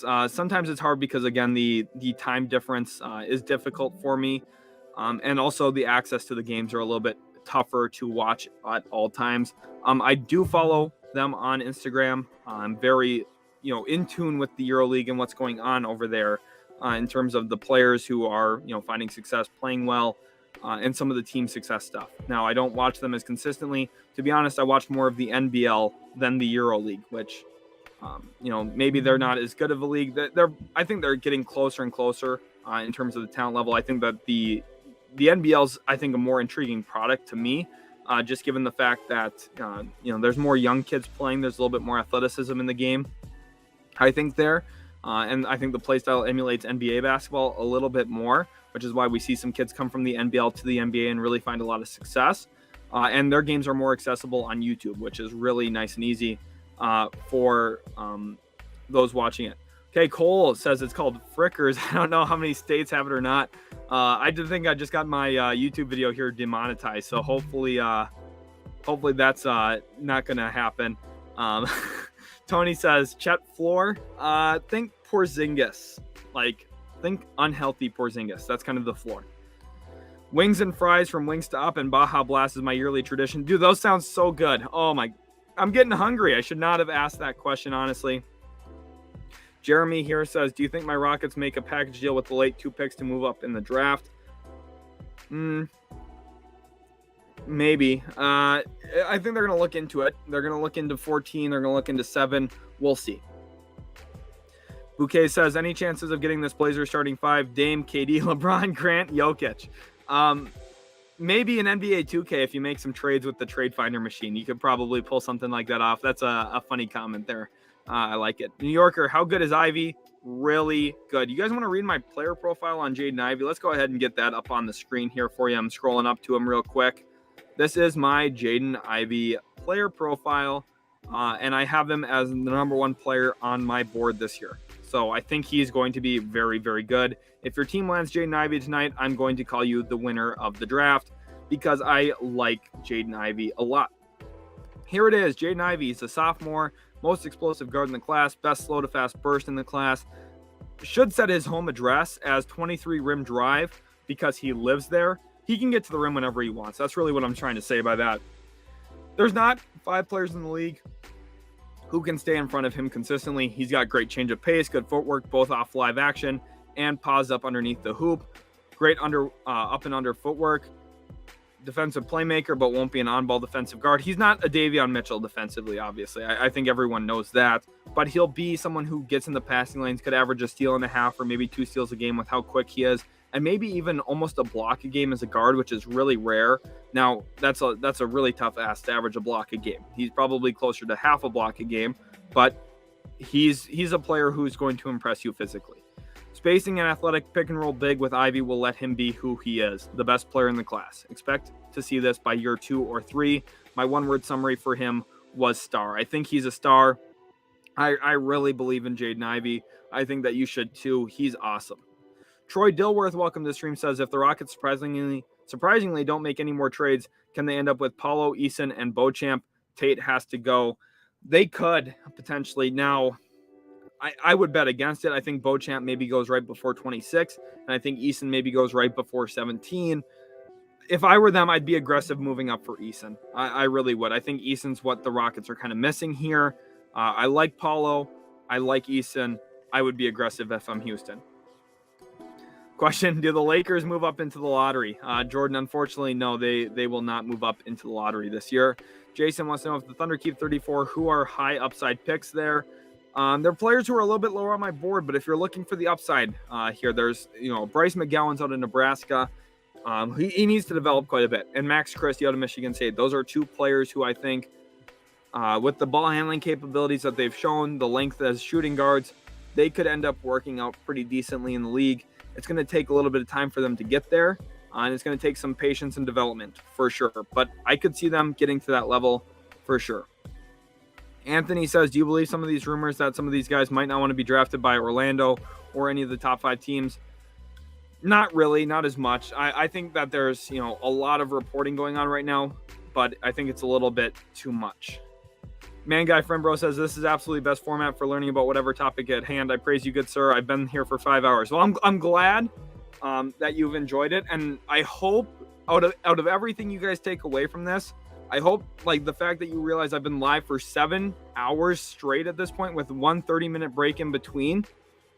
that I've been able to answer pretty much every single question without, really needing to look anything up. The only thing I've looked up is player statistics from last year, just to prove some points, like specifically when I brought up DeJounte Murray's numbers, that he averaged nearly a triple-double on pretty efficient scoring. I feel like my preparation for the streams are hopefully noticed and enjoyed. I hope you guys do notice those things. And I also hope that, you guys feel like you've learned something. And the thing is, you guys teach me stuff too. There's certain, ideas, perspectives that I've never considered.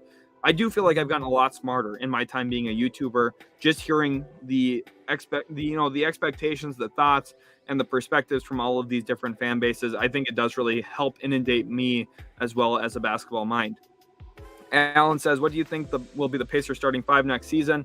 We've gone through this a couple of times. It depends on what they do in the draft, but something along the lines of Tyrese Halliburton, Chris Duarte, or Buddy Hield, probably Benedict Mathurin in there, maybe Jalen Smith if they keep him, and then Miles Turner. But that can all move around a little bit. Allman says Durant ruined LeBron's legacy by joining the Warriors. To a certain extent, yes. LeBron probably would have won 5, maybe 6 championships in total instead of 4, which would have been huge catching Michael Jordan if he did. Ty Springer, speed run, top 10 picks in 30 seconds. All right, we're going to start here in 3, 2, 1. We've got Jabari Smith, 1 to Magic. Chet Holmgren, 2 to Oklahoma City. 3, we got Paulo to Houston. 4, we've got Keegan to Sacramento. 5, we've got Ivy to the Pistons. 6, Mathurin to the Pacers. 7, we've got Shaedon Sharpe to the Blazers. 8, we've got Dyson Daniels to the Pelicans. 9, Duren to the Spurs. And 10, we're running out of time here. Number 10. Oh my gosh, number 10. Washington takes Johnny Davis. Hopefully that was fast enough for you guys. It's pretty intense. Felt pretty crazy to me. That's kind of what my mock draft's looking like, though. We are going to do a live mock here in just a little bit. I'm really excited about that. I'm going to take a 30-minute break here at 4:45 Central Time, so in about 18 minutes. So we got plenty of time yet, but in 18 minutes, we're going to take another 30-minute break, and I'm going to put together my mock during that time and probably get a little bit more food, maybe get a little quick Domino's order in or something, just so I have some food to look forward to potentially. You think Ayton gets dealt tonight in a sign-and-trade? He can't technically sign and trade tonight, but a team could trade for his rights tonight with the idea of signing him. So it could happen. I don't think it will tonight, though. Jordan says, what non-playoff team will be immediate contenders after this draft?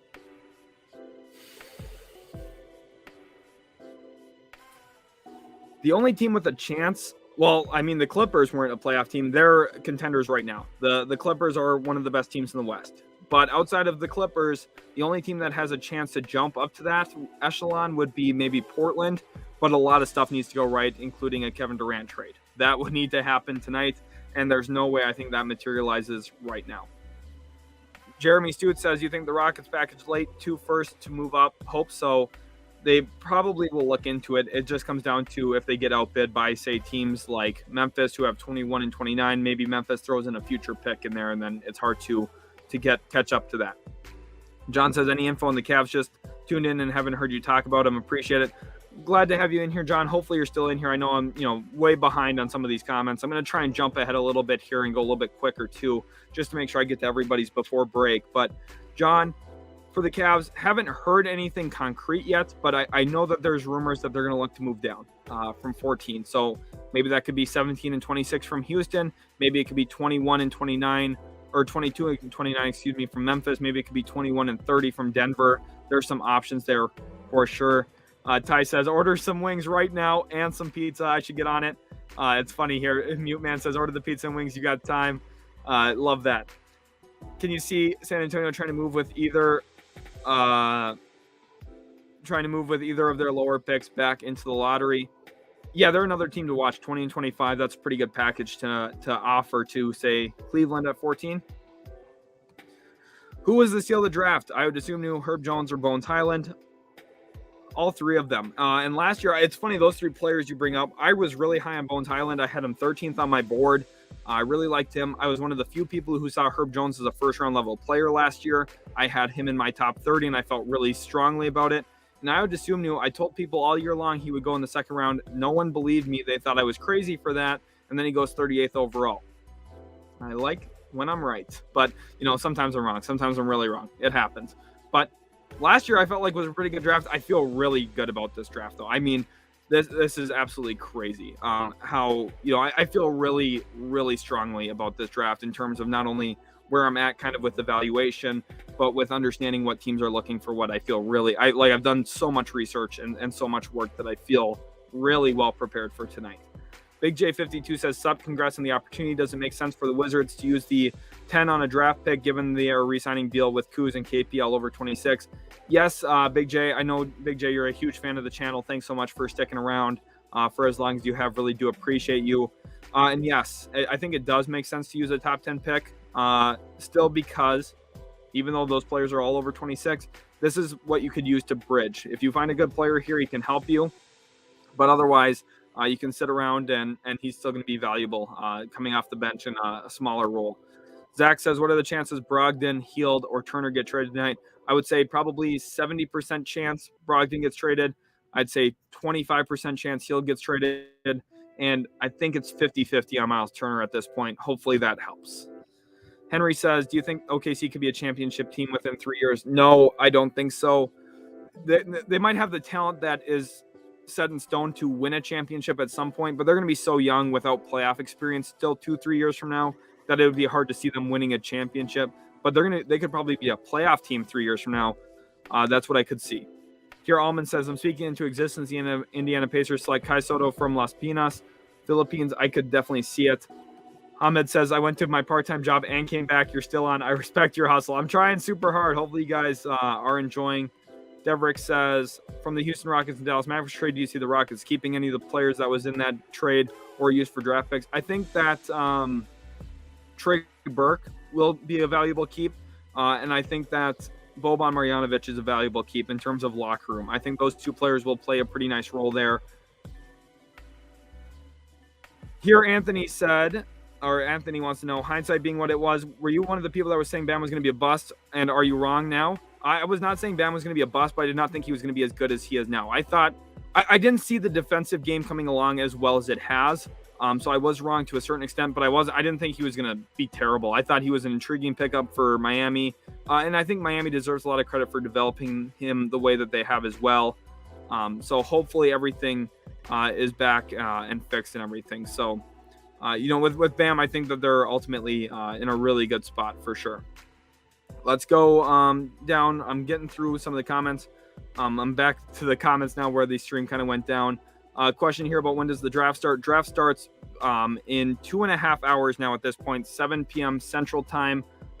We are about 2.5 hours away right now. Gary says, "Did you know Kevin Porter Jr. shot over 48% on catch and shoot threes? That led the league in players with over 110 attempts." I did not know that specifically, Gary. I do not know. I don't have all the catch and shoot data for every single player, but it doesn't surprise me. The one thing is, what with his actual 3-point percentage, which I'm going to pull up now just to make sure I don't misquote. I think it was in the mid-30s, if I'm not mistaken. A little bit higher, actually, 37.5%. The fact that he shot so well in catch and shoot makes you think that maybe he didn't shoot so well off the move. But, I wouldn't read too much into it. Kevin Porter Jr. is a good offensive scorer. I just don't know if he's a point guard. Mr. Pancake says, "Do you think D'Lo is a Timberwolf next season?" Part of me says yes. Part of me says no. I'm not sure on him. He's one of the few players that I don't really know what to feel and get a read on. Buddha Viking says, "Will you be streaming analysis during the draft? I remember the vote, but I don't know if it was confirmed." Yes, I will be streaming during the draft. I should actually put a community post out now for that. Just to make sure everyone is aware. So bear with me 1 second here. I'm going to be posting a community poll just to make sure everyone knows that I am going to be live. We will be live streaming draft grades for the 2022 NBA draft tonight on the channel. Stop in and ask questions. By the way, too, tentatively, what the plan is for that is, first of all, it's going to be dependent on how it's going and how much you guys are enjoying it. But it's also going to be dependent on, my co-creator is going to be in here with me probably at that point. So we're probably going to do a lot of discussing ourselves and then occasionally hitting comments. I know that this has been a lot of comment reading, which I really enjoy because I get to hear your guys' perspective, hear your guys' thoughts. We'll have less of that throughout some of the draft grades and analysis tonight. We'll probably have segments where we get your guys' thoughts in there, just letting you guys know kind of what it's going to look like and want to give you a little bit of a heads up so you guys aren't, surprised or confused about anything once we're actually going. I'm really excited for that. Nice. I got that community post posted now. Let's go back to reading some comments here. I will be taking a little bit of a break here in 10 minutes. David Burke wants to know, OG to the Blazers, what % chance you think? This is another 50-51. And I just don't have a read on Toronto right now. I really don't. I think Toronto is a team that, if I were in their shoes, it's hard to trade Anunoby without knowing what you're going to get at 7. Now, if Toronto likes Jalen Duren a lot, maybe pull the trigger. I would really like that for them. It would be really good for Toronto if they're able to get Jalen Duren. It really would be. So that's what I would do if I make that trade, but we'll see. Nathan Costello says Dyson to the Spurs. Wouldn't be bad. It kind of fits what they're looking for, I would think, if they're going with the backcourt player. Otherwise, I think they're going to look at the front court for sure. Ofex says Zhang or Davis for the long term. I think Davis slightly. Zhang's really good, but I think Davis, his scoring's a little bit more valuable and a little bit more reliable, I would guess, during the, throughout their NBA careers. Allman says Ousmane Dieng might have bad numbers, but he really played well at the end of the season. Yes, he did. And his numbers, they're underrated. I don't think he goes at 9. I know that there's been rumors about that. And Phil Clinton, every time I see your name, I laugh out loud. It's one of the funnier usernames I think I've ever seen. How disappointed should I be if this happens? I would probably grade it a B-. He's not bad. It just feels like a reach. Last year I felt like the Spurs reached a little bit on Primo. And it's not that Primo's a bad player. It's just like they probably could have gotten him 5 to 10 picks lower, which never feels right. Almi here has a question. Who says no in a dual sign and trade Ayton for Miles Bridges? That's a great question. I think Charlotte says no. Bridges is the better player. Here's a thought on Jovich, overrated. Costello says yes. Well, Nathan, I'm interested to hear why you think yes. Is it because of the defense? Because I understand that then. Ty Springer wants to know my thoughts on Michael Porter Jr. That contract might end up being really bad. If he's unhealthy, unable to play, there's some concerns there about that for sure. But we'll see. You never really know for sure.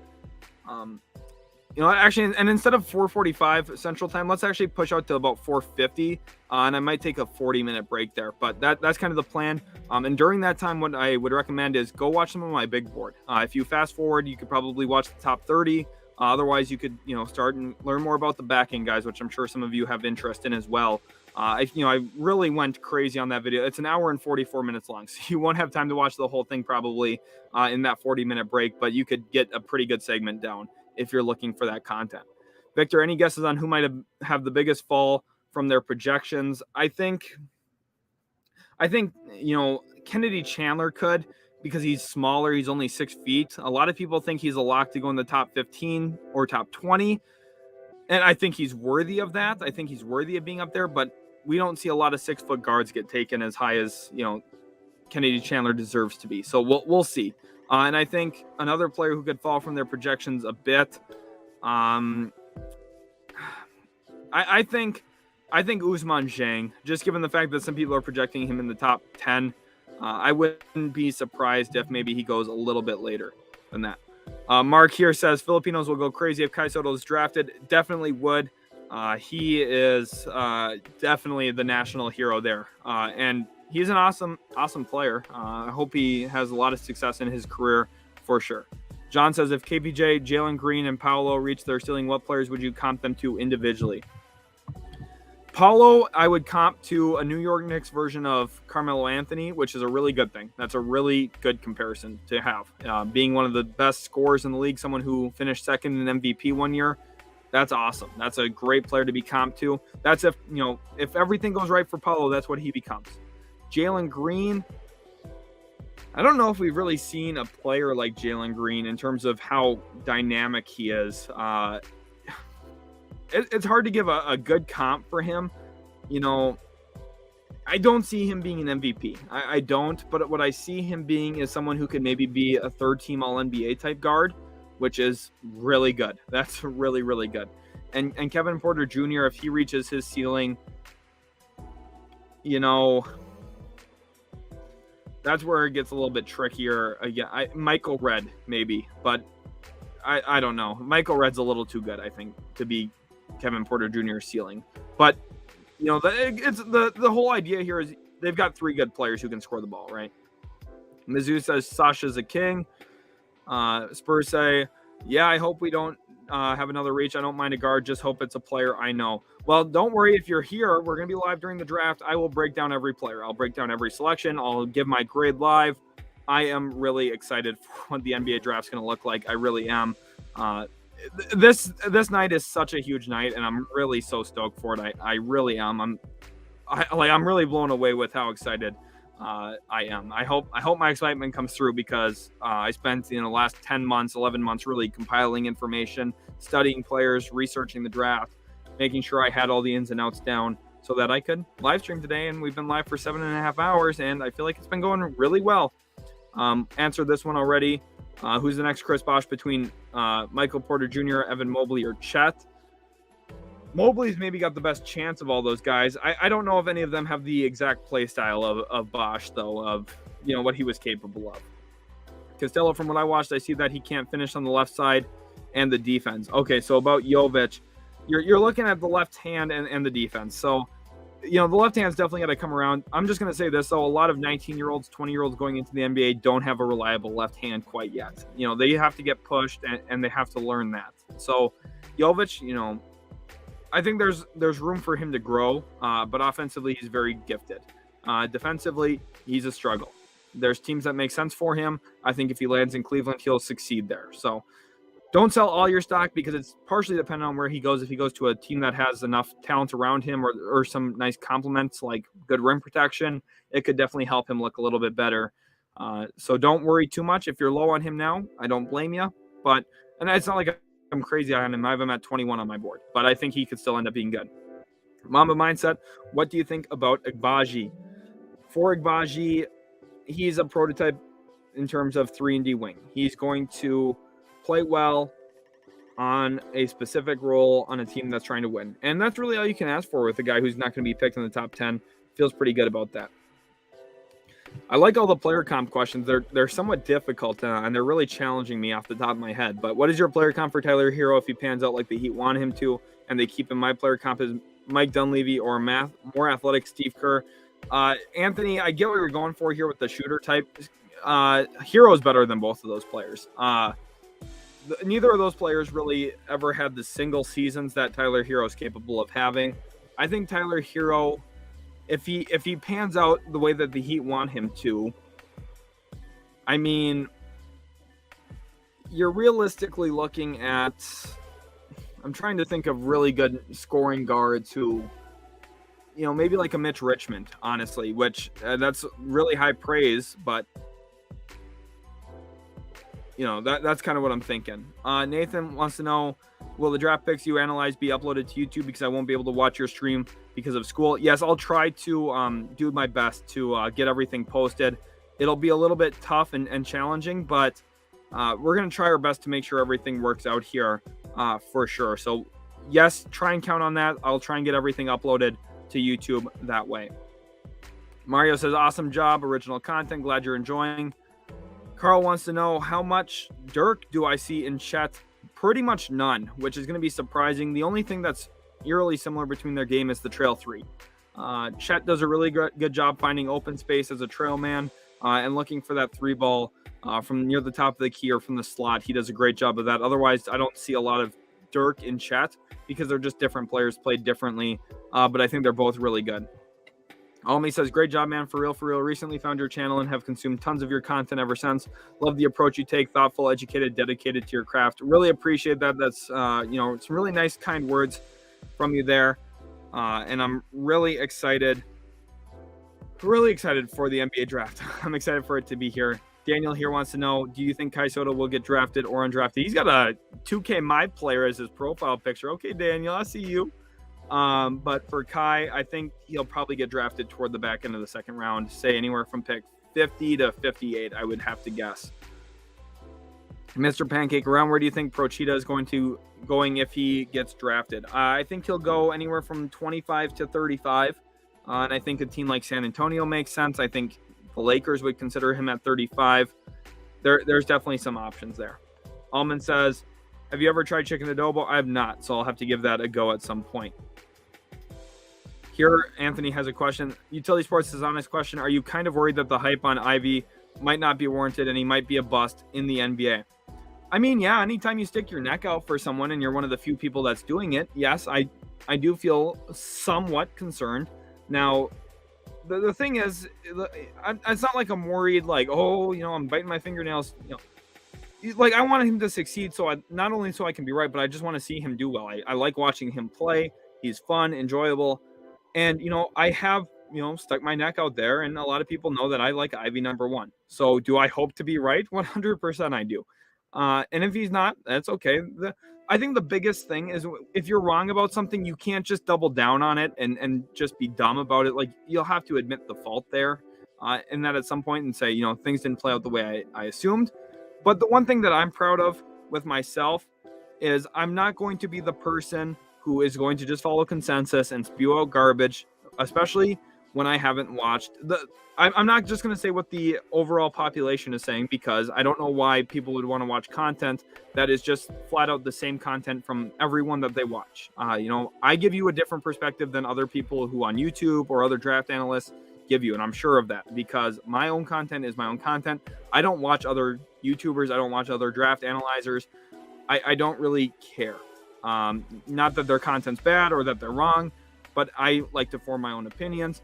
And the thing is, since I'm in the minority here on the people who think Jaden Ivey is going to be number one, I feel really confident in the fact that when he is number one, which is what I believe, I think he will be, when he becomes number one, all of you will think about me and think, wow, he was right about this. And I will be the person who everyone recognizes, all, hundreds of thousands of views that I've had talking about Jaden Ivey being the number one player in the class.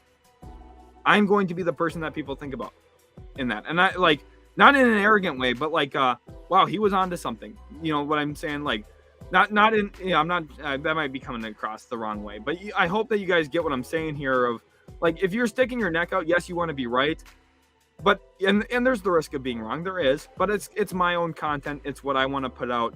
And it's what I believe. I'm not just, spewing stuff. I've watched so much, here's the one thing too. I'm going to show you guys this.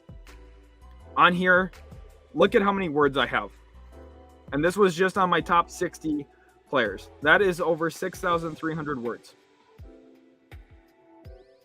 That's a lot of words to write. And, this is my own content. It's what I work on, and I work religiously on it. I put a ton of time and work into it. And I hope that shines through the things I say. And ultimately, at the end of the day, is it possible that Ivy doesn't play out the way I think he can? Yes, that's a possibility. It happens every year. For example, I was really wrong about Trae Young. I did not think Trae Young was going to be nearly as good as he has been. I thought he was too small, and I thought the defensive limitations were really going to hurt him even more than they have. And the nice thing is, you guys didn't even know that because I wasn't even doing YouTube at the time, but I have no concern telling you guys I was wrong about Trae Young. If you're wrong, and you admit it, and then you move on, and then you try your best to do it even better the next year. And I've learned a lot from my mistakes in the past. I made a video on the channel about how I was wrong about Franz Wagner last year. I did not think Franz Wagner was going to be as good as he is. And there's no harm in that because you learn. And the thing is, the best thing is, I went back and watched Franz Wagner at Michigan again this year. Once I realized for Orlando that, wow, this kid's pretty good. And you notice extra things that you missed. And that's where you learn, is when you make mistakes. So if I'm wrong about Ivy, I'll have a lot of fun going back and rewatching some Purdue stuff and seeing what I missed. What did I not notice about him that I should have? I'm confident still. I am. I think that Ivy's going to be good. But you always get a little nervous when you stick your neck out. You make something bold. You make a bold claim. You want to be right. I want to be right. We'll see if I am. But that's just my little mini TED Talk here about Jaden Ivey. How far can AJ Griffin fall? The furthest he'll fall is 14. I don't think he would get drafted below that. And even then, I'm skeptical on his availability at 14. I think he'd be probably a top 12 pick. Kai says, thanks for chatting so long today. Good luck to everyone tonight. Let's get some manifestation in there. Let's go ahead and get some prayer emoji hands. Let's hype it up a little bit. Mute Man, I will definitely be getting some pizza and wings during the break tonight. Spurs says, who's your comp on Duran and Sohan? Those are the players I want for the Spurs to draft. Duran is Bam. That's the comparison, which is a very high one. I don't think he'll be fully Bam. I don't think that's, I don't think he'll be as good as Bam. I think he'll be closer to Bam than any other big probably in this class in terms of the actual skill set and the intangibles. It's not that he's going to be just as good as Bam. He's going to play like Bam. And I think that's really where he's going to work mostly. And then for Sohan, the comp that you're going to hear from people is Draymond. I don't know, but I think he's smart and I think he's going to work. So it's kind of tough.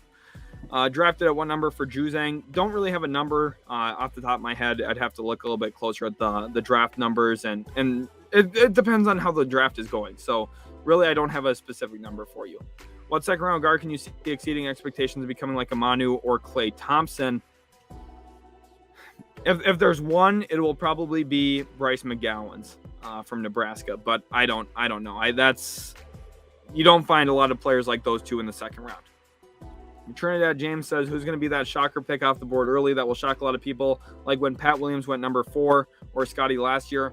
If there's a player that does it, it's Dyson Daniels. Dyson Daniels will maybe get overdrafted, and he'll help teams win. He'll be valuable. I just think his overall true talent in comparison to the others in the class is not as good as people make it out to be. I could see Dyson Daniels going really high. I could see Dyson Daniels going in the top 5 and really shocking people. I could see him go in the top 4 maybe. If Sacramento likes him, I could see it happen. Question here, who's better, KG or Dirk? Defensively, Kevin Garnett. Offensively, Dirk. And I don't think there's an argument either way. Fambo Zhang, will he make it to the NBA? He'll sign as an undrafted. I don't think he'll get drafted, but I think he'll sign. Mute Man here saying Dirk carried a worse team to a chip. Well, thank you for vouching for my Mavs there, Mute Man. Really appreciate that.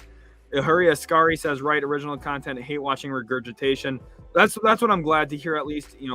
When you guys watch my channel, there's things you're going to get my own analysis. I don't say anything that I've read because I don't read stuff. I watch the players.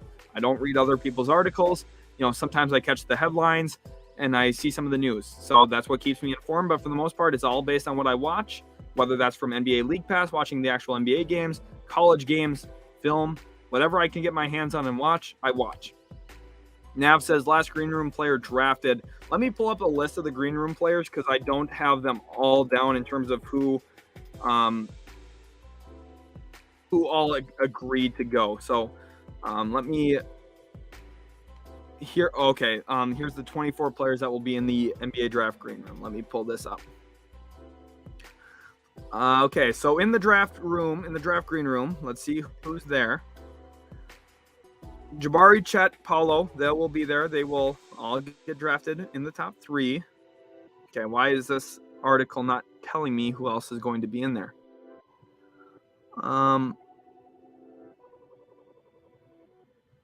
Okay, let's see. Why is that not telling me?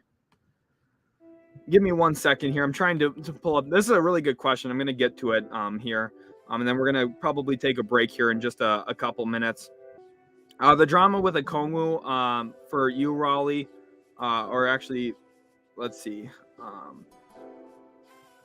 Happy draft night. We got some vibes. People tell me to go get my Domino's. We will come back here. Don't worry. Hold on with me for a second. Let's see. I want to answer this question real quick. Green room invites. Here's the people who are going to be there. Paulo, Ivy, Murray, Sharp, Daniels, Matherin, Griffin, Duran, Davis, Zhang, Sohan, Ubaji, Mark Williams. I think there's more there, though. That's the issue. Ty Washington, Marjan Beauchamp, Tari Eason, Jalen Williams will also all be there. The player who's drafted last out of those, I think Marjan. I think Marjan Beauchamp will be the last player in the green room. I know Jaden Hardy got invited as well, but I think Beauchamp's the last one. The draft from now is in just over 2 hours. We are going to take a little 30-minute break here again. Actually, let's plan a 40-minute break here. I'm going to pull up a 40-minute timer. Just that way it gives me some time to eat again. I've been live for over 7 hours today, so hopefully you guys don't mind too much. I'm really focused on trying to put out the best content that I can here. So let me go ahead and get that shared up on the screen. Again, little 40-minute break. Hopefully you guys don't mind too much. I'm trying my best to put out the best content I can. And let's go ahead and start the timer here. I will see you guys in 40 minutes. Go check out the other videos on the channel here in the meantime.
And we're back again with more NBA Draft Night coverage. And we're just an hour and a half away, actually a little bit less. The first selection will be made in approximately 90 minutes. Who's excited? If you're excited, let's get some hype in the chat. Comment Draft Night with some exclamation points. Put some popcorn in the chat. Whatever you want to put in there. Throw some emojis. Throw whatever you want to throw in the chat right now. Let's get some hype going. I'm really excited. I saw we also started up a little bit of a LeBron Jordan comparison in the comment section while I was gone. So absolutely crazy. But yes, we are on the grind here at Utility Sports. This is the place you're going to want to be for all your draft night content coverage. This is what we do here. We cover the NBA draft. And as you guys can see, I started on my final rendition of my mock draft. So this is going to be the final one. I'm going to include a couple trades, and we're going to discuss all the potential outcomes again one more time. We got some salty corn in here. Draft night. Let's go Magic. We get some love. Let's get a little bit of hype for your favorite team. Try and manifest a little bit of good luck. For me, I'm going to say let's go Mavericks. We don't have a draft pick as of right now. Maybe we'll jump back in though. Started streaming 7 hours ago, MVP right here. Actually, 8 hours and 27 minutes ago. We've been live streaming for 8.5 hours or so, and there has been 2 breaks in there, but for the most part, we've been really grinding. Dude, you've been making nonstop draft content. Respect, love that. In my opinion, the draft will be like this: Smith, Holmgren, Boncaro. We'll see what my mock draft looks like here in the next minute. Ali Rodriguez, the GOAT. Thank you for that. Hi from the UK. How do you think the Pels will get on next season? I think they'll play pretty well. I can tell you from the UK there with that terminology, but I think they'll do pretty well. I think they're in a pretty good situation. Hype train rolling out the station now. Let's get the hype in here. Let's go, guys. We got some popcorn and pizza. The pizza's on the way. I'm going to have my little sister bring it down to me, though. We're going to have to work around that. I'm going to probably be eating live on stream, so that'll be a first for sure. And then here we have a question from Raleigh. He says, do you think Jalen Duren will get picked by the Blazers? We'll talk about that, the potential where he could go, and more here coming up really soon. Jordan says, here from the Pacers vid, glad to have you in here. Really excited to talk about all of the potential outcomes tonight. No pizza quite yet. I got it all ordered though. Okay, I've not eaten yet. Spurs pizza's on the way. So I even splurged, got a little bit of chicken as well with the pizza. I went with 2 different Alfredo kind of pizzas. So for those who were hating on the Alfredo, I'm sorry, but you're going to have to deal with it here in today's live stream. Ben Taylor says, who do you think will be the biggest reach in this draft? For me, the biggest reach is Dyson Daniels. I don't think that he is, despite the consensus looking at it, on my own big board, he is not someone worth taking in the top end of the lottery. I just don't see it myself. Here we're trying to get some manifestation. Spurs getting Easton. Let's go. Let's go. Awesome. We got some let's go Pistons. Come on, Hawks. Let's do something. Blazers pick Jalen Duren. Raleigh's definitely trying to get up some hype there. Thunder up. Almonds is saying, whoever picks Sky Soto, I'm instantly on the bandwagon train. Awesome. Love seeing that. Getting some GSG in here from Eric. Go Spurs, go. That's obviously a classic. Magic Nation, not something you see commented a ton, but now big diehard Magic fan. You and Mary, you guys are holding it down for the Magic fandom here in the comment section. Rosie wants to know what I think about Wembanyama. You'll have to tune in tomorrow. Make sure you're subscribed to the channel because tomorrow we have a 2023 NBA mock draft coming out. It's not yet recorded, but it will be tonight after all the other videos that need to come out tonight come out, because tomorrow turns to 2023. The draft cycle never ends. If you want to be at a place where you're going to be learning about the 2023 draft before anyone else is even talking about it, this is the place to be. Mark my words, OKC Dynasty in 5 years. Okay, Henry, I like the confidence there. Here we have a question from Chris Productions. What trades do you think are most likely to happen? I do have a few mock trades in my final mock draft that we're going to talk about here live on the channel. I'm really excited about that. Kai Gonzalez says Pacers take Keegan Murray if they trade up to 4. Interesting. So he thinks Pacers want Keegan. To me, if Indiana moves up to number 4, they are taking Jaden Ivey. Blazers take Jalen Duren and Kai Soto, trying to wish a little bit of luck to Portland. Could you do a way too early 2023 NBA mock draft soon? Yes, that will come out tomorrow. I've been studying the 2023 draft prospects for a while. Luckily, I already knew quite a bit of them from the 2022 class guys who withdrew. And here's a question. Do I think Jeremy Grant will play well with Damian Lillard? I do. I don't think he'll score anywhere near 20 points a game, but I think he'll have a pretty solid 15 points a night, which will be impactful. Mighty Messer says Pistons to knock it out of the park tonight. Ivy at 5, Hayward in 13 trade, Duran or Mark Williams at 13, Max Christie at 36. Definitely intriguing. And I've got the pen here. I'm going to be working on my mock here as we go. I want to hear your guys' thoughts. Keep coming in with these awesome comments. Houston's winning this draft from Hugh. Humongous, that's funny. Troy Dilworth, Rockets trading up for Eason. We got Jack saying, let's go Raps. Football 12 here says, hi. Welcome. You seem like a Tampa Bay fan. I wonder if he cheers for the Raptors after their short stint in Tampa last season. Spurs wants to know who my favorite team is. You might not like it if you're a Spurs fan. I'm a Mavs fan, but all respect. If you're playing in that Texas border, got to show some respect to you. Definitely a fun team. Who benefits most from landing Paulo?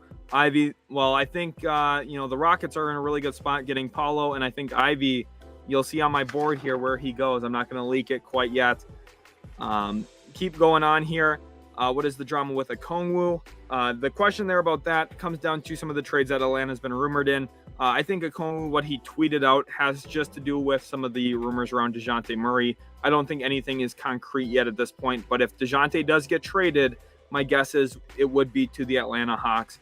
Metz says if Ivy's shot was better, I'd feel better about him as a top player. And look at what we just got delivered, guys. Here it is. The pizza coming from Domino's live on stream. There we go. I'm excited about enjoying some of this pizza. We're going to try and figure out a way to make this all work. It's all a little clustered over here, but we're making it happen live on the channel. We've got the pizza here. We've got the mock draft paper and the pen. I'm excited. As you can tell, I started and already didn't like what I had just in terms of the actual layout of it. I started with the teams not being first on my paper, and I didn't like the layout, so I restarted. But I'm definitely excited. Matt says Rockets locked on Boncaro. Mighty Messer says Jeremy Grant is pretty weak. Got to put on the Olympic team, but had a tiny role when real talent is around. Interesting thoughts there. Check goes number 2 for Raleigh. I was very happy with the Detroit return for Grant. He wasn't worth any more, and that was best deal ever presented. I think it was a solid deal for Detroit. They got a lot of cap flexibility, which was the biggest deal. Any news trades or just news in general while you were gone, everyone needs to smile. Nothing concrete yet. We're all waiting, trying to see if there's anything concrete out now. Clippers may trade for an additional draft pick tonight, it sounds like. Maybe that's some of the Luke Kennard rumors. And there's also news that Kevin Durant might not ask for a trade. Now, it's nothing concrete again, but there's rumors that could be the case. People want to see the pizza. Okay, we're going to try and get the pizza on the stream here. This is going to end terribly, and I'm going to end up spilling all over myself. There it is. There's the chicken and the pizza. Hopefully you can see it. Let's go ahead and shift it this way. Look at that. Doesn't that look good? That's what I thought. I'm excited to have some for sure. Wants me to link my draft board. I actually have a video up on the channel, and you can actually, right now in the description, my draft board's in there. So go in in the description right now. You might have to scroll down a bit, but it is in there down at the bottom. Ben Crusoe says, is he going to stream the whole NBA draft as well? Yes, I will be. I will be here all NBA draft long. We got pizza for the win. Love that. Yay as well. Humongous, even though I said Houston winning the draft, who do you think is going to win? Whoever gets Jaden Ivey. To me, the team that drafts Jaden Ivey is the winner of the draft. I hope it's not Sacramento, though. That's my hope. Yes, I am streaming the draft. Spurs says he's hungry now. We got a question here from C18 Pricey. Welcome to the stream, C18. Wants to know about Sharp. How do I feel about him? I think he'll be a solid pickup as a 2 for sure. Definitely could be a good grab. Mighty Messer, the 3 extra picks Detroit picked up was big. 2025, 2026 is when you target those older players, more mature college players who always slip for the younger potential. Do you think Wembanyama is going to be a star? Yes, I do. Cass Dillon, any chance the Pels trade up? And Michael said, now I'm ordering pizza. Love that. I'm not sponsored by Domino's, but I'm doing some of the dirty work for him, it seems like. We got Jai Deep all hungry now. In the description, New York picks 10th. That's all the luck the Knicks can get. If I have it wrong in the description, I'm going to have to do a little quick update. Let's see. What do I got in there? Do I have it backwards in here? Oh my gosh, I do. That needs to get fixed. That's embarrassing. Washington Wizards at 10. Sorry to hurt the Knicks fans' feelings here, but we are moving the Knicks back to number 11 where they actually select. Whoops. That happened. Also in the description, what you guys are going to notice is the Twitter link to Utility Sports and also my personal Instagram link. During the NBA draft, we are going to be responding specifically and mostly to DMs, either from my own personal Instagram or the Twitter DMs. So you guys have to follow us on there. You need that Utility Sports discount code. Don't have one for Domino's, but if you use code utility20 at manscaped.com, I can get you 20% off and free shipping worldwide. But for when it comes to the actual draft, please go give us a follow on Twitter and my personal Instagram. If you go follow us on there, I will shout you out on the actual stream, and we will be responding to DMs there throughout the draft. So let me know what you guys think. Do you think Marvin Bagley exceeds 3 years, $33 million, maybe 2 years and more annually? I think something along the lines of 2 years, $25-ish million. So about $12.5 million a year. Joel 217, thank you for following on Twitter. Huge follow from him there. Let's go ahead and keep going. Let's see how many followers we have on Twitter right now. We just started pushing. We're up to 280. Let's get to 300 right now. Go give us a follow on Twitter. Let's get to 300. I'm going to be giving you a huge shout out on the Twitter if you go and give us a follow right now. Raleigh says, do you think the Pistons traded Jeremy Grant to get cap space and sign DeAndre Ayton? And here we have a comment. Hey, Utility Sports, keep it up. Good work on your channel. I'm a Knicks fan and got your subs, so salute and keep it up. I want to know, can the Knicks be able to trade to get Jaden Ivey? Probably not tonight. Unfortunately, I don't think Jaden Ivey lands with the New York Knicks. Sorry to be the bearer of bad news, but I would be surprised if the Knicks are able to move up to 4 and land him. You never know. Maybe the Kings are able to go out and make a move and make something happen and shock everybody. But for me, ultimately, I don't see it happening. I think that the Knicks probably stay at 11 and draft from there tonight. I don't think that there's going to be a ton of movement from the New York Knicks. And then there's questions about the Hornets. Who should the Hornets go for? Right now, I want to see who you guys think the Hornets will take, or will they trade? Comment right now. On my most recent mock, I'm at pick 13. I don't know if you can see it because of the issue. I'm at 13. I want to know who you guys think they're going to take, or if they're going to trade the pick. I'm having issues with it. While you guys are answering that, I'm going to start eating a little bit here and enjoy some of my food here live on camera.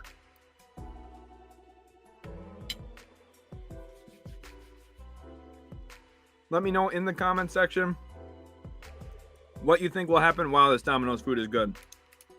I love it. I'm going to enjoy some of the slice of pizza too. So we're seeing a little bit of trade pick here in the chat. Ty Springer says trade the pick.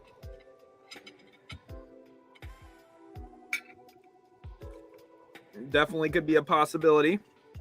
Here we go. Here is what we're seeing right now for the pizza, by the way. Pizza looking really nice.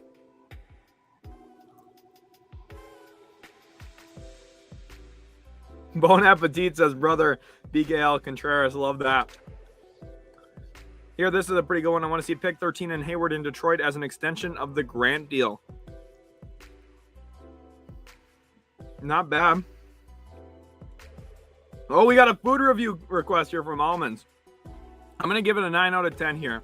I ordered chicken and ham together, and I also ordered steak and bacon. I'm having the chicken and ham one right now. 9 out of 10. The steak and bacon would have been a guaranteed 9 out of 10, though. Not going for either coffee or soda. Just plain old water here for the streamer. Got to keep the streamer voice happy, you know. Otherwise, it's going to be terrible. Let me know in the comment section if you want me to take a bite of chicken next or a bite of pizza next. That's a great comment there. Where's the ranch? The ranch is right here. Don't worry. The ranch, it's in play. Do not worry. The ranch is in play like I said it would be. Loving the stream. If Bradley Beal goes to the Heat, do you think they win it all? Probably. Honestly, Beal would really help that team. Give them a score. It depends on what they'd have to sacrifice in a deal to get him. But yes, chicken and pizza at the same time. Buen provecho. Love that. Thank you. Yeah, no garlic bread. You know, I'm still on the poor man diet right now. Only Only getting pizza and chicken. Unfortunately, not getting the garlic bread, but gotta love some draft pizza, right? We're getting some good vibes here in the chat as well. Love that. Constantine here wants to know, since you're a Mavs fan, who do you think won the KP Dinwiddie trade? As a Mavs fan, I think the Wizards did. I think that they got the best player in the deal. They also got a second-round pick out of it. The Mavs inherited one really bad contract in Bertans and one so-so contract in Spencer Dinwiddie. Let's go ahead over to Jamal Douglas here, who's been watching the channel for a long time. Shout out to you, Jamal. Says, who do you want or think the Lakers should target at number 35? For me, I think at 35, there's a few different things that they could look at. Christian Brown makes some sense. Christian Koloko, if he's still there as well. Maybe a guy like Gabriel Procida. Those are the players I would really like to watch. Oh, Mighty Master went with some little, had some weak little Caesar's hot and ready pizza. You know, with the price, you can't go wrong. You really can't. I love that. Jaden Springer throwing in some basketball emojis like that for us here. How long is Butler staying in Miami for the foreseeable future? Henry Buchanan, could DeAndre Ayton potentially move to the Thunder? Potentially. What I want to know from you guys right now, go give us a follow on Twitter and also my personal Instagram. Go hit the links in the description. I want to know, would you guys prefer me to work on my mock draft live, or would you prefer me work on it during a break and then come back? Pauline Mercer wants me to dance some more. Okay, Pauline, I'm not going to be dancing live. I didn't even think I would be eating live on camera, but here I am. Pretty solid. DeMar DeRozan probably won't be a Hall of Famer, but he's good. Work on mock draft live. All right, Ty wants me to work on the mock draft live. I'm through the top 12. I'll give my live thoughts as I'm going through it. I think that'll be probably the best way to go about it. I agree. No, Murray for the Pistons, not the right guy. Benedict Mathurin is definitely the best player. Have you seen him play? I have seen all of these players play. Yes. Who do you think is going to be the most successful player down in their careers? I think that'll be Jaden Ivey. Nav is buying into the idea of the Macarena. I probably will not be doing the Macarena. Shout out to Diesel Sharf, Jack McMullen, and Aaron Green for all hitting me with those follow requests on Instagram. I'm going to go ahead and accept all of them right now. Keep them coming, guys. Huge thank you to you. LJ Maverick as well. Must have requested to follow me earlier and I missed it. Pauline says, I demand today's show hosting on August 1st. Okay. Probably not. Okay. Brother said that he'll be laughing if I literally do the Macarena. Oh, whip and Nene, you guys want me to hit the whip? I made you think. I'm not going to actually whip on camera. I don't want to get memed quite yet. I'm not big enough or rich enough to play that off. So, unfortunately, that would probably be a downfall in my streaming career for sure. Henry Buchanan wants to know about if Dort is getting traded. So let's get back to the mock here now and go ahead and talk about everything that I have. Number one, I've got Jabari Smith to the Orlando Magic. Feels pretty simple, right? Jabari, the Auburn forward, really safe selection. Kind of seems like a done deal at this point. Oklahoma City gets the guy they would have taken at 1, Chet Holmgren. They want Chet. Chet's been the player linked to Oklahoma City the most. It's funny, last year, my way too early rendition for 2022 had Chet Holmgren going first overall to the Oklahoma City Thunder. That was what the thumbnail had. And overall is where it finds itself at. Now I'm getting told to dab here by Ty.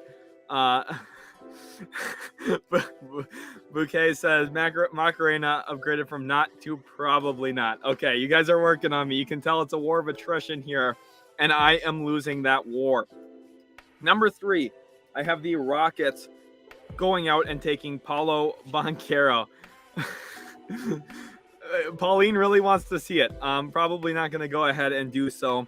Everyone needs a smile. Would you rather have a top 2 pick this year or 2 5 to 10 picks in 2020 and 2021 with perfect hindsight? That's a great question from Everyone Needs a Smile. Everyone answer that question in the comment section right now. That's a really good question. But for 3, I've got the Rockets taking Paolo Banchero. 4, I've got Keegan Murray going to the Kings. 5, I've got Jaden Ivey slipping past Sacramento, going to the Detroit Pistons, where he ultimately wants to play and where I think he's best fit. Pacers at 6, Benedict Mathurin, definitely a really good option there for Indiana. And then I have a trade. I have at number 7, Shaedon Sharpe is available. The Oklahoma City Thunder are moving up to get him with the Portland Trail Blazers. Sharpe to OKC, done deal. Oklahoma City drafting at 7, gives up Lou Dort. So that'll answer your question there about if I see Lou Dort getting traded tonight. And Oklahoma City moves up to 7. Portland moves back down to 12. At 8, the Pelicans, I have them taking Dyson Daniels from G League Ignite. Pretty good option there in my eyes for that team. I think that's what they're looking for, is a bigger guard who can defend. Number 9, Spurs, Jalen Duren out of Memphis. Really like this for San Antonio. Great selection. 10, I have the Wizards taking Johnny Davis. 11, the Knicks select AJ Griffin. And 12, the Blazers, after making the trade with the Thunder, take Jeremy Sohan, 12th overall. And now 13 is where I'm stuck. 13 is the difficult spot to project for me right now because of Charlotte. Will they trade this pick with Gordon Hayward, or will they use it to select a player? Ultimately, I think they use it.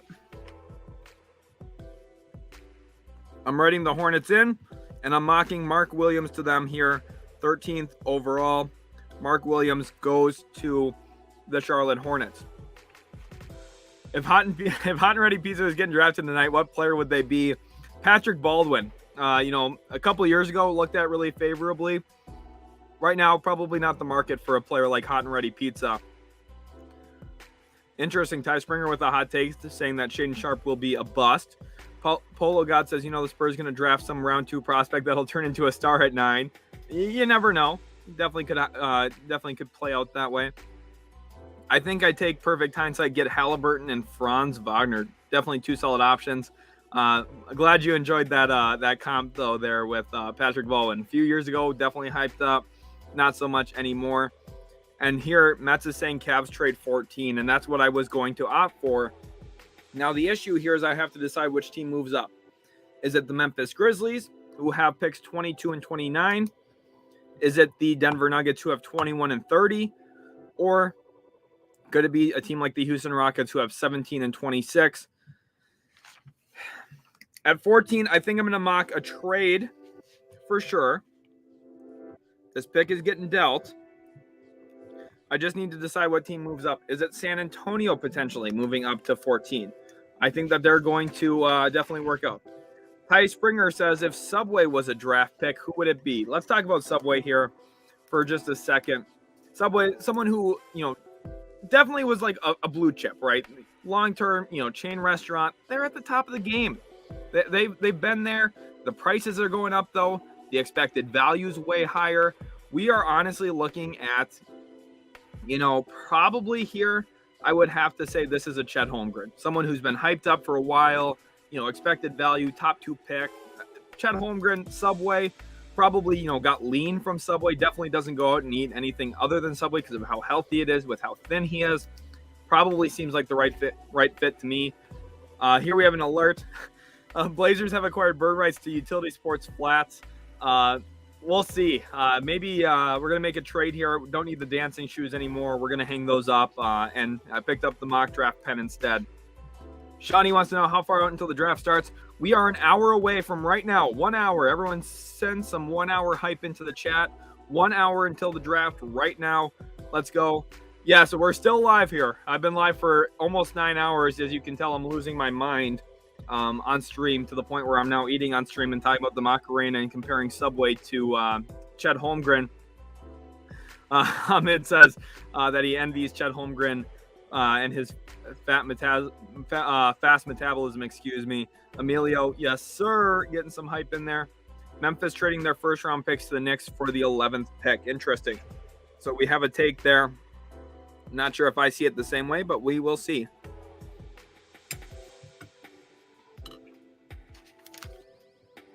At 14, I have, after thinking about it a little bit more and really considering, we're getting some hype in here, by the way. Markelle Fultz probably won't be an all-star in my eyes, but definitely an interesting choice of words there, Mets. Probably let's use better words in the future. I'm not going to put you in timeout, not getting you in trouble, but Have you heard about a guy who has been only eating pizza for 30 years? Yeah, I have actually heard about that. That is incredible, by the way. Have you thought about any potential undrafted player signing? Well, it depends on what happens here tonight, right? I don't know who's going to go undrafted yet. There's a lot of good options. And Henry's asking if I'm in a silly and goofy mood. A little bit. I'm a little loopy after being live for 9 straight hours. And I'm running off of like 4 hours of sleep because I had to record that 2-hour long video last night for today. So let's go Kai Soda. Let's go Utility Sports. Let's get a little bit of Utility Sports hype in the chat. How about that? Go give us a subscribe if you haven't already. Leave a like on today's video as well. Daniel wants a link to the Google Doc draft. I'm making the draft class on 2K.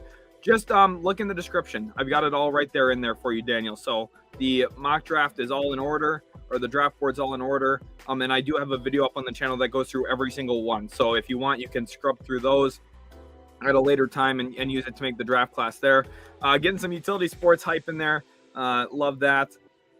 Everyone needs a smile says, do you scout many players before their draft year? If so, is it hard to not get attached, especially when kids seem to flame out high school, senior, or NCAA freshman years? To give you a quick idea, I'm going to show you kind of what's in my phone here. I don't know if you guys can see this, but I have the 2022 NBA draft class in my notes here at the top. I also have the 2024-2023 class. Where did it go now? Oh, down here I've got the 2026 NBA draft class as well. So there's a ton of stuff in there that talks about, who I could see being selected what year. I'm tracking kids as far out as 2026 for the NBA draft. So there's a ton of stuff there. Mighty Matt, great content. You do the hard work for us. Many thanks. Thank you, Mesh. Appreciate that. Mighty Messer, first timer at Utility Sports, will be a long time sub here from here. Glad to have you. Awesome having you in here. Ty wants to know when I'll make a 2023 mock. Tomorrow morning, okay? Coming out tomorrow morning. And Henry Buchanan wants to know, can you shout out my pal, Tom Warmer? He's a massive NBA fan and loves the channel. Shout out to you, Tom. Huge thank you for all the love and support. Hopefully this makes your day as much as having these awesome comments making my day. So at 14, I have decided that the Memphis Grizzlies are the team to trade up. The Grizzlies are moving up to 14 here, which is a big shocker, I know. Memphis Grizzlies moving up to 14 to select Tari Eason. I have Tari Eason going 14th overall to the Memphis Grizzlies. C18 pricing wants to know when I'm getting a job at ESPN. I don't know. We'll see. They have to replace Mike Schmitz yet with their draft evaluation. So maybe you guys need to put a good word in for me. Go comment on their social pages telling them to hire Sheldon Woolman from Utility Sports. Tell them that they won't regret it. Chris Young, really hope the Kings get Ivy. Chris, I know you're a big Kings fan, hoping that he lands there. I'll cheer for it with you. Go ahead. Johnny says, love your channel. Great content. Much love from Ireland. It's always crazy that we have people watching from so many different countries. Huge shout out to you if you're watching from a country other than the United States. Absolutely crazy. And here, Dan St. Ange, hot and ready pizza and Utility Sports makes my day. That's a new draft day tradition there for Dan. He's going to have to, subscribe to the channel and subscribe for more pizza content here as well, I guess. I never thought I'd say that. Between Amen and Sir Thompson, I think Amen will be, but that's a tough question. I'm excited to see them a little bit more this next year for sure. We'll talk more about the 2023 draft tomorrow. Looking at John Turner, if the Cavs were to sign and trade Sexton, what do you think they can get back? Probably a first, is what I would guess. FaZe wants to know who's getting Chet. That will be the Oklahoma City Thunder tonight. Will we see J.D. Davison selected? I don't think so. I do not think J.D. Davison will be selected tonight. So 15 now, I've got the Grizzlies taking Tari Eason, which means that the Cavaliers will be picking at 22 and 29. Pick 15 here is the... Picking 15 is the... I need to refresh myself. Okay, yep, the Charlotte Hornets again. This is where I could see a Hornets trade. I think the Pistons make a move here. I think the Pistons trade into here. So we actually have a lot of trades going down. And I think this includes Gordon Hayward to the Pistons.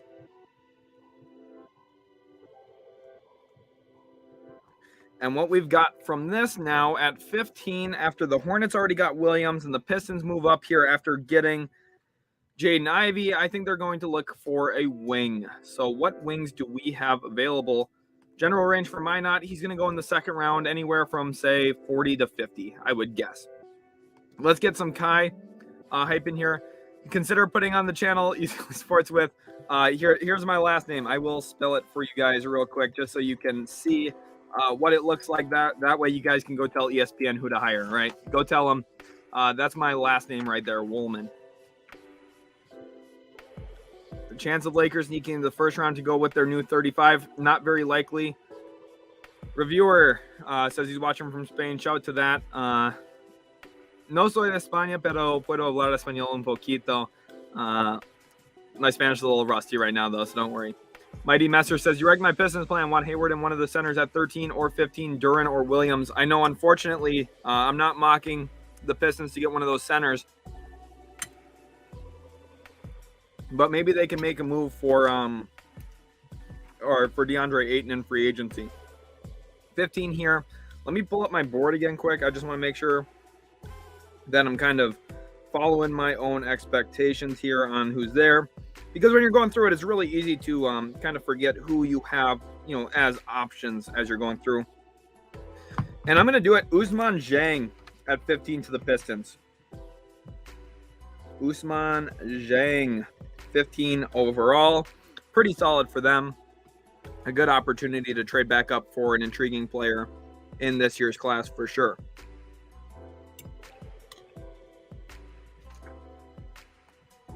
Yeah, how about Woolman? Then he could afford stuffed crust. Yeah.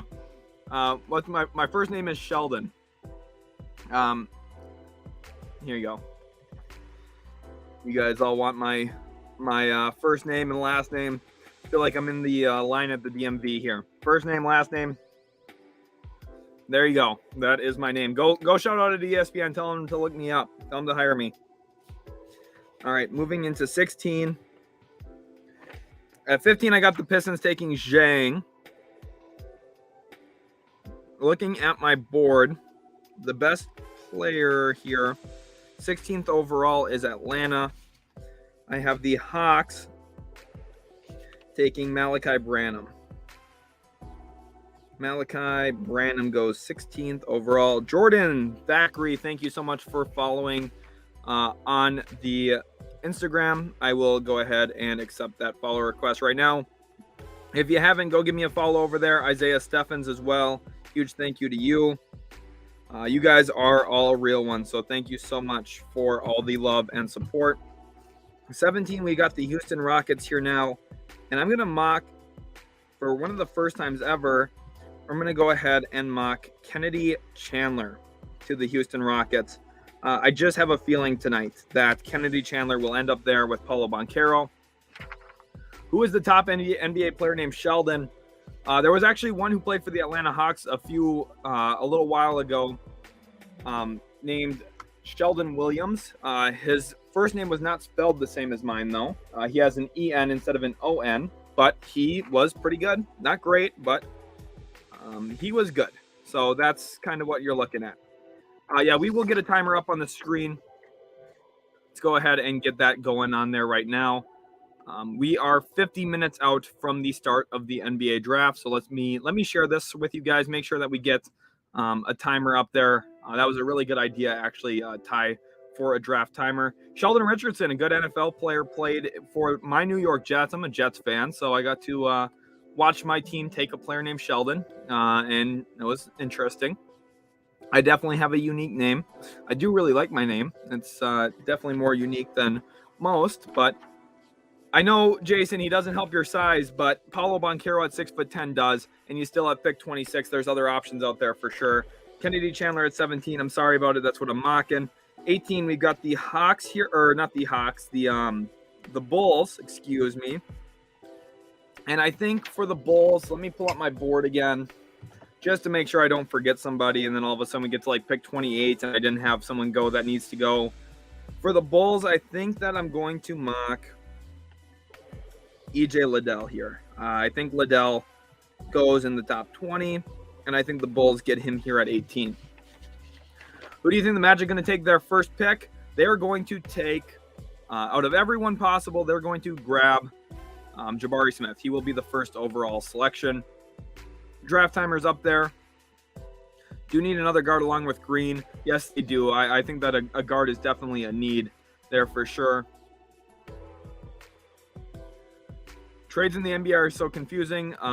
Let's see what this is saying from C18. They literally just buy the player of the other team. I know, and that's confusing for me. It's kind of weird to see a player just get bought. Here we have a question. Will Chet be the Poku OKC hope for in the gamble? Yes, Chet will be better than Poku even was ever perceived to be. Chet is going to be really, really good. We are 48 minutes away from the draft. I'm going to go ahead and keep working here on my mock. Again, I got EJ Liddell going 18. 19, we've got the Minnesota Timberwolves. And I think I'm going to mock a trade here as well for the Hawks, I think. Let's go ahead and mock a trade.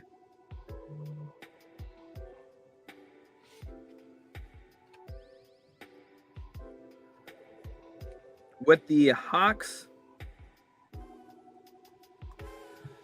And with this pick, I think that the Atlanta Hawks could look to take a variety of different players, but I think ultimately they would land on the name Jaden Hardy. 20th overall is Denver, right? This is the process I go through every time I make a mock. It takes me forever because I sit here and I think, and I'm like, well, I like this. And then I realize, oh, no, I don't like this. Oh, 20 San Antonio. You know what? Yeah, let's do it. 19, the Hawks. They're going to take Walker Kessler. After trading Capella, they get Kessler here. At 20, the Spurs are going to take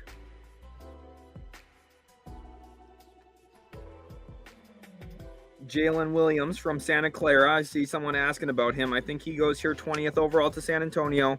21, we're going to have the Nuggets take Jaden Hardy, which will be another nice draft pick from the Denver Nuggets, who do a great job on draft night every single year. 22nd, now this is where the Cavaliers are. And I just realized I haven't had Ochai Agbaji go. This is what I'm talking about. I forgot about Agbaji. Mute man, go get those tacos for sure. Let's get some tacos hype in the chat for sure. Julian Newman, 3rd overall to the Rockets. That's a funny comment. Ty wants to know who'll have a bigger impact, Christian Wood or Jeremy Grant. I think Wood, just given the fact that he's playing next to Luka Doncic. I think he's one of the dream pick and roll bigs that you'd want to put with Luka offensively. It's a bit annoying to see how European players playing in the EuroLeague ACB are not given the opportunity to play in the NBA. Some of them are, and they tend to do pretty well. This mock has some issues. I don't know if I'm happy with it. I want to take Liddell. You know what? No, we're not gonna do Chandler. We're not doing Kennedy Chandler 17. We're gonna scratch that out. Kennedy Chandler's not going 17th overall. Let's change that. We are going to put Ochai Agbaji there because I forgot to put Agbaji in. And this happens all the time, and then I have to go back and re-edit and re-record and do all that, which is always a mess. So that's all the work that goes into the channel. What is the best situation the Pistons can get into before the season? Well, signing Ayton's pretty good, and drafting Jaden Ivey would be definitely nice. And I do have Tari Eason over Liddell. Tari Eason went 14th overall. The Grizzlies, I had trade up for him. So don't worry, I do have it that way. Eason will go before Liddell tonight. 22. Cavaliers. This is where I could see Kennedy Chandler go, but who are some of the other options out here that make sense for Cleveland?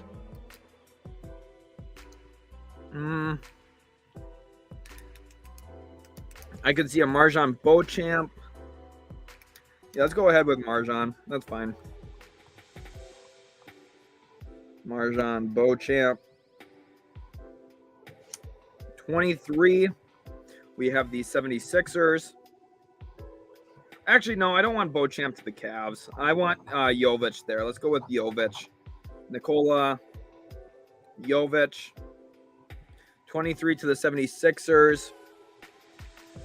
Let's go ahead and mock for Philly here.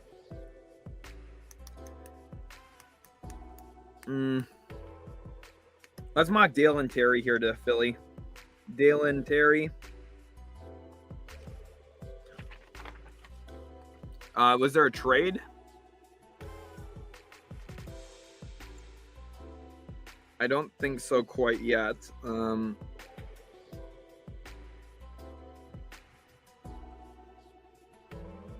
I don't think there was a trade quite yet. Pistons, Ivy falls to 5.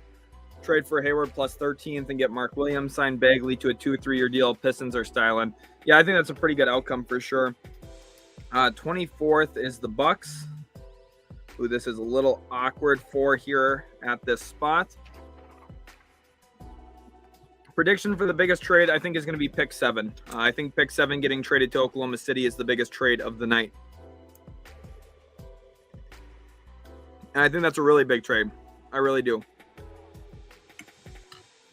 What I'm going to do here, guys, we're going to go on a little 15-minute break here.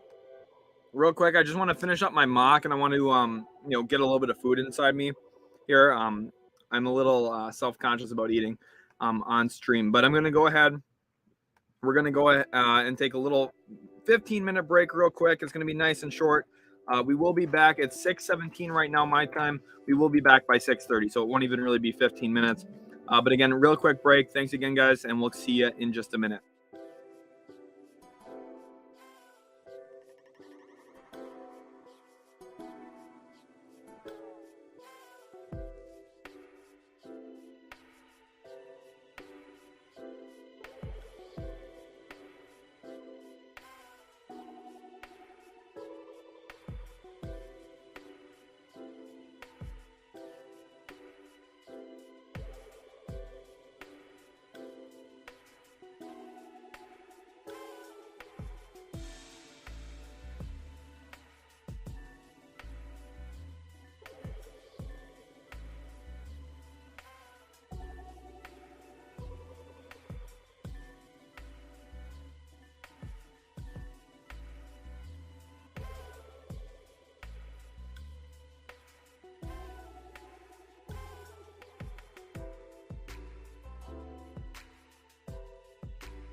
And we're back, and we've got my mock draft all fully ready here now.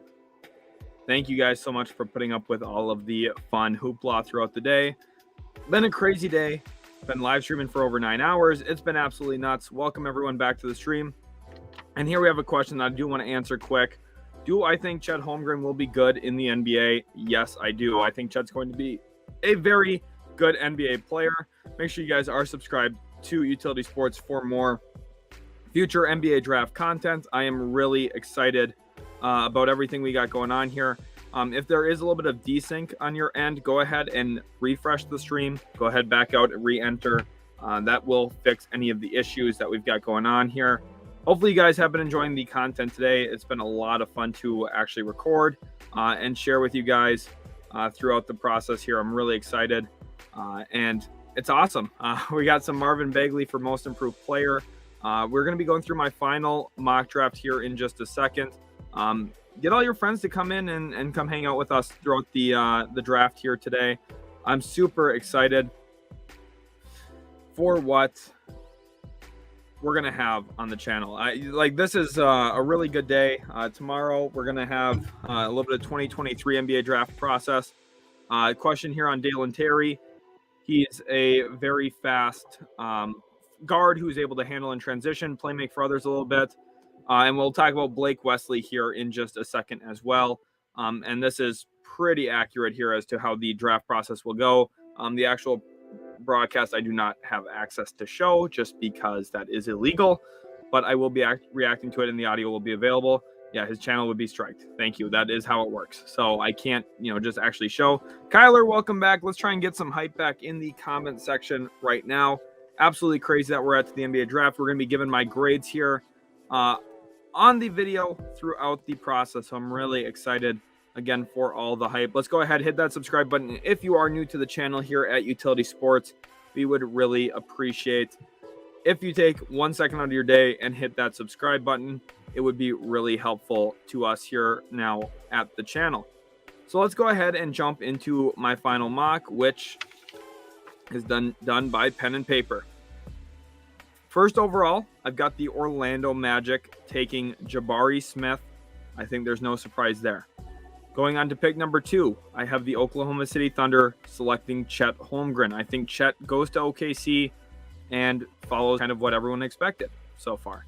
Number 3, the Rockets take Paolo Banchero, who is a really good selection, 3rd overall. I like that a lot for the Houston Rockets. And ultimately, they're getting a player here who in a lot of other classes would maybe be a top 2 selection. And that's how good this class is. There's 4 players at the top that are really, really strong and just, I think, clearly ahead and shoulder above everybody else. I do really believe that.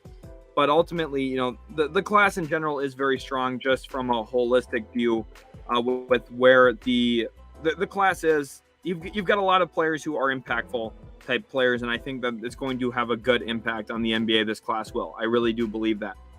Moving in then to number 4. 4 is the real big question. There's been questions about pick number 4 this entire time. Who will go 4th overall? Who will not? We are 25 minutes away from the actual NBA draft, and I think 4th overall, the Kings stay and take Keegan Murray. That is my assumption here at this point. Otherwise, they could look to trade the pick, but I think Keegan Murray will be a Sacramento King at the end of the day. Then looking at number 5, the Pistons take Jaden Ivey out of Purdue. They get their guard next to Cade Cunningham for the future. I really like those two as a 1-2 punch. Number 6, the Indiana Pacers. We got Benedict Mathurin here now at this spot. I think Mathurin goes number 6 to Indiana simply because he's probably the best player available still at that point of the draft, in my honest estimation. And I think he would be a player that Rick Carlisle would like to have. And I think fits kind of what they're missing in terms of a dynamic wing who can handle it a bit, get to the rim, pretty good shooter off the bounce. I think all in all, a pretty good player. And Woj did not say that Banchero is going to go number 1. Banchero will not go number 1. I do not believe that at all, not even for a second, that he will go number 1. I think that is Jabari Smith. So I know that there's hope that he could. He won't. Number 1, Jabari Smith. Number 7, we have a trade. The Thunder move up with the Portland Trail Blazers to select Shaedon Sharp. He did not say it on ESPN. Banchero is not going to go number 1. Shaedon Sharpe goes number 7 to Oklahoma City. I have the Thunder moving up to select Shaedon Sharpe here, 7th overall. Portland moves down, and in the process, they get Lou Dort. Pick number 8, Pelicans here at this spot select Dyson Daniels out of G League. Each team has 5 minutes to actually make the selection. So there is 5 minutes per team to actually go and make the draft pick. Number 9, Jalen Duren here for the San Antonio Spurs. I think that makes a lot of sense for not only Duren as a landing spot, give him a year to wait behind Jakob Poeltl, but also they get a center who can give them an answer long term. It's interesting, some of the comments. Anything on the Knicks front? Nothing yet, but we are just about the Knicks mock selection here. Number 10, we've got the Washington Wizards. I have them staying put, taking Johnny Davis here at this spot, and just building long term. I don't think Washington should rush anything. I don't think that they should trade this pick unless it's in a deal to get DeJounte Murray. And ultimately, I don't think that there's anything on the DeJounte Murray front. I honestly don't think that he's going to get traded tonight. I would be surprised. And if he does, it's going to be to Atlanta. Number 11, the New York Knicks here now, and I have them taking AJ Griffin out of Duke. I really like AJ Griffin's game. I think he's going to have a really nice career, and I think his three-point shooting would be really valuable next to not only RJ Barrett, but also to Julius Randle, Emmanuel Quickley, Obi Toppin. I think he helps spread the floor there a little bit more in New York, and I think gives them a little bit more athleticism that they could use as well. Number 12, the Portland Trailblazers now on the clock because of the trade with the Oklahoma City Thunder. And we're looking at Jeremy Sohan here for Portland, a player who he worked out for them in the group workout while Shaedon Sharpe was also there. From everything I've heard, Sohan is a player that I think the Portland Trailblazers would consider. He's smart. He fits what they need. In addition to Lou Dort, it's all about defense right now for Portland. We saw that with the Jeremy Grant trade. Adding Lou Dort via trade would help. And then also getting Jeremy Sohan 12th overall kind of completes the trifecta there for them. Number 13, we have the Charlotte Hornets, who would look to take Mark Williams at this spot, who is an athletic big, can catch lobs above the rim, has really nice hands, finds pockets to catch the ball.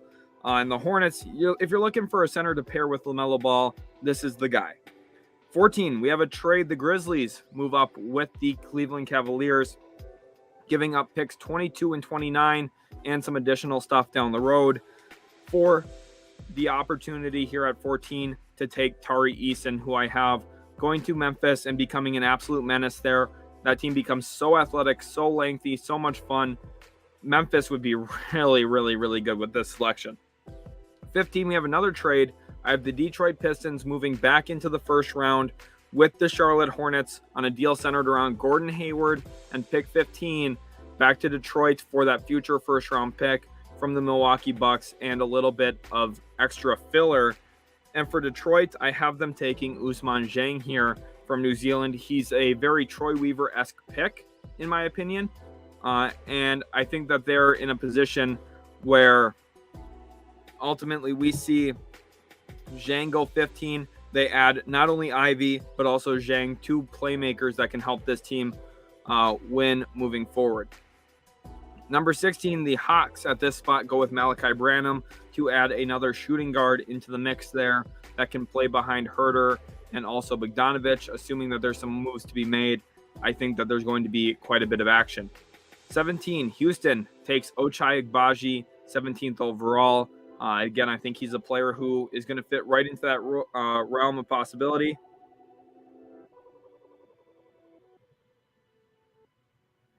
I do not think Paolo Banchero will be the first overall pick. I think it's going to be Jabari Smith. Yeah, I am saying all of my picks. Yep. At 18, the Bulls, I have taking EJ Liddell. 19, the Hawks, I have them taking Walker Kessler after a trade with the Minnesota Timberwolves, where the Minnesota Timberwolves get Clint Capella and the Hawks get Malik Beasley and pick 19. The Hawks take Walker Kessler here to fill the center void and give more minutes to Onyeka Okongwu. Number 20, the Spurs take Jalen Williams out of Santa Clara. Feels pretty self-explanatory as to why. 21, the Nuggets here now at this spot. They select Jaden Hardy. At 22, the Cleveland Cavaliers select Nikola Jovich. 23, the 76ers take Dalen Terry. I did see what Woj said. Yep, that there's rumors about Banchero. I'm not going to buy into them. I think that they're taking Jabari Smith first overall. 24, the Milwaukee Bucks take Kennedy Chandler, giving them a backup point guard behind Drew Holiday, something I think they could badly use. 25, the Spurs take Gabriel Procida. 26, the Houston Rockets get a backup point guard in the form of Ty Washington. 27, the Miami Heat get Christian Coloco from Arizona, who I do not like. 28, I have the Golden State Warriors trading down with the Orlando Magic. The Magic take Blake Wesley at that spot, who could fit into their long-term backup, long-term point guard position. 29, the Cleveland Cavaliers, who own this pick from the trade with the Memphis Grizzlies, take Jake LaRavia. So they ultimately walk away from pick 14 by adding in Nicole Jovich and Jake LaRavia. Feels really good to me. And then number 30, the last pick of the first round, I have the Denver Nuggets selecting Marjon Beauchamp out of G League Ignite. That's been my first round. This is my final edition. I think that this would be a pretty good turnout for a bunch of these teams. The rumor is that there's a possibility that Banchero could be the first pick. I don't think he is. I think, in fact, they're probably just trying to generate a little bit of buzz right now for the draft, which I can't blame them.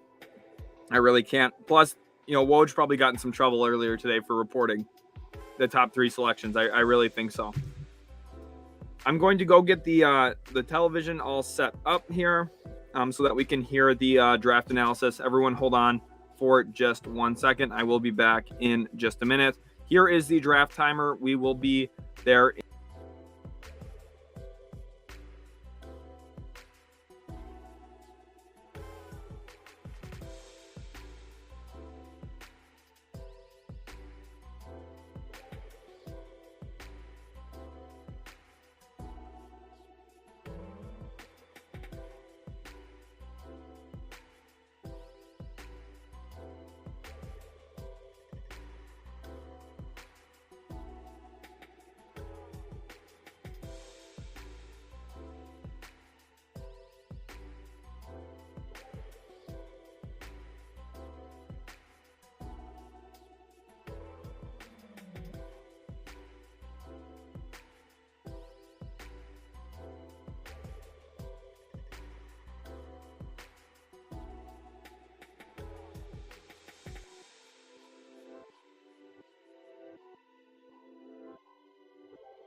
All right, everyone, I am back. Here we are again with the actual content here, and we're going to go ahead and make sure we got the background track playing. Hopefully you guys can hear that nice and smooth. And we're back with more 2022 NBA draft content. I'm really excited for everything here on the channel. All 170 of you, so thankful to have you guys all in here. And the plan here is to still keep rolling with the live stream although my computer is slowing down just a little bit. So don't worry. We're going to make sure that everything's working out just fine. Don't go anywhere. I'm just going to check on the stream health real quick and make sure that everything is still running smoothly on your guys' end. Very interesting. Okay, sweet. Making sure everything is working just fine. Smooth music, smooth analysis. Yeah, ESPN, definitely interesting. Cannot let Sharp handle the ball much in year one. High schoolers were hyping him up because he is that slow and predictable. Yeah, that's the thing. He is not the smoothest ball handler yet at this point. Big Celtics fan. Who do you think the Rookie of the Year is going to be in 2023? I think it will be Paolo Banchero. I think he will be the Rookie of the Year. I think he's going to be the most pro-ready player. Doesn't mean he should be the first overall pick, but I think he'll be the best player in year one from the class. Over and under how many trades you see take place tonight. I'll set the number at 5. I'm going to hit the over on that. I think that there's more than 5 trades. If you're talking about the first round, yeah, probably 5. I could see that playing out that way. I'm excited to see where Jaden Ivey goes. That's really going to be the thing I watch for. Jaden Ivey, he's a special young talent. I am excited to see where that young man goes. We are just 12 minutes away from the actual NBA draft at this point. And we're getting there. We are getting there indeed. Make sure to go check us out on Instagram and also on Twitter. The Kai Soto army is ready to erupt. It really, really, truly is.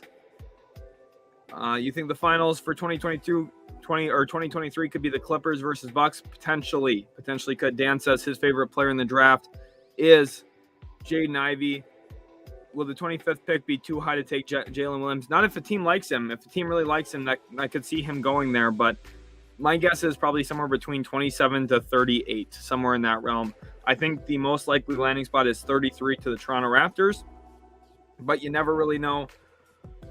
For who has the most potential, I think it's Jaden Ivey. I think if everything goes right for Ivey, if he's in the right situation, he can be the best player in this class. I like Jaden Ivey a lot. Earlier, I said the Raptors take Jalen Williams at 33. Do you have any other names for the pick? Yeah, potentially you could look at a Khalifa Diop from Gran Canaria. He's another center who's highly athletic and has a pretty good understanding of rim protection and what it takes to be a solid rim protector at the NBA level. Otherwise, you could look at some other 6'7" wings, a guy like Justin Lewis from Marquette. That's really the draft tendency there in Toronto, right? They want to get players who are versatile and can fly around the court. Justin Lewis does that. There's a few other options, but I think those are the players I would like to highlight the most for that selection. 3 years, $33 million for Bagley might be what he gets. I could see that definitely. If the Cavs are going to move down, they're going to target Dalen Terry. They need wings. Dalen Terry played more point guard than wing at the collegiate level. Now, I think he will play quite a bit of small forward at the NBA level, but I have them taking Nicole Jovich. I think he's a pretty good option at that spot. Will Chicago trade the pick?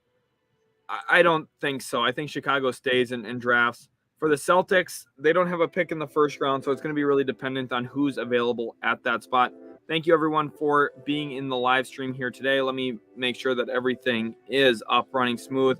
If it is running smooth, if everything's coming through clear and crystal clear, leave a thumbs up button in the comment section. Comment all good or thumbs up there. That way it lets me know that everything is going to plan with the actual stream. And let me know, did the thumbnail get updated as well? I tried to update the thumbnail, and I hope that it did actually get updated for sure, because there's a lot when it comes down to the actual draft and everything surrounding the NBA draft. I'm excited about it. There's a lot of great stuff about to happen. Tonight's a really important night. It really is. Okay, it looks like the thumbnail did not get updated. Okay, that's a little annoying. Let's go ahead here and update that. I need to make sure that it does get updated in time for the NBA draft. Let's go ahead back over to this and grab that, drag that guy in, and let's change the title.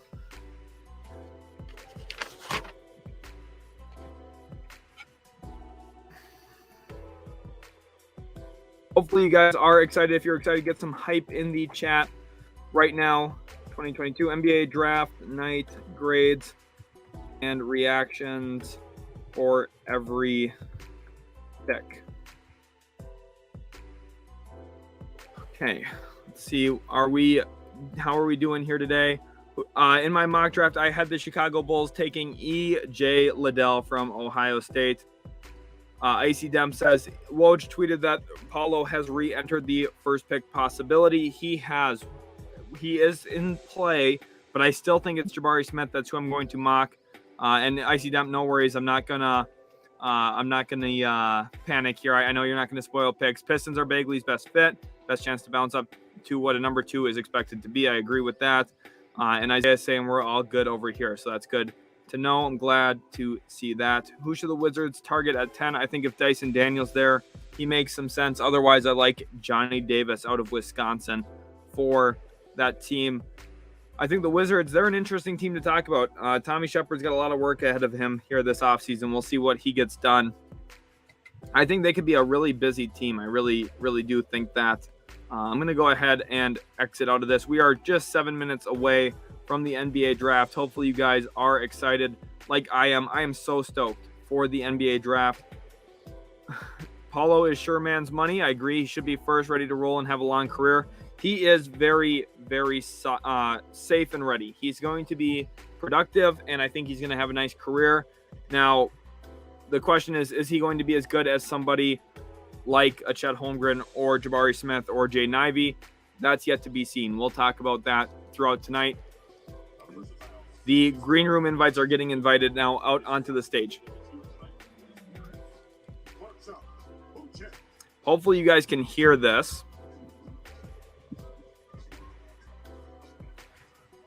Let's go. We got some love in the chat. Isaiah says, Utility Sports W, been watching since I got up this morning. Just now started chatting, though. W coverage. Thanks, Isaiah. Appreciate it. Malachi Branham getting introduced. Skylar, anyone have a draft link? If you have a draft link, go ahead and share with Skylar. Otherwise, we're getting all the draft grades right here. Chris Young, if somehow Paulo and Chet fall, who would the Kings choose? I think they would take Paulo if those two are both there. Huge Pistons night tonight coming up. Yes, it is. Johnny Davis getting introduced now during the draft hype. Let me know, can you guys hear the television? Otherwise, I will make sure the volume is at a point where you can.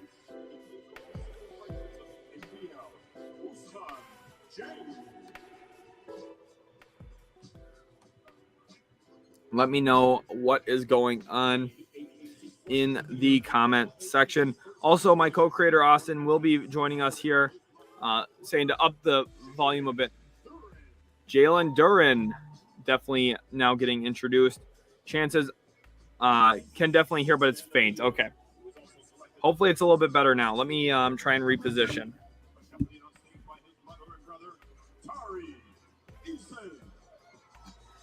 I have it up on ESPN myself. I am watching via ESPN. I think that the Houston Rockets are going to nail the draft tonight.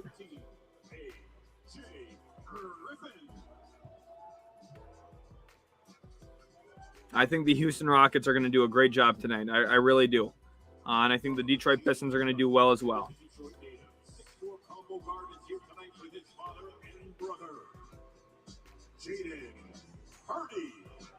Jaden Hardy getting introduced. Let me know, is the volume good or does it need to go up more? The West Coast Conference Defensive Player of the Year, accompanied on stage by his mother and father, Chet Holmgren. The answer to this is Ron Harper Jr. and David Roddy. Those two players are going to be really, really good.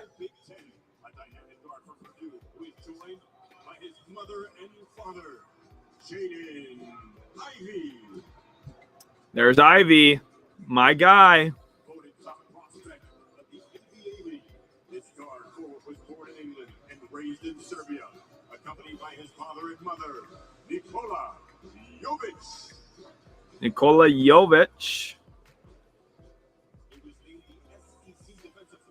There are rumors that Paolo Banchero is going to be the first overall selection of the Orlando Magic.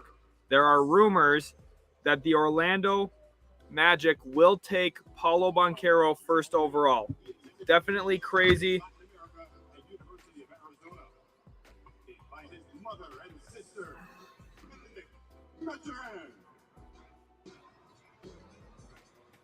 Benedict Mathurin getting introduced now in a drippy suit. I like that quite a bit. Yeah, he's got some ridiculous bling, that's for sure, Norin. Some crazy stuff. Keegan Murray in a gray suit, super plain, would not have guessed anything different. Chances Kings trade number 4 to Pacers for Murray and Brogdon. I don't think it will happen. Does he fit with the Magic? Yes. Paolo Banchero is actually probably the best fit with Orlando. I really do believe so. Make sure you guys are staying tuned here. We will be having my draft grades for every single selection that goes down tonight, including a ton of other content here on the channel. Jabari Smith Jr. here now. Definitely dressed well for the event. Love to see that. Craig believes Jabari's still going to be the first pick.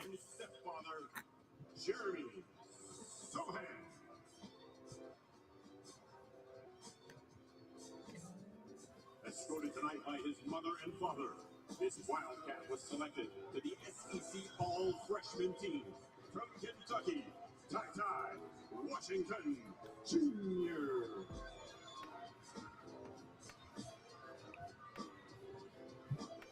Welcome everyone to the stream. Ty Washington walking the stage right now.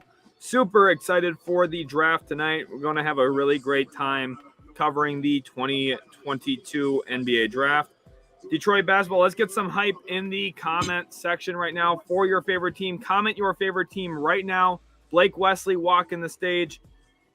Go ahead, comment your favorite team right now. I'd love to hear who your favorite team is. Go ahead, leave some hype in the chat. Manifest some good luck for them from the three-point line. Jalen Williams walking on stage now with the drippy cut. There we go. We got some Lakers, Chicago love, Pacers love. Let's go get it. Mario Gonzalez wants to know, what do you think about a potential Banchero Şengün front court on the Rockets? Would be good. We'll see if Banchero's even there for Houston. Now, absolutely crazy.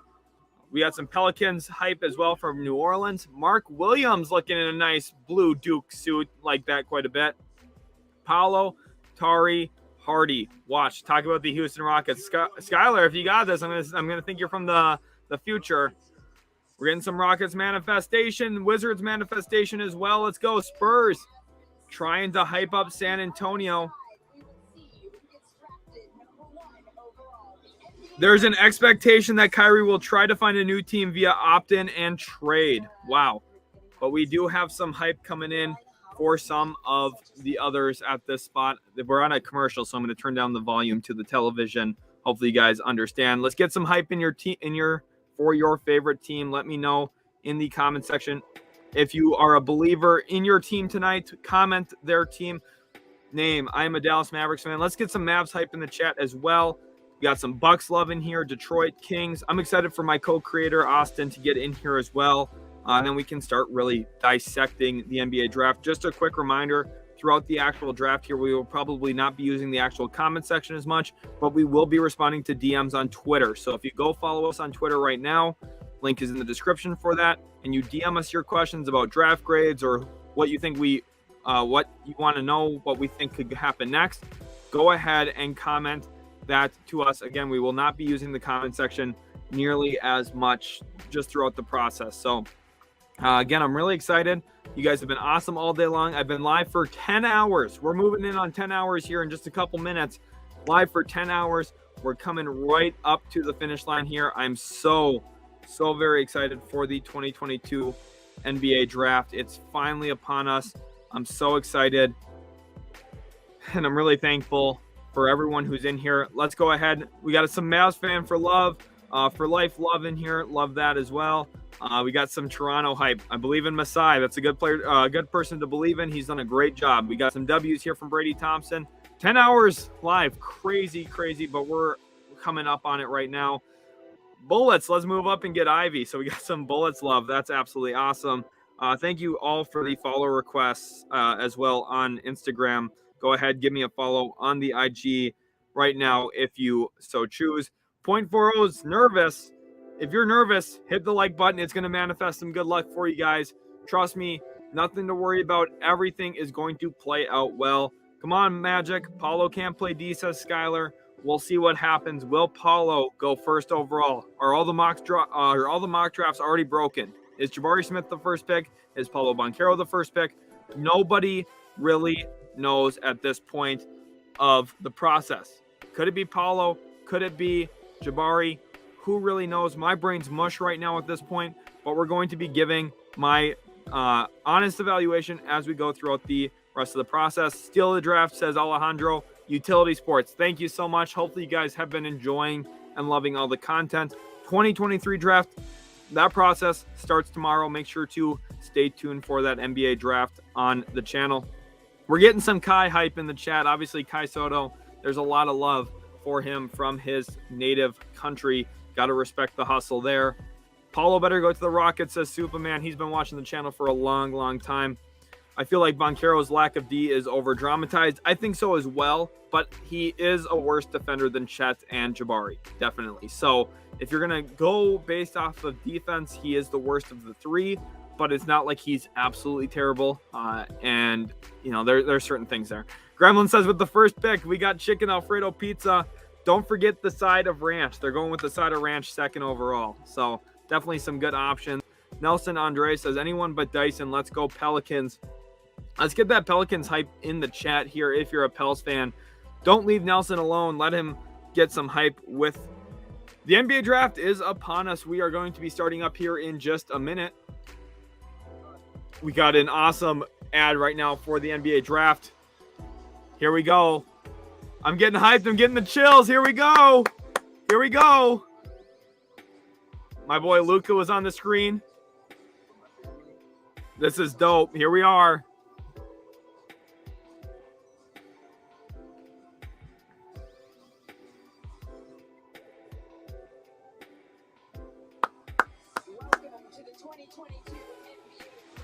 Hopefully the volume is good. How does it sound to you guys? Let me know if the volume is good. Bryce Jr, the forward out of Auburn, might he be hearing his name called number one? Or could it be Chet Holmgren out of Gonzaga? Because the Zags, they are not his dogs. Or could it be Paulo Banchero in his purple suit, the forward from Duke University? Let's get this party started with NBA Commissioner Adam. Here's Adam Silver. Good evening, and welcome to the 2022 NBA Draft at Barclays Center, home of the Brooklyn Nets and the WNBA's New York Liberty. Speaking of the WNBA, let me take a moment to recognize that today is the 50th anniversary of the enactment of Title IX, a historic law that Getting some Title IX hype in the chat, I guess. Let's go ahead and get that. Here we are. NBA draft, Paulo Banchero. Will he go first? The timer is gone because the draft is just starting right now, Mesh. We are at the draft with the second pick, Subway.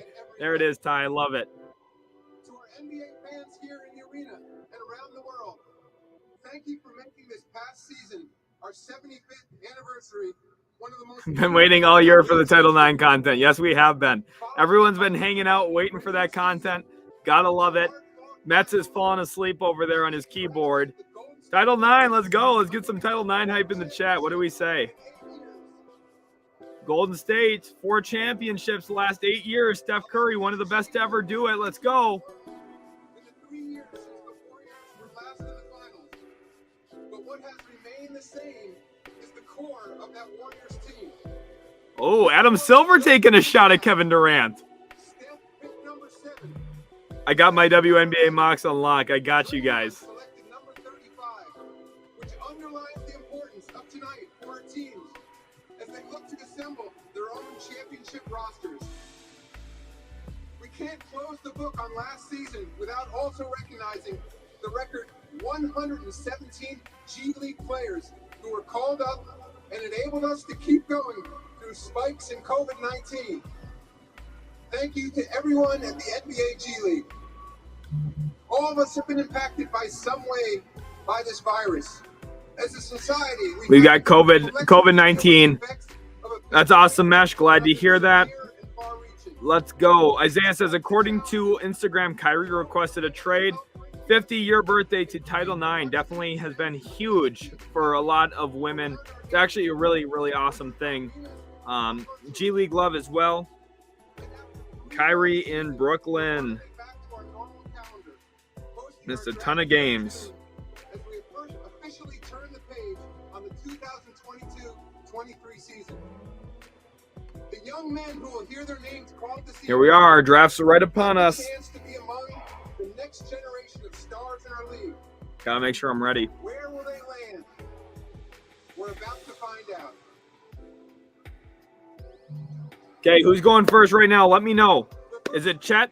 The 2022 NBA draft belongs to the Orlando Magic, who have 5 minutes to make their selection.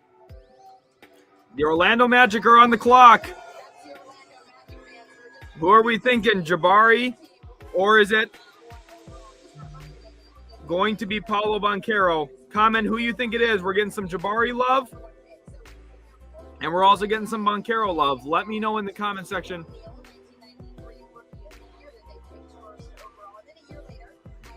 Definitely crazy. We're getting some Paolo love in there as well. We'll see. Easy. Matt says it's Smith easy. We'll see. We're getting some Jabari. Skylar just realized he's not breathing. A lot of pressure on this selection.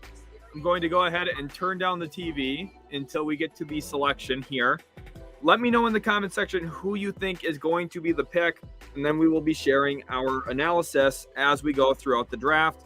Paulo1 says live from New York. Thank you all so much for hanging out in here. Did you see Magic hype on Smith?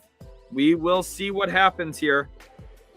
They did put Kendrick Perkins back in the broadcast booth. It didn't take him screwing up the selection really hard last year with Moses Moody to kick him out.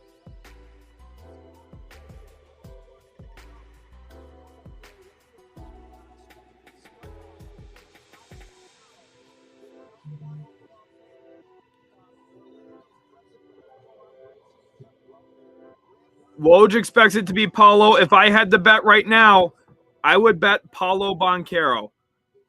If I had to bet, I'm going to change my bet to Paolo Banchero. Will Paolo go first overall? We will see. Right now, let me know who you think is going to go first. It sounds like it's going to be Paolo Banchero to Orlando. I'm getting ready. I'm preparing my draft grade internally right now. I know what I would give Orlando this grade already.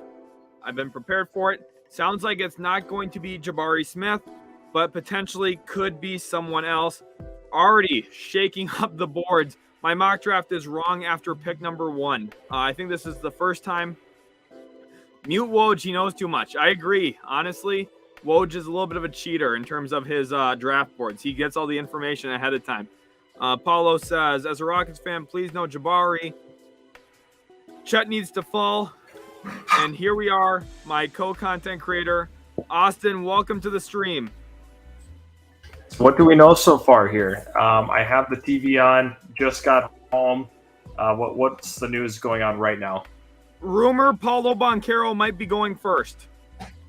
Oh boy. Well, if that came from Woj, it's probably correct. So Banchero, what a shakeup this would be. Absolutely crazy. Just, like, switches everything up, honestly. Yeah, absolutely now, crazy. Yeah, that's wild. That is wild. How close are you to TV live here? I think I'm probably like 20 seconds off. What's your on the clock time right now? Adam Silver's announcing the pick. Here, turn up your TV if you can.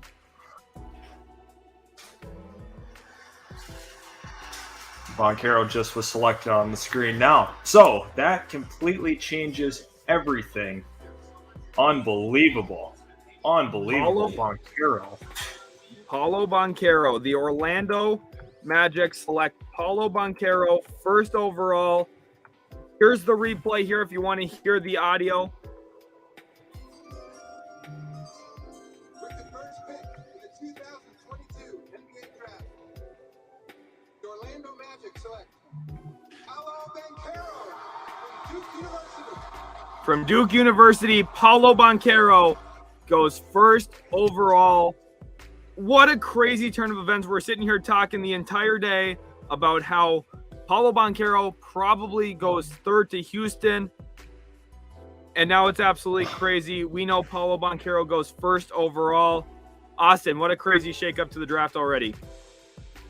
Yeah, that was not what we were expecting, obviously. Didn't think Banchero really had that much of a chance to go 1. So that's going to change up things. So where do you think at 2 the Thunder are looking here? I think that Oklahoma City is going to take Chet. I think they're going to be set on it. I think they're going to plan to take Chet with the idea that Jabari goes first. And now that switch up maybe opens things up, but I still think Chet Holmgren will be the number 1 pick. As for my draft grade here for Orlando, yes, I know this is a switch up. I'm giving this an A-. I'm not going to overreact here. Paolo Banchero is a very good player and honestly is probably a better fit to what Orlando needs than what Jabari Smith offered. Honestly, if I was in Orlando's shoes, I would have taken Banchero over Jabari Smith, just given the fact that I do have Jonathan Isaac on my roster and Wendell Carter Jr. I felt like they needed scoring in that front court, and that's what they're getting here with Paolo Banchero. He's a scorer's first mentality. You know those Seattle Hoopers, Austin. They get down and dirty with the ability to knock down shots off the move. First number 1 overall pick Duke has had since, I believe, I'm trying to think about the last one now, but ultimately this is a huge signing, a huge draft for Orlando, and I think they nailed it here, honestly. He's not number 1 on my board, he's number 4 on my board, but he's definitely a really good selection here for the Orlando Magic. Austin, what's your thoughts?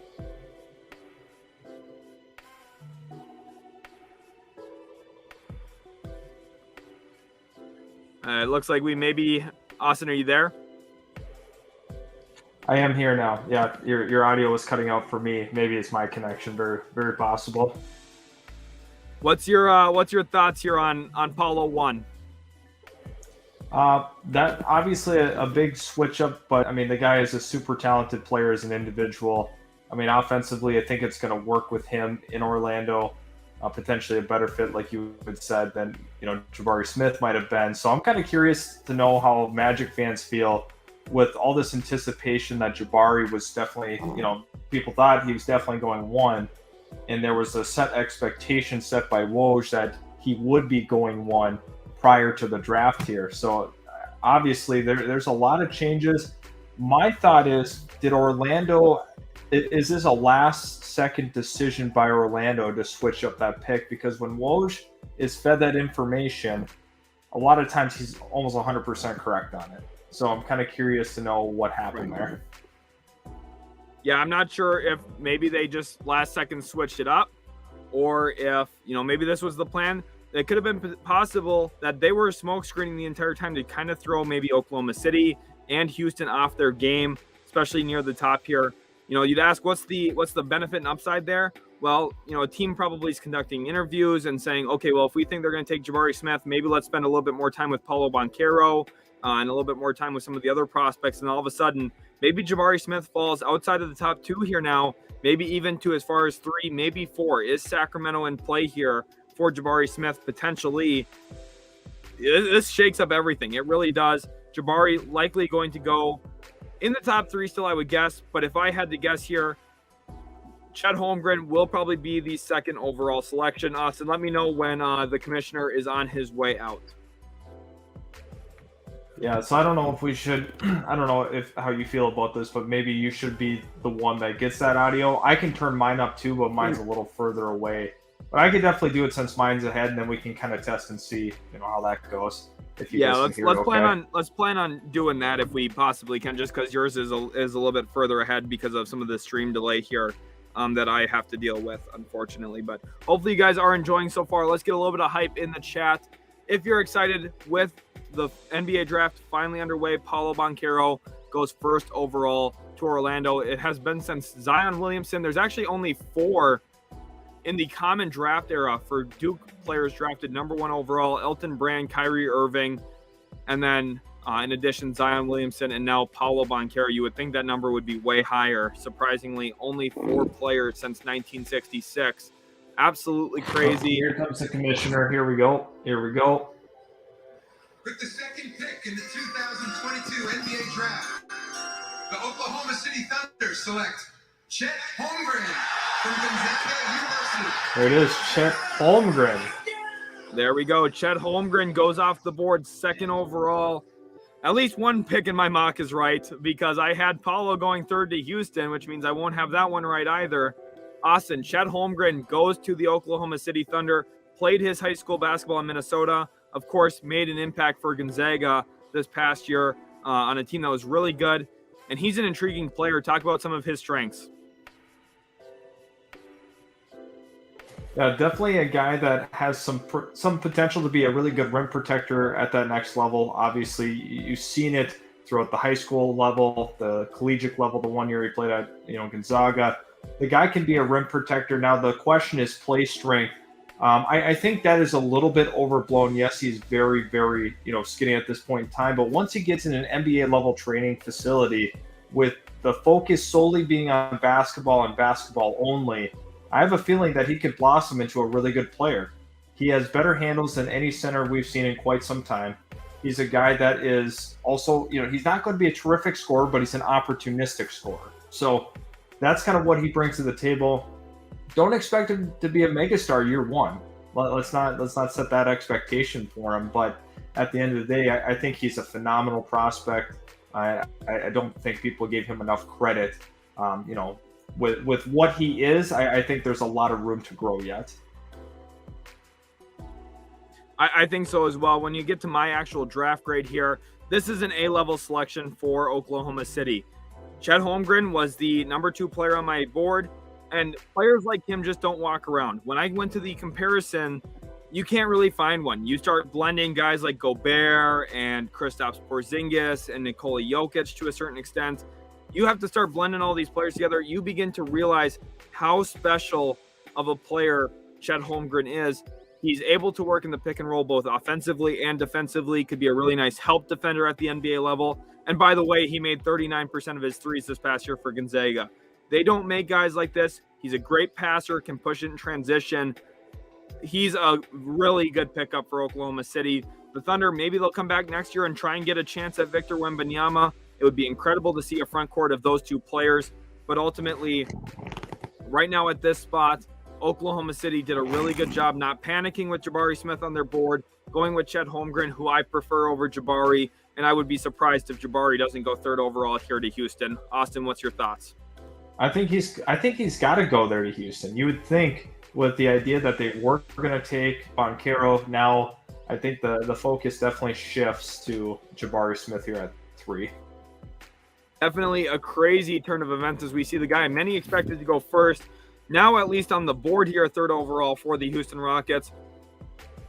And I would be surprised if the Rockets do pass on Jabari Smith here at this spot. I think the Rockets are going to look at him because they've already been looking at the power forward spot. Now, Austin, do you think the Rockets management's a little concerned after a workout with Paolo Banchero? The very next day they traded Christian Wood. Now Jabari Smith can fit that power forward spot. Do you think they're kind of surprised that Banchero's not here for them? I think so. I think pretty much the whole world was kind of expecting Jabari to go 1 and then, Banchero to still be available at 3. The whole Chet Holmgren thing to Oklahoma City seemed to be, kind of the consensus on how people were feeling. And then now I think Houston's panicking a little bit. Obviously, Jabari Smith's a really talented prospect, but at the end of the day, I don't know if they're going to be too overly concerned. Hopefully they didn't only put stock into, working with him. I'm sure they worked out, numerous amount of guys that are in this range, but I think a little bit of shock to the Houston organization. Definitely a crazy turn of events. The NBA draft starting in a way we did not expect today, but still you can kind of follow the blueprint, right? Paolo Banchero fits into Orlando. Chet, we expected to Oklahoma City. I think that makes a lot of sense, not only for Chet's career, but also from the Thunder's perspective. And then here, 3rd, going from Banchero to likely Jabari Smith, I would be surprised if we see a Jaden Ivey selection. I would be shocked here. I think it's going to be Jabari Smith, and I think he's pretty. I think honestly, Jaden Ivey or Jabari Smith's on the screen right now, and he does not look happy to be available 3rd overall. Maybe this will instill a little bit of that dog inside of him. where we see him come out and try and be aggressive. Houston, they're at 2 minutes left on the clock here for me. Austin, if you got it when the commissioner comes out again, that'd be awesome. I think that worked perfect last time as well. But all in all, I mean, just a crazy start to the beginning of the draft here, where we see players who we did not expect to go number 1, and Chet follows up and suit at number 2. And now number 3 overall, will the Rockets take Jabari Smith? Austin, what's your thoughts on the class so far as a whole? And who's a team you want to watch for? I know the Kings have been on your list at 4. Yeah, I think Kings are going to kind of set the stage here for what potential draft pick value is going to be, set at for the year, or for this draft. And I look at them as maybe moving back with Washington, maybe them moving back with Portland. I think they're a team that's going to be full of moves and shakes, and maybe an established player gets dealt tonight. So let me ask you this on the flip side: what established player in the league already, or veteran, do you think could get dealt tonight realistically? I think Brogdon is a player who definitely comes to mind. Eric Gordon in a deal. I think Houston could look to move off from him. There's a few others as well that, when you look around the league, there's guys who can impact winning in certain ways that teams are going to have interest in. Do we see a DeAndre Ayton trade tonight where, his rights get dealt to a team? Potentially, although I don't think likely. There's a lot of players that have to be on your radar. Clint Capella from the Atlanta Hawks, a player to watch. John Collins from Atlanta, another player to watch. The Hawks are going to look to be active. I think a bunch of teams right now are trying to position themselves. It is a little bit of a weaker free agency class in comparison to some of the stars we've seen in years past. So does that impact the actual free agency period? And does that in fact impact the trades tonight? I think so. But here we go. The pick is in. Commissioner Adam Silver coming out right now.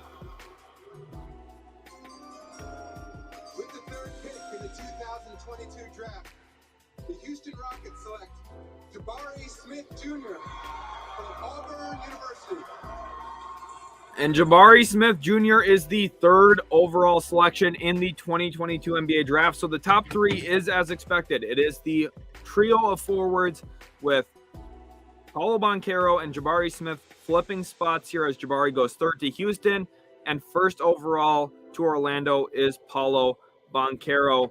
Definitely intriguing. Houston Rockets select Jabari Smith 3rd overall in this year's draft. Make sure you guys are subscribed here at Utility Sports for more. The Sacramento Kings are now on the clock at this spot. Let's go ahead and hop into my draft grade here. When we talk about Jabari Smith, 3rd overall to the Houston Rockets, I really like the overall fit here. This team needed to get better defensively, and they get arguably the best perimeter defender in the class, someone who's got really great balance, has overwhelming length at certain moments. He was 3rd on my big board. They got him 3rd overall, and ultimately you have to feel really good about this if you're a Rockets fan. I know a lot of people have been a little bit concerned after, kind of having their heart set on Paolo Banchero. Rockets fans, do not be concerned at all. For me, my draft grade here is an A. Again, I feel really strongly about this. He deserves to be in this conversation. He deserves to be the 3rd overall pick. I think he's a phenomenal fit. Number 3 overall to the Houston Rockets. Austin, what's your thoughts here on Jabari, 3rd overall? I mean, I like the fit. I like the player, and I just think that, Rocket fans really shouldn't be disappointed in the result here. I think he's a really good player. He was number 2 on my overall big board. So getting him at 3, I think they should be excited. I think he, brings a lot to the table. I think he has one of the highest floors in the entire draft as well. He's got he definitely has a high ceiling as well, but looking at it, feels like one of the safer picks that you can make in this draft. Some people feel that way, some people don't, but I'm kind of curious now with Sacramento. What's the move for them? I mean, it looks like they're probably staying unless we get an alert later that they're moving the pick. But, I mean, do we think it's a Keegan Murray-like selection? Is it possible Jaden Ivey goes here? I feel more strongly that it'll be Keegan Murray here at 4. See, that's funny. I mocked Keegan Murray here in my final rendition of my mock. And a lot of Kings fans think that's still going to be Ivy. They're holding out hope that it's Jaden Ivey who is the better player between the two. I firmly believe that. but my heart tells me they're taking Keegan Murray here 4th overall. He fits well onto that roster. It's not a bad selection. But the fact that they're going to probably pass on Jaden Ivey here, again, nothing concrete yet at this point. Don't know that for sure. This is just from my gut. My gut feeling is that they are going to take Keegan Murray. And if that is the fact, I cannot give this higher than a B or a B plus, just given the fact that they have Jaden Ivey here for the taking. And if they back off of it, get concerned about his desire to be there or his fit with De'Aaron Fox, you don't let De'Aaron Fox stop you from drafting potentially the best player in this class. That's how I feel, but they might be letting that happen. Austin, if you had to guess, are you going with Keegan or are they taking Ivy here? I'm gonna stick with my gut here. I think Keegan Murray is going to be the selection. I know Sacramento, they're a tough evaluation in what they're trying to do exactly. They want to compete. They want to push their chips forward. That's why they traded for Sabonis. And I feel like Keegan Murray is going to be the pick here. Or do they just surprise everybody and take somebody out of left field? I'm not exactly sure. You know, what's another guy that's kind of a dark horse for this spot? You know, other players that you could maybe consider here, Shaedon Sharpe. He's the mystery player, right? But I think they're taking Keegan. Here we go. NBA draft. The Sacramento Kings select Keegan Murray from the University of Iowa. And this pick by the Kings was widely discussed. Could this be a point where they trade this pick? Because Jaden Ivey was one of those guys targeted by multiple teams. Keegan Murray's an outstanding player. How about? Absolutely crazy. Keegan Murray has been selected here 4th overall by the Sacramento Kings. I'm excited to hear from the Kings fans because I know a lot of them have been saying to me that they've been telling me that they're not going to take Keegan Murray. They're going to trade out of that spot. Keegan Murray's a Sacramento King. I was on it before anybody else. I was suggesting that Keegan Murray's probably going to be their selection, and a lot of people were really upset at me about it, and I thought all along that Jaden Ivey could potentially go 5th overall, and that's where I wanted him to go, Austin. I think I manifested it. Do you think Jaden Ivey goes 5th? And I want to hear your thoughts on Murray at 4. Yeah, so starting with Keegan Murray, I mean, obviously a very effective college scorer. I don't know if I love this for Sacramento. I would have personally taken Ivy myself. However, he watches his own highlights before games to gain confidence. That is one of the more interesting things I've ever seen put on a graphic. Anyway, I'm even more out on Keegan Murray after seeing that. Oh my God. So Keegan Murray, I don't know if I really love that. I mean, I'll give this a B minus. Pretty good player, pretty well-rounded player from a scoring standpoint, but I just don't like it at 4. I really don't. I would have preferred if there was a trade situation for them. Could have picked up some more assets or maybe another player because they're trying to push and be in the playoff conversation. But I just don't really see this working out for them. Sacramento's kind of an interesting team. You know, considering they have Sabonis and Fox, and then you throw Keegan Murray in the mix, and then he's your 4. Sabonis is your 5. You know, Fox is your 1. Obviously, I don't know how I feel here. Definitely crazy for me here. Keegan Murray, I understand the fit. I'm going to give this a B minus. Jaden Ivey should have been the selection. Jaden Ivey is better. For a selfish reason, I'm happy Jaden Ivey didn't go here. But he was the better player. He's the better prospect. He's the player that people are going to look at from this class and say, wow, Sacramento passed on him. Again, they're going to do the same thing they did with Luka Doncic. Now, Ivy's no Luka, but it's going to feel the same way here for Sacramento. It's going to feel really, really poorly. Keegan's a good player. Keegan's going to have a nice career in Sacramento, but there's going to be a lot of sadness. The fact that they passed on Jaden Ivey here at this spot is going to feel really, really bad for this team. I just don't see any way that, the Kings, you just can't consider them a winner here for me. My draft grade, again, a B minus, just given they get a good player, but I think ultimately here they're in a position where it just doesn't feel great. And I honestly think that the Kings are in a little bit of lackluster territory right now, which now we turn our eyes to Detroit here, Austin. I think it's pretty obvious, right? Jaden Ivey here, 5th overall. Yeah, but what if it's not? Like, what kind of whirlwind are we sent in if this isn't Jaden Ivey? I think it will be. I'm 98% sure this is going to be Ivey, but that with the possibility that it's not, I mean, who else is in consideration? Once again, Shaedon Sharpe, the very, very intriguing prospect. But, I mean, is there anybody else Detroit could feel that would fit alongside of Cade Cunningham? I hope not. If I'm a Pistons fan and they pass on Jaden Ivey, holy cow. I think if they take Jaden Ivey here, they are the clear-cut winner of the NBA draft. I think Jaden Ivey's the best player that they could add at this spot. And arguably, I think he's the best player in the entire class.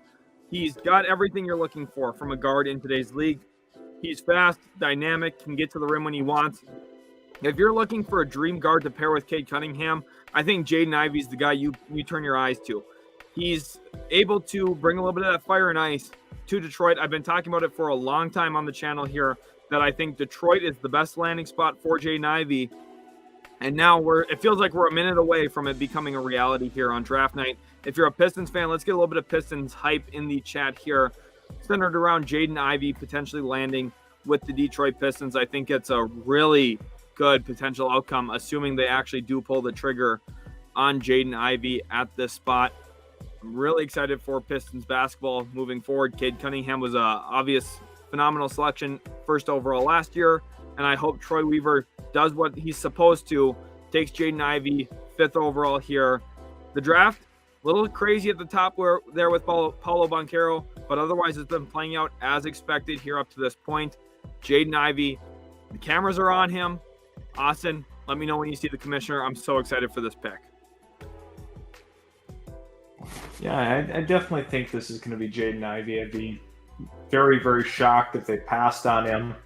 So then, I mean, we got to look at, Indiana. If for some reason Detroit passes on him, I mean, Indiana's just had a gift fall right into their lap.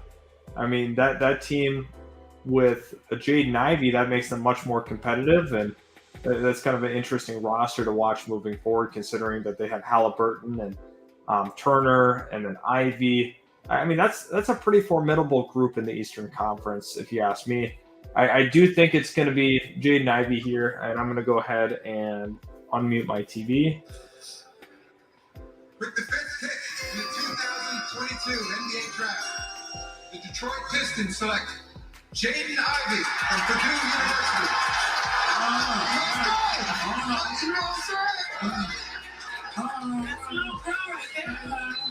Jaden Ivey goes 5th overall to Detroit. What a selection for the Detroit Pistons. Everything played out for Detroit the way that they needed it to.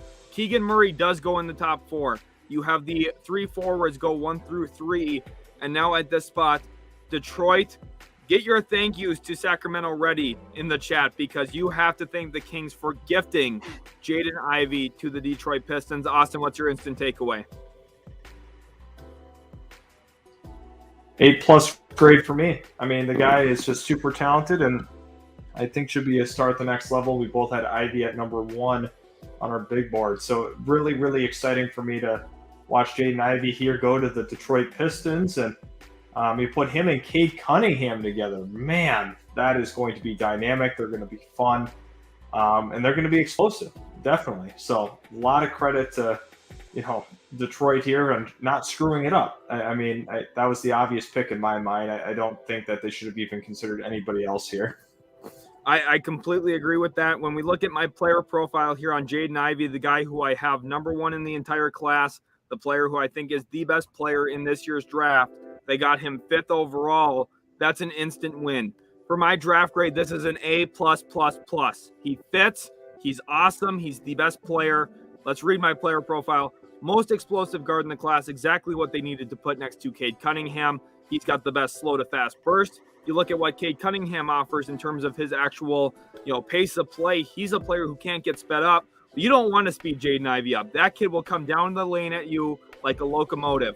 Should set his own address as 23 rim drive because he lives at the rim. Nobody can stop him from getting there. Change of pace, great footwork. defensive playmaker who's going to get in the passing lanes, probably block a few shots as well out of the guard position. He's a better shooter than anyone's giving him credit for. Shot 36% from three on NBA range threes and beyond. He's a player who you put him with some spacing, some athletic players around him, you are going to find a ton of success. He will start to show that he's the best player in this draft by year 2 or 3 of his NBA career. Buckle up, Detroit. You've got the number one guy in this year's class, and I don't even think it's really close. He's someone who's going to come in and shine. Detroit just got way better. The Pistons, I think, are a team that is going to start competing not only for the playoffs within the next couple seasons, but 5-6 years from now, this type of selection is something that will propel them toward championship level basketball. That is how strongly I feel about this selection. Cade Cunningham was number 1 in my class last year. Jaden Ivey, number 1 this year. They have knocked the doors off of back-to-back drafts. Cade Cunningham, Jaden Ivey, a perfect pairing together. I'm really excited about these two kids. And now we turn our eyes to Indiana, who at this spot is definitely an interesting team. Austin, if you want to take it away, I will be back in just a few minutes. Yeah, we look at the Indiana Pacers. This is a fun team, man. I mean, looking at having Rick Carlisle as a potential option, or he's the current head coach, and then you got a couple of interesting players that are on the board. It really makes you wonder, where is Indiana going? This is a team that's been very, very consistent throughout the course of their history in terms of, not sticking this high in the lottery. They've never, been a team that have been, sticking around at this point. I like the Pacers and where they're at. I think they absolutely knocked it out of the park with the Tyrese Halliburton trade. I think that will later on be looked at as they were clear winners in that deal.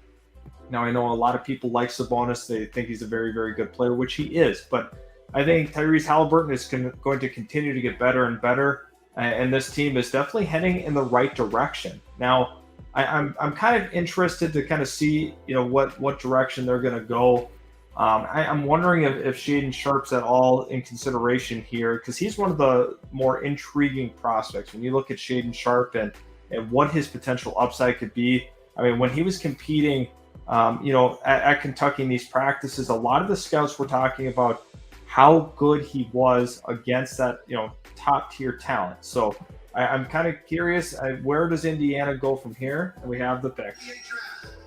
The Indiana Pacers select Benedict Mathurin from Montreal, the NBA Academy Latin America, and the University of And Ben Mathurin is the selection from Arizona.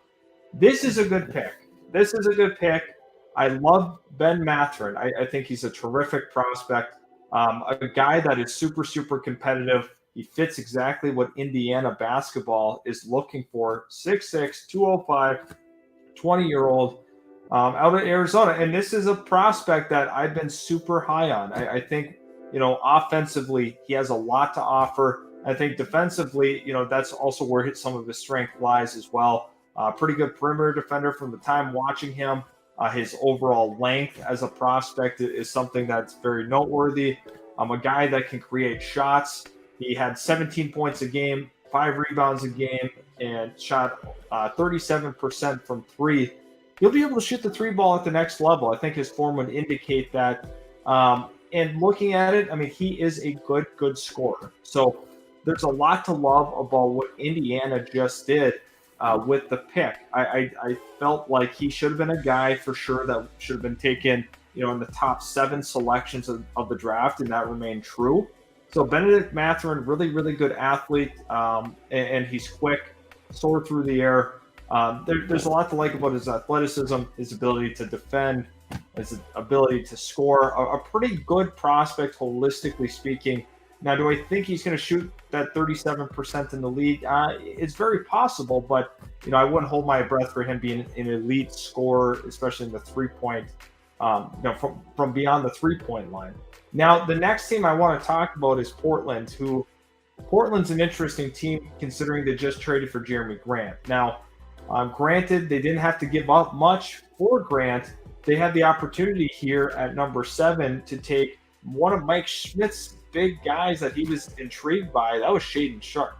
I think the writing's kind of on the wall that Shaedon Sharpe is going to be the selection, like I had previously talked about. Shaden Sharp is one of those guys that could absolutely explode, was ranked the number one player in his class until he kind of reclassified here and now is sitting as an NBA draft prospect. I'm kind of intrigued by it. I think Shaden Sharp's upside, athleticism, if I'm not mistaken, he had the number one vertical jump in the entire combine history. So, I mean, he has the likeness and vertical explosiveness as a guy like Keon Johnson from Tennessee last year. And if you look at that, Keon Johnson actually, funny enough, plays for Portland now. After that deal that they had made with the Clippers, sending away Powell and Covington, they were able to recoup a guy like Keon Johnson in that deal, which I think that Keon Johnson's upside is pretty significant. His offensive game was a little raw. That's not so much an issue for me. He has a little bit of time to develop. He's going to be a really good defender at the next level. He's making those big strides. Definitely impressed me in some of the games I'd watched in Portland after that trade went down. As you look at the Portland Trailblazers as a team that's trying to figure out where do they fit? Where does Portland fit in the grand scheme of things? They're obviously not in that true contention yet in terms of can they make a championship run. I don't think that's the case. It wasn't working with just Dame and CJ, so they're going to try to figure out exactly what to do here. So I'm really excited to kind of see what's going on here. I don't know. I don't know exactly what they're going to do. I think Shaden Sharp should be the selection. That's tough. It's really, really tough for me. I think that is going to be the pick here. Dyson Daniels is another guy that we definitely have to be keeping our eye on as well. We do have a donation here, so I greatly appreciate that. How well do you think Dyson Daniels will do in the league, and what would be the best team fit for him? Now, that's a great question because Dyson Daniels is a prospect that a lot of people are divided on. His size, what he can bring defensively and as a playmaker is something that intrigues a lot of people. Is he going to be able to score well enough at the next level? And that's a question that you have to really be asking yourself is, where's that, play style going to fit in? I'm kind of curious, if you look at a team like Washington, does that make a little bit of sense there? I think if you get a Dyson Daniels in the mix there, and hopefully it really depends on what Bradley Beal does, I think there's a possibility that he stays. So I'm kind of looking at that through the lens of, maybe Washington's a good fit. Now, there's a lot of people that don't love Dyson Daniels, and it's pretty widespread, but I think he could be a very, very good player in the league. As a playmaker, he's going to fit. I think, he's going to have to be more of an opportunistic scorer. He's got to be, he's got to be better off the dribble as well, but the size and length and, ability to defend, playmaking, that should be enough to really entice a team in this top 10 to maybe jump on it. So Dyson Daniels, I think he could have a pretty good NBA career when you look at what his physicality is. And we once again have Portland. It looks like the pick is in. Adam Silver should be coming out here pretty quick. But yeah, thanks again for the question on Dyson Daniels, because he is one of those prospects that you have a massive divide on in the NBA draft community on what he can be. There's a lot of people that don't think he'll be able to shoot well enough at the next level. There's a lot of concerns here. Now we do have Portland coming out. Here's the commissioner, Adam Silver. With the 7th pick in the 2022 NBA Draft, the Portland Trailblazers select Shaden Sharp from London, Ontario, and the University of Kentucky. And there it is, Shaden Sharp. What a surprise. What a surprise. Wow. How did this young man drop to number 7? The roller coaster journey, so much unknown with Shaden Sharp. Wow. 19-year-old. 19 years old. He's 6'5", 198 pounds, vertically explosive. This is crazy, man. This is absolutely crazy because we don't know what Shaden Sharp is going to be at that next level. All we know is, what these scouts have been telling us about some of these practices and how he's competing against other Kentucky prospects. Number 1 in the 2022 class before re-enrolling at Kentucky. Wow. I mean, you look at,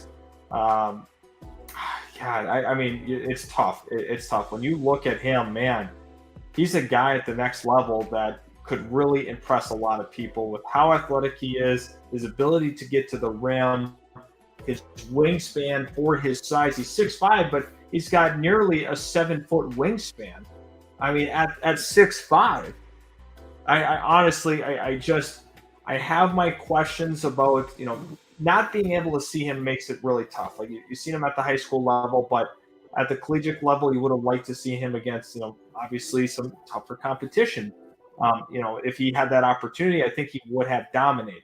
I do believe so. So I'm kind of looking now at what Portland's done. You have Shaedon Sharpe, you have Dame, obviously, you have Jeremy Grant, Nurkic.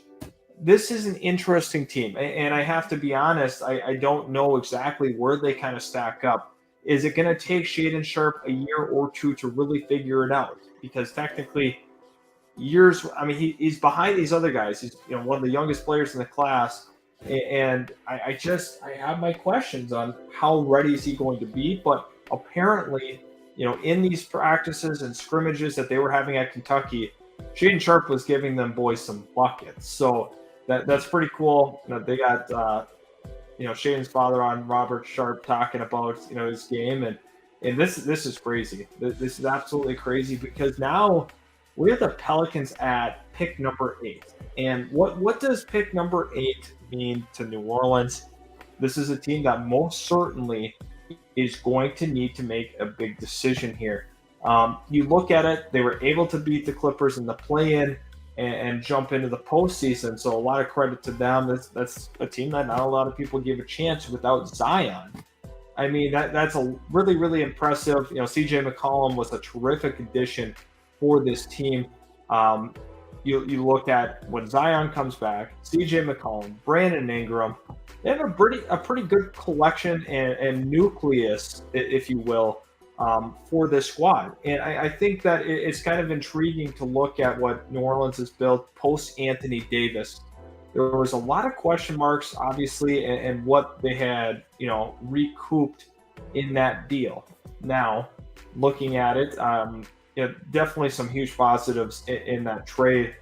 Brandon Ingram is a player that is really, really impressive to me.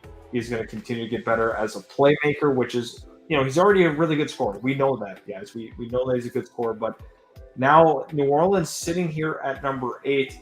I'm going to, look up our big board. We're going to see exactly what we have going on here because I don't know. I don't know exactly where New Orleans is going to go here. This is an intriguing team. A lot of talent on the roster. If they have a healthy Zion, that could be really, really beneficial to them. It all depends on what they decide to plug and play here. That Anthony Davis trade, definitely had set them up, and then being aggressive with the CJ McCollum, bigger risk, ended up panning out for them. So what do you like here at number 8 for New Orleans? A lot of question marks to me on what direction they can go. Obviously, Shaedon Sharpe just goes here before, and then now we have the Pelicans here at number 8. Based on what I had mocked here, the top 7 players I mocked are all off the board at this point through the first 7. And at 8, I had mocked Dyson Daniels. That's who I think they will take here. I think Dyson Daniels will probably be the selection, just given the fact that he is a bigger guard who I think fills a need on this team right now. I think they would like another playmaker, another player who can put a little bit of pressure on the rim and can function without the ball in his hands. I think he's actually going to be a really nice connecting piece here for New Orleans if they do go that direction. And I do want to talk a little bit about Shaedon Sharpe here. For me, I'm going to give that a B+ grade. I thought he was going to go 7th overall in this draft. I just wasn't sure which team it was going to be. If it was going to be Portland or Oklahoma City. There's still possibility here that there's a trade. And I'm also hearing some reports that perhaps the Knicks are trading for Jaden Ivey, dependent on who is available for them at pick 11. There could be a trade between the Detroit Pistons and the New York Knicks That is what I'm hearing right now. Nothing concrete yet at this point, but I'm guessing Dyson Daniels goes 8th overall. 9th, I think San Antonio, their selection is going to shape the rest of this draft and what happens with Jaden Ivey at 9. Yeah, looking real quick, Dyson Daniels was the selection here. So I want you to allude to the donation we had got here, talking about Dyson Daniels, his fit in the league. Now that you know where he's going to be landing here in New Orleans, and did you feel that this was probably the best overall fit for Dyson, individually speaking? I think so. I think for Dyson specifically, this is at the top of the board here for him as the 8th overall selection, going to a team like, say, what we've got here in terms of New Orleans with a team that already has a vast variety of scores. They've got CJ McCollum, they've got Zion Williamson, they've got Brandon Ingram. Dyson Daniels need to go somewhere to a team that has an established player on that roster, and luckily New Orleans has 3 of them. I think that he'll fit really well off of that. He's a connector. I continue to liken him to Derek White. Now, I think that he's an overrated player in terms of where his draft position is. I do not think he's a top 10 player in this class. I think I have him rated around 26th overall, which is going to sound really demoralizing, but this is not bad for New Orleans because he fits this roster. New Orleans is not in a position where they needed to strike gold on this pick.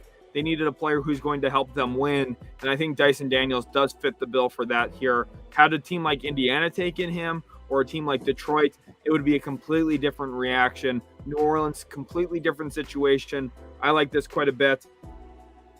And I think ultimately here with the idea that New Orleans adding him, just the fit here for me, I'm going to give it a B. I think, again, there's better players, but overall, I think that New Orleans probably the best location for Dyson Daniels. And Dyson Daniels, a solid selection for the New Orleans Pelicans.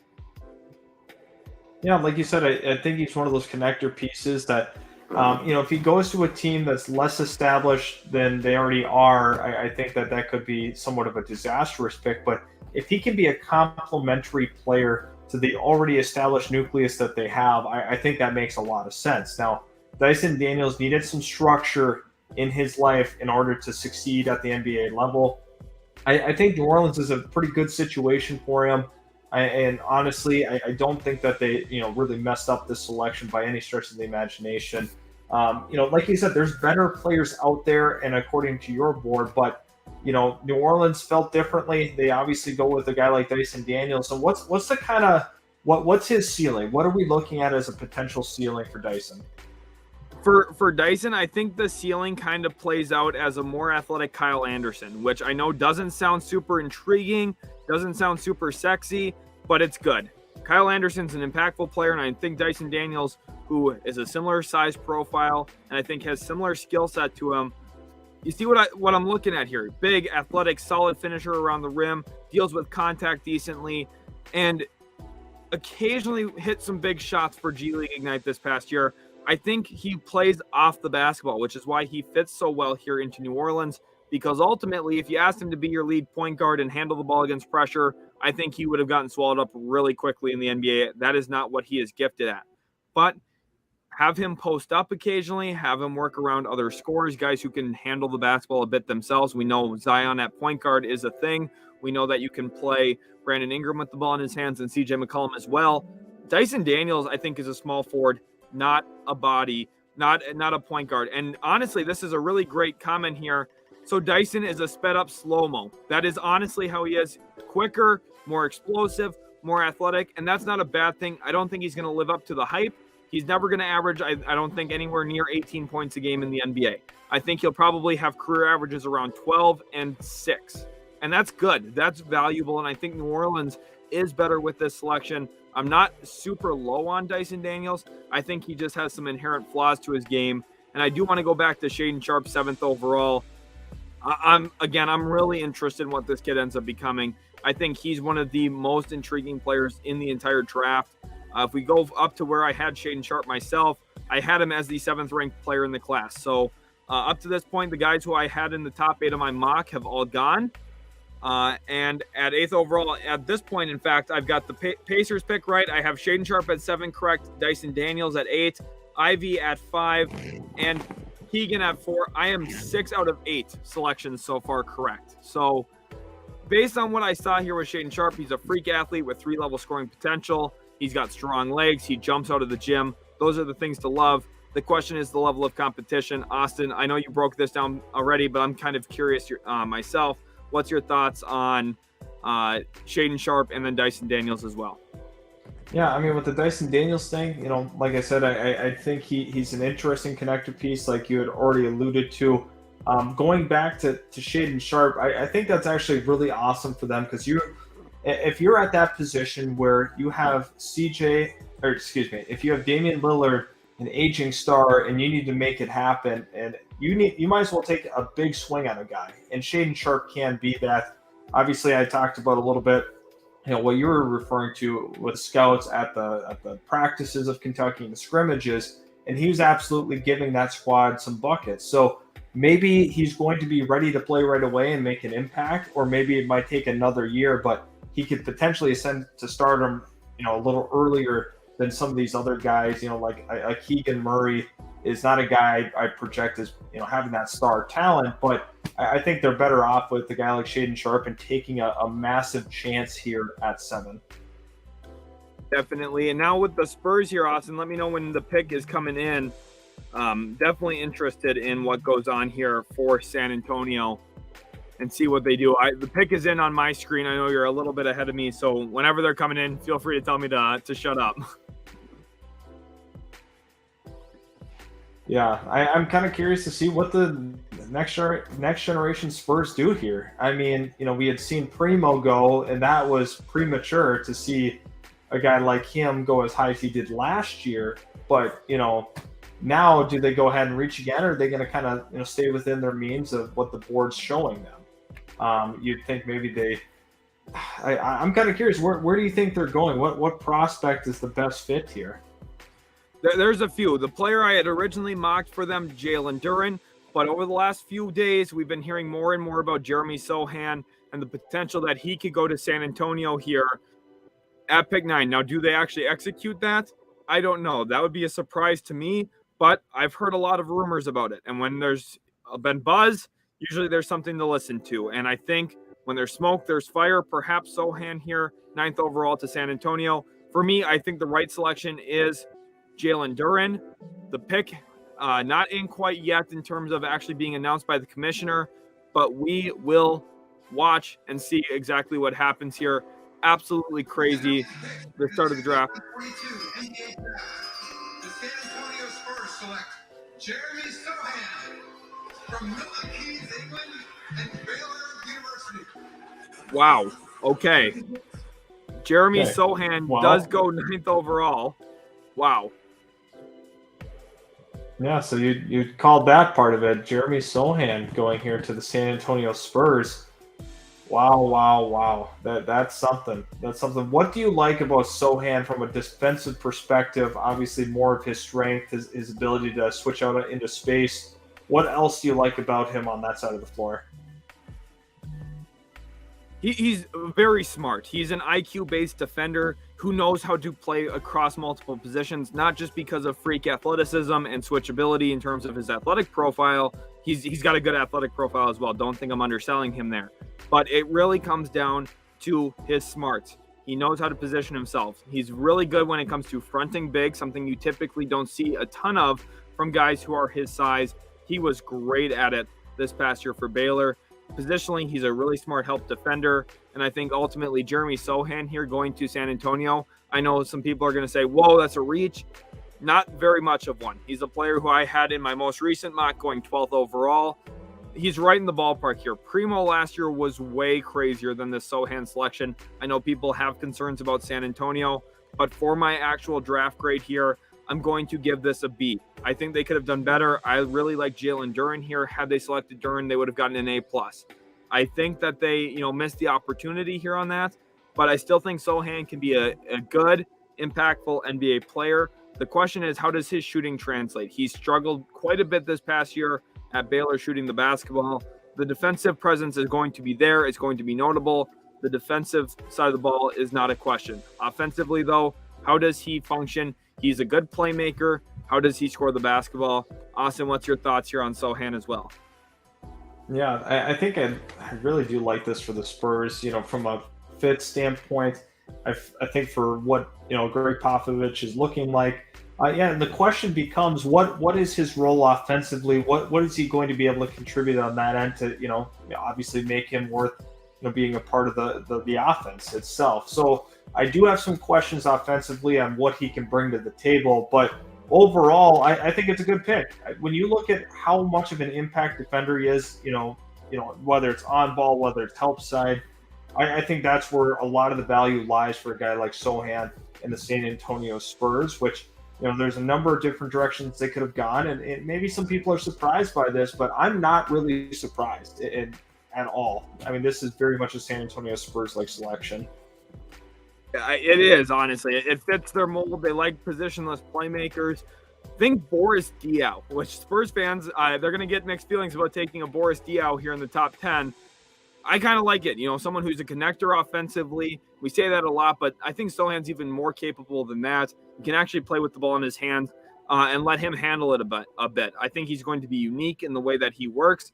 Now, I don't know what his fit looks like with Jakob Poeltl offensively. I think those two, we're going to have to see what that looks like. I'm really excited on NBA League Pass to see and watch that because I think that's really going to be a big question. How does Sohan fit with? So let me ask this. Does this suggest that there's a possible Poeltl move happening here with Charlotte? I think I wouldn't necessarily rule it out. Ultimately, my guess is no, not yet. But I think what this does is give them the flexibility to, at the trade deadline, if we don't see a Poeltl trade tonight, make one then. And I think that they've been, sniffing their nose around that for a while. They're going to look to make a move if there's one there for them. And now we turn our eyes to Washington. And at this spot, Austin, 10th overall, Wizards, what I had initially mocked for them in my mock was Johnny Davis. I was not expecting Jalen Duren to be available, though. But I still feel like Johnny Davis would be the selection just given their need for a guard and someone who can handle the basketball off the bench, specifically when Brad Beal's not in the game. Out of the guard position, what's your thoughts here? Yeah, I'm kind of curious. I mean, Washington's a very, very tough team to kind of evaluate. I mean, we look at the Kristaps Porzingis trade. I felt that was a good move on their part. They went ahead, pushed their chips forward. Now, with Bradley Beal, I mean, what are our feelings? Is he going to be back? Is he not going to be back? I don't really know what to expect with Bradley Beal in this team. And, really, I think a lot of that hinges on, what he decides. But at the end of the day, we just don't know. That's what's great about the NBA. You have to draft without knowing exactly what you have coming back.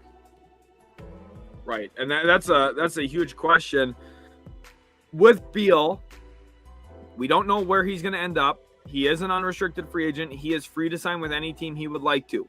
Now, I think part of him wants to stay in Washington. Will he ultimately do that? I'm not certain, which is why I think they go Johnny Davis here. It hedges their bet at the shooting guard position if Beal does take off and bolt. And ultimately, I think, Davis is a player who a lot of people really like. I've always looked at him kind of in that 10 to 11 range.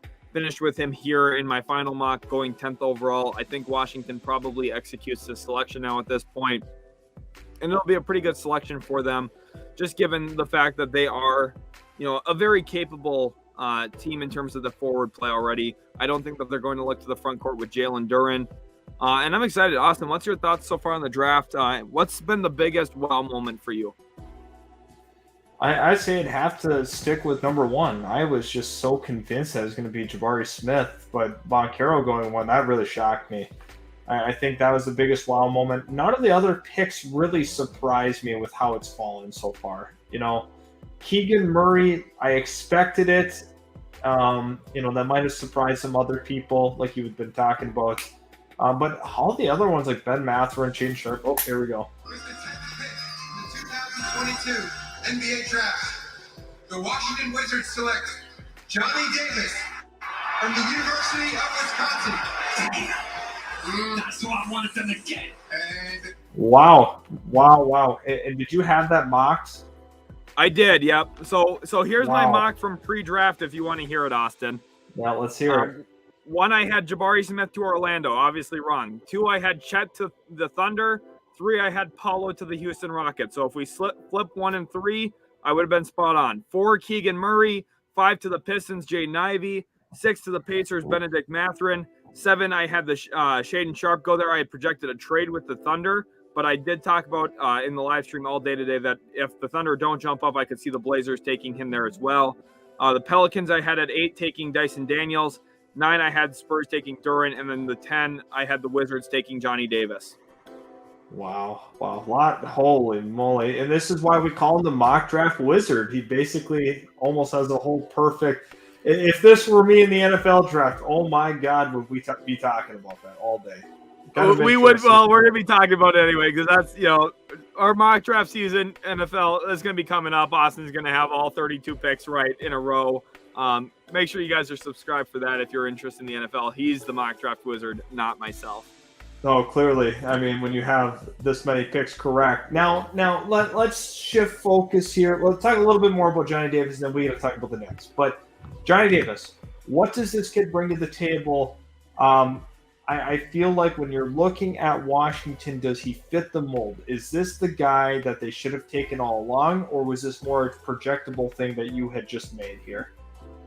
No, I think it fits. You're looking for a player here. Just given their forwards already, I think they needed someone who's a little bit more fluid in the hips, a little bit more of a proven athlete, and he really took a huge step up this past year for Wisconsin. I mean, night and day different from where he was as a freshman to where he is at as a sophomore currently, and I ultimately think he's going to be a really nice NBA player who he's going to have nights where he goes 3 of 17 from the field or 4 of 12.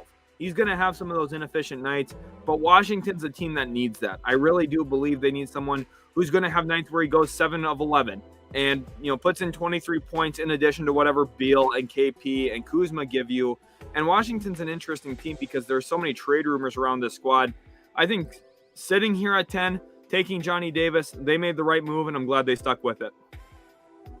Yeah, Johnny Davis, an intriguing prospect. Now I'm looking at number 11 here, and we have the New York Knicks, which you had talked about. If they had the correct guy available, they had a trade potentially lined up for Jaden Ivey. Do we believe that's going to go down? I don't know. What player did they want that to last to this point?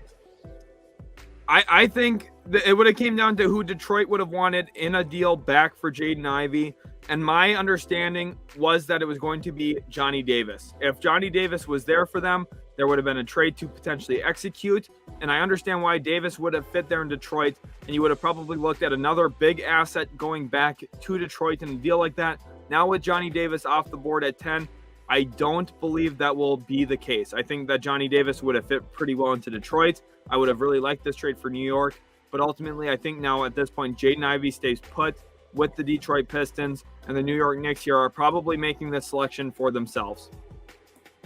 Yeah, I think that's kind of interesting, the contingency on Johnny Davis being available. Now, looking at the New York Knicks and exactly what they need, a little bit of a fall back to earth season for the New York Knicks when you look at Julius Randle and what this team was this season. Massively disappointing coming off of that high, being in the playoffs, the prior season. Now they kind of fall, more down to earth and maybe more so where they should have been. Do you think that they can return to the postseason with a decent offseason and the correct draft pick here? For the Knicks, no, I don't. The East is just getting too good around them. I think, we've seen the Celtics really take a step up. The Bucks are legit. You're not going to surpass the Heat or the 76ers for me. Cleveland, they're legit now with Evan Mobley there. I like their identity of play. Mitchell Robinson for the Knicks is headed toward free agency. That's a huge question for me. And we're going to have to monitor who goes here to New York because I think there's a potential trade in line here as well, actually. And a player that I have talked about explicitly for a team that has a pick in this realm. Oh, here we go. With the 11th pick in the 2022 NBA Draft, the New York Knicks select Ousmane Dieng from Bordeaux, France.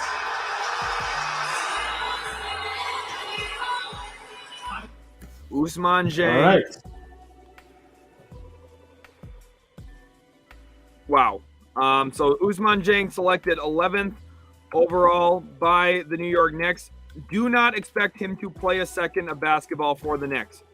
I do not think he will play for the New York Knicks. Knicks fans, do not be upset.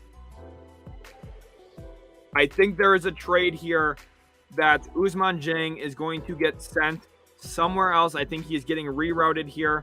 I would be surprised if the New York Knicks hold on to Ousmane Dieng, just given their roster. This pick does not seem to be one that would play out for the New York Knicks here at this spot, just given the fact that they made the trade for Cam Reddish last trade deadline. They have RJ Barrett there. I do not think they're looking to hold on to this forward in Ousmane Dieng. I'm not exactly sure which team yet, but a team that I consistently linked Ousmane Dieng to, I talked about the Detroit Pistons potentially before the draft, and I also have talked about the Oklahoma City Thunder. Dieng is someone who really fits Sam Presti's draft history and also Troy Weaver's draft history. Now, I'm not sure if it's one of those two teams moving up to get him, but that's what we're going to have to watch and monitor here for Ousmane Dieng, a player who at 6'10" is highly impactful, and I think a very intriguing pickup in this year's draft. Austin, I'm interested to hear your thoughts on Ousmane Dieng being selected 11th overall before AJ Griffin. Yeah, that's kind of interesting here. I like you talked about, is it Troy Weaver? Is it Sam Presti? Who are we looking at here? I don't know exactly what they're going to do. Dieng, that really intriguing prospect. We don't know exactly what's going to happen with him, but what's the motivation, do you think, for the Knicks? What are they trying to accomplish here? Get an established player, which that wouldn't surprise me with Tom Thibodeau by any stretch of the imagination. His impatience with guys that are young, more particularly, would maybe lead to a move where they would trade for an established player already in the league and a guy that we know what he's going to be. I think the question here comes down to if there's a divide in that front office, is it between Leon Rose making the decision here, or is Tom Thibodeau involved? If Leon Rose is involved here, he is going to look for future draft assets to save his job long term and give himself a little bit more of a leash in terms of how long they will allow him to make the selection. I'm curious to hear if we get any news on this actual selection. We will keep you updated. But I do not think Ousmane Dieng is playing for the New York Knicks.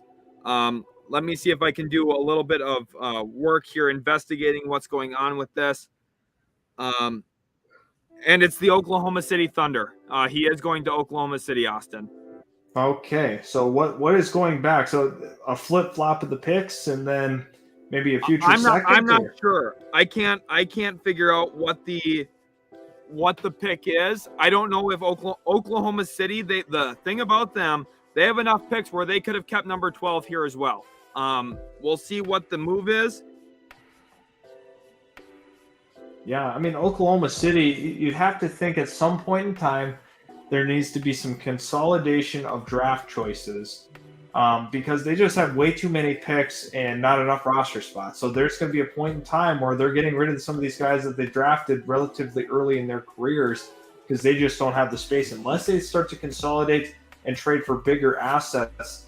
To me, it's just bad business if they just continue to take every one of their picks. You know what I mean? Like I question that. I definitely do. I think we are due for a surprise here. I accidentally just saw the selection here at 12 early, and we are due for a surprise here. Okay, perfect. I don't know if this is Oklahoma City. I don't know if this is the New York Knicks, but whatever it is, it's a little bit of a reach. I know the comment section is gonna like this player. I've tried to see it. I think he's good. I think he's a first-round level guy. 12, I would not have taken him 12th overall. Okay, well, I'm excited to see who the pick is here because, wow, you definitely have my interest intrigued here. Who's going to be picking here? I don't know. That's the scary thing. Yeah, I can't really give a reaction, grade or reaction to that. I'm still waiting on that selection to pull through here. As for Ousmane Dieng here, my draft grade, I had him I believe, 16th on my board.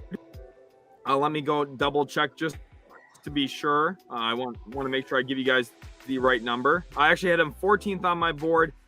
Just given the fact that he's going to Oklahoma City here, they are trying to build an intriguing combination of length and playmaking.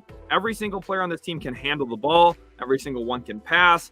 Every single one can push in transition and go. I'm going to give it an A-. I really like what Sam Presti's building here. I've been very critical of him in the past. Ousmane Dieng, a good selection here. There's going to be some inherent flaws to what Oklahoma City's building, but there's also some really nice selections. And the fact that, Mark Williams is still at this spot, a little disclaimer, he's not the selection here. Mark Williams is not the 12th overall pick. And I'm very surprised about who I saw. I wish I did not see it, but it's absolutely crazy about who it could potentially be. I want to headline Jalen Duren. He's still available out here. He will be a steal. I need to look up what selection Bam Adebayo was. I believe he was the 30th or the 13th pick in the draft. Let me see just to be sure. Bam Adebayo, if it will load for me here.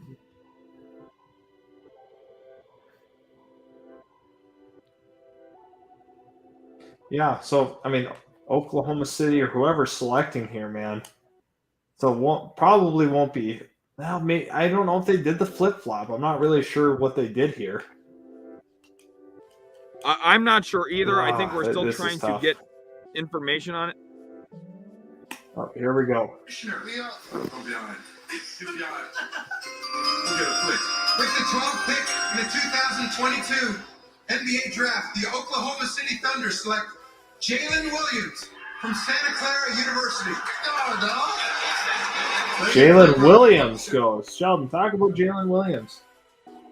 Jalen Williams is a good player who can run the pick and roll, can read and react.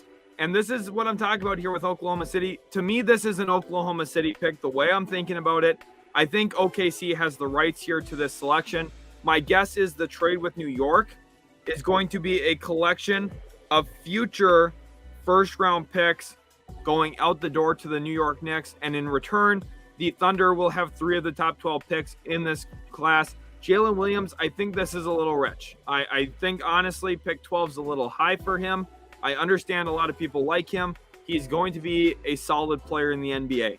But when you consider the fact that, I think there's just better outcomes here. Jalen Duren, Mark Williams, the fact that the Oklahoma City Thunder are walking away with pick 12 here, using it on Jalen Williams, who, yes, he's an efficient player, fits a lot of the things they're looking for. That's awesome. I'm glad for him. I think he's going to be a good young player in the NBA. But there were guys here that I had preferred to him, specifically guys like Jalen Duren and Mark Williams here. Jalen Williams was 29th ranked on my board. Not that that's a bad player. I think that's a very impactful player. But again, there's other players in this game in this draft who I think are going to be just flat out better than him. And he's also a junior, a little bit older. Kind of surprised here to see this be the selection for Sam Presti, but I do think that this is headed to Oklahoma City. I do think that they are walking away from this draft with Chet Holmgren. I think they're also walking away with Ousmane Dieng and Jalen Williams all in the top 12. And it's, again, another year where we see the New York Knicks trade out of the first round just like they did last year twice. Yeah, Oklahoma City really going for it, I guess. Excuse me. Jalen Williams, according to you, what's his fit here? Like, what are we? Do we think this is going to work, or is this going to be looked at as and regarded as one of the biggest reaches, and that really didn't pan out? The thing is, it will pan out. He's good. He's solid. I've looked at him as a more athletic Joe Ingles in a lot of ways, which is very valuable. And a lot of teams would like to have a guy like Jalen Williams. He's going to have a long NBA career. The question for me, though, is if you're trading up to make sure you have 11 and 12, you would think that maybe it's for a bigger opportunity. Obviously the move up was for Dieng, and there's your big opportunity, right? But Jalen Williams, I just feel like passing on Jalen Duren, passing on Mark Williams, passing on some of the other guys in this class. Another guy here, Tari Eason. I would have loved to see Tari Eason play in Oklahoma City. The one thing they're lacking with Chet Holmgren and Shea and Giddey is someone who's a physically dominant force who can jump out of the gym. Tari Eason here would have been a better option in my eyes. You look at some of the other players available here, the fact that AJ Griffin's still available. Oklahoma City ranked in the bottom 5 last year in three-point percentage, and AJ Griffin shot 47% from three from Duke. You would think you would address some of those concerns. Jalen Williams, yes, he shot 39% from three this past year for Santa Clara. The year before, he shot 27% from three. Which kind of player is he? Is he going to be the sophomore version or the junior season? If he regresses at all back to that sophomore year, this pick won't age super well. Assuming he stays closer to what we've most recently seen, he's solid, but I think there's better options. Yeah, so quite the reach there, but maybe it pans out. But now we have Charlotte on the board here, or on the clock. Now, looking at Charlotte, could be looking at point guard. Maybe they dip again in that center spot. Who's a player that you like fit wise to Charlotte? Is there a player in particular that you're like, oh yeah, this is the obvious, this is exactly where they need to go, or is this just kind of wide open here? I think Charlotte needs to contact the Cleveland Cavaliers and ask what the asking price is to move from 15 up to 14. And I think they need to go back-to-back here, Jalen Duren and Mark Williams. You maximize your opportunity here to draft not one, but two really good centers. Very good chance that both of them hit. Worst case, one of them hit, and you walk away really happy. They're different stylistically. Mark Williams is really big. 7'2", 9'9" standing reach gives you a phenomenal lob threat. Jalen Duren offensively operates as a lob threat, but he's a little bit quicker, reads the floor a little bit better. And then defensively, Williams is going to be really good in drop coverage. Whereas you look at a guy like Duren, who's way more switchable. I've consistently called him the Bam Adebayo in this draft. Bam went 14th in his own draft. We'll see. Maybe Jalen Duren falls to 14 as well. It would really lead to the lore around right now the player who I think is closest to Bam in this entire draft in Jalen Duren. Here, if the Hornets don't walk away with one of those two players, it would be disappointing. I really do believe so. Outside of that big man spot, I mean, where else could you see them going? I don't think, just given what's on the board here, AJ Griffin's a very good player, but if you are Charlotte and you have, in my opinion, two of the best three bigs in the class, not counting the power forwards here at this spot, you need to walk away with one. For me, the preference is Jalen Duren. Every single year I talk about Mitch Kupchak being a phenomenal drafter, and he follows really closely to my boards every single year. I would be surprised if they don't take Duren here, just given the fact that him and I tend to think the same way, and he's had a lot of success in years past with really smart selections. I would be completely shocked if the Charlotte Hornets do not take Jalen Duren here or Mark Williams, but I'm leaning towards Jalen Duren at this spot, just given the fact that he is such an athletic, switchable big, kind of what you're really looking for in the modern defensive NBA center position. Yeah, definitely. I think Charlotte needs to be looking more towards the big man side of things, and it looks like we have the pick. With the 13th pick in the 2022 NBA Draft, the Charlotte Hornets select Jalen Duren from the University of Memphis.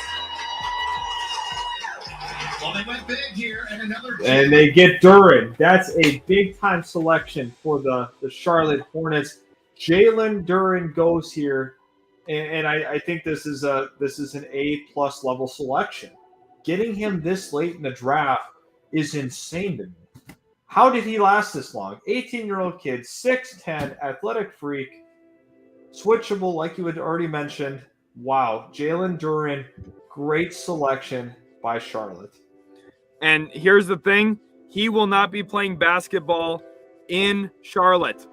There is a rumor that the Detroit Pistons have added Jalen Duren to their roster via trade. We'll have to see if a potential Gordon Hayward attachment is here. I did mock the Pistons trading with Charlotte at 15. It sounds like this pick is headed back to Detroit. The Pistons, I had talked about them wanting either Johnny Davis or Jalen Duren. And with the trade going off, I thought that maybe it was for Johnny Davis. Maybe it was for Duren. Now, I'm not exactly sure. We are in complicated territory here on who is going to end up where. I think Duren ends up in Detroit, and I think that there's going to be future picks heading back to the Charlotte Hornets. Potentially, maybe the pick we saw for Jeremy Grant, and maybe Gordon Hayward himself ends up with the Detroit Pistons. There is a ton going on right now. The only thing I know, and it's funny, ESPN's comparing him to Bam Adebayo. I've been saying it all year long. The only thing I know is that Detroit got really good today. If you are a Pistons fan, you have to be extremely excited. The Pistons are the winners of the draft. It's not even close. The Pistons got 2 of the top 5 players in this year's draft in my eyes, and they are going to be set for a long time. Troy Weaver, I've been harsh on him in the past. He executed today. Detroit won the draft. Jalen Duren, Jaden Ivey, 2 of the 5 best, are going to be suiting up for the Motor City in the near future. Sigh. Yeah, that's awesome. That's really awesome, dude. I love the NBA. That's cool. The fact that Duren is going to Detroit is absolutely terrifying to me. You have Cade Cunningham, Jaden Ivey, Jalen Duren, Sadiq Bey on top of it. Oh, boy. That's actually a scary core. That's a very, very scary core. I like all of these players on this team now. Oh, yeah. I'm curious to see what Charlotte did. What is Charlotte doing? I'm interested to find out the details on some of these trades. So, for what my understanding is, the Knicks have traded the rights to 11 and Ousmane Dieng to the Oklahoma City Thunder.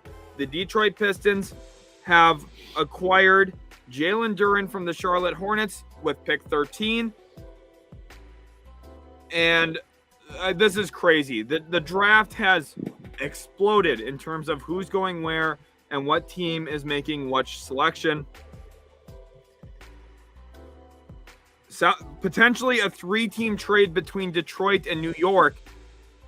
Perhaps Duren goes to the Knicks. There's potential rumors about who could be going where. The draft is getting blown up right now. Okay, I'm trying to keep up with all of the reports. Absolutely crazy, though. Everything that is going on right now. We will see exactly who goes where, but as of right now, my understanding is that the Pistons have Ivy and Duren. That is what my understanding comes to be, that the Detroit Pistons have Jalen Duren and Jaden Ivey, 2 of the top 5 players in the entire class, in my eyes. We'll see if that's how it actually plays out, but that is my honest guess and estimation, just given who is out in the class right now. I can't believe this. This is Detroit. Holy cow. If the Pistons end up with Duren. Oh my gosh.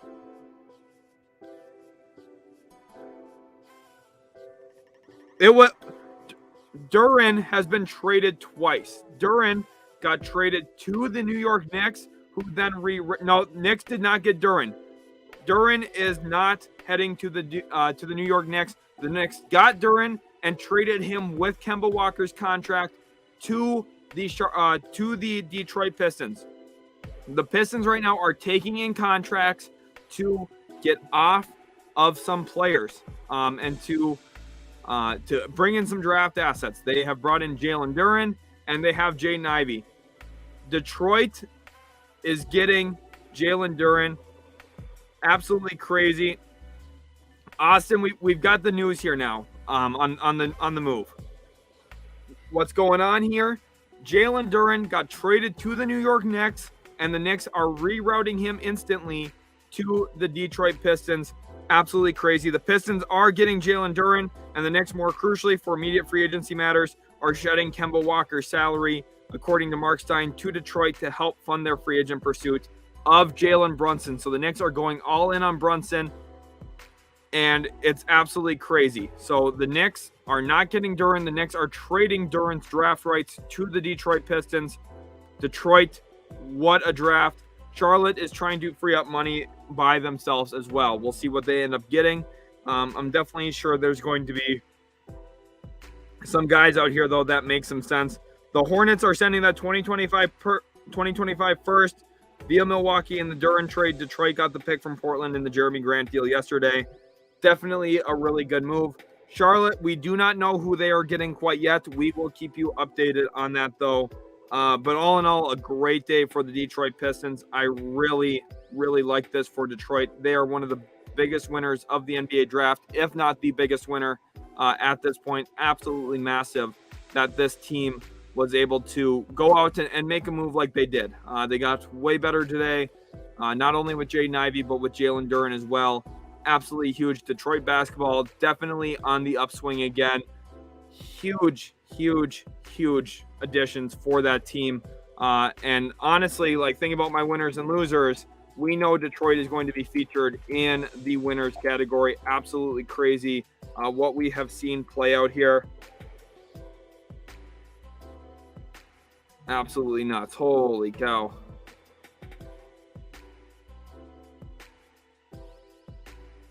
Absolutely crazy.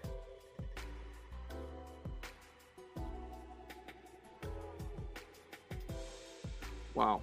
Wow, wow, wow. Absolutely crazy. So the Knicks are trying to shed cap space, trying to open up cap space, shed some bad contracts. We see Kemba Walker getting traded to the Detroit Pistons. And in return, the Pistons also are adding in Jalen Duren. 14th overall, the Cleveland Cavaliers select Ochai Agbaji.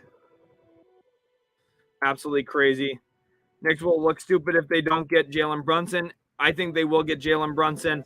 So Austin, the Knicks get off of Kemba Walker. They send Jalen Duren to Detroit in order to take his expiring contract. His contract will be expiring this year, and they traded the rights to a draft lottery player to get off in exchange for Kemba Walker. So they're sending Kemba Walker and Duren to Detroit in exchange for. Milwaukee's 2025 first that got traded yesterday for Jeremy Grant. I do not know what Charlotte is getting yet. Yeah, we still don't know on Charlotte's at. Absolutely incredible.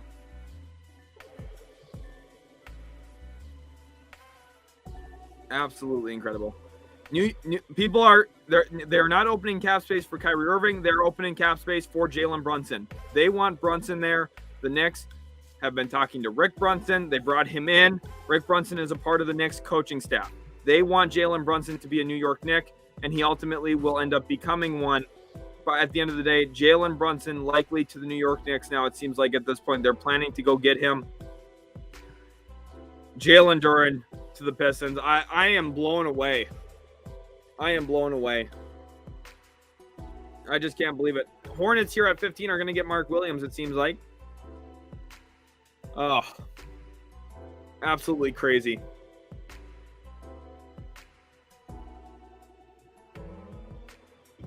Absolutely insane. I can't believe it. I can't believe it.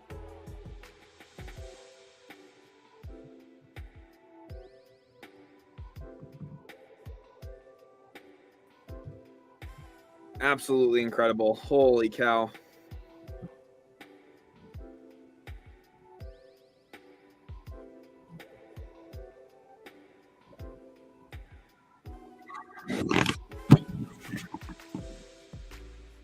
We've been live for 11 and a half hours today, and I don't even know what to say anymore.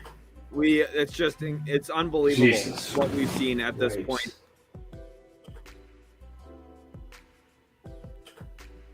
Absolutely incredible. Everything we have seen.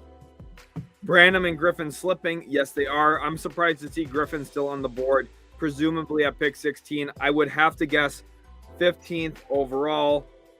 The Charlotte Hornets are likely going to select here Mark Williams, I would have to guess. If they don't take Mark Williams, I mean, we'll see. But this has been a crazy NBA draft. Jalen Duren getting traded has been absolutely huge. I think Mark Williams is the selection. I'm going to type it even before it happens. I think that here ultimately the Hornets get their starting center. We'll see what they got for 13. I don't know why we don't have the trade details quite yet. I'm going to continue to watch for them. We'll see if we can find anything that really gives us a better insight into what's going on. But all in all, it's been a really great day so far. We'll see if Austin is back here now. We are back. It sounds like we're good. AJ Griffin definitely falling a little bit outside the top 15 now, presumably. Austin, Mark Williams still on the board. Is he the pick here for Charlotte? He ends up being the selection for them, yes. So okay, well, good. Exactly what you were kind of talking about there. I'm scared to even move my microphone without it disconnecting me, basically. So hopefully this works out okay. I'm very nervous about that. Mark Williams go ACC Defensive Player of the Year in 2021-2022. 7'2". Phenomenal pick. Like you've been preaching, Charlotte had to get one of the two. Now, with that, this guy averaged nearly 3 blocks a game. Incredible. You know, defensively, that's where his value lies. What's his role offensively here? Is he going to be a guy that's a screen and roll guy, or what's his value offensively for them? He'll be a screen and roll guy, but one of the things he does better than any other big in this class, he works without the ball in his hand around the rim. He's an active player when he doesn't have it. He finds pockets and windows. LaMelo Ball and Mark Williams are going to become best friends because LaMelo, one of the better passers in the league, is going to consistently be diming up Mark Williams around the rack, and he is going to fit really well there. From the offensive perspective, I do like his fit into Charlotte a little bit more than Jalen Duren. Now, I like Duren's defensive schematics more in the entire league than Mark Williams, but I think ultimately here, his shot blocking presence and his offensive game around the rack is what Charlotte is drafting him here for. The kid from Durham gets to stay in North Carolina. This makes way too much sense. Also, huge thank you to Raven here for the $20. Says great content tonight. Glad you've really enjoyed. It's been awesome having you in the stream here all day long. That's a huge thank you to you. Some really awesome viewers we've got. So honestly, awesome. Chronicle here says, how about Mark Williams' hands? Heard he's a little bit clumsy on the ball. He actually has pretty good hands. Part of the issue is he's catching passes from Paulo Banchero, who throws it with a lot of velocity. And not in a bad way, but sometimes when those passes are 5 feet apart and he's putting a lot of spin and velocity on it, those passes are going to be hard to catch. I think that Mark Williams has good hands. I think he's going to work well in the NBA. And I think that LaMelo has a new best friend there for sure. I think that ultimately they're in a really good spot. There's been a lot of movement so far. Austin, what's been the biggest one for you that's been really intriguing? I like what Detroit did, man. I really like what they were able to do with getting Duren. What is going on here with the Knicks? I'm really curious. I don't know. I'm not sure what they had to attach that basically to get rid of Kemba Walker's expiring deal. They really did not want him to play. Yeah, the Knicks are going all in on Jalen Brunson. I made a video on the channel saying that Jalen Brunson is going to be a Knick. I keep wavering back and forth. I think the Mavs would love to keep him, but ultimately I think Jalen Brunson has played his last game for the Dallas Mavericks. You're hearing this first on June 23rd. July 1st, he will sign with the New York Knicks, likely on a 4-year, $100 million deal. Don't expect the Knicks to be done. I think they're going to make a move here that probably sends one of Alec Burks and Nerlens Noel out, and then maybe even Evan Fournier to open up even more cap space to make a couple other moves to fit around Brunson and his addition into New York. Not sure if I love it for them, but that's what they're going for. Yeah. Wow. I got to give a lot of credit to Troy Weaver here. I know you've been ragging on him. I've been, not impressed with his decisions either prior to this, but I mean, he made the right selection. Kate Cunningham comes back with Jaden Ivey. Jalen Duren now is a part of the fold. I mean, they have a very, very nice core. So a lot of credit once again to them. Now we have Atlanta sitting here on the clock. They have their pick in already. First off, I want you to name your 5 best players remaining on your big board and where they currently sit, and then also who who you have Atlanta going here at that selection. In my big board, I've still got AJ Griffin out here. He was number 9 overall on my big board, and I think he's a highly impactful shooter and a really pro-ready player. I think ultimately Atlanta would take him. Atlanta's shown in the past that they're not afraid of some college question marks. Yes, AJ Griffin's dealt with injuries. He goes 16th here to Atlanta. I'm very confident in that. Jaden Hardy here at 10. He's another player who I really like, and I think he's going to go right in this 17 to 20 range. That's where I've been mocking him most consistently. And then still on the board, other options out here. At 15, I have Tari Eason. 16, Walker Kessler. 17, I have Kennedy Chandler. Those are my top 5 guys still remaining. There's a lot of talent still left out on the board. I see a lot of good players still making an impact for certain teams. We'll see what Atlanta takes here. They go ahead and they select AJ Griffin with that pick. Overall, I mean, you had him 9 on your big board. What's the love about him? What's the appeal? Obviously, a very, very good shooter, but what else can he bring to the table? He's athletic, and he's coming off of some injuries. He's had 2 serious injuries in his career already, but he comes from someone who his father played in the NBA. His father's a coach in the NBA right now. He is going to be a good NBA player for a long time. He's grown up around the league. He's been around the league his entire life. And you can see it in his game. His escape dribble, very good. He's athletic, but he's also someone who has the physicals that probably lend himself to being a good defender down the road. Now, currently he's not, but I think down the road he will become a good defender. And I think Atlanta here, Travis Schlenk, follows his board more consistently than anybody else, drafts good players pretty much every single year, year in, year out, and he finds another one here with AJ Griffin. Yeah, I think AJ Griffin's a perfect plug-and-play guy, to this team. He's going to be a good, consistent player. I don't know that he necessarily has that high-end ceiling. However, he's going to be a formidable rotational player for a long time in the league. Good frame, the ability to shoot the ball well. I think that really bodes well, going into the league and moving forward, that you're always looking for guys that can defend and shoot the 3 ball, and AJ Griffin is the latest example of that. Yes, he is, and a player I need to highlight here, Tari Eason. The fact that he's still here in several Rockets draft talk, I have mentioned that Tari Eason falling to 17 would be a dream outcome for them. They need defense. Tari Eason's one of the more special defenders in this class. He can jump out of the gym. He gets in the passing lanes. He blocks shots on all 3 levels, on 3-point line even. Players like him are rare. We got to see one in Herb Jones last year, and we saw how impactful he was.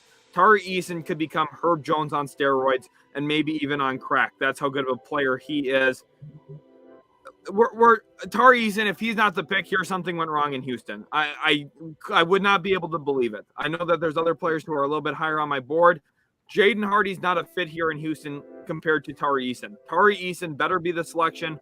Otherwise, if they go with Walker Kessler, I could see that being a pretty good fit.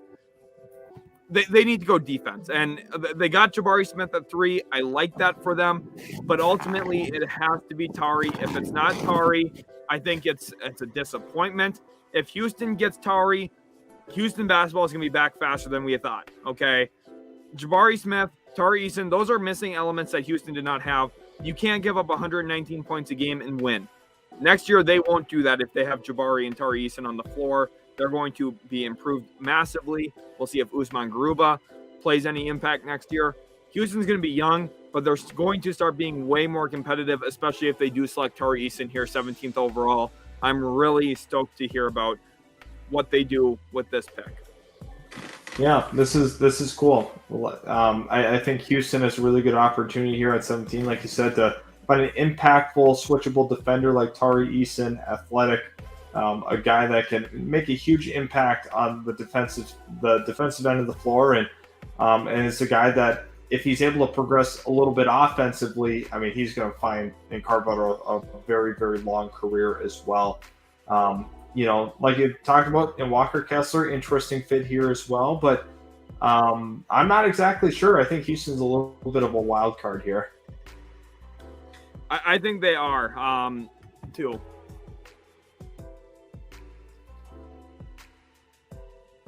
Yeah, he's kind of interesting here. I like the AJ Griffin pick. Duke showed up pretty well so far in this draft, having picked 1, 15, and 16. Impressive. It's impressive year in, year out to see the amount of talent that they can produce and how they can, cycle through as many players as they do and continue to, remain getting the top recruits and just keep pushing them to the NBA. And it's really hard to maintain that team chemistry, in my opinion, when you have all these guys coming in, out, in, out, in, out. So a true testament to that program, how they're always able to be competitive. Part of it being elite recruiting levels and the ability to just consistently bring in the best players in the country, but also to continue to have good product on the floor when there's no continuity for the most part year to year. Absolutely incredible. Duke, they've got 2 more players who are going to get drafted yet tonight too, in Trevor Keels and Wendell Moore Jr. They're really, really good. And man, I need to pause here and just think a little bit more about Detroit. Getting Jaden Ivey and Jalen Duren, literally number 1 and number 5 on my board. They did really well. The Detroit Pistons won the draft. If the Rockets get Tari Eason here, they're probably going to finish in the top 3 in the draft as well. Getting Jabari and Tari, we're going to hear a lot about that about Bari and Tari. Those 2 guys are going to be special together for sure. Yeah, definitely.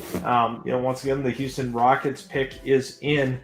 Where do they go from here? Who really knows? I'm kind of excited for the up and coming picks after this as well. Guys, if you are new to the channel, hit that subscribe button. We cover a lot of NBA content. We have the Draft Wizard here, a guy that basically predicted a good portion of this first round.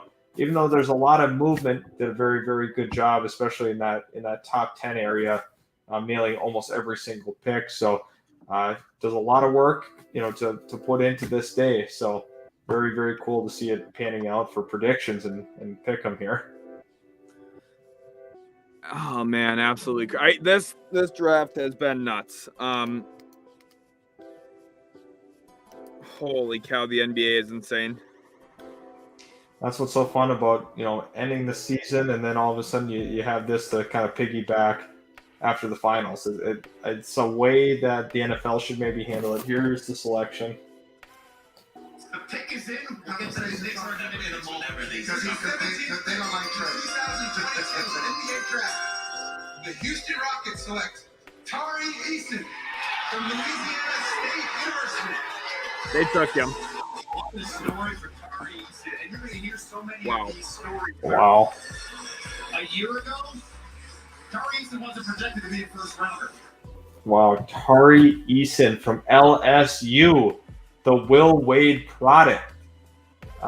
Former Cincinnati Bearcat turned LSU Tiger, turned 17th overall pick. There's a little bit of work to do offensively with them, Sheldon. I know that you actually were able to kind of turn the page with them. There was a point in time where he was one of the prospects you really didn't like. What changed the mindset and the attitude? He's a freak athlete. He is there. There's a good argument to be made that he is the best athlete in this class. You don't say that lightly. He jumps out of the gym and he is explosive, dynamic. And the thing that really separates him from some of the other guys who jump really high, even the Shane Sharps, this guy does it on top of people and around people. Someone who jumps 40 inches with someone around him is way more valuable than the guy who does it in a 1-on-0 fast break opportunity. There are plays where Tari Eason's on the right block, and all of a sudden he ends up on the left side of the rim, and the ball is going through the hoop, and you don't even know how he got there. He is special. Defensively, that athleticism shows up on tape, and he is going to apply himself really well. This is a home run selection for the Houston Rockets, a player who I only had 15th on my big board. There's potential he ends up being a top 5 or top 6 player in this class. With that athletic profile, again, productive offensively, he's raw. Houston doesn't need polished offensive players right now. What they need is someone who is athletic, a freak physically. He and Jalen Green might be the most athletic duo in the league. There's a good case to be made that that's the case. Absolutely. Austin, I know you're a big LSU fan. How excited are you about this pick? Oh, I love it. I love it. I think this is a really good place for Tari Eason to show what he can blossom into. And I think there's a lot of opportunity for minutes. I don't think, with how raw he is, my question was on a team that's going to be super competitive, what was the play time going to look like? Now you get guaranteed play time for him playing alongside some really good guards and young guards that are fun. But Tari Eason can kind of go out there, do his thing, work on his craft offensively, which is the biggest hang-up about him. So with how raw he is on that end of the floor, he does make up for it. Obviously, with how athletic he is and how great of a defender he is, so worth that pick. And like you said, very possible outcome where he could be a top 10 player, potentially even as high as you said, top 6 in the class with that. Now, a lot has to happen. That's not saying that it's going to, but there is a possibility with that upside. Let's go visit my draft board here because I want to read what I said about Tari Eason. And it's going to come down to his development. He is very raw, but I think it really does show a testament to what you're getting here in Houston. Nowhere near a finished product and still very raw, but Eason has ascended on my board each time I study him due to the rarity of his athleticism. He jumps well, but not just in an empty gym, jumps well on and around other people in an acrobatic fashion. The frequency of his one-handed dunks alone makes him worth a top 20 look, which I know it sounds stupid, but trust me, it's rare. Based on skill set, Eason would likely not be in my top 30, which puts a great deal of pressure on a coaching staff to unlock his athleticism on a basketball court. Rarely utilizes his left hand, doesn't project to be a great shooter, nor will he be a post-up threat. These are flaws, but defensively, he blocks shots at the three-point line. All over the floor disruption is rare. Flying off the baseline, dunking the ball on reverse jams is just as infrequent. Could Eason be another athletic forward that quickly falls out of the league? Yeah, but the upside screams something great. I'd be willing to take that risk around the lottery. One-word summary, development. If you get the right development here, he can pop off. And I think Houston, a team that has Jabari Smith, the safe selection, 3rd overall, you come back and you take something like that screams off the page here in Tari Eason. I love this draft for the Houston Rockets. Huge win. Yeah, so Detroit, Houston, really good drafts this far. And you look at Jabari and Tari, a lot of wordplay for sure heading into the season. Chicago currently has their pick in. What are your thoughts on what they could potentially do here? I've been highlighting forward for them. Before the draft, I mocked EJ Liddell here. Now, for me, if I'm running the show there, that's who I would take is EJ Liddell. There's some other guys, maybe Malachi Branham. He's slid down a little bit further than I think a lot of people are expecting. I've consistently looked at him in the 20s. I could see him being an option here at this spot. You also look at some of the other players that are still available here. Maybe a guy like Jaden Hardy if they do go with the guard. Otherwise, I think they're looking for length and athleticism. Now, there's some options out there that fit those things. Marjon Beauchamp, Walker Kessler doesn't really provide the athleticism, but he provides a ton of length. We'll see what they go with, but those are some of the candidates here for Chicago. If you're in Chicago's shoes, obviously we know we've talked about Gobert. Assuming that's not an option, what are you looking for? You're going to have to repeat that again. Sorry, cut out there right at the end there. Assuming you don't have a play here for Gobert, what would you look to take if you're Chicago here? That's a great question. Honestly, I don't even know. I don't even know where I'd go if I'm Chicago. They're just in a kind of a weird place here. They have a pretty good roster. Jaden Hardy seems kind of an interesting pick to me. He's one of those guys you want to take a big swing at potentially. With the 18th pick in the 2022 NBA Draft, the Chicago Bulls select Dalen Terry from the University of Arizona. I like Dalen Terry. Dalen's a good player. Yeah. For my draft grade there, it'd probably be something along the lines of a B. I think there's other players here that would have fit a little bit better. I think would have played a little bit better alongside some of their good players. But we know how Billy Donovan prefers guards. Maybe I shouldn't have shut that off so much. Yeah, Dalen Terry is the pick here. Pac-12 all-defensive team. You look at what he can bring to Chicago. looking at the guard spot for them, they have a lot of really good guard play. And, hopefully they can keep Zach LaVine in the fold. They obviously have DeMar DeRozan. You have Caruso. You have Ball.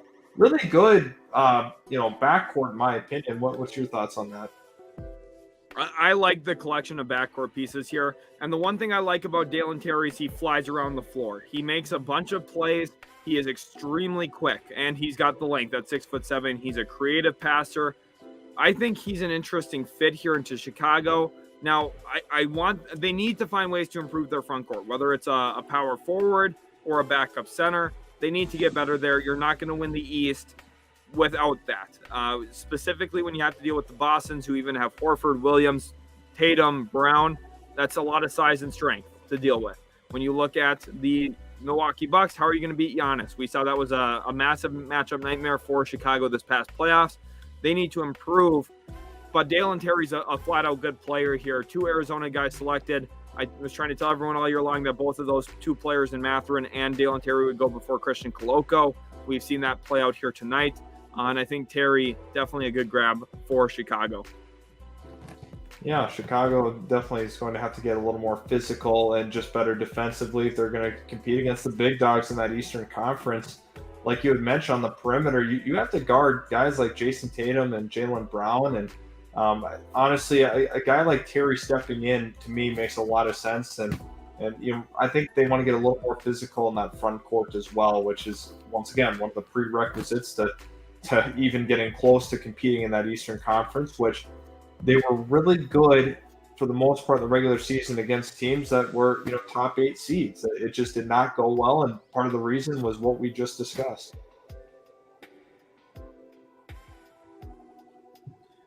I'm excited to see here what we have.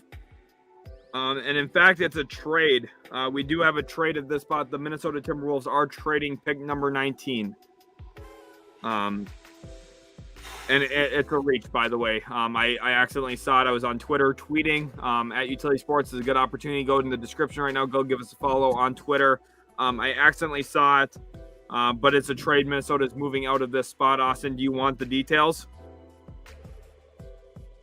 Yeah, let's hear the trade details. Pick number 19 here from the Minnesota Timberwolves is being traded to the Memphis Grizzlies for picks number 22 and 29 in this draft. The Wolves now have 2 first rounders. That's genius. Tim Connolly's first move. His first move is phenomenal. I'm kind of excited. I almost just want to know who the pick's going to be. Let's just evaluate it. Let's talk about it. What's the move? It's funny, in my pre-draft here, my little mock, I predicted that the Grizzlies would move 22 and 29. I had them move up to 14 to get Tari Eason. That is not what the deal ended up being. They obviously did not jump up to 14 with Cleveland, but instead they used that to jump only up to 19. They move up 3 spots for a guy. So they're jumping the Spurs and Denver Nuggets here, which is definitely interesting. It's funny now, we talked about the Nuggets maybe wanting to move up in front of Minnesota. It seems like Connolly is actually really comfortable moving behind Denver here. Getting 2 first-rounders in this deal, really good value for the Minnesota Timberwolves. I think that's an A-plus trade already for them, just given the fact that, they were able to move down 3 spots and pick up an extra first in a deep class. Wow, that's awesome. Yeah, let me. Yes, kind of interesting. So Jake LaRavia was the pick, and I'm able to see that now. Like, what do we think? Why was Memphis so afraid that he wasn't going to slide past that, to the 22nd spot? I think given the fact that Denver was in there, and Denver's been linked to LaRavia quite a bit, that they wanted to jump ahead of Denver to make sure they got LaRavia. I have a little bit of a TJ Leaf vibe here. He's better than Leaf.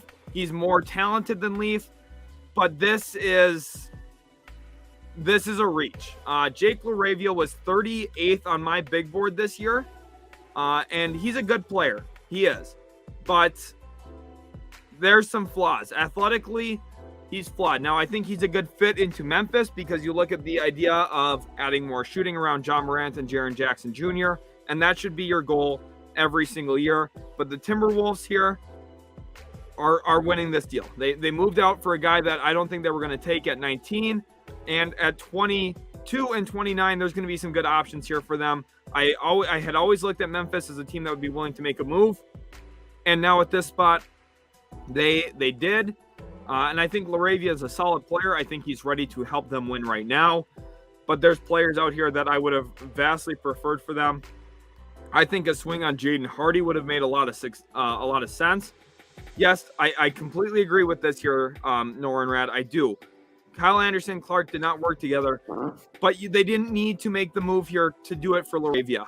You can find shooting in a lot of ways. In fact, the Miami Heat this offseason will probably pay you to take Duncan Robinson. They will probably pay you. I don't think you need to move 2 first-rounders up to go get it done. And this essentially confirms that Kyle Anderson will not be back in free agency, which is something I'd already been thinking. Ultimately, for me, I just don't like this for Memphis. The fact that they moved 2 first-rounders up. Had they just taken him outright at 22, I would have been a little bit better with it because they still had 29 to come back. They're going to have to keep Tyus Jones now. I really believe that.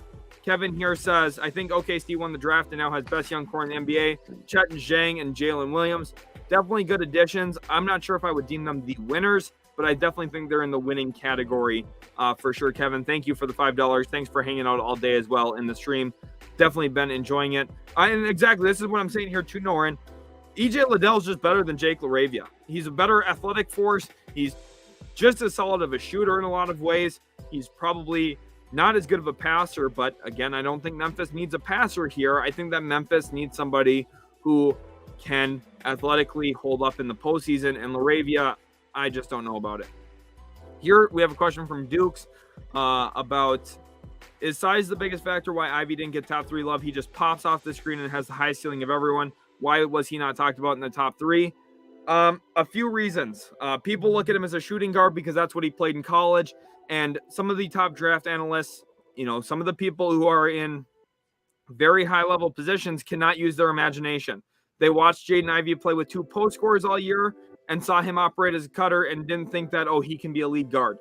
He has the ball handling skills. You put him in an open floor with spacing around him, he will dominate. Watch for it. Detroit got really good tonight.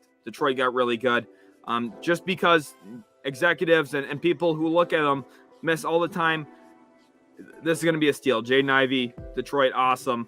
Jake LaRavia to Memphis, a little less awesome, honestly. In my own opinion. I love the TJ. Crazy, yeah. Leaf Vegas was comparison. right with the first pick. And so, yeah, like he's better than Leaf, but I don't know, Austin. I don't think if I had a first round pick or if I had 2 first round picks, I don't think my end goal in this class would have been trading up to get LaRavia and using both of those assets. I just don't. Minnesota did really good in that. Great job really by Minnesota. Yeah. Supposedly a future second round pick. A future second rounder also goes to the Memphis Grizzlies here, but again, 22 and 29 is better than a future second rounder. So it doesn't really change my perspective on the trade much. Malachi Branham still available. EJ Liddell as well at this spot. The Spurs, who took Jeremy Sohan earlier, their pick is in. I'm interested to see who they take at this spot. Welcome, everyone, to the stream. If you guys are new to the channel, make sure to hit that subscribe button so you don't miss out on more NBA Draft Day content. It's been absolutely awesome having you all in here throughout the course of the NBA Draft up to this point.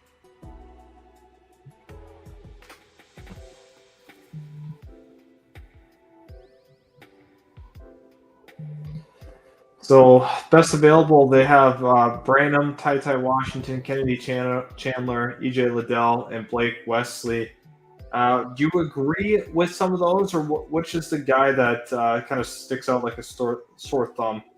I think Blake Wesley doesn't belong in this group. I think there's some other guys out here that make more sense. Hardy, you talked about him. I think Walker Kessler is a good player who is really slept on.